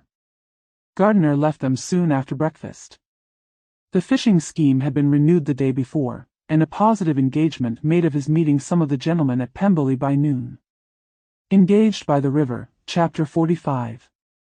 Convinced as Elizabeth now was that Miss Bingley's dislike of her had originated in jealousy, she could not help feeling how very unwelcome her appearance at Pemberley must be to her, and was curious to know with how much civility on that lady's side the acquaintance would now be renewed. On reaching the house, they were shown through the hall into the saloon, whose northern aspect rendered it delightful for summer. Its windows, opening to the ground, admitted a most refreshing view of the high woody hills behind the house, and of the beautiful oaks and Spanish chestnuts which were scattered over the intermediate lawn. In this room they were received by Miss Darcy, who was sitting there with Mrs. Hurst and Miss Bingley, and the lady with whom she lived in London. Georgiana's reception of them was very civil, but attended with all that embarrassment which, though proceeding from shyness and the fear of doing wrong, would easily give to those who felt themselves inferior the belief of her being proud and reserved. Mrs. Gardiner and her niece, however, did her justice, and pitied her. By Mrs. Hurst and Miss Bingley they were noticed only by a courtesy, and on their being seated, a pause, awkward as such pauses must always be, succeeded for a few moments. It was first broken by Mrs. Annesley, a genteel, agreeable-looking woman, whose endeavour to introduce some kind of discourse proved her to be more truly well-bred than either of the others, and between her and Mrs. Gardiner, with occasional help from Elizabeth, the conversation was carried on. Miss Darcy looked as if she wished for courage enough to join in it, and sometimes did venture a short sentence, when there was least danger of its being heard. Elizabeth soon saw that she was herself closely watched by Miss Bingley, and that she could not speak a word, especially to Miss Darcy, without calling her attention. This observation would not have prevented her from trying to talk to the latter, had they not been seated at an inconvenient distance, but she was not sorry to be spared the necessity of saying much. Her own thoughts were employing her. She expected every moment that some of the gentlemen would enter the room. She wished, she feared, that the master of the house might be amongst them, and whether she wished or feared it most, she could scarcely determine. After sitting in this manner a quarter of an hour, without hearing Miss Bingley's voice, Elizabeth was roused by receiving from her a cold inquiry after the health of her family. She answered with equal indifference and brevity, and the other said no more. The next variation which their visit afforded was produced by the entrance of servants with cold meat, cake, and a variety of all the finest fruits in season, but this did not take place till after many a significant look and smile from Mrs. Annesley to Miss Darcy had been given, to remind her of her post. There was now employment for the whole party, for though they could not all talk, they could all eat, and the beautiful pyramids of grapes, nectarines, and peaches soon collected them round the table. While thus engaged, Elizabeth had a fair opportunity of deciding whether she most feared or wished for the appearance of Mr. Darcy, by the feelings which prevailed on his entering the room, and then, though but a moment before she had believed her wishes to predominate, she began to regret that he came. He had been some time with Mr. Gardiner, who, with 2 or 3 other gentlemen from the house, was engaged by the river, and had left him only on learning that the ladies of the family intended a visit to Georgiana that morning. No sooner did he appear, than Elizabeth wisely resolved to be perfectly easy and unembarrassed, a resolution the more necessary to be made, but perhaps not the more easily kept, because she saw that the suspicions of the whole party were awakened against them, and that there was scarcely an eye which did not watch his behaviour when he first came into the room.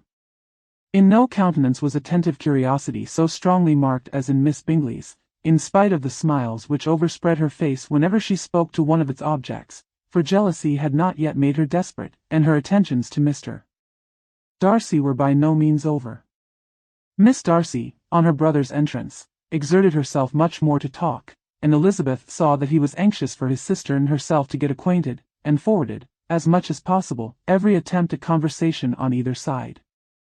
Miss Bingley saw all this likewise, and, in the imprudence of anger, took the first opportunity of saying, with sneering civility, "Pray, Miss Eliza, are not the Shire militia removed from Meriden? They must be a great loss to your family." In Darcy's presence she dared not mention Wickham's name, but Elizabeth instantly comprehended that he was uppermost in her thoughts, and the various recollections connected with him gave her a moment's distress. But, exerting herself vigorously to repel the ill-natured attack, she presently answered the question in a tolerably disengaged tone. While she spoke, an involuntary glance showed her Darcy with a heightened complexion, earnestly looking at her, and his sister overcome with confusion, and unable to lift up her eyes.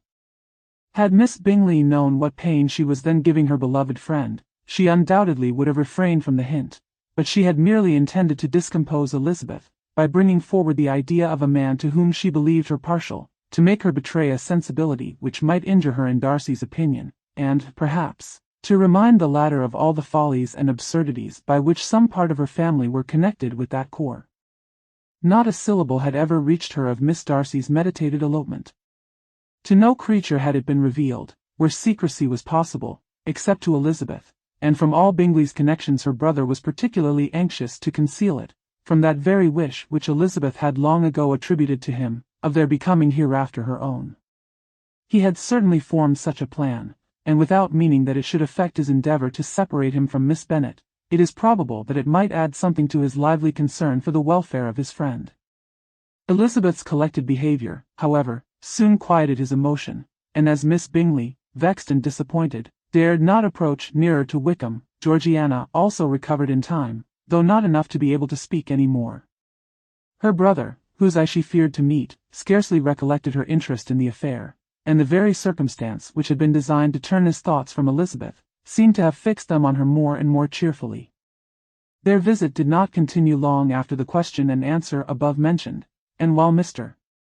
Darcy was attending them to their carriage, Miss Bingley was venting her feelings in criticisms on Elizabeth's person, behaviour, and dress. But Georgiana would not join her.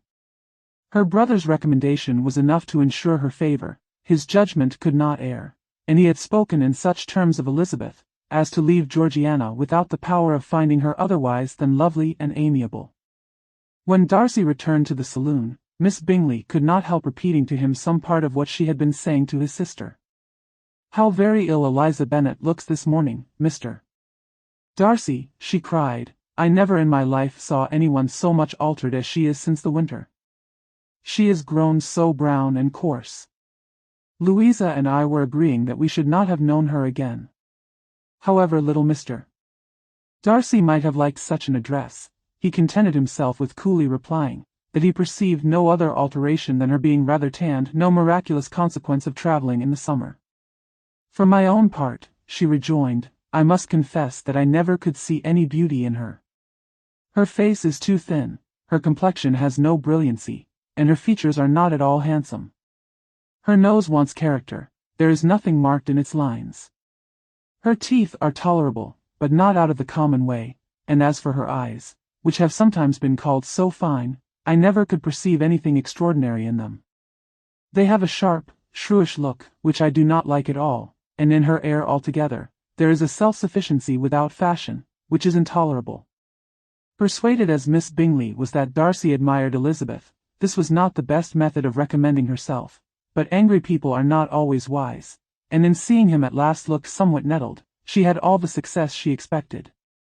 He was resolutely silent, however, and, from a determination of making him speak, she continued, "Remember, when we first knew her in Hertfordshire, how amazed we all were to find that she was a reputed beauty, and I particularly recollect your saying one night, after they had been dining at Netherfield, 'She a beauty. I should as soon call her mother a wit.' But afterwards she seemed to improve on you, and I believe you thought her rather pretty at one time." "Yes," replied Darcy, who could contain himself no longer, "but that was only when I first knew her, for it is many months since I have considered her as one of the handsomest women of my acquaintance." He then went away, and Miss Bingley was left to all the satisfaction of having forced him to say what gave no one any pain but herself. Mrs. Gardiner and Elizabeth talked of all that had occurred during their visit, as they returned, except what had particularly interested them both. The looks and behavior of everybody they had seen were discussed, except of the person who had mostly engaged their attention. They talked of his sister, his friends, his house, his fruit, of everything but himself, yet Elizabeth was longing to know what Mrs. Gardiner thought of him, and Mrs. Gardiner would have been highly gratified by her niece's beginning the subject. Chapter 46. Elizabeth had been a good deal disappointed in not finding a letter from Jane on their first arrival at Lambton, and this disappointment had been renewed on each of the mornings that had now been spent there, but on the third her repining was over, and her sister justified, by the receipt of 2 letters from her at once, on one of which was marked that it had been missent elsewhere. Elizabeth was not surprised at it, as Jane had written the direction remarkably ill. They had just been preparing to walk as the letters came in, and her uncle and aunt, leaving her to enjoy them in quiet, set off by themselves. The one missent must be first attended to. It had been written 5 days ago.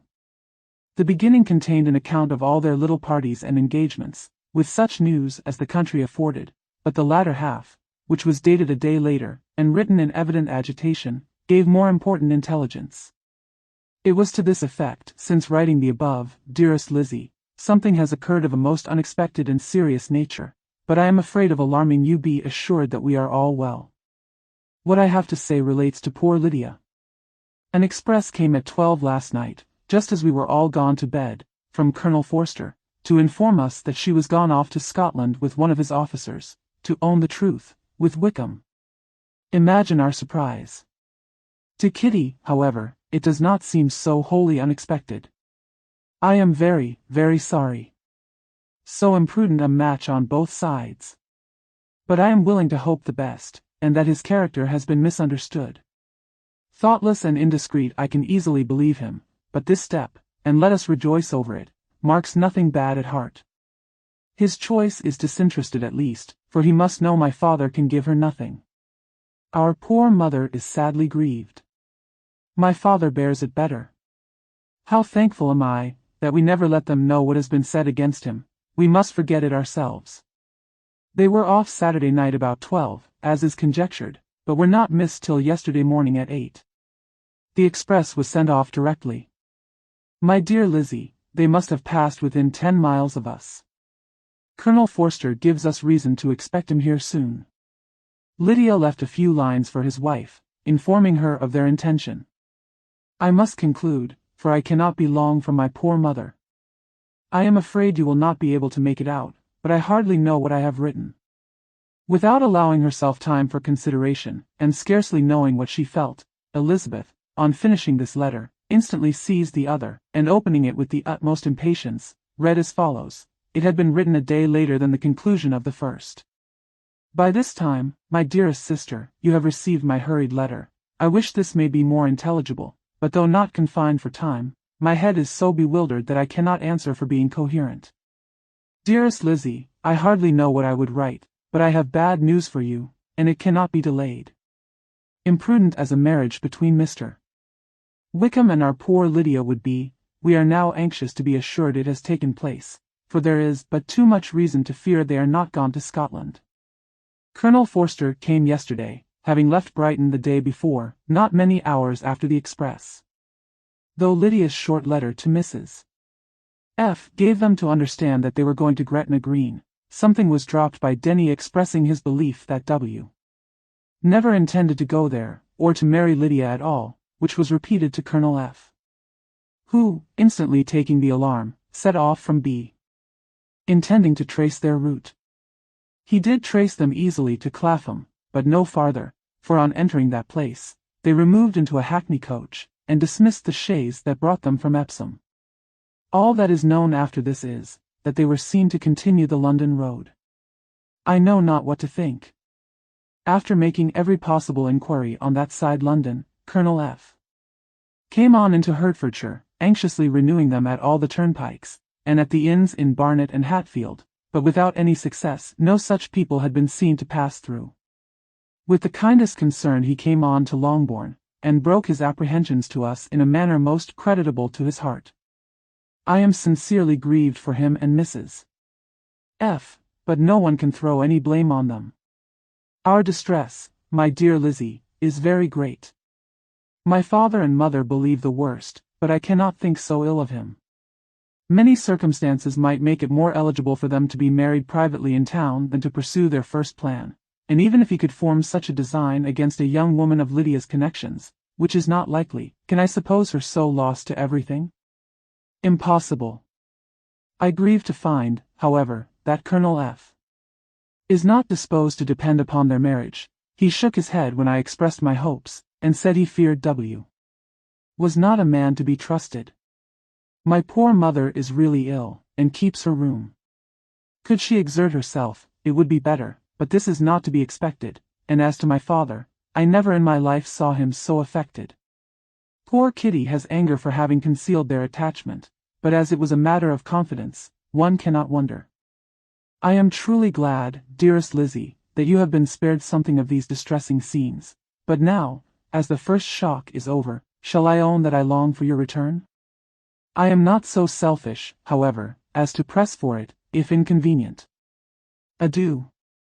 I take up my pen again to do what I have just told you I would not, but circumstances are such that I cannot help earnestly begging you all to come here as soon as possible. I know my dear uncle and aunt so well, that I am not afraid of requesting it, though I have still something more to ask of the former. My father is going to London with Colonel Forster instantly, to try to discover her. What he means to do, I am sure I know not, but his excessive distress will not allow him to pursue any measure in the best and safest way, and Colonel Forster is obliged to be at Brighton again tomorrow evening. In such an exigence my uncle's advice and assistance would be everything in the world. He will immediately comprehend what I must feel, and I rely upon his goodness. Oh! Where is my uncle? Cried Elizabeth, darting from her seat as she finished the letter, in eagerness to follow him, without losing a moment of the time so precious, but as she reached the door, it was opened by a servant, and Mr. Darcy appeared. Her pale face and impetuous manner made him start, and before he could recover himself enough to speak, she, in whose mind every idea was superseded by Lydia's situation, hastily exclaimed, I beg your pardon, but I must leave you. I must find Mr. Gardiner this moment on business that cannot be delayed. I have not an instant to lose. Good God! What is the matter?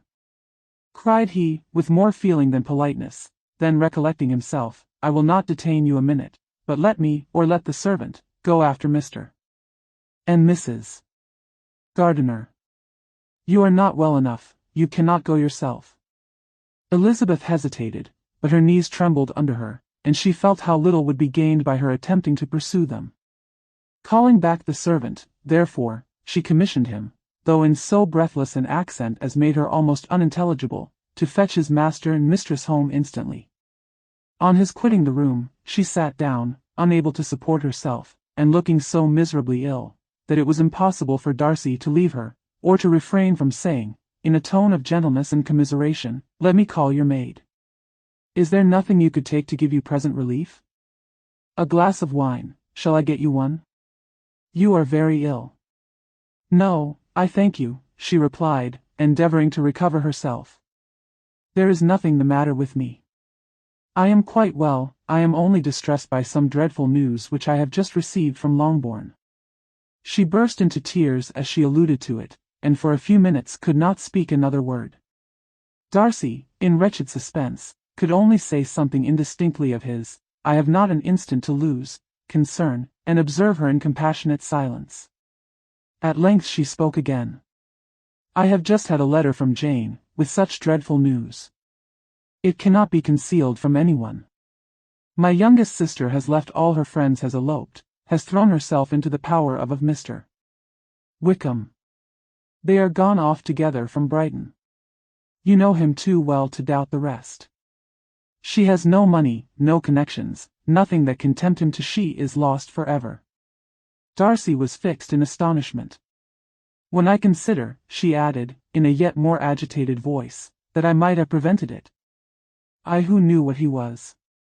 Had I but explained some part of it, only some part of what I learnt, to my own family. Had his character been known, this could not have happened. But it is all too late now. I am grieved, indeed, cried Darcy, grieved, shocked. But is it certain, absolutely certain? Oh, yes. They left Brighton together on Sunday night, and were traced almost to London, but not beyond. They are certainly not gone to Scotland. And what has been done, what has been attempted, to recover her? My father has gone to London, and Jane has written to beg my uncle's immediate assistance, and we shall be off, I hope, in half an hour. But nothing can be done. I know very well that nothing can be done. How is such a man to be worked on? How are they even to be discovered? I have not the smallest hope. It is every way horrible. Darcy shook his head in silent acquiescence.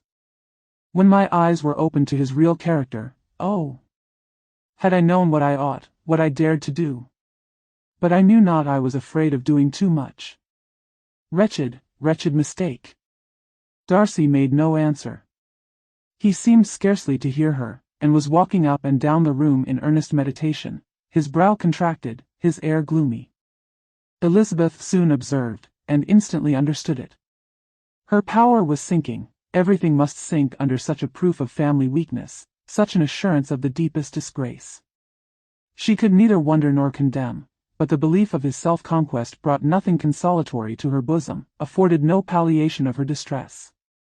It was, on the contrary, exactly calculated to make her understand her own wishes, and never had she so honestly felt that she could have loved him, as now, when all love must be vain.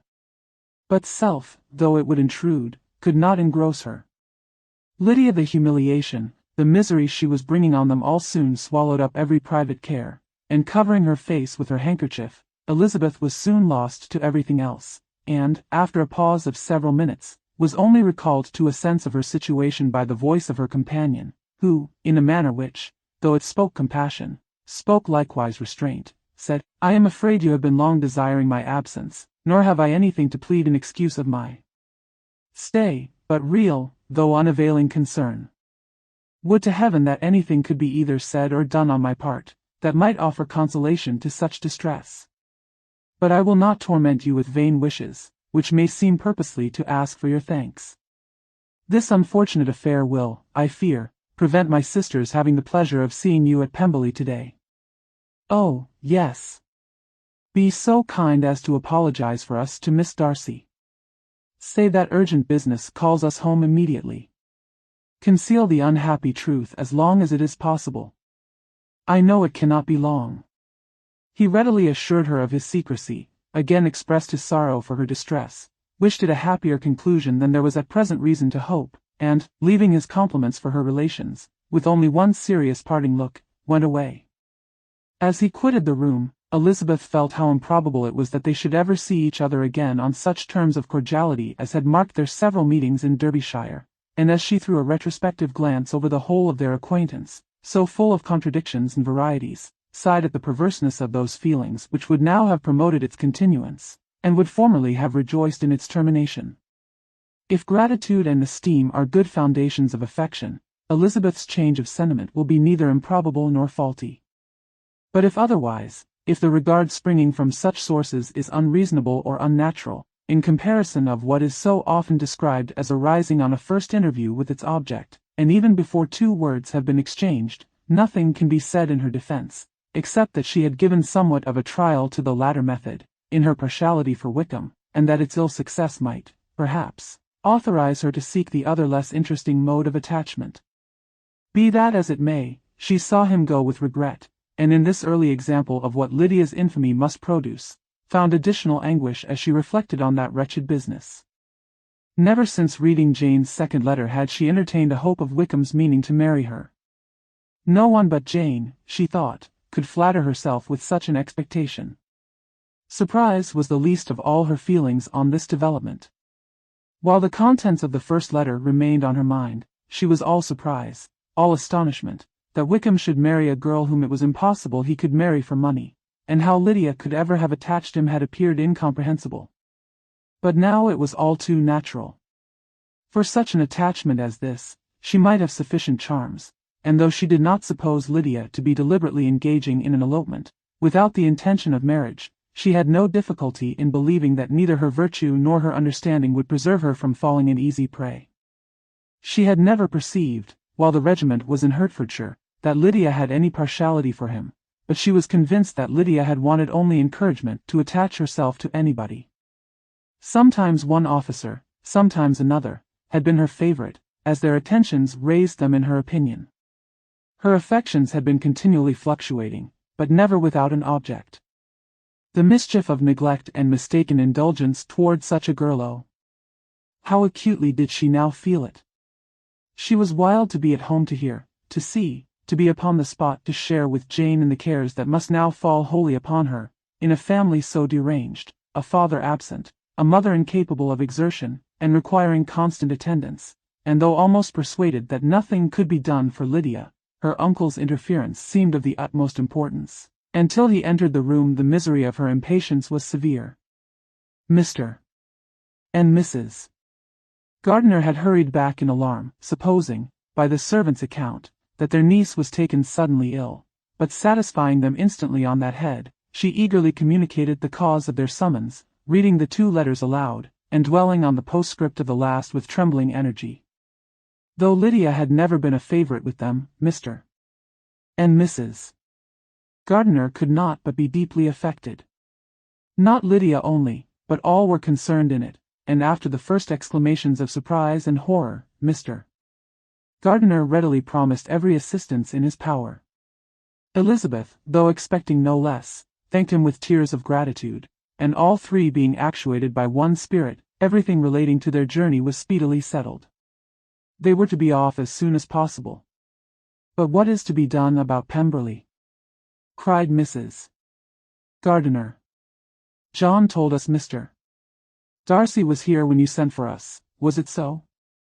Yes, and I told him we should not be able to keep our engagement. That is all settled. What is all settled? Repeated the other, as she ran into her room to prepare. And are they upon such terms as for her to disclose the real truth? Oh, that I knew how it was. But wishes were vain, or, at best, could serve only to amuse her in the hurry and confusion of the following hour. Had Elizabeth been at leisure to be idle, she would have remained certain that all employment was impossible to one so wretched as herself, but she had her share of business as well as her aunt, and amongst the rest there were notes to be written to all their friends at Lambton, with false excuses for their sudden departure. An hour, however, saw the whole completed, and Mr. Gardiner, meanwhile, having settled his account at the inn, nothing remained to be done but to go, and Elizabeth, after all the misery of the morning, found herself, in a shorter space of time than she could have supposed, seated in the carriage, and on the road to Longbourn. The first pleasing earnest of their welcome. Chapter 47. I have been thinking it over again, Elizabeth, said her uncle, as they drove from the town, and really, upon serious consideration, I am much more inclined than I was to judge as your eldest sister does of the matter. It appears to me so very unlikely that any young man should form such a design against a girl who is by no means unprotected or friendless, and who is actually staying in his colonel's family, that I am strongly inclined to hope the best. Could he expect that her friends would not step forward? Could he expect to be noticed again by the regiment, after such an affront to Colonel Forster? His temptation is not adequate to the risk. Do you really think so? Cried Elizabeth, brightening up for a moment. Upon my word, said Mrs. Gardiner, I begin to be of your uncle's opinion. It is really too great a violation of decency, honor, and interest, for him to be guilty of it. I cannot think so very ill of Wickham. Can you, yourself, Lizzie, so wholly give him up, as to believe him capable of it? Not perhaps of neglecting his own interest, but of every other neglect I can believe him capable. If, indeed, it should be so. But I dare not hope it. Why should they not go on to Scotland, if that had been the case? In the first place, replied Mr. Gardiner, there is no absolute proof that they are not gone to Scotland. Oh, but their removing from the chaise into a hackney coach is such a presumption. And, besides, no traces of them were to be found on the Barnet road. Well, then, supposing them to be in London, they may be there, though for the purpose of concealment, for no more exceptionable purpose.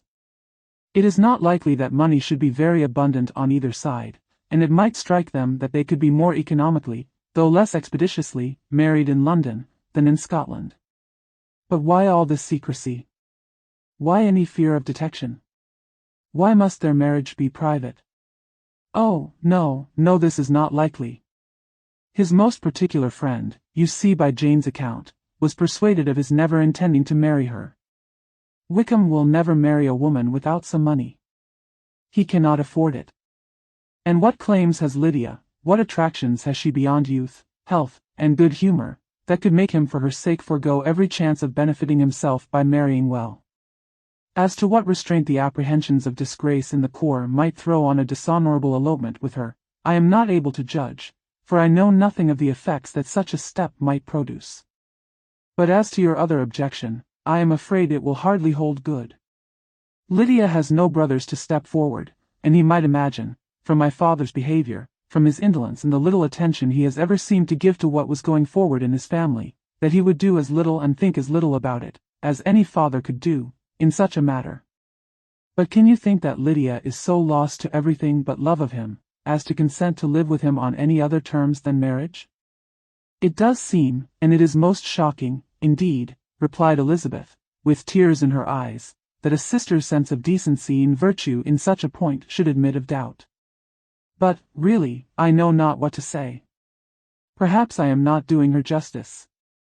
But she is very young, she has never been taught to think on serious subjects, and for the last half-year, nay, for a 12-month, she has been given up to nothing but amusement and vanity. She has been allowed to dispose of her time in the most idle and frivolous manner, and to adopt any opinions that came in her way. Since the Shire were first quartered in Meryton, nothing but love, flirtation, and officers have been in her head. She has been doing everything in her power, by thinking and talking on the subject, to give greater what shall I call it? Susceptibility to her feelings, which are naturally lively enough. And we all know that Wickham has every charm of person and address that can captivate a woman. But you see that Jane, said her aunt, does not think so ill of Wickham, as to believe him capable of the attempt. Of whom does Jane ever think ill? And who is there, whatever might be their former conduct, that she would believe capable of such an attempt, till it were proved against them? But Jane knows, as well as I do, what Wickham really is. We both know that he has been profligate in every sense of the word, that he has neither integrity nor honor, that he is as false and deceitful as he is insinuating. And do you really know all this? Cried Mrs. Gardiner, whose curiosity as to the mode of her intelligence was all alive. I do, indeed, replied Elizabeth, coloring. I told you the other day of his infamous behavior to Mr. Darcy, and you, yourself, when last at Longbourn, heard in what manner he spoke of the man who had behaved with such forbearance and liberality towards him. And there are other circumstances which I am not at liberty which it is not worth while to relate, but his lies about the whole Pemberley family are endless. From what he said of Miss Darcy, I was thoroughly prepared to see a proud, reserved, disagreeable girl. Yet he knew to the contrary himself. He must know that she was as amiable and unpretending as we have found her. But does Lydia know nothing of this? Can she be ignorant of what you and Jane seem so well to understand? Oh, yes. That is the worst of all. Till I was in Kent, and saw so much both of Mr. Darcy and his relation Colonel Fitzwilliam, I was ignorant of the truth myself. And when I returned home that a Shire was to leave Meryton in a week or fortnight's time. As that was the case, neither Jane, to whom I related the whole, nor I, thought it necessary to make our knowledge public, for of what use could it apparently be to anyone, that the good opinion, which all the neighbourhood had of him, should then be overthrown? And even when it was settled that Lydia should go with Mrs. Forster, the necessity of opening her eyes to his character never occurred to me. That she could be in any danger from the deception never entered my head. That such a consequence as this should ensue, you may easily believe was far enough from my thoughts.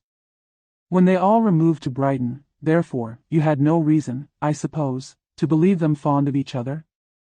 Not the slightest. I can remember no symptom of affection on either side, and had anything of the kind been perceptible, you must be aware that ours is not a family on which it could be thrown away. When first he entered the corps, she was ready enough to admire him, but so we all were. Every girl in or near Meryton was out of her senses about him for the first 2 months, but he never distinguished her by any particular attention, and, consequently, after a moderate period of extravagant and wild admiration, her fancy for him gave way, and others of the regiment, who treated her with more distinction, again became her favorites. It may be easily believed that however little of novelty could be added to their fears, hopes, and conjectures on this interesting subject by its repeated discussion, no other could detain them from it long, during the whole of the journey. From Elizabeth's thoughts it was never absent. Fixed there by the keenest of all anguish, self-reproach, she could find no interval of ease or forgetfulness. They traveled as expeditiously as possible, and sleeping one night on the road, reached Longbourn by dinner-time the next day. It was a comfort to Elizabeth to consider that Jane could not have been wearied by long expectations. The little Gardiners, attracted by the sight of a chaise, were standing on the steps of the house, as they entered the paddock, and when the carriage drove up to the door, the joyful surprise that lighted up their faces and displayed itself over their whole bodies, in a variety of capers and frisks, was the first pleasing earnest of their welcome. Elizabeth jumped out, and after giving each of them a hasty kiss, hurried into the vestibule, where Jane, who came running downstairs from her mother's apartment, immediately met her. Elizabeth, as she affectionately embraced her, whilst tears filled the eyes of both, lost not a moment in asking whether anything had been heard of the fugitives. "Not yet," replied Jane. "But now that my dear uncle is come, I hope everything will be well. Is my father in town?" "Yes, he went on Tuesday, as I wrote you word." "And have you heard from him often?" "We have heard only once. He wrote me a few lines on Wednesday, to say that he had arrived in safety, and to give me his directions, which I particularly begged him to do. He merely added that he should not write again, till he had something of importance to mention." "And my mother, how is she? How are you all?" "My mother is tolerably well, I trust, though her spirits are greatly shaken. She is upstairs, and will have great satisfaction in seeing you all. She does not yet leave her dressing-room. Mary and Kitty, thank heaven, are quite well. But you, how are you?" cried Elizabeth. "You look pale. How much you must have gone through." Her sister, however, assured her of her being perfectly well, and their conversation, which had been passing while Mr. and Mrs. Gardiner were engaged with their children, was now put an end to by the approach of the whole party. Jane ran to her uncle and aunt, and welcomed and thanked them both, with alternate smiles and tears. When they were all in the drawing-room, the questions which Elizabeth had already asked were of course repeated by the others, and they soon found that Jane had no intelligence to give. The sanguine hope of good, however, which the benevolence of her heart suggested, had not yet deserted her. She still expected that it would all end well, and that every morning would bring some letter, either from Lydia or her father, to explain their proceedings, and, perhaps, announce the marriage. Mrs. Bennet, to whose apartment they all repaired, after a few minutes' conversation together, received them exactly as might be expected, with tears and lamentations of regret, invectives against the villainous conduct of Wickham, and complaints of her own sufferings and ill usage, blaming everybody but the person to whose ill-judging indulgence the errors of her daughter must be principally owing. "If I had been able," said she, "to carry my point in going to Brighton with all my family, this would not have happened, but poor dear Lydia had nobody to take care of her. Why did the Forsters ever let her go out of their sight? I am sure there was some great neglect or other on their side, for she is not the kind of girl to do such a thing, if she had been well looked after. I always thought they were very unfit to have the charge of her, but I was overruled, as I always am. Poor, dear child. And now here's Mr. Bennet gone away, and I know he will fight Wickham, wherever he meets him, and then he will be killed, and what is to become of us all? The Collinses will turn us out, before he is cold in his grave, and if you are not kind to us, brother, I do not know what we shall do." They all exclaimed against such terrific ideas, and Mr. Gardiner, after general assurances of his affection for her and all her family, told her that he meant to be in London the very next day, and would assist Mr. Bennet in every endeavour for recovering Lydia. "Do not give way to useless alarm," added he, "though it is right to be prepared for the worst, there is no occasion to look on it as certain. It is not quite a week since they left Brighton. In a few days more, we may gain some news of them. Until we know that they are not married, and have no design of marrying, do not let us give the matter over as lost. As soon as I get to town, I shall go to my brother, and make him come home with me to Grassetchett Street, and then we may consult together as to what is to be done. Oh, my dear brother, replied Mrs. Bennet, that is exactly what I could most wish for. And now do, when you get to town, find them out, wherever they may be, and if they are not married already, make them marry. And as for wedding clothes, do not let them wait for that, but tell Lydia she shall have as much money as she chooses to buy them, after they are married. And, above all things, keep Mr. Bennet from fighting. Tell him what a dreadful state I am in, that I am frightened out of my wits, and have such tremblings, such flutterings all over me, such spasms in my side, and pains in my head, and such beatings at my heart, that I can get no rest by night nor by day. And tell my dear Lydia not to give any directions about her clothes till she has seen me, for she does not know which are the best warehouses. Oh, brother, how kind you are! I know you will contrive it all.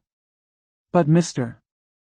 Gardiner, though he assured her again of his earnest endeavours in the cause, could not avoid recommending moderation to her, as well in her hopes as her fears, and after talking with her in this manner till dinner was on table, they left her to vent all her feelings on the housekeeper, who attended in the absence of her daughters. Though her brother and sister were persuaded that there was no real occasion for such a seclusion from the family, they did not attempt to oppose it, for they knew that she had not prudence enough to hold her tongue before the servants, while they waited at table, and judged it better that one only of the household, and the one whom they could most trust, should comprehend all her fears and solicitude on the subject.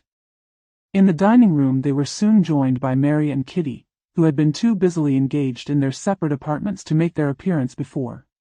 One came from her books, and the other from her toilette. The faces of both, however, were tolerably calm, and no change was visible in either, except that the loss of her favourite sister, or the anger which she had herself incurred in the business, had given something more of fretfulness than usual to the accents of Kitty. As for Mary, she was mistress enough of herself to whisper to Elizabeth, with a countenance of grave reflection, soon after they were seated at table, "This is a most unfortunate affair, and will probably be much talked of. But we must stem the tide of malice, and pour into the wounded bosoms of each other the balm of sisterly consolation." Then perceiving in Elizabeth no inclination of replying, she added, "Unhappy as the event must be for Lydia, we may draw from it this useful lesson, that loss of virtue in a female is irretrievable, that one false step involves her in endless ruin, that her reputation is no less brittle than it is beautiful, and that she cannot be too much guarded in her behaviour towards the undeserving of the other sex." Elizabeth lifted up her eyes in amazement, but was too much oppressed to make any reply. Mary, however, continued to console herself with such kind of moral extractions from the evil before them. In the afternoon, the two elder Miss Bennets were able to be for half an hour by themselves, and Elizabeth instantly availed herself of the opportunity of making any inquiries which Jane was equally eager to satisfy. After joining in general lamentations over the dreadful sequel of this event, which Elizabeth considered as all but certain, and Miss Bennet could not assert to be wholly impossible, the former continued the subject by saying, "But tell me all and everything about it which I have not already heard. Give me further particulars. What did Colonel Forster say? Had they no apprehension of anything before the elopement took place? They must have seen them together for ever." Colonel Forster did own that he had often suspected some partiality, especially on Lydia's side, but nothing to give him any alarm. "I am so grieved for him. His behaviour was attentive and kind to the utmost. He was coming to us, in order to assure us of his concern, before he had any idea of their not being gone to Scotland. When that apprehension first got abroad, it hastened his journey." "And was Denny convinced that Wickham would not marry? Did he know of their intending to go off? Had Colonel Forster seen Denny himself?" "Yes, but when questioned by him, Denny denied knowing anything of their plan, and would not give his real opinion about it. He did not repeat his persuasion of their not marrying, and from that I am inclined to hope he might have been misunderstood before. Until Colonel Forster came himself, not one of you entertained a doubt, I suppose, of their being really married? How was it possible that such an idea should enter our brains?" I felt a little uneasy, a little fearful of my sister's happiness with him in marriage, because I knew that his conduct had not been always quite right. My father and mother knew nothing of that, they only felt how imprudent a match it must be. Kitty then owned, with a very natural triumph on knowing more than the rest of us, that in Lydia's last letter she had prepared her for such a step. She had known, it seems, of their being in love with each other many weeks. But not before they went to Brighton? No, I believe not. And did Colonel Forster appear to think ill of Wickham himself? Does he know his real character? I must confess that he did not speak so well of Wickham as he formerly did. He believed him to be imprudent and extravagant, and since this sad affair has taken place, it is said that he left Meryton greatly in debt, but I hope this may be false. Oh, Jane, had we been less secret, had we told what we knew of him, this could not have happened. Perhaps it would have been better, replied her sister. But to expose the former faults of any person, without knowing what their present feelings were, seemed unjustifiable. We acted with the best intentions. Could Colonel Forster repeat the particulars of Lydia's note to his wife? He brought it with him for us to see. Jane then took it from her pocket-book, and gave it to Elizabeth. These were the contents, / and my dear Harriet, */ you will laugh when you know where I am gone, and I cannot help laughing myself at your surprise tomorrow morning, as soon as I am missed. I am going to Gretna Green, and if you cannot guess with who, I shall think you a simpleton, for there is but one man in the world I love, and he is an angel. I should never be happy without him, so think it no harm to be off. You need not send them word at Longbourn of my going, if you do not like it, for it will make the surprise the greater when I write to them, and sign my name Lydia Wickham. What a good joke it will be! I can hardly write for laughing. Pray make my excuses to Pratt for not keeping my engagement, and dancing with him tonight. Tell him I hope he will excuse me when he knows all, and tell him I will dance with him at the next ball we meet with great pleasure. I shall send for my clothes when I get to Longbourn, but I wish you would tell Sally to mend a great slit in my worked muslin gown before they are packed up. Goodbye. Give my love to Colonel Forster. I hope you will drink to our good journey. Your affectionate friend, Lydia Bennet. Oh, thoughtless Lydia! Cried Elizabeth when she had finished it. What a letter is this, to be written at such a moment! But at least it shows that she was serious in the object of her journey. Whatever he might afterwards persuade her to, it was not on her side a scheme of infamy. My poor father! How he must have felt it! I never saw anyone so shocked. He could not speak a word for full 10 minutes. My mother was taken ill immediately, and the whole house in such confusion. Oh, Jane, cried Elizabeth, was there a servant belonging to it who did not know the whole story before the end of the day? I do not know, I hope there was. But to be guarded at such a time is very difficult. My mother was in hysterics, and though I endeavored to give her every assistance in my power, I am afraid I did not do so much as I might have done. But the horror of what might possibly happen almost took from me my faculties. Your attendance upon her has been too much for you. You do not look well. Oh, that I had been with you! You have had every care and anxiety upon yourself alone. Mary and Kitty have been very kind, and would have shared in every fatigue, I am sure, but I did not think it right for either of them. Kitty is slight and delicate, and Mary studies so much that her hours of repose should not be broken in on.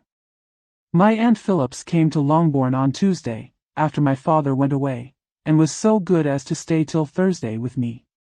She was of great use and comfort to us all, and Lady Lucas has been very kind. She walked here on Wednesday morning to condole with us, and offered her services, or any of her daughters, if they could be of use to us. She had better have stayed at home, cried Elizabeth. Perhaps she meant well, but, under such a misfortune as this, one cannot see too little of one's neighbors. Assistance is impossible, condolence, insufferable. Let them triumph over us at a distance, and be satisfied. She then proceeded to inquire into the measures which her father had intended to pursue, while in town, for the recovery of his daughter. He meant, I believe, replied Jane, to go to Epsom, the place where they last changed horses, see the postilions, and try if anything could be made out from them. His principal object must be to discover the number of the hackney coach which took them from Clapham. It had come with a fare from London, and as he thought the circumstance of a gentleman and ladies removing from one carriage into another might be remarked, he meant to make inquiries at Clapham. If he could anyhow discover at what house the coachman had before set down his fare, he determined to make inquiries there, and hoped it might not be impossible to find out the stand and number of the coach. I do not know of any other designs that he had formed, but he was in such a hurry to be gone, and his spirits so greatly discomposed, that I had difficulty in finding out even so much as this. The Post, Chapter 48. The whole party were in hopes of a letter from Mr. Bennet the next morning, but the post came in without bringing a single line from him. His family knew him to be, on all common occasions, a most negligent and dilatory correspondent, but at such a time they had hoped for exertion. They were forced to conclude that he had no pleasing intelligence to send, but even of that they would have been glad to be certain. Mr. Gardiner had waited only for the letters before he set off. When he was gone, they were certain at least of receiving constant information of what was going on, and their uncle promised, at parting, to prevail on Mr. Bennet to return to Longbourn as soon as he could, to the great consolation of his sister, who considered it as the only security for her husband's not being killed in a duel. Mrs. Gardiner and the children were to remain in Hertfordshire a few days longer, as the former thought her presence might be serviceable to her nieces. She shared in their attendance on Mrs. Bennet, and was a great comfort to them in their hours of freedom. Their other aunt also visited them frequently, and always, as she said, with the design of cheering and heartening them up, though, as she never came without reporting some fresh instance of Wickham's extravagance or irregularity, she seldom went away without leaving them more dispirited than she found them. All Meriden seemed striving to blacken the man who, but 3 months before, had been almost an angel of light. He was declared to be in debt to every tradesman in the place, and his intrigues, all honored with the title of seduction, had been extended into every tradesman's family. Everybody declared that he was the wickedest young man in the world, and everybody began to find out that they had always distrusted the appearance of his goodness. Elizabeth, though she did not credit above half of what was said, believed enough to make her former assurance of her sister's ruin still more certain, and even Jane, who believed still less of it, became almost hopeless, more especially as the time was now come, when, if they had gone to Scotland, which she had never before entirely despaired of, they must in all probability have gained some news of them. Mr. Gardiner left Longbourn on Sunday. On Tuesday, his wife received a letter from him. It told them that on his arrival he had immediately found out his brother, and persuaded him to come to Gracechurch Street. That Mr. Bennet had been to Epsom and Clapham, before his arrival, but without gaining any satisfactory information, and that he was now determined to inquire at all the principal hotels in town, as Mr. Bennet thought it possible they might have gone to one of them, on their first coming to London, before they procured lodgings. Mr. Gardiner himself did not expect any success from this measure, but as his brother was eager in it, he meant to assist him in pursuing it. He added, that Mr. Bennet seemed wholly disinclined at present to leave London, and promised to write again very soon. There was also a postscript to this effect. I have written to Colonel Forster to desire him to find out, if possible, from some of the young man's intimates in the regiment, whether Wickham has any relations or connections who would be likely to know in what part of the town he has now concealed himself. If there were anyone that one could apply to, with a probability of gaining such a clue as that, it might be of essential consequence. At present we have nothing to guide us. Colonel Forster will, I dare say, do everything in his power to satisfy us on this head. But, on second thoughts, perhaps Lizzie could tell us what relations he has now living better than any other person. Elizabeth was at no loss to understand from whence this deference for her authority proceeded, but it was not in her power to give any information of so satisfactory a nature as the compliment deserved. She had never heard of his having had any relations, except a father and mother, both of whom had been dead many years. It was possible, however, that some of his companions in that shire might be able to give more information, and though she was not very sanguine in expecting it, the application was a something to look forward to. Every day at Longbourn was now a day of anxiety, but the most anxious part of each was when the post was expected. The arrival of letters was the first grand object of every morning's impatience. Through letters, whatever of good or bad was to be told would be communicated, and every succeeding day was expected to bring some news of importance. But before they heard again from Mr. Gardiner, a letter arrived for their father, from a different quarter, from Mr. Collins, which, as Jane had received directions to open all that came for him in his absence, she accordingly read, and Elizabeth, who knew what curiosities his letters always were, looked over her, and read it likewise. It was as follows, / my dear sir, */ I feel myself called upon, by our relationship, and my situation in life, to condole with you on the grievous affliction you are now suffering under, of which we were yesterday informed by a letter from Hertfordshire. Be assured, my dear sir, that Mrs. Collins and myself sincerely sympathize with you, and all your respectable family, in your present distress, which must be of the bitterest kind, because proceeding from a cause which no time can remove. No arguments shall be wanting on my part, that can alleviate so severe a misfortune, or that may comfort you, under a circumstance that must be, of all others, most afflicting to a parent's mind. The death of your daughter would have been a blessing in comparison of this. And it is the more to be lamented, because there is reason to suppose, as my dear Charlotte informs me, that this licentiousness of behavior in your, to whom I have related the affair, daughter has proceeded from a faulty degree of indulgence, though, at the same time, for the consolation of yourself and Mrs. Bennet, I am inclined to think that her own disposition must be naturally bad, or she could not be guilty of such an enormity, at so early an age. Howsoever that may be, you are grievously to be pitied, in which opinion I am not only joined by Mrs. Collins, but likewise by Lady Catherine and her daughter, to whom I have related the affair. They agree with me in apprehending that this false step in one daughter will be injurious to the fortunes of all the others, for who, as Lady Catherine herself condescendingly says, will connect themselves with such a family? And this consideration leads me, moreover, to reflect, with augmented satisfaction, on a certain event of last November, for had it been otherwise, I must have been involved in all your sorrow and disgrace. Let me advise you, then, my dear sir, to console yourself as much as possible, to throw off your unworthy child from your affection forever, and leave her to reap the fruits of her own heinous offense. I am, dear sir, etc. etc. Mr. Gardiner did not write again, till he had received an answer from Colonel Forster, and then he had nothing of a pleasant nature to send. It was not known that Wickham had a single relation with whom he kept up any connection, and it was certain that he had no near one living. His former acquaintance had been numerous, but since he had been in the militia, it did not appear that he was on terms of particular friendship with any of them.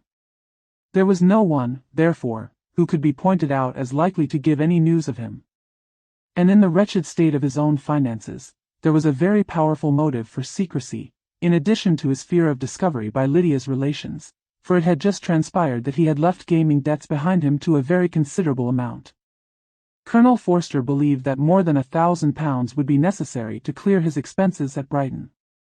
He owed a good deal in the town, but his debts of honour were still more formidable. Mr. Gardiner did not attempt to conceal these particulars from the Longbourn family. Jane heard them with horror. A gamester! She cried. This is wholly unexpected. I had not an idea of it. Mr. Gardiner added, in his letter, that they might expect to see their father at home on the following day, which was Saturday. Rendered spiritless by the ill success of all their endeavours, he had yielded to his brother-in-law's entreaty that he would return to his family and leave it to him to do whatever occasion might suggest to be advisable for continuing their pursuit. When Mrs. Bennet was told of this, she did not express so much satisfaction as her children expected, considering what her anxiety for his life had been before. What? Is he coming home, and without poor Lydia? She cried. Sure he will not leave London before he has found them. Who is to fight Wickham, and make him marry her, if he comes away? As Mrs. Gardiner began to wish to be at home, it was settled that she and her children should go to London at the same time that Mr. Bennet came from it. The coach, therefore, took them the first stage of their journey, and brought its master back to Longbourn. Mrs. Gardiner went away in all the perplexity about Elizabeth and her Derbyshire friend, that had attended her from that part of the world. His name had never been voluntarily mentioned before them by her niece, and the kind of half-expectation which Mrs. Gardiner had formed, of their being followed by a letter from him, had ended in nothing. Elizabeth had received none since her return, that could come from Pemberley. The present unhappy state of the family rendered any other excuse for the lowness of her spirits unnecessary. Nothing, therefore, could be fairly conjectured from that, though Elizabeth, who was by this time tolerably well acquainted with her own feelings, was perfectly aware that, had she known nothing of Darcy, she could have borne the dread of Lydia's infamy somewhat better. It would have spared her, she thought, one sleepless night out of two. When Mr. Bennet arrived, he had all the appearance of his usual philosophic composure. He said as little as he had ever been in the habit of saying, made no mention of the business that had taken him away, and it was some time before his daughters had courage to speak of it.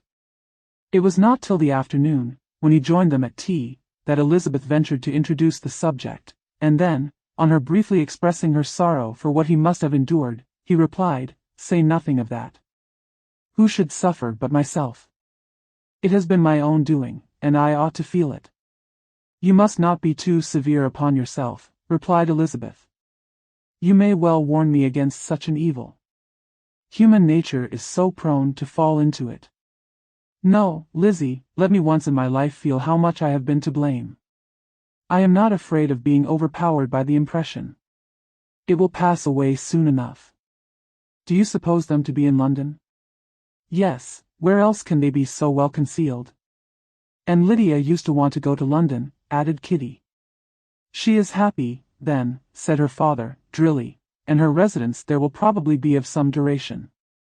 Then, after a short silence, he continued, "Lizzie, I bear you no ill will for being justified in your advice to me last May, which, considering the event, shows some greatness of mind." They were interrupted by Miss Bennet, who came to fetch her mother's tea. "This is a parade," cried he, "which does one good, it gives such an elegance to misfortune. Another day I will do the same. I will sit in my library, in my nightcap and powdering gown, and give as much trouble as I can, or perhaps I may defer it till Kitty runs away." "I am not going to run away, Papa," said Kitty, fretfully. "If I should ever go to Brighton, would behave better than Lydia." "You go to Brighton? I would not trust you so near it as Eastbourne, for £50. No, Kitty, I have at least learnt to be cautious, and you will feel the effects of it. No officer is ever to enter my house again, nor even to pass through the village. Balls will be absolutely prohibited, unless you stand up with one of your sisters. And you are never to stir out of doors, till you can prove that you have spent 10 minutes of every day in a rational manner." Kitty, who took all these threats in a serious light, began to cry. "Well, well," said he, "do not make yourself unhappy. If you are a good girl for the next 10 years, I will take you to a review at the end of them." Chapter 49. 2 days after Mr. Bennet's return, as Jane and Elizabeth were walking together in the shrubbery behind the house, they saw the housekeeper coming towards them, and concluding that she came to call them to their mother, went forward to meet her, but instead of the expected summons, when they approached her, she said to Miss Bennet, "I beg your pardon, madam, for interrupting you, but I was in hopes you might have got some good news from town, so I took the liberty of coming to ask." "What do you mean, Hill?" "We have heard nothing from town." "Dear madam," cried Mrs. Hill, in great astonishment, "don't you know there is an express come for master from Mr. Gardiner? He has been here this half hour, and master has had a letter." Away ran the girls, too eager to get in to have time for speech. They ran through the vestibule into the breakfast room, from thence to the library. Their father was in neither, and they were on the point of seeking him upstairs with their mother, when they were met by the butler, who said, "If you are looking for my master, ma'am, he is walking towards the little copse." Upon this information, they instantly passed through the hall once more, and ran across the lawn after their father, who was deliberately pursuing his way towards a small wood on one side of the paddock. Jane, who was not so light, nor so much in the habit of running as Elizabeth, soon lagged behind, while her sister, panting for breath, came up with him, and eagerly cried out, "Oh, Papa, what news?" "What news? Have you heard from my uncle?" "Yes, I have had a letter from him by express." "Well, And what news does it bring, good or bad? What is there of good to be expected? Said he, taking the letter from his pocket. But perhaps you would like to read it. Elizabeth impatiently caught it from his hand. Jane now came up. Read it aloud, said their father, for I hardly know myself what it is about. / right, Grassetchit Street, Monday, August 2nd. / my dear brother, at last I am able to send you some tidings of my niece, and such as, upon the whole, I hope will give you satisfaction. Soon after you left me on Saturday, I was fortunate enough to find out in what part of London they were. The particulars I reserve till we meet. It is enough to know they are discovered. I have seen them both, but perhaps you would like to read it. Then it is as I always hoped, cried Jane, they are married. Elizabeth read on, I have seen them both. They are not married, nor can I find there was any intention of being so, but if you are willing to perform the engagements which I have ventured to make on your side, I hope it will not be long before they are. All that is required of you is, to assure to your daughter, by settlement, her equal share of the £5,000, secured among your children after the decease of yourself and my sister, and, moreover, to enter into an engagement of allowing her, during your life, £100 per annum. These are conditions which, considering everything, I had no hesitation in complying with, as far as I thought myself privileged, for you. I shall send this by express, that no time may be lost in bringing me your answer. You will easily comprehend, from these particulars, that Mr. Wickham's circumstances are not so hopeless as they are generally believed to be. The world has been deceived in that respect, and I am happy to say, there will be some little money, even when all his debts are discharged, to settle on my niece, in addition to her own fortune. If, as I conclude will be the case, you send me full powers to act in your name throughout the whole of this business, I will immediately give directions to Haggerston for preparing a proper settlement. There will not be the smallest occasion for your coming to town again, therefore stay quietly at Longbourn, and depend on my diligence and care. Send back your answer as soon as you can, and be careful to write explicitly. We have judged it best that my niece should be married from this house, of which I hope you will approve. She comes to us today. I shall write again as soon as anything more is determined on. Yours, etc. E.D.W. Gardiner. Is it possible? Cried Elizabeth, when she had finished. Can it be possible that he will marry her? Wickham is not so undeserving, then, as we have thought him, said her sister. My dear father, I congratulate you. And have you answered the letter? Said Elizabeth. No, but it must be done soon. Most earnestly did she then entreat him to lose no more time before he wrote. Oh! My dear father, she cried, come back and write immediately. Consider how important every moment is in such a case. Let me write for you, said Jane, if you dislike the trouble yourself. I dislike it very much, he replied, but it must be done. And so saying, he turned back with them, and walked towards the house. And may I ask? Said Elizabeth, but the terms, I suppose, must be complied with. Complied with? I am only ashamed of his asking so little. And they must marry. Yet he is such a man. Yes, yes, they must marry. There is nothing else to be done. But there are two things that I want very much to know. One is, how much money your uncle has laid down to bring it about, and the other, how I am ever to pay him. Money. My uncle. Cried Jane, what do you mean, sir? I mean that no man in his proper senses would marry Lydia on so slight a temptation as 100 a year during my life, and 50 after I am gone. That is very true, said Elizabeth, though it had not occurred to me before. His debts to be discharged, and something still to remain. Oh, it must be my uncle's doings. Generous, good man, I am afraid he has distressed himself. A small sum could not do all this. No, said her father. Wickham's a fool if he takes her with a farthing less than £10,000. I should be sorry to think so ill of him, in the very beginning of our relationship. £10,000. Heaven forbid.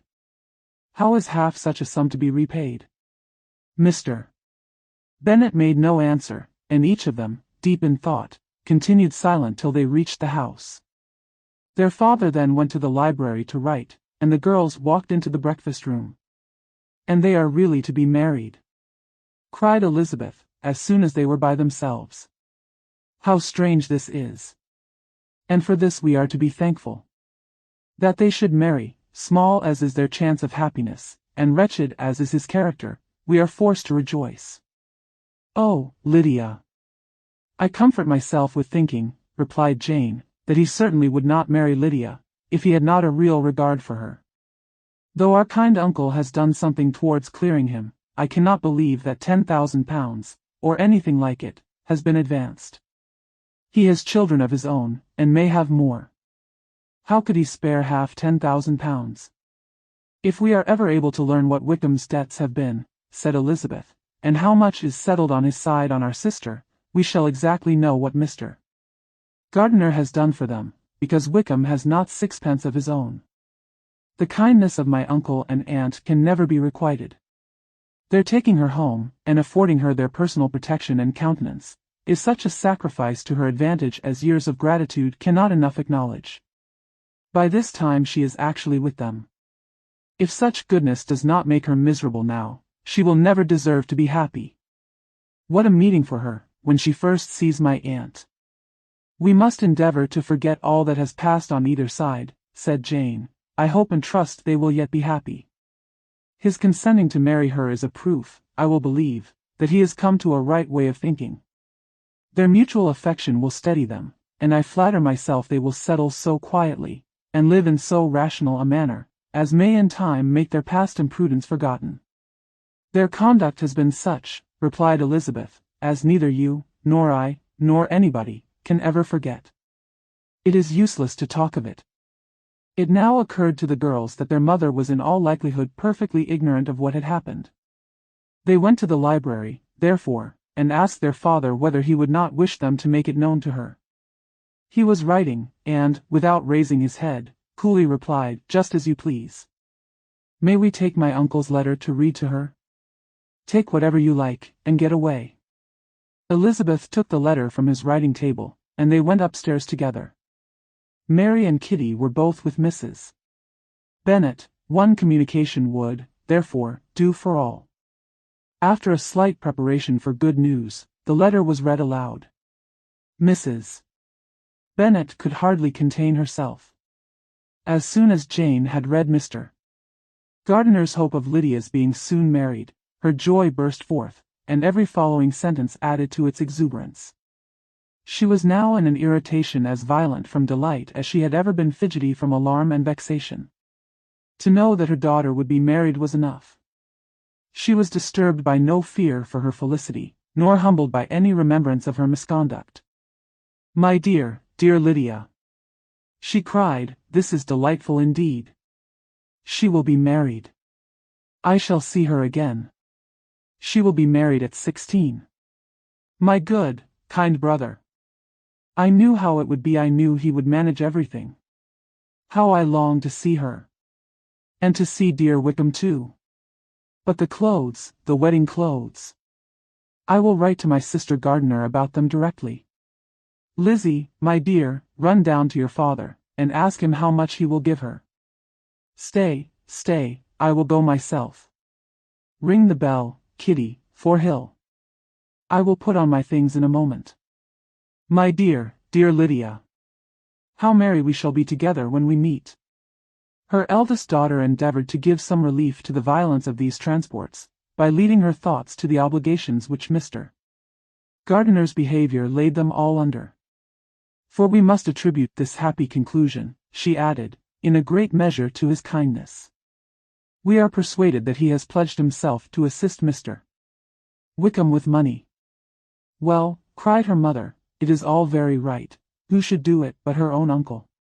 If he had not had a family of his own, I and my children must have had all his money, you know, and it is the first time we have ever had anything from him except a few presents. Well, I am so happy. In a short time, I shall have a daughter married. Mrs. Wickham. How well it sounds. And she was only 16 last June. My dear Jane, I am in such a flutter, that I am sure I can't write, so I will dictate, and you write for me. We will settle with your father about the money afterwards, but the things should be ordered immediately." She was then proceeding to all the particulars of calico, muslin, and cambric, and would shortly have dictated some very plentiful orders, had not Jane, though with some difficulty, persuaded her to wait till her father was at leisure to be consulted. One day's delay, she observed, would be of small importance, and her mother was too happy to be quite so obstinate as usual. Other schemes, too, came into her head. "I will go to Meryton," said she, "as soon as I am dressed, and tell the good news to my sister Phillips. And as I come back, I can call on Lady Lucas and Mrs. Long. Kitty, run down and order the carriage. An airing would do me a great deal of good, I am sure.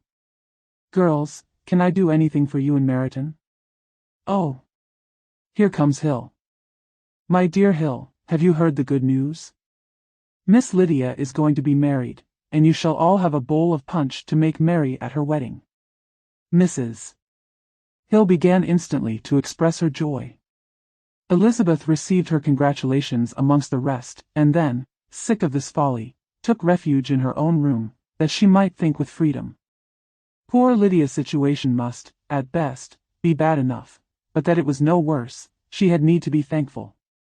She felt it so, and though, in looking forward, neither rational happiness, nor worldly prosperity could be justly expected for her sister, in looking back to what they had feared, only 2 hours ago, she felt all the advantages of what they had gained.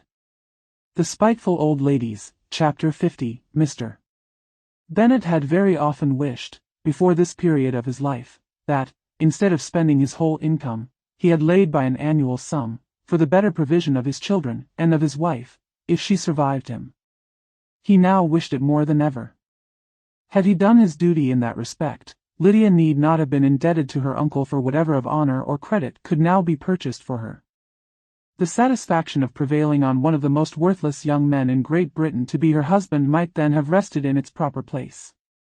He was seriously concerned that a cause of so little advantage to anyone should be forwarded at the sole expense of his brother-in-law, and he was determined, if possible, to find out the extent of his assistance, and to discharge the obligation as soon as he could. When first Mr. Bennet had married, economy was held to be perfectly useless, for, of course, they were to have a son. This son was to join in cutting off the entail, as soon as he should be of age, and the widow and younger children would by that means be provided for. 5 daughters successively entered the world, but yet the son was to come, and Mrs. Bennet, for many years after Lydia's birth, had been certain that he would. This event had at last been despaired of, but it was then too late to be saving. Mrs. Bennet had no turn for economy, and her husband's love of independence had alone prevented their exceeding their income. £5,000 was settled by marriage articles on Mrs. Bennet and the children. But in what proportions it should be divided amongst the latter depended on the will of the parents. This was one point, with regard to Lydia at least, which was now to be settled, and Mr. Bennet could have no hesitation in acceding to the proposal before him. In terms of grateful acknowledgment for the kindness of his brother, though expressed most concisely, he then delivered on paper his perfect approbation of all that was done, and his willingness to fulfill the engagements that had been made for him.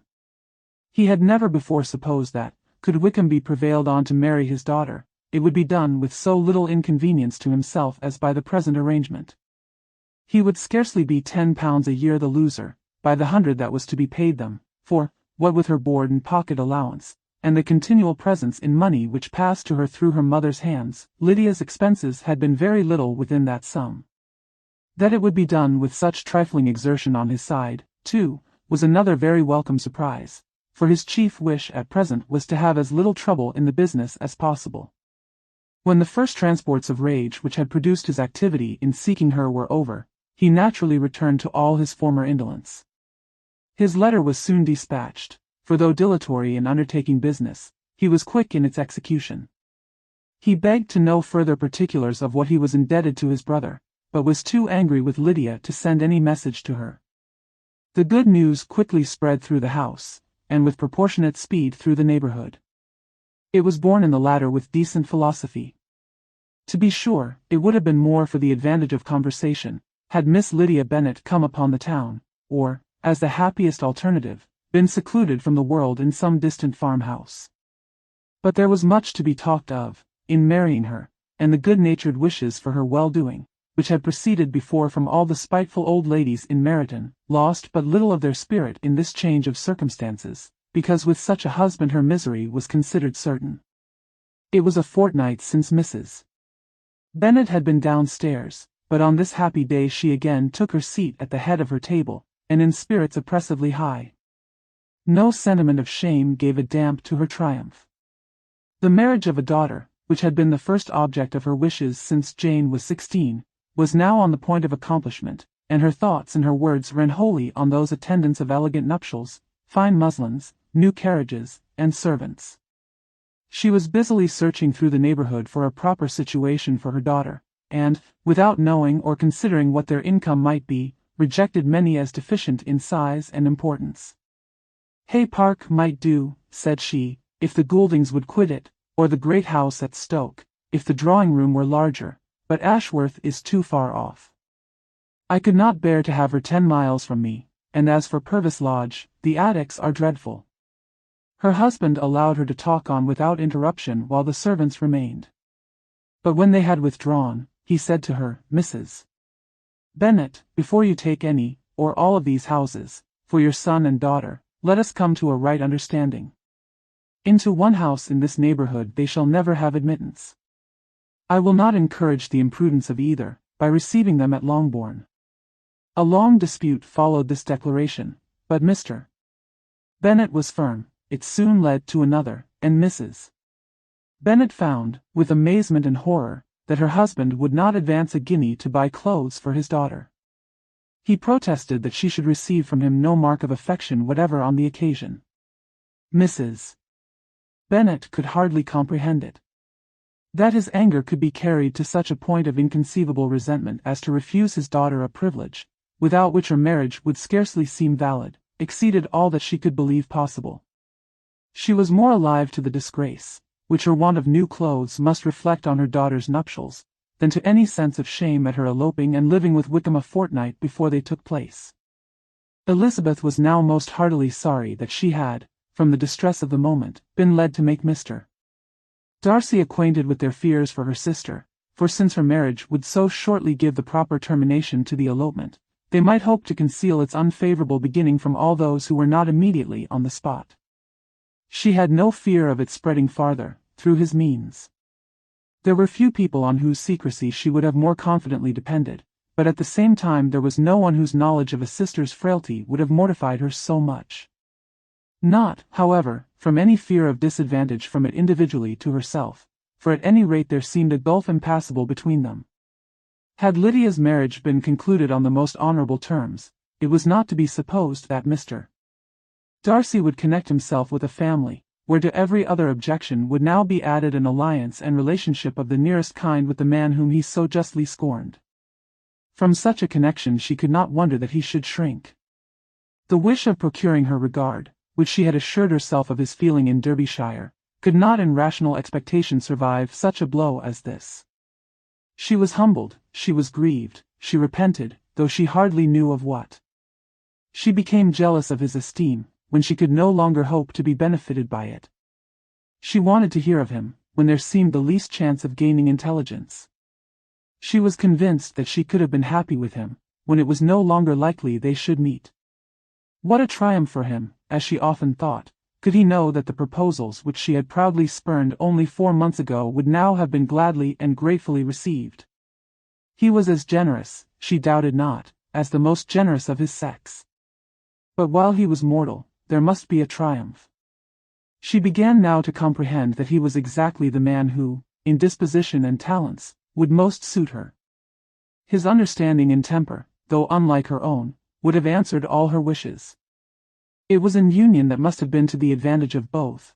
By her ease and liveliness, his mind might have been softened, his manners improved, and from his judgment, information, and knowledge of the world, she must have received benefit of greater importance. But no such happy marriage could now teach the admiring multitude what connubial felicity really was. An union of a different tendency, and precluding the possibility of the other, was soon to be formed in their family. How Wickham and Lydia were to be supported in tolerable independence she could not imagine. But how little of permanent happiness could belong to a couple who were only brought together because their passions were stronger than their virtue, she could easily conjecture. Mr. Gardiner soon wrote again to his brother. To Mr. Bennet's acknowledgments he briefly replied, with assurances of his eagerness to promote the welfare of any of his family, and concluded with entreaties that the subject might never be mentioned to him again. The principal purport of his letter was to inform them that Mr. Wickham had resolved on quitting the militia. It was greatly my wish that he should do so, he added, as soon as his marriage was fixed on. And I think you will agree with me, in considering a removal from that corps as highly advisable, both on his account and my niece's. It is Mr. Wickham's intention to go into the regulars, and, among his former friends, there are still some who are able and willing to assist him in the army. He has the promise of an ensigncy in General S. Regiment, now quartered in the north. It is an advantage to have it so far from this part of the kingdom. He promises fairly, and I hope among different people, where they may each have a character to preserve, they will both be more prudent. I have written to Colonel Forster, to inform him of our present arrangements, and to request that he will satisfy the various creditors of Mr. Wickham in and near Brighton with assurances of speedy payment, for which I have pledged myself. And will you give yourself the trouble of carrying similar assurances to his creditors in Meryton, of whom I shall subjoin a list, according to his information? He has given in all his debts. I hope at least he has not deceived us. Haggerston has our directions, and all will be completed in a week. They will then join his regiment, unless they are first invited to Longbourn, and I understand from Mrs. Gardiner that my niece is very desirous of seeing you all before she leaves the south. She is well, and begs to be dutifully remembered to you and her mother. Yours, etc. E. Gardiner. Mr. Bennet and his daughters saw all the advantages of Wickham's removal from the shire, as clearly as Mr. Gardiner could do. But Mrs. Bennet was not so well pleased with it. Lydia's being settled in the north, just when she had expected most pleasure and pride in her company, for she had by no means given up her plan of their residing in Hertfordshire, was a severe disappointment, and, besides, it was such a pity that Lydia should be taken from a regiment where she was acquainted with everybody, and had so many favourites. She is so fond of Mrs. Forster, said she, it will be quite shocking to send her away. And there are several of the young men, too, that she likes very much. The officers may not be so pleasant in General S. Regiment. His daughter's request, for such it might be considered, of being admitted into her family again, before she set off for the north, received at first an absolute negative. But Jane and Elizabeth, who agreed in wishing, for the sake of their sister's feelings and consequence, that she should be noticed on her marriage by her parents, urged him so earnestly, yet so rationally and so mildly, to receive her and her husband at Longbourn, as soon as they were married, that he was prevailed on to think as they thought, and act as they wished. And their mother had the satisfaction of knowing that she should be able to show her married daughter in the neighbourhood, before she was banished to the north. When Mr. Bennet wrote again to his brother, therefore, he sent his permission for them to come, and it was settled that, as soon as the ceremony was over, they should proceed to Longbourn. Elizabeth was surprised, however, that Wickham should consent to such a scheme, and, had she consulted only her own inclination, any meeting with him would have been the last object of her wishes. With an affectionate smile, Chapter 51. Their sister's wedding day arrived, and Jane and Elizabeth felt for her probably more than she felt for herself. The carriage was sent to meet them at, and they were to return in it by dinner time.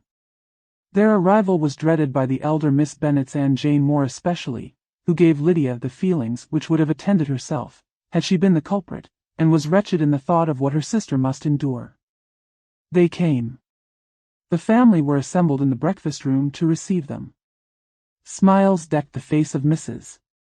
Bennet, as the carriage drove up to the door. Her husband looked impenetrably grave, her daughters, alarmed, anxious, uneasy. Lydia's voice was heard in the vestibule, the door was thrown open, and she ran into the room. Her mother stepped forwards, embraced her, and welcomed her with rapture, gave her hand with an affectionate smile to Wickham, who followed his lady, and wished them both joy, with an alacrity which showed no doubt of their happiness. Their reception from Mr. Bennet, to whom they then turned, was not quite so cordial. His countenance rather gained in austerity, and he scarcely opened his lips. The easy assurance of the young couple, indeed, was enough to provoke him. Elizabeth was disgusted, and even Miss Bennet was shocked. Lydia was Lydia still, untamed, unabashed, wild, noisy, and fearless. She turned from sister to sister, demanding their congratulations, and when at length they all sat down, looked eagerly round the room, took notice of some little alteration in it, and observed, with a laugh, that it was a great while since she had been there. Wickham was not at all more distressed than herself, but his manners were always so pleasing, that, had his character and his marriage been exactly what they ought, his smiles and his easy address, while he claimed their relationship, would have delighted them all. Elizabeth had not before believed him quite equal to such assurance, but she sat down, resolving within herself to draw no limits in future to the impudence of an impudent man. She blushed, and Jane blushed, but the cheeks of the two who caused their confusion suffered no variation of color. There was no want of discourse. The bride and her mother could neither of them talk fast enough, and Wickham, who happened to sit near Elizabeth, began inquiring after his acquaintance in that neighborhood, with a good-humored ease, which she felt very unable to equal in her replies. They seemed each of them to have the happiest memories in the world. Nothing of the past was recollected with pain, and Lydia led voluntarily to subjects which her sisters would not have alluded to for the world. "Only think of its being 3 months, she cried, since I went away. It seems but a fortnight, I declare, and yet there have been things enough happened in the time. Good gracious! When I went away, I am sure I had no more idea of being married till I came back again. Though I thought it would be very good fun if I was." Her father lifted up his eyes, Jane was distressed, Elizabeth looked expressively at Lydia, but she, who never heard nor saw anything of which she chose to be insensible, gaily continued, "Oh, mamma, do the people hereabouts know I am married today? I was afraid they might not, and we overtook William Golding in his curricle, so I was determined he should know it, and so I let down the side glass next to him, and took off my glove and let my hand just rest upon the window frame, so that he might see the ring, and then I bowed and smiled like anything." Elizabeth could bear it no longer. She got up and ran out of the room, and returned no more, till she heard them passing through the hall to the dining parlor. She then joined them soon enough to see Lydia, with anxious parade, walk up to her mother's right hand, and hear her say to her eldest sister, "Ah, Jane, I take your place now, and you must go lower, because I am a married woman." It was not to be supposed that time would give Lydia that embarrassment from which she had been so wholly free at first. Her ease and good spirits increased. She longed to see Mrs. Phillips, the Lucases, and all their other neighbors, and to hear herself called Mrs. Wickham by each of them, and in the meantime she went after dinner to show her ring and boast of being married to Mrs. Hill and the 2 housemaids. "Well, mamma," said she, when they were all returned to the breakfast-room, "and what do you think of my husband? Is not he a charming man? I am sure my sisters must all envy me. I only hope they may have half my good luck. They must all go to Brighton. That is the place to get husbands. What a pity it is, mamma, we did not all go."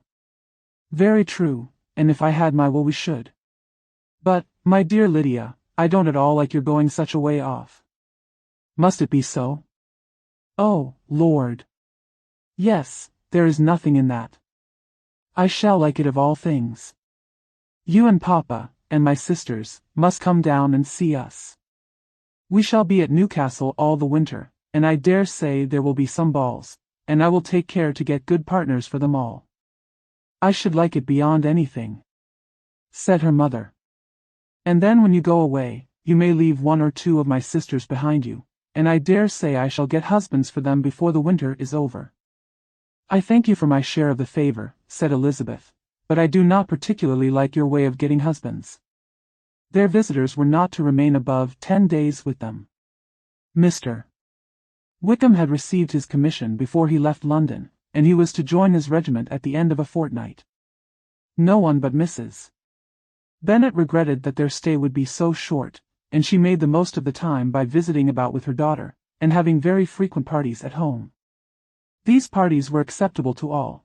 To avoid a family circle was even more desirable to such as did think than such as did not. Wickham's affection for Lydia was just what Elizabeth had expected to find it, not equal to Lydia's for him. She had scarcely needed her present observation to be satisfied, from the reason of things, that their elopement had been brought on by the strength of her love rather than by his, and she would have wondered why, without violently caring for her, he chose to elope with her at all, had she not felt certain that his flight was rendered necessary by distress of circumstances, and if that were the case, he was not the young man to resist an opportunity of having a companion. Lydia was exceedingly fond of him. He was her dear Wickham on every occasion, no one was to be put in competition with him. He did everything best in the world, and she was sure he would kill more birds on the 1st of September than anybody else in the country. One morning, soon after their arrival, as she was sitting with her 2 elder sisters, she said to Elizabeth, "Lizzie, I never gave you an account of my wedding, I believe. You were not by, when I told Mamma, and the others, all about it. Are not you curious to hear how it was managed?" "No, really," replied Elizabeth, "I think there cannot be too little said on the subject." "Law! You are so strange. But I must tell you how it went off. We were married, you know, at St. Clement's, because Wickham's lodgings were in that parish. And it was settled that we should all be there by 11 o'clock. My uncle and aunt and I were to go together, and the others were to meet us at the church. Well, Monday morning came, and I was in such a fuss. I was so afraid, you know, that something would happen to put it off, and then I should have gone quite distracted. And there was my aunt, all the time I was dressing, preaching and talking away just as if she was reading a sermon. However, I did not hear above 1 word in 10, for I was thinking, you may suppose, of my dear Wickham.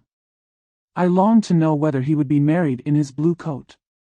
Well, and so we breakfasted at 10 as usual. I thought it would never be over, for, by the by, you are to understand that my uncle and aunt were horrid unpleasant all the time I was with them. If you'll believe me, I did not once put my foot out of doors, though I was there a fortnight. Not one party, or scheme, or anything. To be sure, London was rather thin, but, however, the little theatre was open. Well, and so, just as the carriage came to the door, my uncle was called away upon business to that horrid man Mr. Stone. And then, you know, when once they get together, there is no end of it. Well, I was so frightened I did not know what to do, for my uncle was to give me away, and if we were beyond the hour we could not be married all day. But, luckily, he came back again in 10 minutes' time, and then we all set out. However, I recollected afterwards, that if he had been prevented going, the wedding need not be put off, for Mr. Darcy might have done as well. Mr. Darcy, repeated Elizabeth, in utter amazement. Oh, yes. He was to come there with Wickham, you know. But, gracious me, I quite forgot. I ought not to have said a word about it. I promised them so faithfully. What will Wickham say? It was to be such a secret. If it was to be a secret, said Jane, say not another word on the subject. You may depend upon my seeking no further. Oh, certainly, said Elizabeth, though burning with curiosity, we will ask you no questions. Thank you, said Lydia, for if you did, I should certainly tell you all, and then Wickham would be so angry. On such encouragement to ask, Elizabeth was forced to put it out of her power, by running away. But to live in ignorance on such a point was impossible, or at least it was impossible not to try for information. Mr. Darcy had been at her sister's wedding. It was exactly a scene, and exactly among people, where he had apparently least to do, and least temptation to go. Conjectures as to the meaning of it, rapid and wild, hurried into her brain, but she was satisfied with none. Those that best pleased her, as placing his conduct in the noblest light, seemed most improbable. She could not bear such suspense, and hastily seizing a sheet of paper, wrote a short letter to her aunt, to request an explanation of what Lydia had dropped, if it were compatible with the secrecy which had been intended. You may readily comprehend, she added, what my curiosity must be to know how a person unconnected with any of us, and, comparatively speaking, a stranger to our family, should have been amongst you at such a time. Pray write instantly, and let me understand it unless it is, for very cogent reasons, to remain in the secrecy which Lydia seems to think necessary, and then I must endeavor to be satisfied with ignorance. Not that I shall, though, she added to herself, and she finished the letter, and, my dear aunt, if you do not tell me in an honorable manner, I shall certainly be reduced to tricks and stratagems to find it out. Jane's delicate sense of honor would not allow her to speak to Elizabeth privately of what Lydia had let fall. Elizabeth was glad of it, till it appeared whether her inquiries would receive any satisfaction. She had rather be without a confidant. I am sure she did not listen. Chapter 52. Elizabeth had the satisfaction of receiving an answer to her letter as soon as she possibly could. She was no sooner in possession of it, than hurrying into the little copse, where she was least likely to be interrupted, she sat down on one of the benches, and prepared to be happy, for the length of the letter convinced her that it did not contain a denial. **Right, Grasachich Street, September 6, */ My dear niece, I have just received your letter, and shall devote this whole morning to answering it, as I foresee that a little writing will not comprise what I have to tell you. I must confess myself surprised by your application. I did not expect it from you. Don't think me angry, however, for I only mean to let you know that I had not imagined such inquiries to be necessary on your side. If you do not choose to understand me, forgive my impertinence. Your uncle is as much surprised as I am, and nothing but the belief of your being a party concerned would have allowed him to act as he has done. But if you are really innocent and ignorant, I must be more explicit. On the very day of my coming home from Longbourn, your uncle had a most unexpected visitor. Mr. Darcy called, and was shut up with him several hours. It was all over before I arrived, so my curiosity was not so dreadfully racked as yours seems to have been. He came to tell Mr. Gardiner that he had found out where your sister and Mr. Wickham were, and that he had seen and talked with them both, Wickham repeatedly, Lydia once. From what I can collect, he left Derbyshire only one day after ourselves, and came to town with the resolution of hunting for them. The motive professed was his conviction of its being owing to himself that Wickham's worthlessness had not been so well known as to make it impossible for any young woman of character to love or confide in him. He generously imputed the whole to his mistaken pride, and confessed that he had before thought it beneath him to lay his private actions open to the world. His character was to speak for itself. He called it, therefore, his duty to step forward, and endeavor to remedy an evil which had been brought on by himself. If he had another motive, I am sure it would never disgrace him. He had been some days in town before he was able to discover them, but he had something to direct his search, which was more than we had, and the consciousness of this was another reason for his resolving to follow us. There is a lady, it seems, a Mrs. Young, who was some time ago governess to Miss Darcy, and was dismissed from her charge on some cause of disapprobation, though he did not say what. She then took a large house in Edward Street, and has since maintained herself by letting lodgings. This Mrs. Young was, he knew, intimately acquainted with Wickham, and he went to her for intelligence of him, as soon as he got to town. But it was 2 or 3 days before he could get from her what he wanted. She would not betray her trust, I suppose, without bribery and corruption, for she really did know where her friend was to be found. Wickham, indeed, had gone to her on their first arrival in London, and had she been able to receive them into her house, they would have taken up their abode with her. At length, however, our kind friend procured the wished-for direction. They were in Street. He saw Wickham, and afterwards insisted on seeing Lydia. His first object with her, he acknowledged, had been to persuade her to quit her present disgraceful situation, and return to her friends as soon as they could be prevailed on to receive her, offering his assistance as far as it would go. But he found Lydia absolutely resolved on remaining where she was. She cared for none of her friends, she wanted no help of his, she would not hear of leaving Wickham. She was sure they should be married some time or other, and it did not much signify when.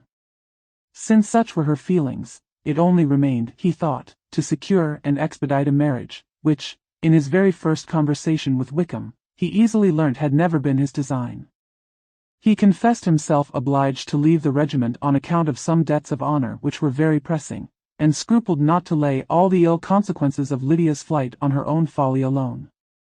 He meant to resign his commission immediately, and as to his future situation, he could conjecture very little about it. He must go somewhere, but he did not know where, and he knew he should have nothing to live on. Mr. Darcy asked why he did not marry your sister at once. Though Mr. Bennet was not imagined to be very rich, he would have been able to do something for him, and his situation must have been benefited by marriage.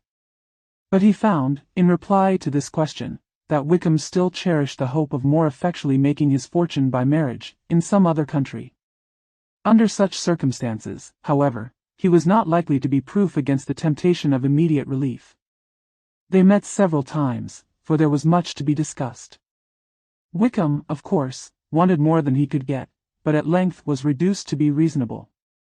Everything being settled between them, Mr. Darcy's next step was to make your uncle acquainted with it, and he first called in Grassetchett Street the evening before I came home. But Mr. Gardiner could not be seen, and Mr. Darcy found, on further inquiry, that your father was still with him, but would quit town the next morning.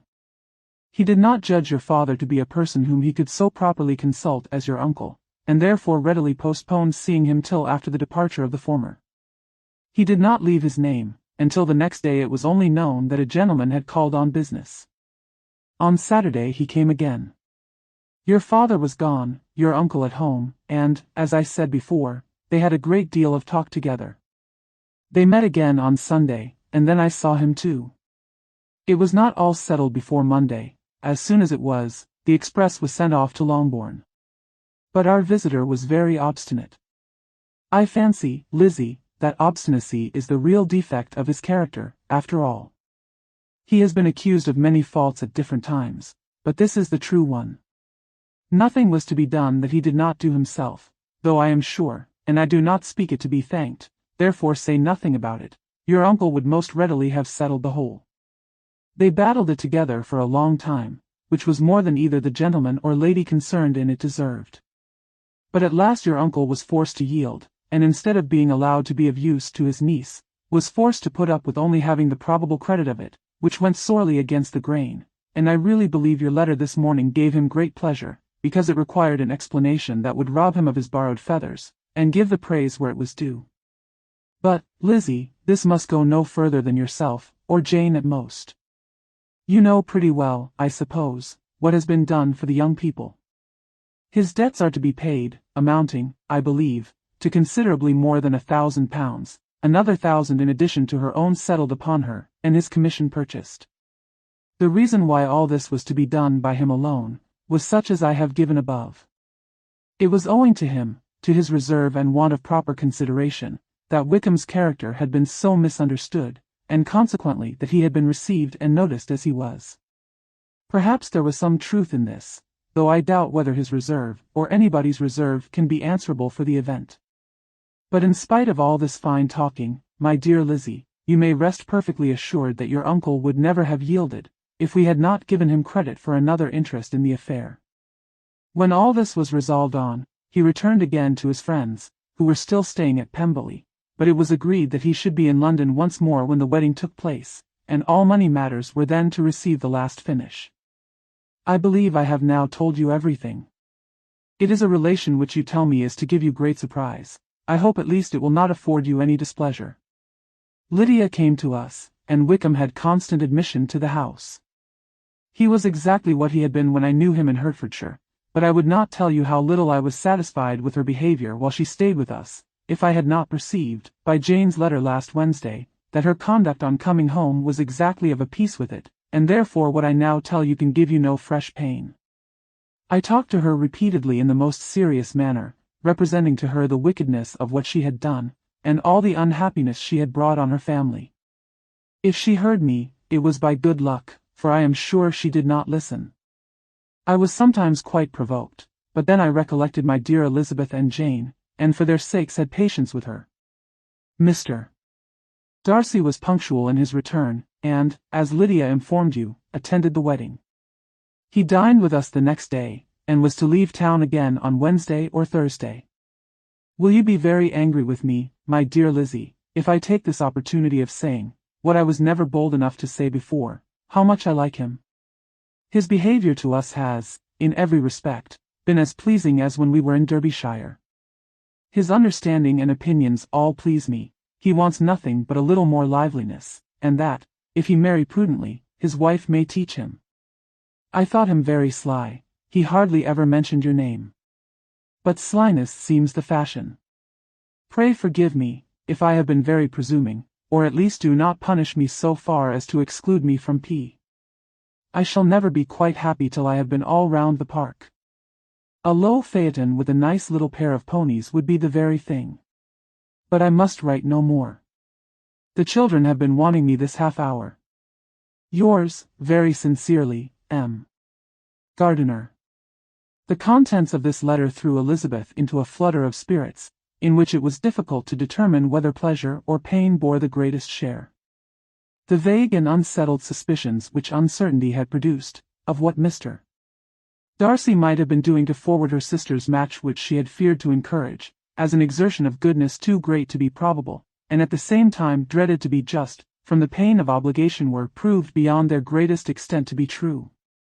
He had followed them purposely to town. He had taken on himself all the trouble and mortification attendant on such a research, in which supplication had been necessary to a woman whom he must abominate and despise, and where he was reduced to meet, frequently meet, reason with, persuade, and finally bribe the man whom he always most wished to avoid, and whose very name it was punishment to him to pronounce. He had done all this for a girl whom he could neither regard nor esteem. Her heart did whisper that he had done it for her. But it was a hope shortly checked by other considerations, and she soon felt that even her vanity was insufficient, when required to depend on his affection for a woman who had already refused him, as able to overcome a sentiment so natural as abhorrence against relationship with Wickham. Brother-in-law of Wickham. Every kind of pride must revolt from the connection. He had, to be sure, done much. She was ashamed to think how much. But he had given a reason for his interference, which asked no extraordinary stretch of belief. It was reasonable that he should feel he had been wrong. He had liberality, and he had the means of exercising it, and though she would not place herself as his principal inducement, she could perhaps believe that remaining partiality for her might assist his endeavors in a cause where her peace of mind must be materially concerned. It was painful, exceedingly painful, to know that they were under obligations to a person who could never receive a return. They owed the restoration of Lydia, her character, everything to him. Oh, how heartily did she grieve over every ungracious sensation she had ever encouraged, every saucy speech she had ever directed towards him. For herself she was humbled, but she was proud of him, proud that in a cause of compassion and honor he had been able to get the better of himself. She read over her aunt's commendation of him again and again. It was hardly enough, but it pleased her. She was even sensible of some pleasure, though mixed with regret, on finding how steadfastly both she and her uncle had been persuaded that affection and confidence subsisted between Mr. Darcy and herself. She was roused from her seat and her reflections, by someone's approach, and, before she could strike into another path, she was overtaken by Wickham. "I am afraid I interrupt your solitary ramble, my dear sister?" said he, as he joined her. "You certainly do," she replied with a smile, "but it does not follow that the interruption must be unwelcome. I should be sorry, indeed, if it were. We were always good friends, and now we are better." "True. Are the others coming out?" "I do not know. Mrs. Bennet and Lydia are going in the carriage to Meryton. And so, my dear sister, I find, from our uncle and aunt, that you have actually seen Pemberley." She replied in the affirmative. "I almost envy you the pleasure, and yet I believe it would be too much for me, or else I could take it in my way to Newcastle." "And you saw the old housekeeper, I suppose?" "Poor Reynolds, she was always very fond of me." "But of course she did not mention my name to you." "Yes, she did." "And what did she say?" "That you were gone into the army, and she was afraid had not turned out well. At such a distance as that, you know, things are strangely misrepresented." "Certainly," he replied, biting his lips. Elizabeth hoped she had silenced him, but he soon afterward said, was surprised to see Darcy in town last month. We passed each other several times. I wonder what he can be doing there. Perhaps preparing for his marriage with Miss de Bourgh, said Elizabeth. It must be something particular to take him there at this time of year. Undoubtedly. Did you see him while you were at Lambton? I thought I understood from the gardeners that you had. Yes, he introduced us to his sister. And do you like her? Very much. I have heard, indeed, that she is uncommonly improved within this year or two. When I last saw her, she was not very promising. I am very glad you liked her. I hope she will turn out well. I dare say she will. She has got over the most trying age. Did you go by the village of Kimpton? I do not recollect that we did. I mention it because it is the living which I ought to have had. A most delightful place. Excellent parsonage house. It would have suited me in every respect. How should you have liked making sermons? Exceedingly well. I should have considered it as part of my duty, and the exertion would soon have been nothing. One ought not to repine, but, to be sure, it would have been such a thing for me. The quiet, the retirement of such a life, would have answered all my ideas of happiness. But it was not to be. Did you ever hear Darcy mention the circumstance when you were in Kent? I have heard from authority, which I thought as good, that it was left you conditionally only, and at the will of the present patron. You have. Yes, there was something in that. I told you so from the first, you may remember. I did hear, too, that there was a time when sermon-making was not so palatable to you as it seems to be at present, that you actually declared your resolution of never taking orders, and that the business had been compromised accordingly. You did. And it was not wholly without foundation. You may remember what I told you on that point, when first we talked of it. They were now almost at the door of the house, for she had walked fast to get rid of him, and unwilling, for her sister's sake, to provoke him, she only said in reply, with a good-humored smile, "Come, Mr. Wickham, we are brother and sister, you know. Do not let us quarrel about the past. In future, I hope we shall be always of one mind." She held out her hand, he kissed it with affectionate gallantry, though he hardly knew how to look, and they entered the house. Mr. Darcy with him. Chapter 53. Mr. Wickham was so perfectly satisfied with this conversation, that he never again distressed himself, or provoked his dear sister Elizabeth, by introducing the subject of it, and she was pleased to find that she had said enough to keep him quiet. The day of his and Lydia's departure soon came, and Mrs. Bennet was forced to submit to a separation, which, as her husband by no means entered into her scheme of their all going to Newcastle, was likely to continue at least a 12-month. "Oh, my dear Lydia," she cried, "when shall we meet again?" "Oh, Lord! I don't know. Not these 2 or 3 years, perhaps. Write to me very often, my dear. As often as I can. But you know married women have never much time for writing. My sisters may write to me. They will have nothing else to do." Mr. Wickham's adieus were much more affectionate than his wife's. He smiled, looked handsome, and said many pretty things. "He is as fine a fellow," said Mr. Bennet, as soon as they were out of the house, "as ever I saw. He simpers, and smirks, and makes love to us all. I am prodigiously proud of him. I defy even Sir William Lucas himself to produce a more valuable son-in-law." The loss of her daughter made Mrs. Bennet very dull for several days. "I often think," said she, "that there is nothing so bad as parting with one's friends. One seems so forlorn without them." "This is the consequence, you see, madam, of marrying a daughter," said Elizabeth. "It must make you better satisfied that your other 4 are single. It is no such thing. Lydia does not leave me because she is married, but only because her husband's regiment happens to be so far off. If that had been nearer, she would not have gone so soon." But the spiritless condition which this event threw her into was shortly relieved, and her mind opened again to the agitation of hope, by an article of news which then began to be in circulation. The housekeeper at Netherfield had received orders to prepare for the arrival of her master, who was coming down in a day or two, to shoot there for several weeks. Mrs. Bennet was quite in the fidgets. She looked at Jane, and smiled, and shook her head, by turns. Well, and so Mr. Bingley is coming down, sister, for Mrs. Phillips first brought her the news. Well, so much the better. Not that I care about it, though. He is nothing to us, you know, and I am sure I never want to see him again. But, however, he is very welcome to come to Netherfield, if he likes it. And who knows what may happen.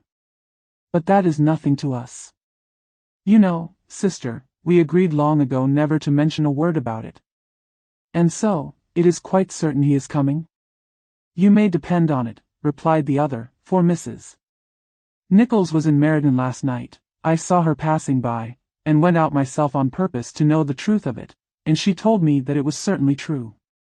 He comes down on Thursday, at the latest, very likely on Wednesday.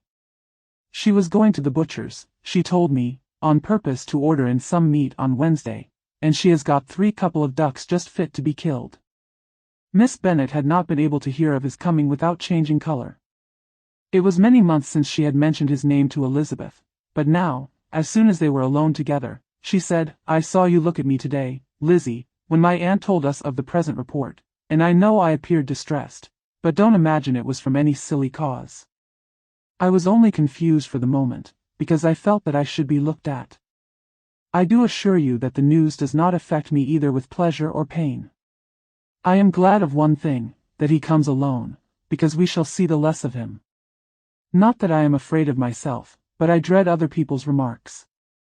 Elizabeth did not know what to make of it.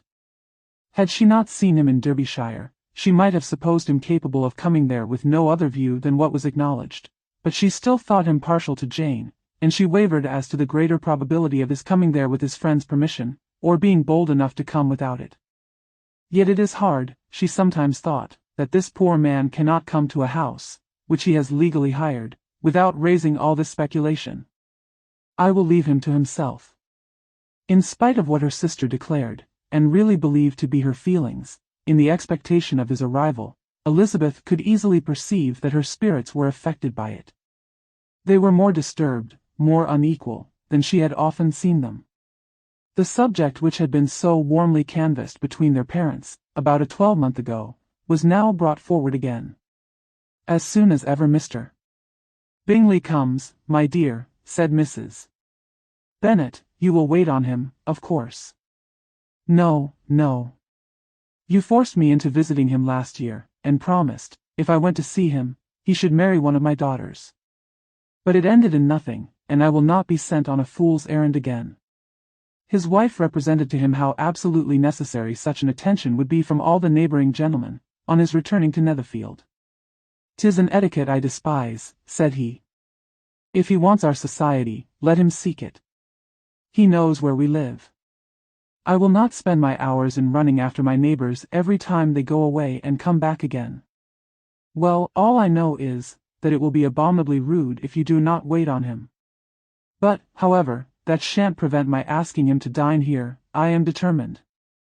We must have Mrs. Long and the Gouldings soon.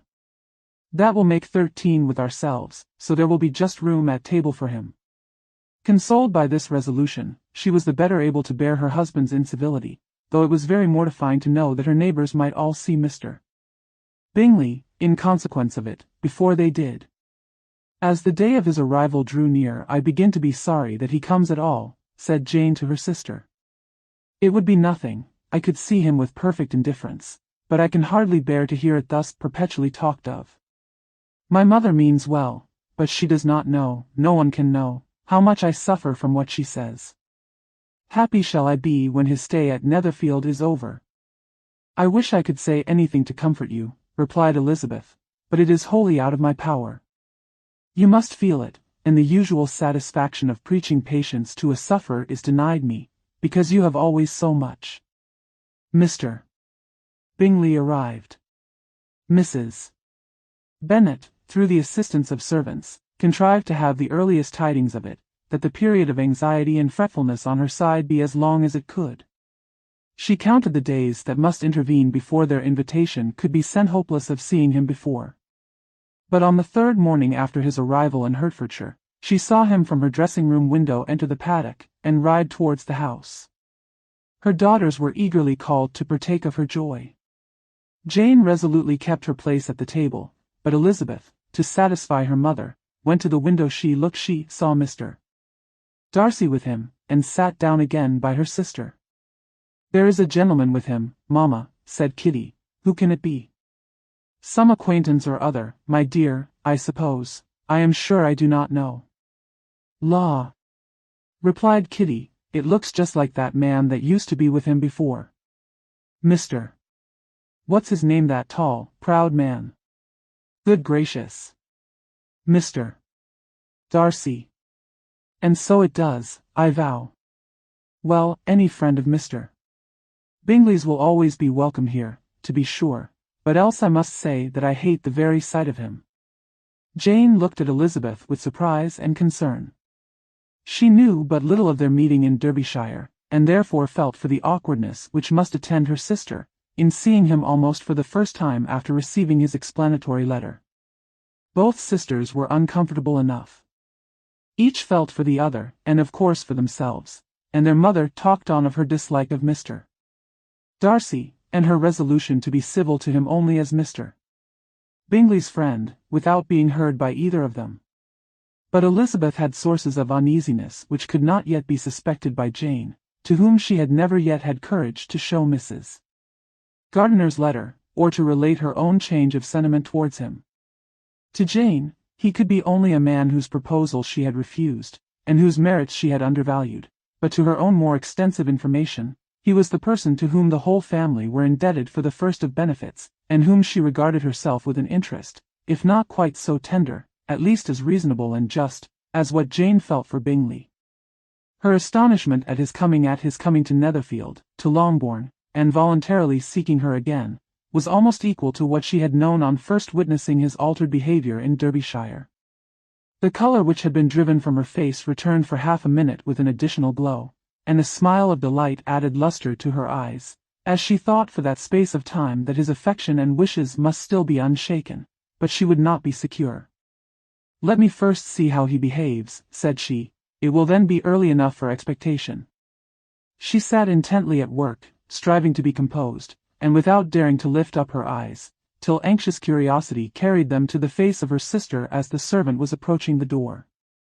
Jane looked a little paler than usual, but more sedate than Elizabeth had expected. On the gentleman's appearing, her colour increased, yet she received them with tolerable ease, and with a propriety of behaviour equally free from any symptom of resentment, or any unnecessary complaisance. Elizabeth said as little to either as civility would allow, and sat down again to her work, with an eagerness which it did not often command. She had ventured only one glance at Darcy. He looked serious as usual, and, she thought, more as he had been used to look in Hertfordshire, than as she had seen him at Pemberley. But, perhaps, he could not in her mother's presence be what he was before her uncle and aunt. It was a painful, but not an improbable, conjecture. Bingley she had likewise seen for an instant, and in that short period saw him looking both pleased and embarrassed. He was received by Mrs. Bennet with a degree of civility which made her two daughters ashamed, especially when contrasted with the cold and ceremonious politeness of her courtesy and address of his friend. Elizabeth particularly, who knew that her mother owed to the latter the preservation of her favourite daughter from irremediable infamy, was hurt and distressed to a most painful degree by a distinction so ill applied. Darcy, after inquiring of her how Mr. and Mrs. Gardiner did a question which she could not answer without confusion, said scarcely anything. He was not seated by her, perhaps that was the reason of his silence, but it had not been so in Derbyshire. There he had talked to her friends when he could not to herself. But now several minutes elapsed, without bringing the sound of his voice, and when occasionally, unable to resist the impulse of curiosity, she raised her eyes to his face, she as often found him looking at Jane as at herself, and frequently on no object but the ground. More thoughtfulness and less anxiety to please, than when they last met, were plainly expressed. She was disappointed, and angry with herself for being so. "Could I expect it to be otherwise?" said she. "Yet why did he come?" She was in no humor for conversation with anyone but himself, and to him she had hardly courage to speak. She inquired after his sister, but could do no more. "It is a long time, Mr. Bingley, since you went away," said Mrs. Bennet. He readily agreed to it. "I began to be afraid you would never come back again. People did say you meant to quit the place entirely at Michaelmas, but, however, I hope it is not true. A great many changes have happened in the neighborhood since you went away. Miss Lucas is married and settled, and one of my own daughters. I suppose you have heard of it. Indeed, you must have seen it in the papers. It was in the Times and the Courier, I know, though it was not put in as it ought to be. It was only said, lately, George Wickham, Esq. To Miss Lydia Bennet, without there being a syllable said of her father, or the place where she lived, or anything. It was my brother Gardiner's drawing up, too, and I wonder how he came to make such an awkward business of it." "Did you see it?" Bingley replied that he did, and made his congratulations. Elizabeth dared not lift up her eyes.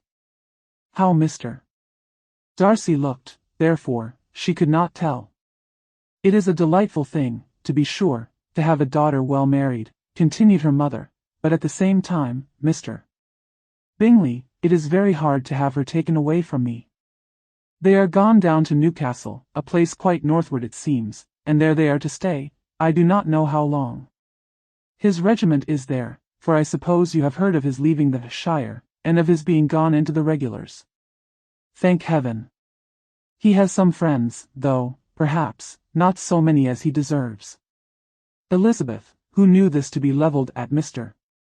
Darcy, was in such misery of shame that she could hardly keep her seat.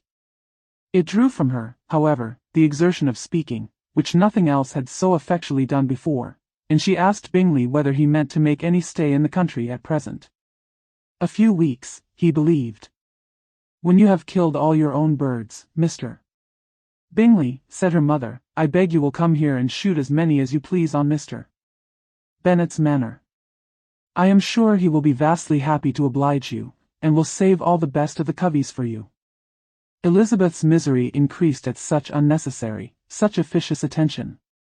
Were the same fair prospect to arise at present, as had flattered them a year ago, everything, she was persuaded, would be hastening to the same vexatious conclusion. At that instant she felt that years of happiness could not make Jane or herself amends for moments of such painful confusion. "The first wish of my heart," said she to herself, "is never more to be in company with either of them. Their society can afford no pleasure that will atone for such wretchedness as this. Let me never see either one or the other again." Yet the misery, for which years of happiness were to offer no compensation, received soon afterwards material relief, from observing how much the beauty of her sister rekindled the admiration of her former lover. When first he came in, he had spoken to her but little, but every 5 minutes seemed to be giving her more of his attention. He found her as handsome as she had been last year, as good-natured, and as unaffected, though not quite so chatty. Jane was anxious that no difference should be perceived in her at all, and was really persuaded that she talked as much as ever, but her mind was so busily engaged, that she did not always know when she was silent. When the gentleman rose to go away, Mrs. Bennet was mindful of her intended civility, and they were invited and engaged to dine at Longbourn in a few days' time. "You are quite a visit in my debt, Mr. Bingley," she added, "for when you went to town last winter, you promised to take a family dinner with us as soon as you returned.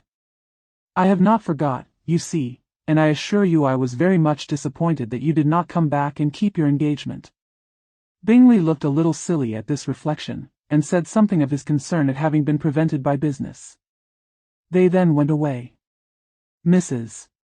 Bennet had been strongly inclined to ask them to stay and dine there that day, but, though she always kept a very good table, she did not think anything less than 2 courses could be good enough for a man on whom she had such anxious designs, or satisfy the appetite and pride of one who had 10,000 a year.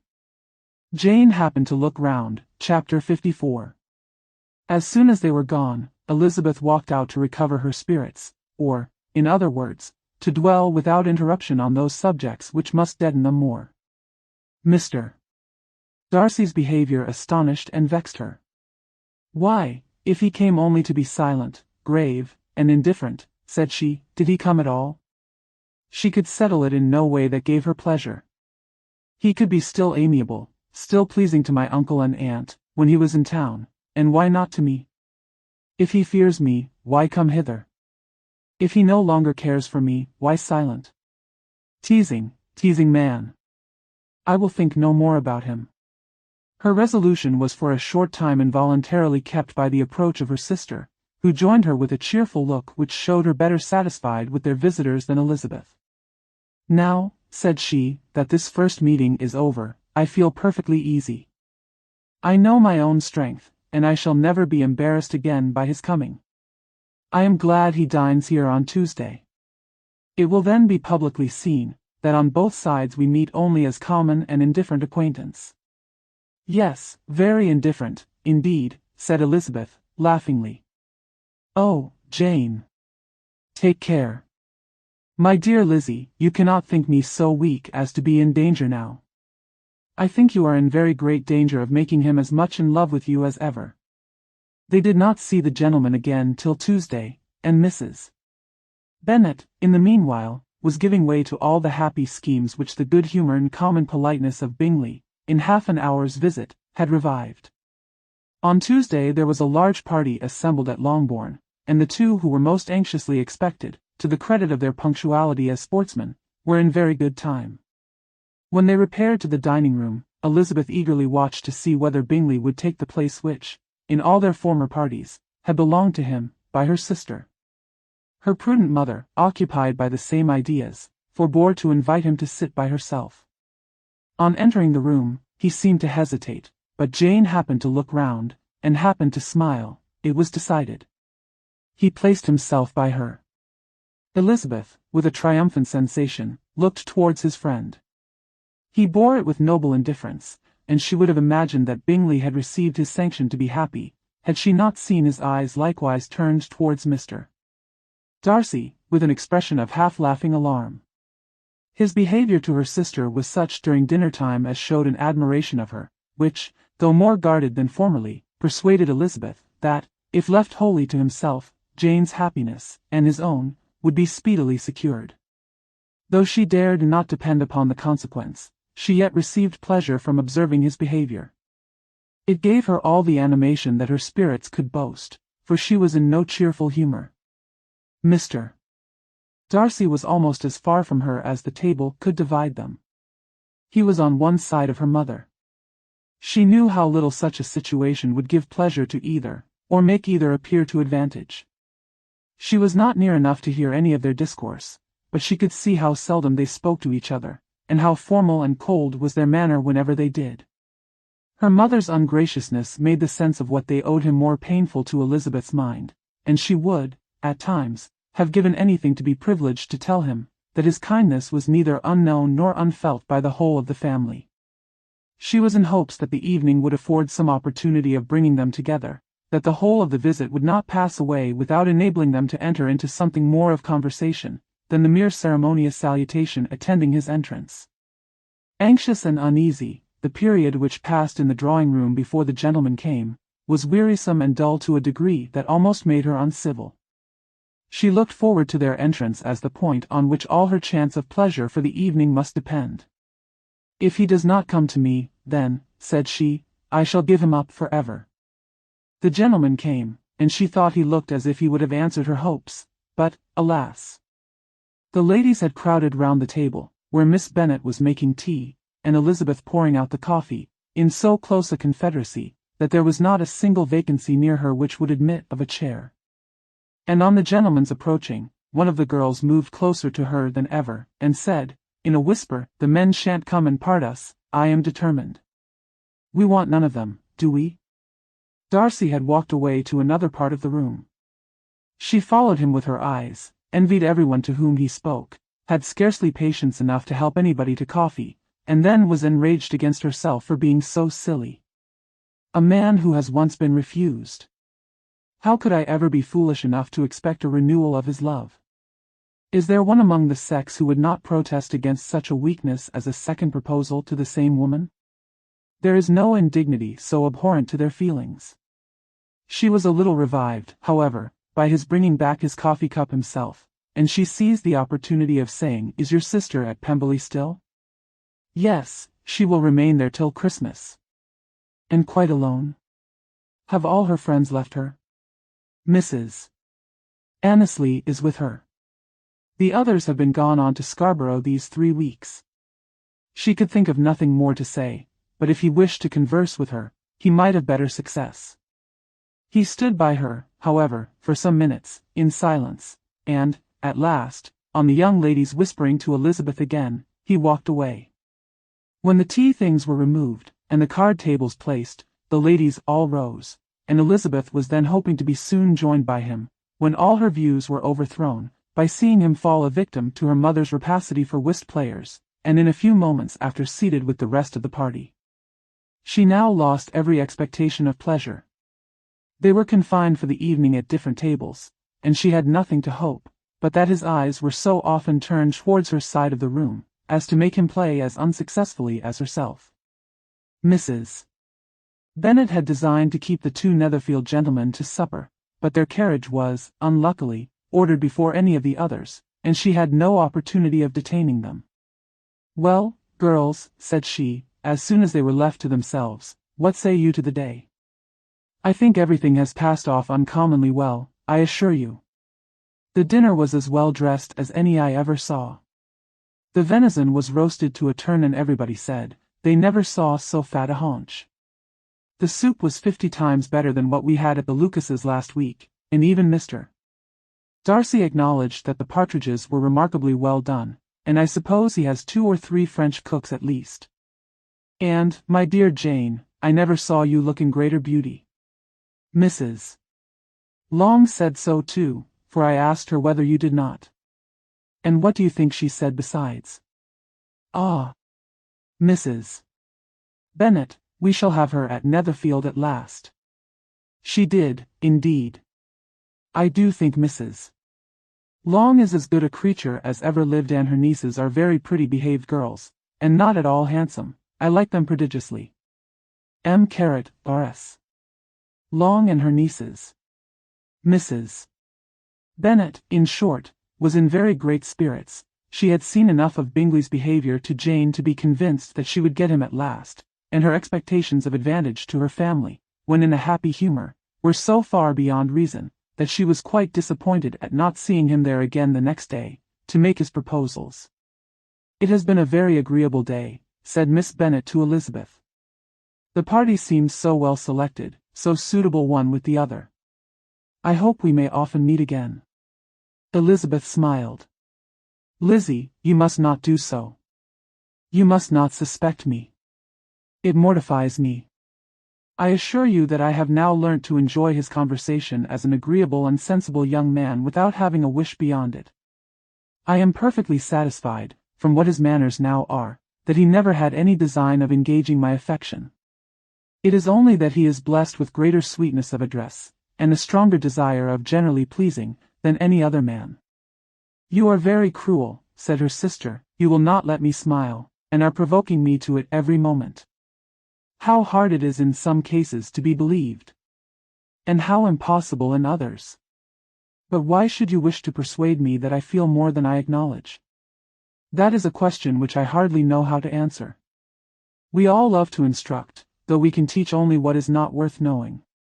Forgive me, and if you persist in indifference, do not make me your confidant. Lizzie, my dear, I want to speak to you." Chapter 55. A few days after this visit, Mr. Bingley called again, and alone. His friend had left him that morning for London, but was to return home in 10 days' time. He sat with them above an hour, and was in remarkably good spirits. Mrs. Bennet invited him to dine with them, but, with many expressions of concern, he confessed himself engaged elsewhere. "Next time you call," said she, "I hope we shall be more lucky. He should be particularly happy at any time, etc. etc." And if she would give him leave, would take an early opportunity of waiting on them. Can you come tomorrow? Yes, he had no engagement at all for tomorrow, and her invitation was accepted with alacrity. He came, and in such very good time, that the ladies were none of them dressed. In ran Mrs. Bennet to her daughter's room, in her dressing gown, and with her hair half finished, crying out, "My dear Jane, make haste and hurry down. He is come, Mr. Bingley is come. He is, indeed. Make haste, make haste. Here, Sarah, come to Miss Bennet this moment, and help her on with her gown. Never mind Miss Lizzie's hair." "We will be down as soon as we can," said Jane, "but I dare say Kitty is forwarder than either of us, for she went upstairs half an hour ago." "Oh! Hang Kitty! What has she to do with it? Come, be quick, be quick. Where is your sash, my dear?" But when her mother was gone, Jane would not be prevailed on to go down without one of her sisters. The same anxiety to get them by themselves was visible again in the evening. After tea, Mr. Bennet retired to the library, as was his custom, and Mary went upstairs to her instrument. 2 obstacles of the 5 being thus removed, Mrs. Bennet sat looking and winking at Elizabeth and Catherine for a considerable time, without making any impression on them. Elizabeth would not observe her, and when at last Kitty did, she very innocently said, "What is the matter, mamma? What do you keep winking at me for? What am I to do?" "Nothing, child, nothing. I did not wink at you." She then sat still 5 minutes longer, but unable to waste such a precious occasion, she suddenly got up, and saying to Kitty, "Come here, my love, I want to speak to you," took her out of the room. Jane instantly gave a look at Elizabeth which spoke her distress at such premeditation, and her entreaty that she would not give in to it. In a few minutes, Mrs. Bennet half opened the door and called out, "Lizzie, my dear, I want to speak with you." Elizabeth was forced to go. "We may as well leave them by themselves, you know," said her mother as soon as she was in the hall. "Kitty and I are going upstairs to sit in my dressing room." Elizabeth made no attempt to reason with her mother, but remained quietly in the hall till she and Kitty were out of sight, then returned into the drawing-room. Mrs. Bennet's schemes for this day were ineffectual. Bingley was everything that was charming, except the professed lover of her daughter. His ease and cheerfulness rendered him a most agreeable addition to their evening party, and he bore with the ill-judged officiousness of the mother, and heard all her silly remarks with a forbearance and command of countenance particularly grateful to the daughter. He scarcely needed an invitation to stay supper, and before he went away an engagement was formed, chiefly through his own and Mrs. Bennet's means, for his coming next morning to shoot with her husband. After this day, Jane said no more of her indifference. Not a word passed between the sisters concerning Bingley, but Elizabeth went to bed in the happy belief that all must speedily be concluded, unless Mr. Darcy returned within the stated time. Seriously, however, she felt tolerably persuaded that all this must have taken place with that gentleman's concurrence. Bingley was punctual to his appointment, and he and Mr. Bennet spent the morning together, as had been agreed on. The latter was much more agreeable than his companion expected. There was nothing of presumption or folly in Bingley that could provoke his ridicule, or disgust him into silence, and he was more communicative, and less eccentric, than the other had ever seen him. Bingley of course returned with him to dinner, and in the evening Mrs. Bennet's invention was again at work to get everybody away from him and her daughter. Elizabeth, who had a letter to write, went into the breakfast-room for that purpose soon after tea, for as the others were all going to sit down to cards, she could not be wanted to counteract her mother's schemes. But on her returning to the drawing-room, when her letter was finished, she saw, to her infinite surprise, there was reason to fear that her mother had been too ingenious for her. On opening the door, she perceived her sister and Bingley standing together over the hearth, as if engaged in earnest conversation, and had this led to no suspicion, the faces of both, as they hastily turned round and moved away from each other, would have told it all. Their situation was awkward enough, but hers she thought was still worse. Not a syllable was uttered by either, and Elizabeth was on the point of going away again, when Bingley, who as well as the other had sat down, suddenly rose, and, whispering a few words to her sister, ran out of the room. Jane could have no reserves from Elizabeth, where confidence would give pleasure, and, instantly embracing her, acknowledged, with the liveliest emotion, that she was the happiest creature in the world. "'Tis too much," she added, "by far too much. I do not deserve it. Oh, why is not everybody as happy?" Elizabeth's congratulations were given with a sincerity, a warmth, a delight, which words could but poorly express. Every sentence of kindness was a fresh source of happiness to Jane. But she would not allow herself to stay with her sister, or say half that remained to be said, for the present. "I must go instantly to my mother," she cried. "I would not on any account trifle with her affectionate solicitude, or allow her to hear it from anyone but myself. He is gone to my father already. Oh, Lizzie, to know that what I have to relate will give such pleasure to all my dear family. How shall I bear so much happiness?" She then hastened away to her mother, who had purposely broken up the card party, and was sitting upstairs with Kitty. Elizabeth, who was left by herself, now smiled at the rapidity and ease with which an affair was finally settled, that had given them so many previous months of suspense and vexation. "And this," said she, "is the end of all his friend's anxious circumspection. Of all his sister's falsehood and contrivance. The happiest, wisest, and most reasonable end." In a few minutes she was joined by Bingley, whose conference with her father had been short and to the purpose. "Where is your sister?" said he hastily, as he opened the door. "With my mother upstairs. She will be down in a moment, I dare say." He then shut the door, and, coming up to her, claimed the good wishes and affection of a sister. Elizabeth honestly and heartily expressed her delight in the prospect of their relationship.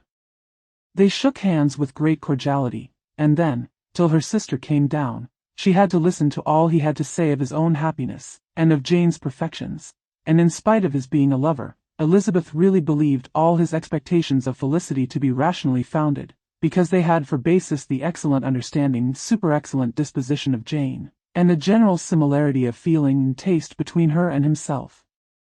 It was an evening of no common delight to them all. The satisfaction of Miss Bennet's mind gave such a glow of sweet animation to her face, as made her look handsomer than ever. Kitty simpered and smiled, and hoped her turn was coming soon. Mrs. Bennet could not give her consent, or speak her approbation in terms warm enough to satisfy her feelings, though she talked to Bingley of nothing else, for half an hour, and when Mr. Bennet joined them at supper, his voice and manner plainly showed how really happy he was. Not a word, however, passed his lips in allusion to it, till their visitor took his leave for the night, but as soon as he was gone, he turned to his daughter and said, "Jane, I congratulate you. You will be a very happy woman." Jane went to him instantly, kissed him, and thanked him for his goodness. "You are a good girl," he replied, "and I have great pleasure in thinking you will be so happily settled. I have not a doubt of your doing very well together. Your tempers are by no means unlike. You are each of you so complying, that nothing will ever be resolved on, so easy, that every servant will cheat you, and so generous, that you will always exceed your income. I hope not so. Imprudence or thoughtlessness in money matters would be unpardonable in me. Exceed their income. My dear Mr. Bennet," cried his wife, "what are you talking of? Why, he has 4,000 or 5,000 a year, and very likely more." Then addressing her daughter, "Oh, my dear, dear Jane, I am so happy. I am sure I shan't get a wink of sleep all night. I knew how it would be. I always said it must be so, at last. I was sure you could not be so beautiful for nothing. I remember, as soon as ever I saw him, when he first came into Hertfordshire last year, I thought how likely it was that you should come together. Oh, he is the handsomest young man that ever was seen." Wickham, Lydia, were all forgotten. Jane was beyond competition her favorite child. At that moment she cared for no other. Her younger sisters soon began to make interest with her for objects of happiness which she might in future be able to dispense. Mary petitioned for the use of the library at Netherfield, and Kitty begged very hard for a few balls there every winter. Bingley, from this time, was of course a daily visitor at Longbourn, coming frequently before breakfast, and always remaining till after supper, unless when some barbarous neighbor, who could not be enough detested, had given him an invitation to dinner, which he thought himself obliged to accept. Elizabeth had now but little time for conversation with her sister, for while he was present Jane had no attention to bestow on anyone else, but she found herself considerably useful to both of them, in those hours of separation that must sometimes occur. In the absence of Jane, he always attached himself to Elizabeth for the pleasure of talking of her, and when Bingley was gone, Jane constantly sought the same means of relief. "He has made me so happy," said she, one evening, by telling me that he was totally ignorant of my being in town last spring. "I had not believed it possible." "I suspected as much," replied Elizabeth. "But how did he account for it?" "It must have been his sister's doing. They were certainly no friends to his acquaintance with me, which I cannot wonder at, since he might have chosen so much more advantageously in many respects. But when they see, as I trust they will, that their brother is happy with me, they will learn to be contented, and we shall be on good terms again, though we can never be what we once were to each other." "That is the most unforgiving speech," said Elizabeth, "that I ever heard you utter." "Good girl. It would vex me, indeed, to see you again the dupe of Miss Bingley's pretended regard. Would you believe it, Lizzie, that when he went to town last November he really loved me, and nothing but a persuasion of my being indifferent would have prevented his coming down again? He made a little mistake, to be sure, but it is to the credit of his modesty." This naturally introduced a panegyric from Jane on his diffidence, and the little value he put on his own good qualities. Elizabeth was pleased to find that he had not betrayed the interference of his friend, for, though Jane had the most generous and forgiving heart in the world, she knew it was a circumstance which must prejudice her against him. "I am certainly the most fortunate creature that ever existed," cried Jane. "Oh, Lizzie, why am I thus singled from my family, and blessed above them all? If I could but see you as happy! If there were but such another man for you! If you were to give me 40 such men, I never could be so happy as you. Till I have your disposition, your goodness, I never can have your happiness. No, no, let me shift for myself, and, perhaps, if I have very good luck, I may meet with another Mr. Collins in time." The situation of affairs in the Longbourn family could not be long a secret. Mrs. Bennet was privileged to whisper it to Mrs. Phillips, and she ventured, without any permission, to do the same by all her neighbours in Meryton. The Bennets were speedily pronounced to be the luckiest family in the world, though only a few weeks before, when Lydia had first run away, they had been generally proved to be marked out for misfortune. Chapter 56. One morning, about a week after Bingley's engagement with Jane had been formed, as he and the females of the family were sitting together in the dining room, their attention was suddenly drawn to the window by the sound of a carriage, and they perceived a chaise and 4 driving up the lawn. It was too early in the morning for visitors, and besides, the equipage did not answer to that of any of their neighbours. The horses were post, and neither the carriage, nor the livery of the servant who preceded it, were familiar to them. As it was certain, however, that somebody was coming, Bingley instantly prevailed on Miss Bennet to avoid the confinement of such an intrusion, and walk away with him into the shrubbery. They both set off, and the conjectures of the remaining 3 continued, though with little satisfaction, till the door was thrown open, and their visitor entered. It was Lady Catherine de Bourgh. They were of course all intending to be surprised, but their astonishment was beyond their expectation, and on the part of Mrs. Bennet and Kitty, though she was perfectly unknown to them, even inferior to what Elizabeth felt. She entered the room with an air more than usually ungracious, made no other reply to Elizabeth's salutation than a slight inclination of the head, and sat down without saying a word. Elizabeth had mentioned her name to her mother on her ladyship's entrance, though no request of introduction had been made. Mrs. Bennet, all amazement, though flattered by having a guest of such high importance, received her with the utmost politeness. After sitting for a moment in silence, she said, very stiffly, to Elizabeth, "I hope you are well, Miss Bennet. That lady, I suppose, is your mother?" Elizabeth replied very concisely that she was. "And that, I suppose, is one of your sisters?" "Yes, madam," said Mrs. Bennet, delighted to speak to a Lady Catherine. "She is my youngest girl but one." My youngest of all is lately married, and my eldest is somewhere about the ground, walking with a young man, who, I believe, will soon become a part of the family. You have a very small park here, returned Lady Catherine, after a short silence. It is nothing in comparison of Rosings, my lady, I dare say, but, I assure you, it is much larger than Sir William Lucas's. This must be a most inconvenient sitting room for the evening in summer. The windows are full west.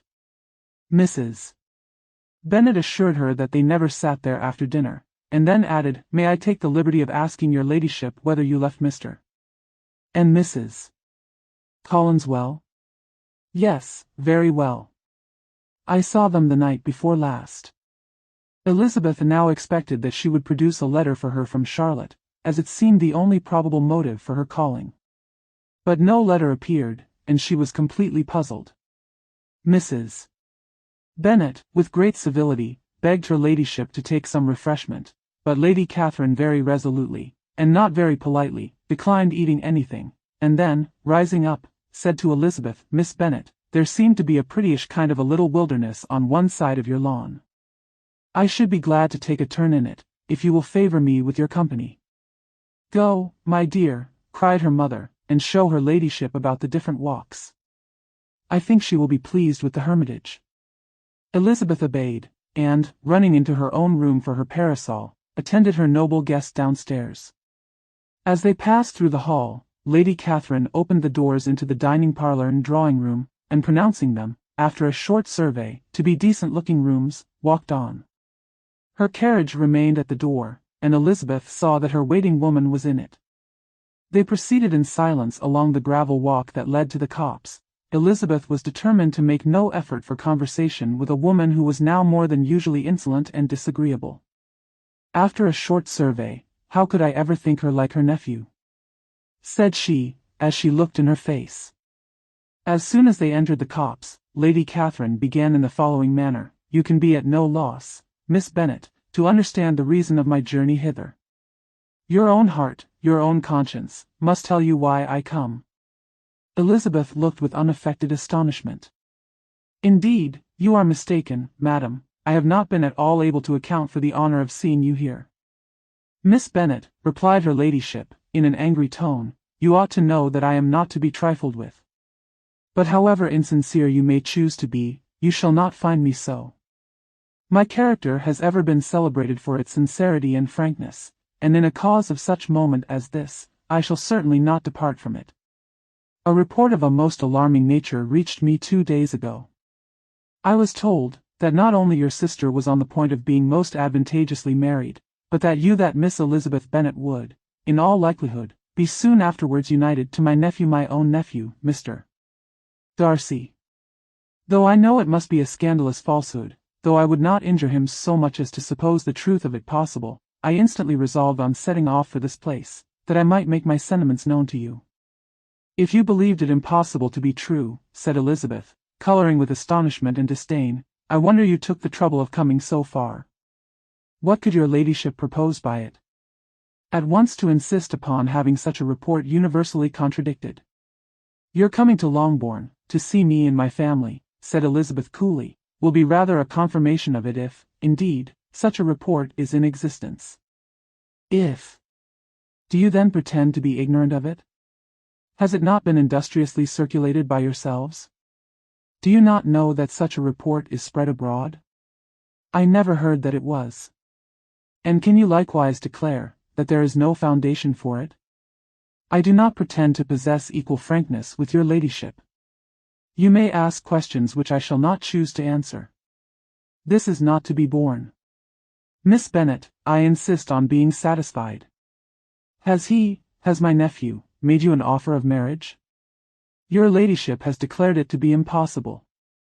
"It ought to be so, it must be so, while he retains the use of his reason.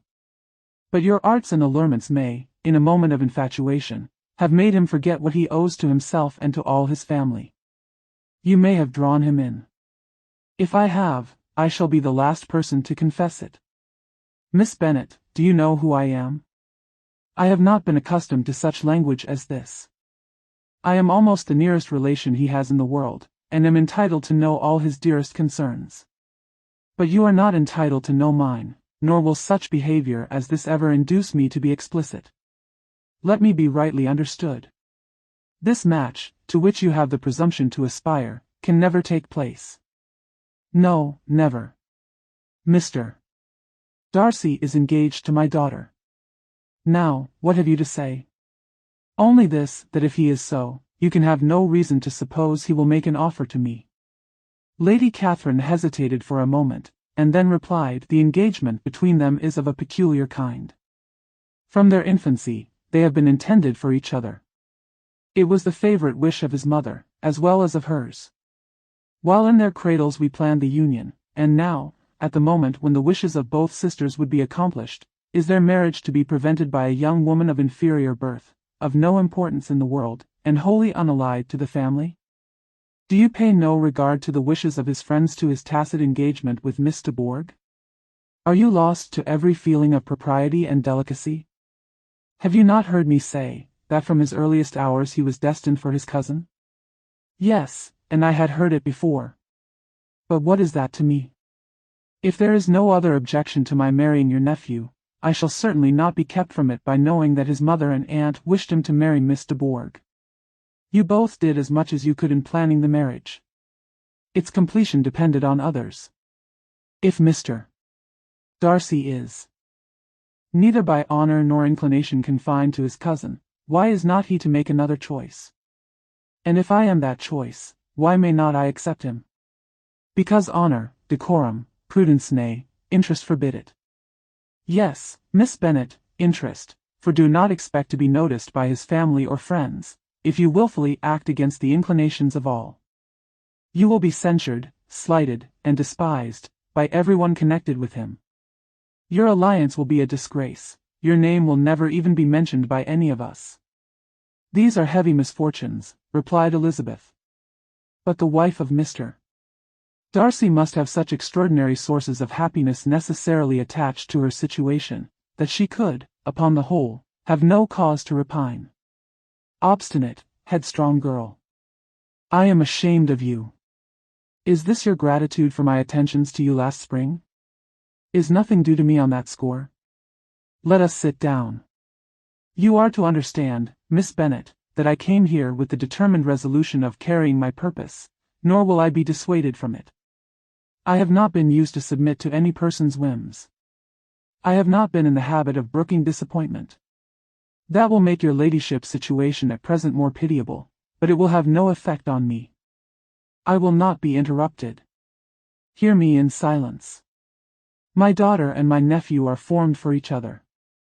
They are descended, on the maternal side, from the same noble line, and, on the father's, from respectable, honorable, and ancient, though untitled, families. Their fortune on both sides is splendid. They are destined for each other by the voice of every member of their respective houses, and what is to divide them? The upstart pretensions of a young woman without family, connections, or fortune. Is this to be endured? But it must not, shall not be. If you were sensible of your own good, you would not wish to quit the sphere in which you have been brought up. In marrying your nephew, I should not consider myself as quitting that sphere. He is a gentleman, I am a gentleman's daughter, so far we are equal. True. You are a gentleman's daughter. But what was your mother? Who are your uncles and aunts? Do not imagine me ignorant of their condition. Whatever my connections may be, said Elizabeth, if your nephew does not object to them, they can be nothing to you. Tell me, once for all, are you engaged to him? Though Elizabeth would not, for the mere purpose of obliging Lady Catherine, have answered this question, she could not but say, after a moment's deliberation, I am not. Lady Catherine seemed pleased. And will you promise me never to enter into such an engagement? I will make no promise of the kind. Miss Bennet, I am shocked and astonished. I expected to find a more reasonable young woman. But do not deceive yourself into a belief that I will ever recede. I shall not go away till you have given me the assurance I require. And I certainly never shall give it. I am not to be intimidated into anything so wholly unreasonable. Your ladyship wants Mr. Darcy to marry your daughter, but would my giving you the wished-for promise make their marriage at all more probable? Supposing him to be attached to me, would my refusing to accept his hand make him wish to bestow it on his cousin? Allow me to say, Lady Catherine, that the arguments with which you have supported this extraordinary application have been as frivolous as the application was ill-judged. You have widely mistaken my character, if you think I can be worked on by such persuasions as these. How far your nephew might approve of your interference in his affairs, I cannot tell, but you have certainly no right to concern yourself in mine. I must beg, therefore, to be importuned no further on the subject. Not so hasty, if you please.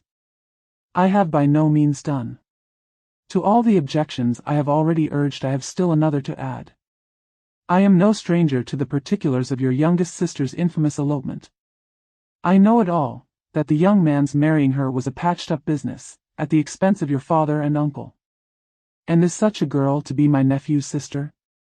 Is her husband, who is the son of his late father's steward, to be his brother? Heaven and earth! Of what are you thinking? Are the shades of Pemberley to be thus polluted? You can now have nothing further to say, she resentfully answered. You have insulted me, in every possible method. I must beg to return to the house. And she rose as she spoke. Lady Catherine rose also, and they turned back. Her ladyship was highly incensed. You have no regard, then, for the honor and credit of my nephew. Unfeeling, selfish girl. Do you not consider that a connection with you must disgrace him in the eyes of everybody? Lady Catherine, I have nothing further to say. You know my sentiments. You are then resolved to have him? I have said no such thing. I am only resolved to act in that manner, which will, in my own opinion, constitute my happiness, without reference to you, or to any person so wholly unconnected with me. It is well. You refuse, then, to oblige me. You refuse to obey the claims of duty, honor, and gratitude. You are determined to ruin him in the opinion of all his friends, and make him the contempt of the world. Neither duty, nor honor, nor gratitude, replied Elizabeth, has any possible claim on me, in the present instance. No principle of either would be violated by my marriage with Mr. Darcy. And with regard to the resentment of his family, or the indignation of the world, if the former were excited by his marrying me, it would not give me one moment's concern, and the world in general would have too much sense to join in the scorn. And this is your real opinion. This is your final resolve. Very well. I shall now know how to act. Do not imagine, Miss Bennet, that your ambition will ever be gratified. I came to try you. I hope to find you reasonable, but depend upon it I will carry my point. In this manner Lady Catherine talked on till they were at the door of the carriage, when, turning hastily round, she added, I take no leave of you, Miss Bennet. I send no compliments to your mother. You deserve no such attention. I am most seriously displeased. Elizabeth made no answer, and without attempting to persuade her ladyship to return into the house, walked quietly into it herself.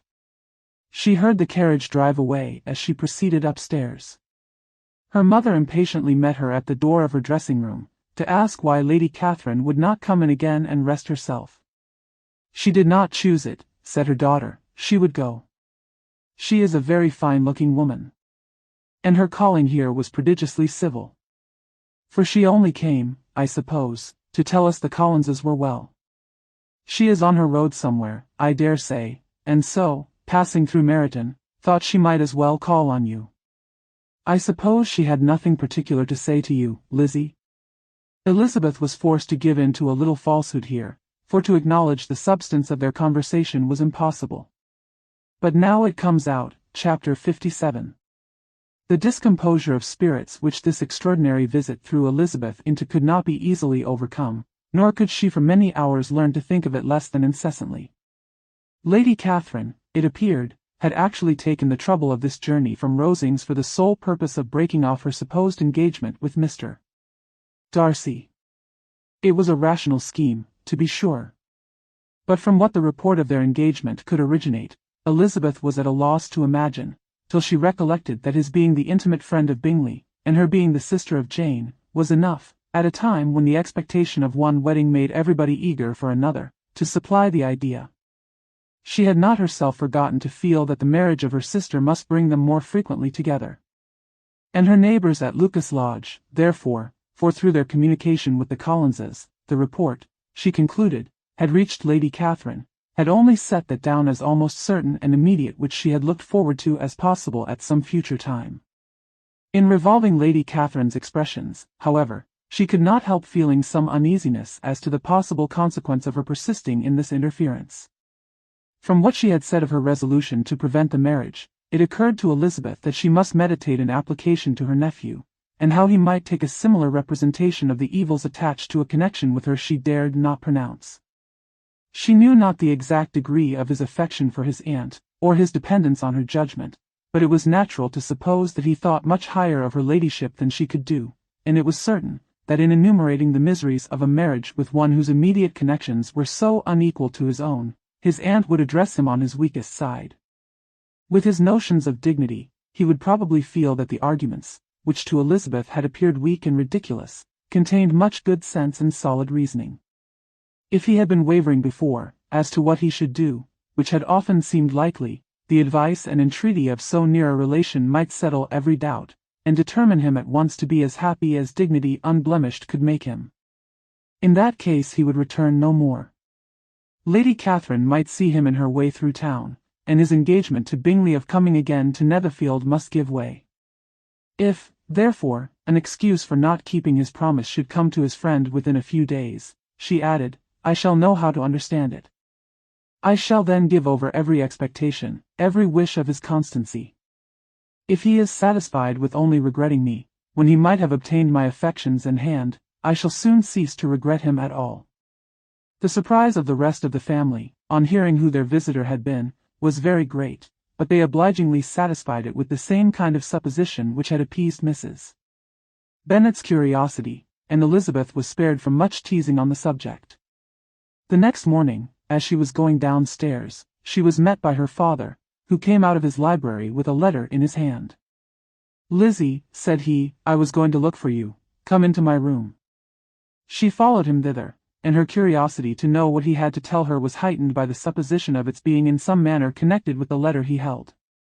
It suddenly struck her that it might be from Lady Catherine, and she anticipated with dismay all the consequent explanations. She followed her father to the fireplace, and they both sat down. He then said, I have received a letter this morning that has astonished me exceedingly. As it principally concerns yourself, you ought to know its contents. I did not know before that I had 2 daughters on the brink of matrimony. Let me congratulate you on a very important conquest. The color now rushed into Elizabeth's cheeks in the instantaneous conviction of its being a letter from the nephew, instead of the aunt, and she was undetermined whether most to be pleased that he explained himself at all, or offended that his letter was not rather addressed to herself, when her father continued, You look conscious.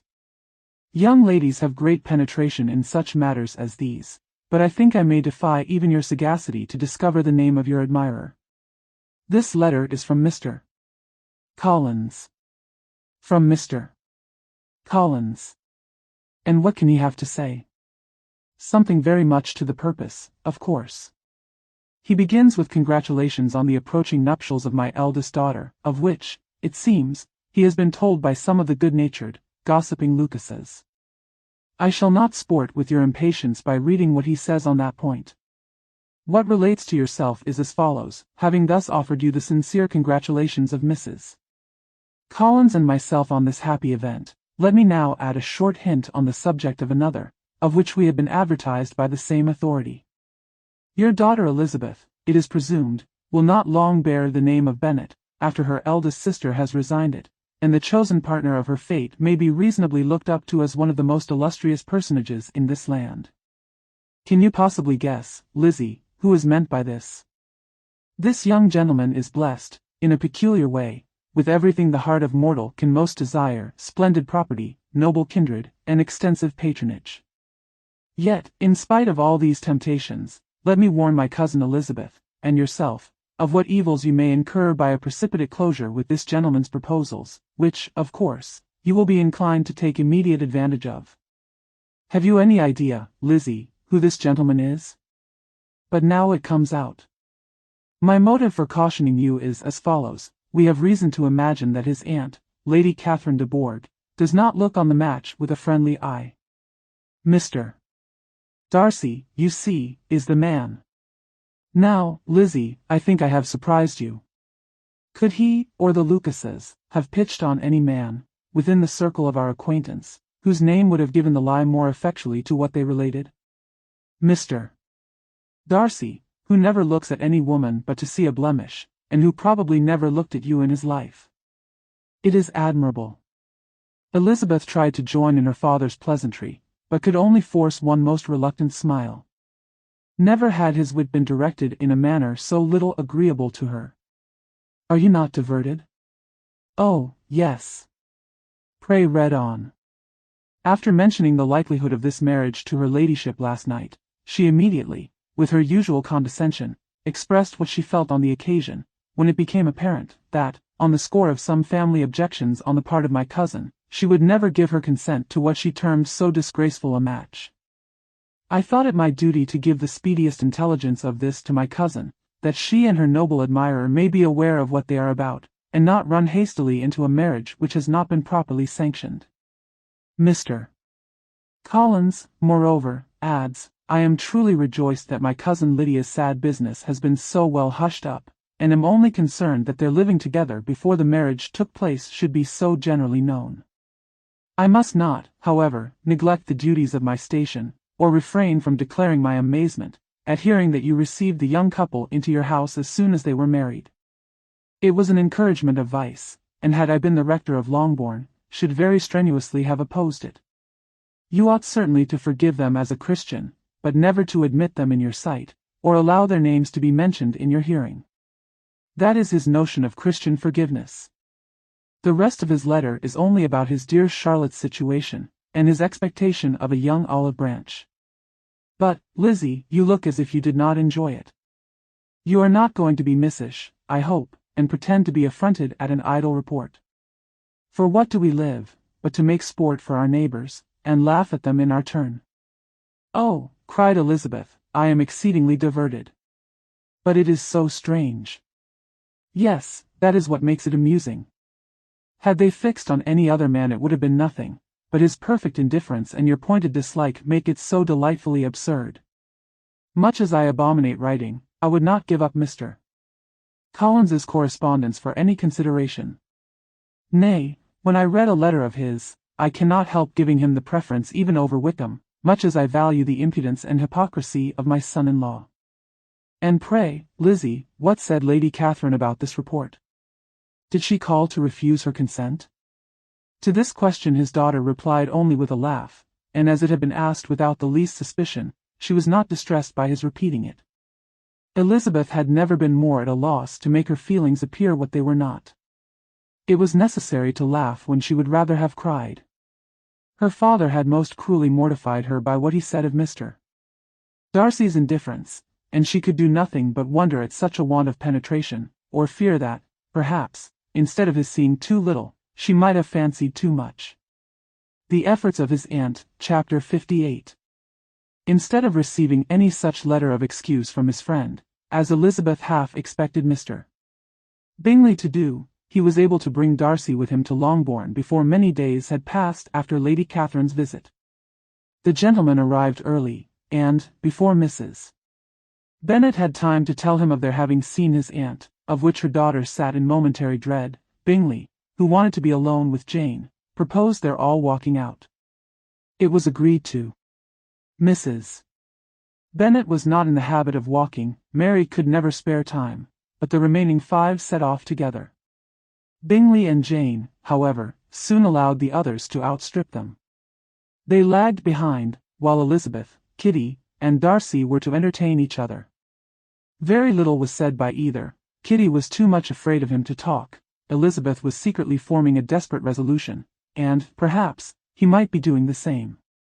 They walked towards the Lucases, because Kitty wished to call upon Maria, and as Elizabeth saw no occasion for making it a general concern, when Kitty left them she went boldly on with him alone.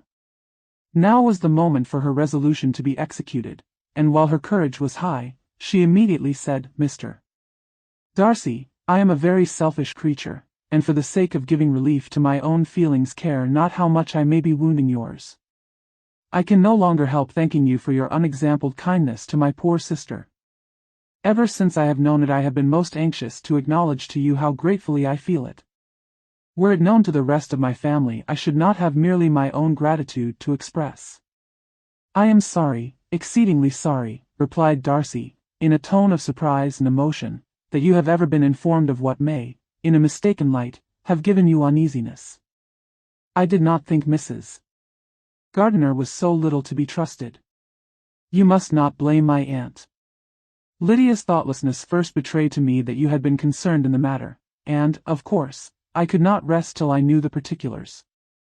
Let me thank you again and again, in the name of all my family, for that generous compassion which induced you to take so much trouble, and bear so many mortifications, for the sake of discovering them.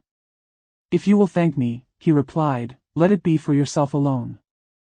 That the wish of giving happiness to you might add force to the other inducements which led me on, I shall not attempt to deny. But your family owe me nothing.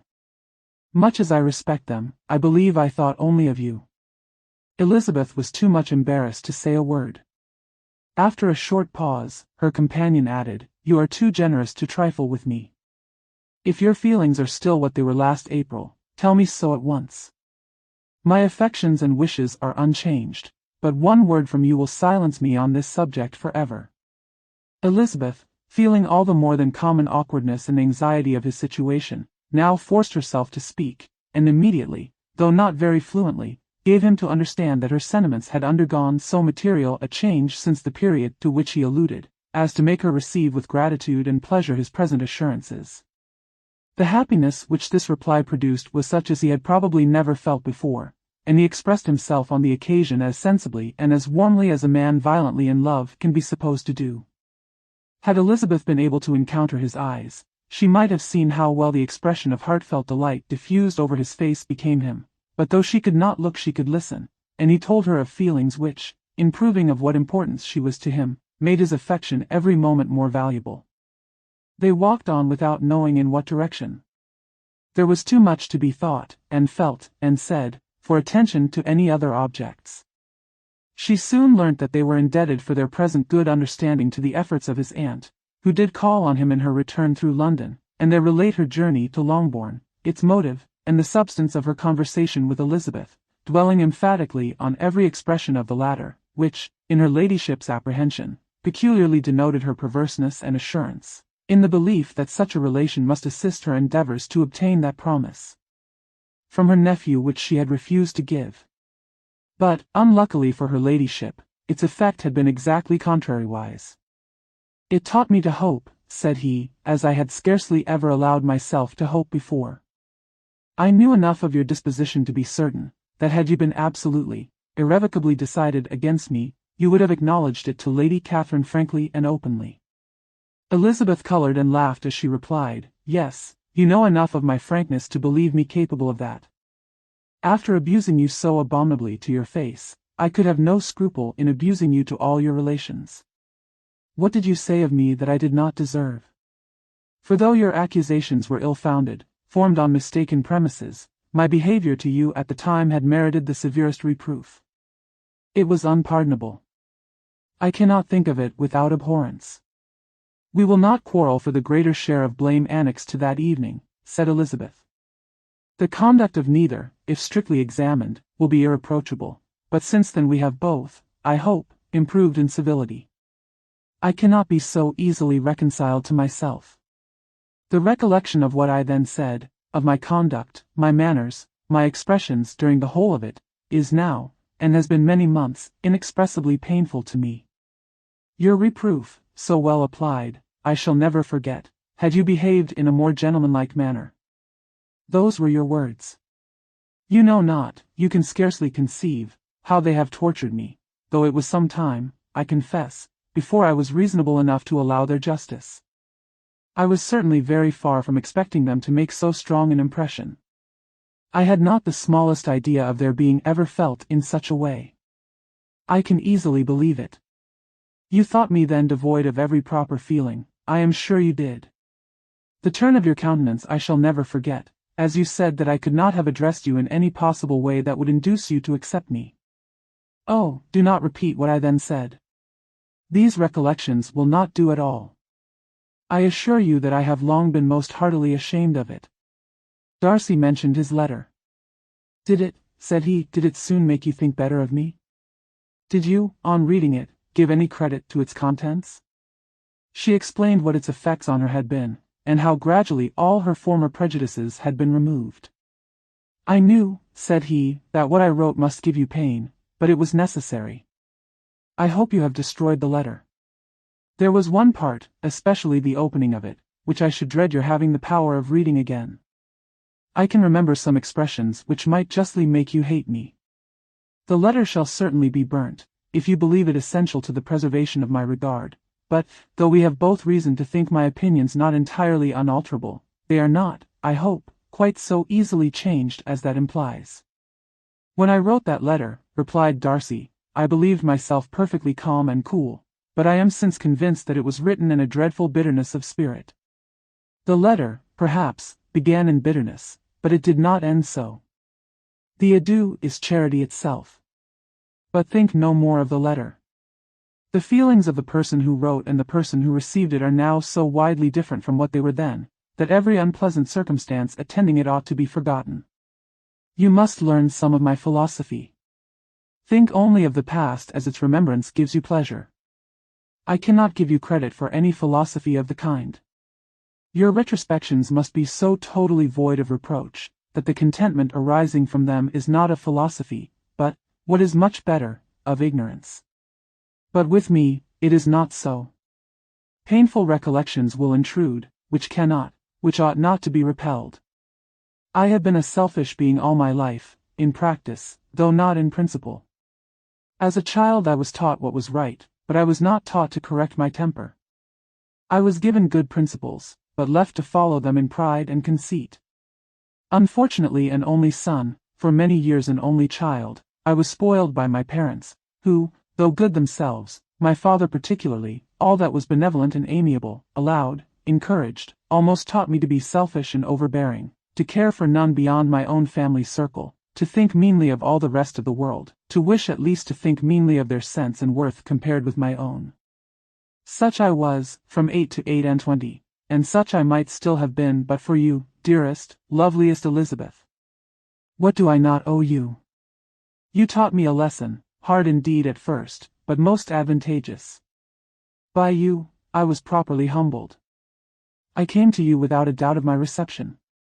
You showed me how insufficient were all my pretensions to please a woman worthy of being pleased. Had you then persuaded yourself that I should? Indeed I had. What will you think of my vanity? I believed you to be wishing, expecting my addresses. My manners must have been in fault, but not intentionally, I assure you. I never meant to deceive you, but my spirits might often lead me wrong. How you must have hated me after that evening. Hate you? I was angry, perhaps, at first, but my anger soon began to take a proper direction. I am almost afraid of asking what you thought of me when we met at Pemberley. You blamed me for coming? No, indeed, I felt nothing but surprise. Your surprise could not be greater than mine in being noticed by you. My conscience told me that I deserved no extraordinary politeness, and I confess that I did not expect to receive more than my due. My object then, replied Darcy, was to show you, by every civility in my power, that I was not so mean as to resent the past, and I hoped to obtain your forgiveness, to lessen your ill opinion, by letting you see that your reproofs had been attended to. How soon any other wishes introduced themselves, I can hardly tell, but I believe in about half an hour after I had seen you. He then told her of Georgiana's delight in her acquaintance, and of her disappointment at its sudden interruption, which naturally leading to the cause of that interruption, she soon learnt that his resolution of following her from Derbyshire in quest of her sister had been formed before he quitted the inn, and that his gravity and thoughtfulness there had arisen from no other struggles than what such a purpose must comprehend. She expressed her gratitude again, but it was too painful a subject to each to be dwelt on farther. After walking several miles in a leisurely manner, and too busy to know anything about it, they found at last, on examining their watches, that it was time to be at home. What could have become of Mr. Bingley and Jane? Was a wonder which introduced the discussion of their affairs. Darcy was delighted with their engagement. His friend had given him the earliest information of it. "I must ask whether you were surprised?" said Elizabeth. "Not at all. When I went away, I felt that it would soon happen. That is to say, you had given your permission. I guessed as much." And though he exclaimed at the term, she found that it had been pretty much the case. "On the evening before my going to London," said he, "I made a confession to him, which I believe I ought to have made long ago. I told him of all that had occurred to make my former interference in his affairs absurd and impertinent. His surprise was great. He had never had the slightest suspicion. I told him, moreover, that I believed myself mistaken in supposing, as I had done, that your sister was indifferent to him, and as I could easily perceive that his attachment to her was unabated, I felt no doubt of their happiness together." Elizabeth could not help smiling at his easy manner of directing his friend. "Did you speak from your own observation," said she, "when you told him that my sister loved him, or merely from my information last spring?" "From the former. I had narrowly observed her, during the 2 visits which I had lately made her here, and I was convinced of her affection." "And your assurance of it, I suppose, carried immediate conviction to him?" "It did. Bingley is most unaffectedly modest. His diffidence had prevented his depending on his own judgment in so anxious a case, but his reliance on mine made everything easy. I was obliged to confess one thing, which for a time, and not unjustly, offended him.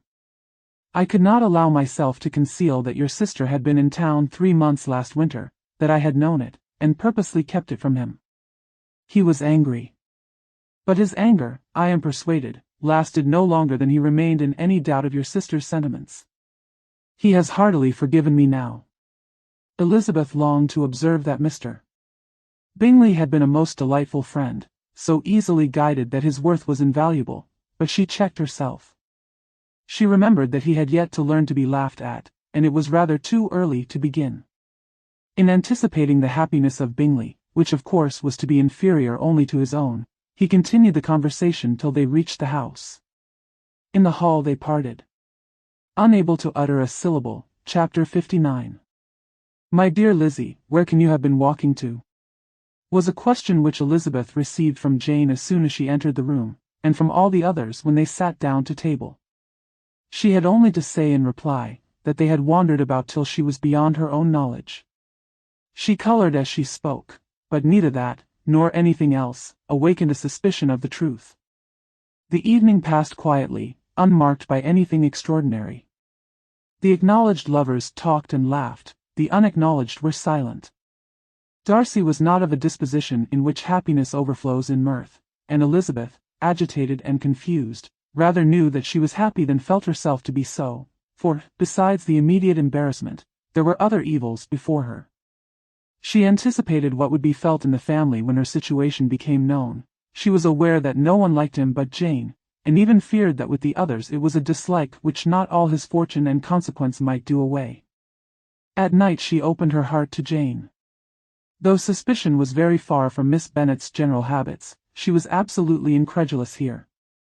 "You are joking, Lizzie. This cannot be. Engaged to Mr. Darcy? No, no, you shall not deceive me, I know it to be impossible. This is a wretched beginning, indeed. My sole dependence was on you, and I am sure nobody else will believe me, if you do not. Yet, indeed, I am in earnest. I speak nothing but the truth. He still loves me, and we are engaged." Jane looked at her doubtingly. "Oh, Lizzie! It cannot be. I know how much you dislike him. You know nothing of the matter. That is all to be forgot. Perhaps I did not always love him so well as I do now, but in such cases as these a good memory is unpardonable. This is the last time I shall ever remember it myself." Miss Bennet still looked all amazement. Elizabeth again, and more seriously, assured her of its truth. "Good heaven! Can it be really so? Yet now I must believe you," cried Jane. "My dear, dear Lizzie, I do congratulate you, but are you certain? Forgive the question, are you quite certain that you can be happy with him? There can be no doubt of that. It is settled between us already that we are to be the happiest couple in the world. But are you pleased, Jane? Shall you like to have such a brother? Very, very much. Nothing could give either Bingley or myself more delight. But we considered it, we talked of it as impossible. And do you really love him quite well enough? Oh, Lizzie! Do anything rather than marry without affection. Are you quite sure that you feel what you ought to do? Oh, yes. You will only think I feel more than I ought to do when I tell you all. What do you mean? Why, I must confess that I love him better than I do Bingley. I am afraid you will be angry. My dearest sister, now be serious. I want to talk very seriously. Let me know everything that I am to know without delay. Will you tell me how long you have loved him? It has been coming on so gradually, that I hardly know when it began, but I believe I must date it from my first seeing his beautiful grounds at Pemberley. Another entreaty that she would be serious, however, produced the desired effect, and she soon satisfied Jane by her solemn assurances of attachment. When convinced on that article, Miss Bennet had nothing further to wish. Now I am quite happy, said she, for you will be as happy as myself. I always had a value for him. Were it for nothing but his love of you, I must always have esteemed him, but now, as Bingley's friend and your husband, there can be only Bingley and yourself more dear to me. But, Lizzie, you have been very sly, very reserved with me. How little did you tell me of what passed at Pemberley and Lambton? I owe all that I know of it to another, not to you. Elizabeth told her the motives of her secrecy. She had been unwilling to mention Bingley, and the unsettled state of her own feelings had made her equally avoid the name of his friend, but now she would no longer conceal from her his share in Lydia's marriage. All was acknowledged, and half the night spent in conversation. Good gracious! Cried Mrs. Bennet, as she stood at a window the next morning, if that disagreeable Mr. Darcy is not coming here again with our dear Bingley. What can he mean by being so tiresome as to be always coming here? I had no notion but he would go away shooting, or something or other, and not disturb us with his company. What shall we do with him? Lizzie, you must walk out with him again, that he may not be in Bingley's way.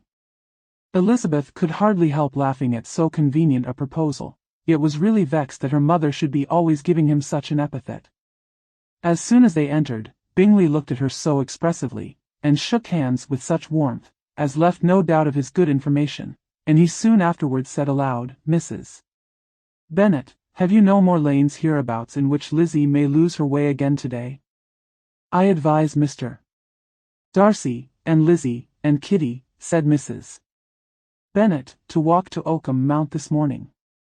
It is a nice long walk, and Mr. Darcy has never seen the view. It may do very well for the others, replied Mr. Bingley, but I am sure it will be too much for Kitty. Won't it, Kitty? Kitty owned that she had rather stay at home. Darcy professed a great curiosity to see the view from the mount, and Elizabeth silently consented. As she went upstairs to get ready, Mrs. Bennet followed her, saying, I am quite sorry, Lizzie, that you should be forced to have that disagreeable man all to yourself, but I hope you will not mind it.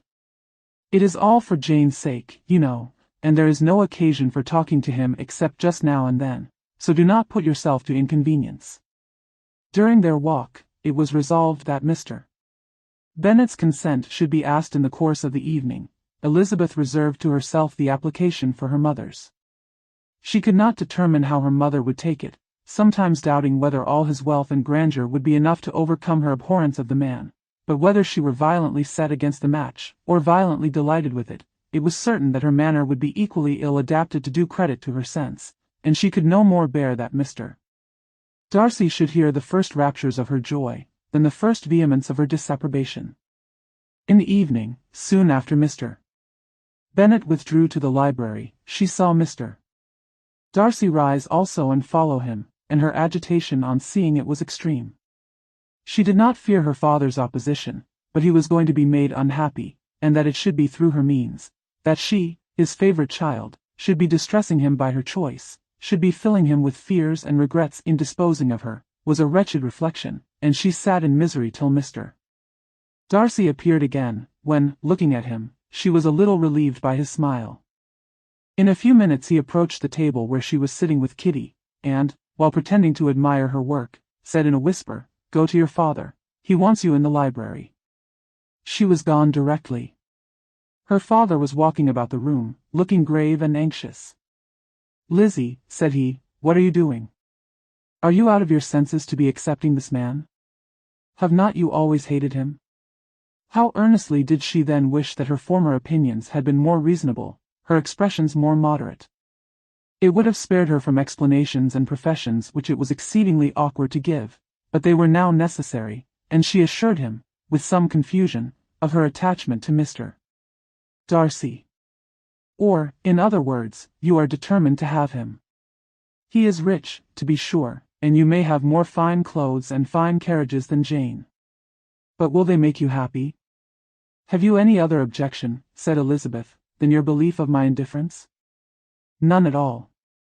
We all know him to be a proud, unpleasant sort of man, but this would be nothing if you really liked him." I do like him," she replied, with tears in her eyes. "I love him. Indeed, he has no improper pride. He is perfectly amiable. You do not know what he really is, then pray do not pain me by speaking of him in such terms." "Lizzie," said her father, "I have given him my consent. He is the kind of man, indeed, to whom I should never dare refuse anything, which he condescended to ask. I now give it to you, if you are resolved on having him. But let me advise you to think better of it. I know your disposition, Lizzie. I know that you could be neither happy nor respectable, unless you truly esteemed your husband, unless you looked up to him as a superior. Your lively talents would place you in the greatest danger in an unequal marriage. You could scarcely escape discredit and misery. My child, let me not have the grief of seeing you unable to respect your partner in life. You know not what you are about." Elizabeth, still more affected, was earnest and solemn in her reply, and, at length, by repeated assurances that Mr. Darcy was really the object of her choice, by explaining the gradual change which her estimation of him had undergone, relating her absolute certainty that his affection was not the work of a day, but had stood the test of many months' suspense, and enumerating with energy all his good qualities, she did conquer her father's incredulity, and reconcile him to the match.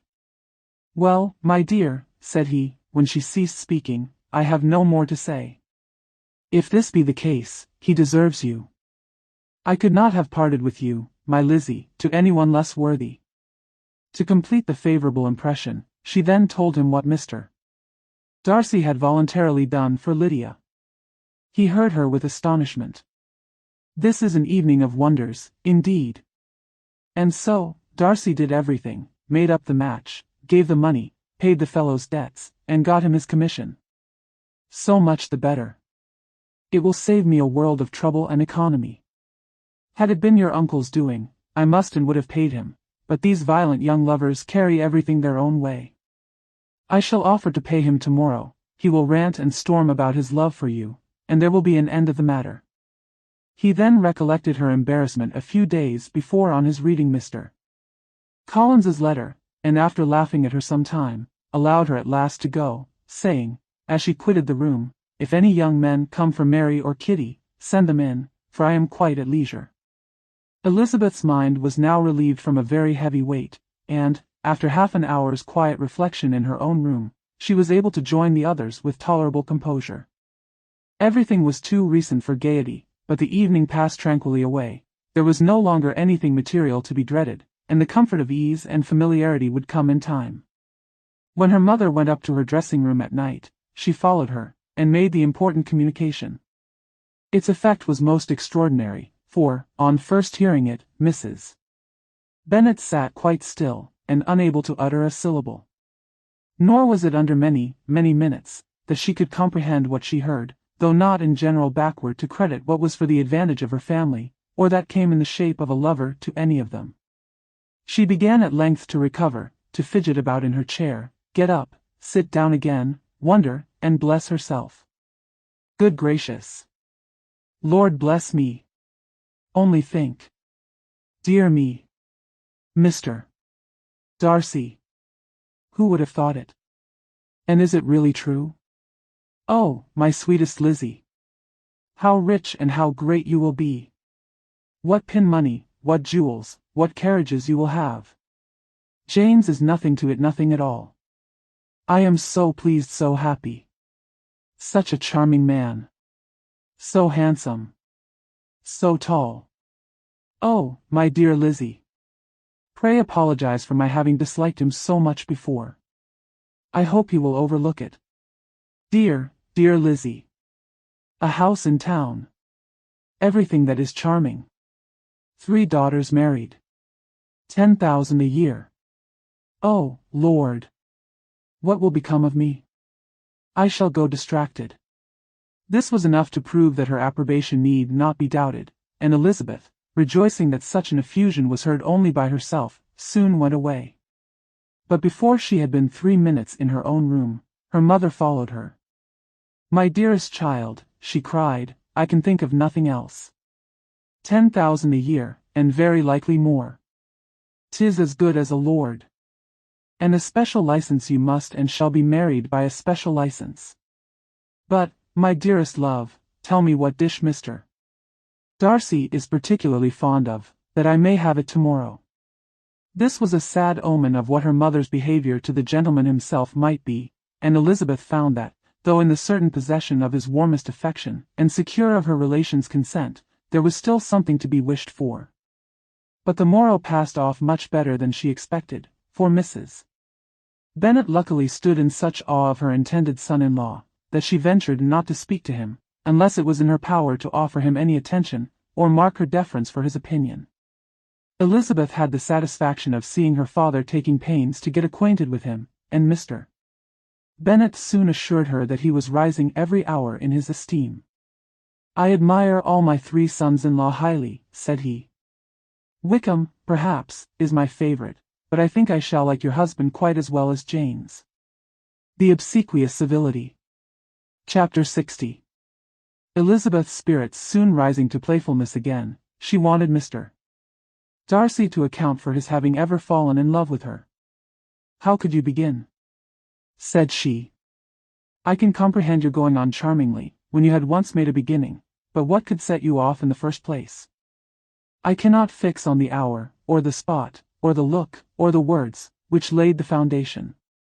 It is too long ago. I was in the middle before I knew that I had begun. My beauty you had early withstood, and as for my manners, my behavior to you was at least always bordering on the uncivil, and I never spoke to you without rather wishing to give you pain than not. Now, be sincere, did you admire me for my impertinence? For the liveliness of your mind I did. You may as well call it impertinence at once. It was very little less. The fact is, that you were sick of civility, of deference, of officious attention. You were disgusted with the women who were always speaking, and looking, and thinking for your approbation alone. I roused and interested you, because I was so unlike them. Had you not been really amiable you would have hated me for it, but in spite of the pains you took to disguise yourself, your feelings were always noble and just, and in your heart you thoroughly despised the persons who so assiduously courted you. There I have saved you the trouble of accounting for it, and really, all things considered, I begin to think it perfectly reasonable. To be sure you know no actual good of me, but nobody thinks of that when they fall in love. Was there no good in your affectionate behavior to Jane, while she was ill at Netherfield? Dearest Jane! Who could have done less for her? But make a virtue of it by all means. My good qualities are under your protection, and you are to exaggerate them as much as possible, and, in return, it belongs to me to find occasions for teasing and quarreling with you as often as may be, and I shall begin directly, by asking you what made you so unwilling to come to the point at last? What made you so shy of me, when you first called, and afterwards dined here? Why, especially, when you called, did you look as if you did not care about me? Because you were grave and silent, and gave me no encouragement. But I was embarrassed. And so was I. You might have talked to me more when you came to dinner. A man who had felt less might. How unlucky that you should have a reasonable answer to give, and that I should be so reasonable as to admit it. But I wonder how long you would have gone on, if you had been left to yourself. I wonder when you would have spoken if I had not asked you.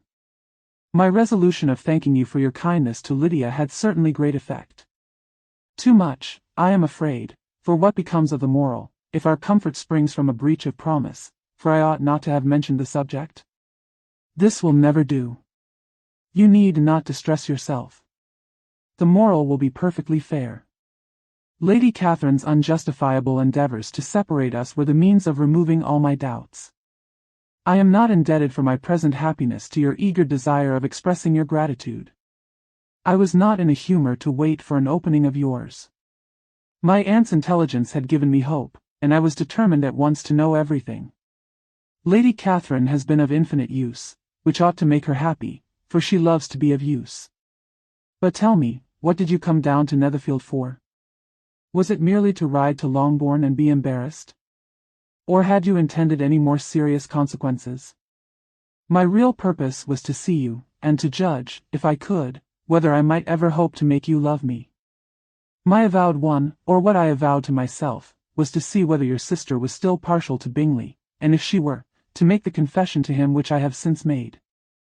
Shall you ever have courage to announce to Lady Catherine what is to befall her? I am more likely to want time than courage, Elizabeth. But it ought to be done, and if you will give me a sheet of paper it shall be done directly. And if I had not a letter to write myself, I might sit by you, and admire the evenness of your writing, as another young lady once did. But I have an aunt, too, who must not be longer neglected. From an unwillingness to confess how much her intimacy with Mr. Darcy had been overrated, Elizabeth had never yet answered Mrs. Gardiner's long letter, but now, having that to communicate which she knew would be most welcome, she was almost ashamed to find that her uncle and aunt had already lost 3 days of happiness, and immediately wrote as follows: Would have thanked you before, my dear aunt, as I ought to have done, for your long, kind, satisfactory detail of particulars, but, to say the truth, I was too cross to write. You supposed more than really existed. But now suppose as much as you choose, give a loose to your fancy, indulge your imagination in every possible flight which the subject will afford, and unless you believe me actually married, you cannot greatly err. You must write again very soon, and praise him a great deal more than you did in your last. I thank you again and again, for not going to the lakes. How could I be so silly as to wish it? Your idea of the ponies is delightful. We will go round the park every day. I am the happiest creature in the world. Perhaps other people have said so before, but no one with such justice. I am happier even than Jane, she only smiles, I laugh. Mr. Darcy sends you all the love in the world that can be spared from me. You are all to come to Pemberley at Christmas. Yours, etc. Mr. Darcy's letter to Lady Catherine was in a different style, and still different from either was what Mr. Bennet sent to Mr. Collins, in return for his last. / Dear Sir, */ I must trouble you once more for congratulations. Elizabeth will soon be the wife of Mr. Darcy. Console Lady Catherine as well as you can. But, if I were you, I would stand by the nephew. He has more to give. Yours sincerely, etc. Miss Bingley's congratulations to her brother on his approaching marriage were all that was affectionate and insincere. She wrote even to Jane on the occasion, to express her delight, and repeat all her former professions of regard. Jane was not deceived, but she was affected, and though feeling no reliance on her, could not help writing her a much kinder answer than she knew was deserved. The joy which Miss Darcy expressed on receiving similar information was as sincere as her brother's in sending it. 4 sides of paper were insufficient to contain all her delight, and all her earnest desire of being loved by her sister. Before any answer could arrive from Mr. Collins, or any congratulations to Elizabeth from his wife, the Longbourn family heard that the Collinses were come themselves to Lucas Lodge. The reason of this sudden removal was soon evident. Lady Catherine had been rendered so exceedingly angry by the contents of her nephew's letter, that Charlotte, really rejoicing in the match, was anxious to get away till the storm was blown over. At such a moment, the arrival of her friend was a sincere pleasure to Elizabeth, though in the course of their meetings she must sometimes think the pleasure dearly bought, when she saw Mr. Darcy exposed to all the parading and obsequious civility of her husband. He bore it, however, with admirable calmness. He could even listen to Sir William Lucas, when he complimented him on carrying away the brightest jewel of the country, and expressed his hopes of their all meeting frequently at St. James's, with very decent composure. If he did shrug his shoulders, it was not till Sir William was out of sight. Mrs. Phillips's vulgarity was another, and, perhaps, a greater tax on his forbearance, and though Mrs. Phillips, as well as her sister, stood in too much awe of him to speak with the familiarity which Bingley's good humour encouraged, yet, whenever she did speak, she must be vulgar. Nor was her respect for him, though it made her more quiet, at all likely to make her more elegant.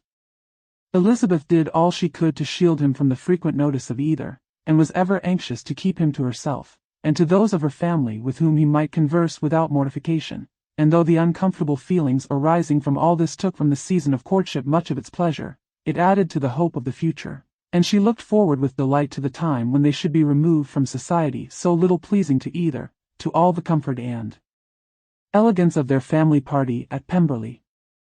Chapter 61. Happy for all her maternal feelings was the day on which Mrs. Bennet got rid of her two most deserving daughters. With what delighted pride she afterwards visited Mrs. Bingley, and talked of Mrs. Darcy, may be guessed. I wish I could say, for the sake of her family, that the accomplishment of her earnest desire and the establishment of so many of her children produced so happy an effect as to make her a sensible, amiable, well-informed woman for the rest of her life, though, perhaps, it was lucky for her husband, who might not have relished domestic felicity in so unusual a form, that she still was occasionally nervous and invariably silly. Mr. Bennet missed his second daughter exceedingly. His affection for her drew him oftener from home than anything else could do. He delighted in going to Pemberley, especially when he was least expected. Mr. Bingley and Jane remained at Netherfield only a twelvemonth. So near a vicinity to her mother and Meriden relations was not desirable even to his easy temper, or her affectionate heart. The darling wish of his sisters was then gratified. He bought an estate in a neighbouring county to Derbyshire, and Jane and Elizabeth, in addition to every other source of happiness, were within 30 miles of each other. Kitty, to her very material advantage, spent the chief of her time with her two elder sisters. In society so superior to what she had generally known, her improvement was great. She was not of so ungovernable a temper as Lydia, and, removed from the influence of Lydia's example, she became, by proper attention and management, less irritable, less ignorant, and less insipid. From the further disadvantage of Lydia's society she was of course carefully kept, and though Mrs. Wickham frequently invited her to come and stay with her, with the promise of balls and young men, her father would never consent to her going.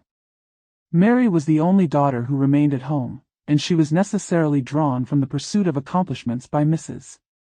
Bennet's being quite unable to sit alone. Mary was obliged to mix more with the world, but she could still moralize over every morning visit, and as she was no longer mortified by comparisons between her sister's beauty and her own, it was suspected by her father that she submitted to the change without much reluctance. As for Wickham and Lydia, their characters suffered no revolution from the marriage of her sisters.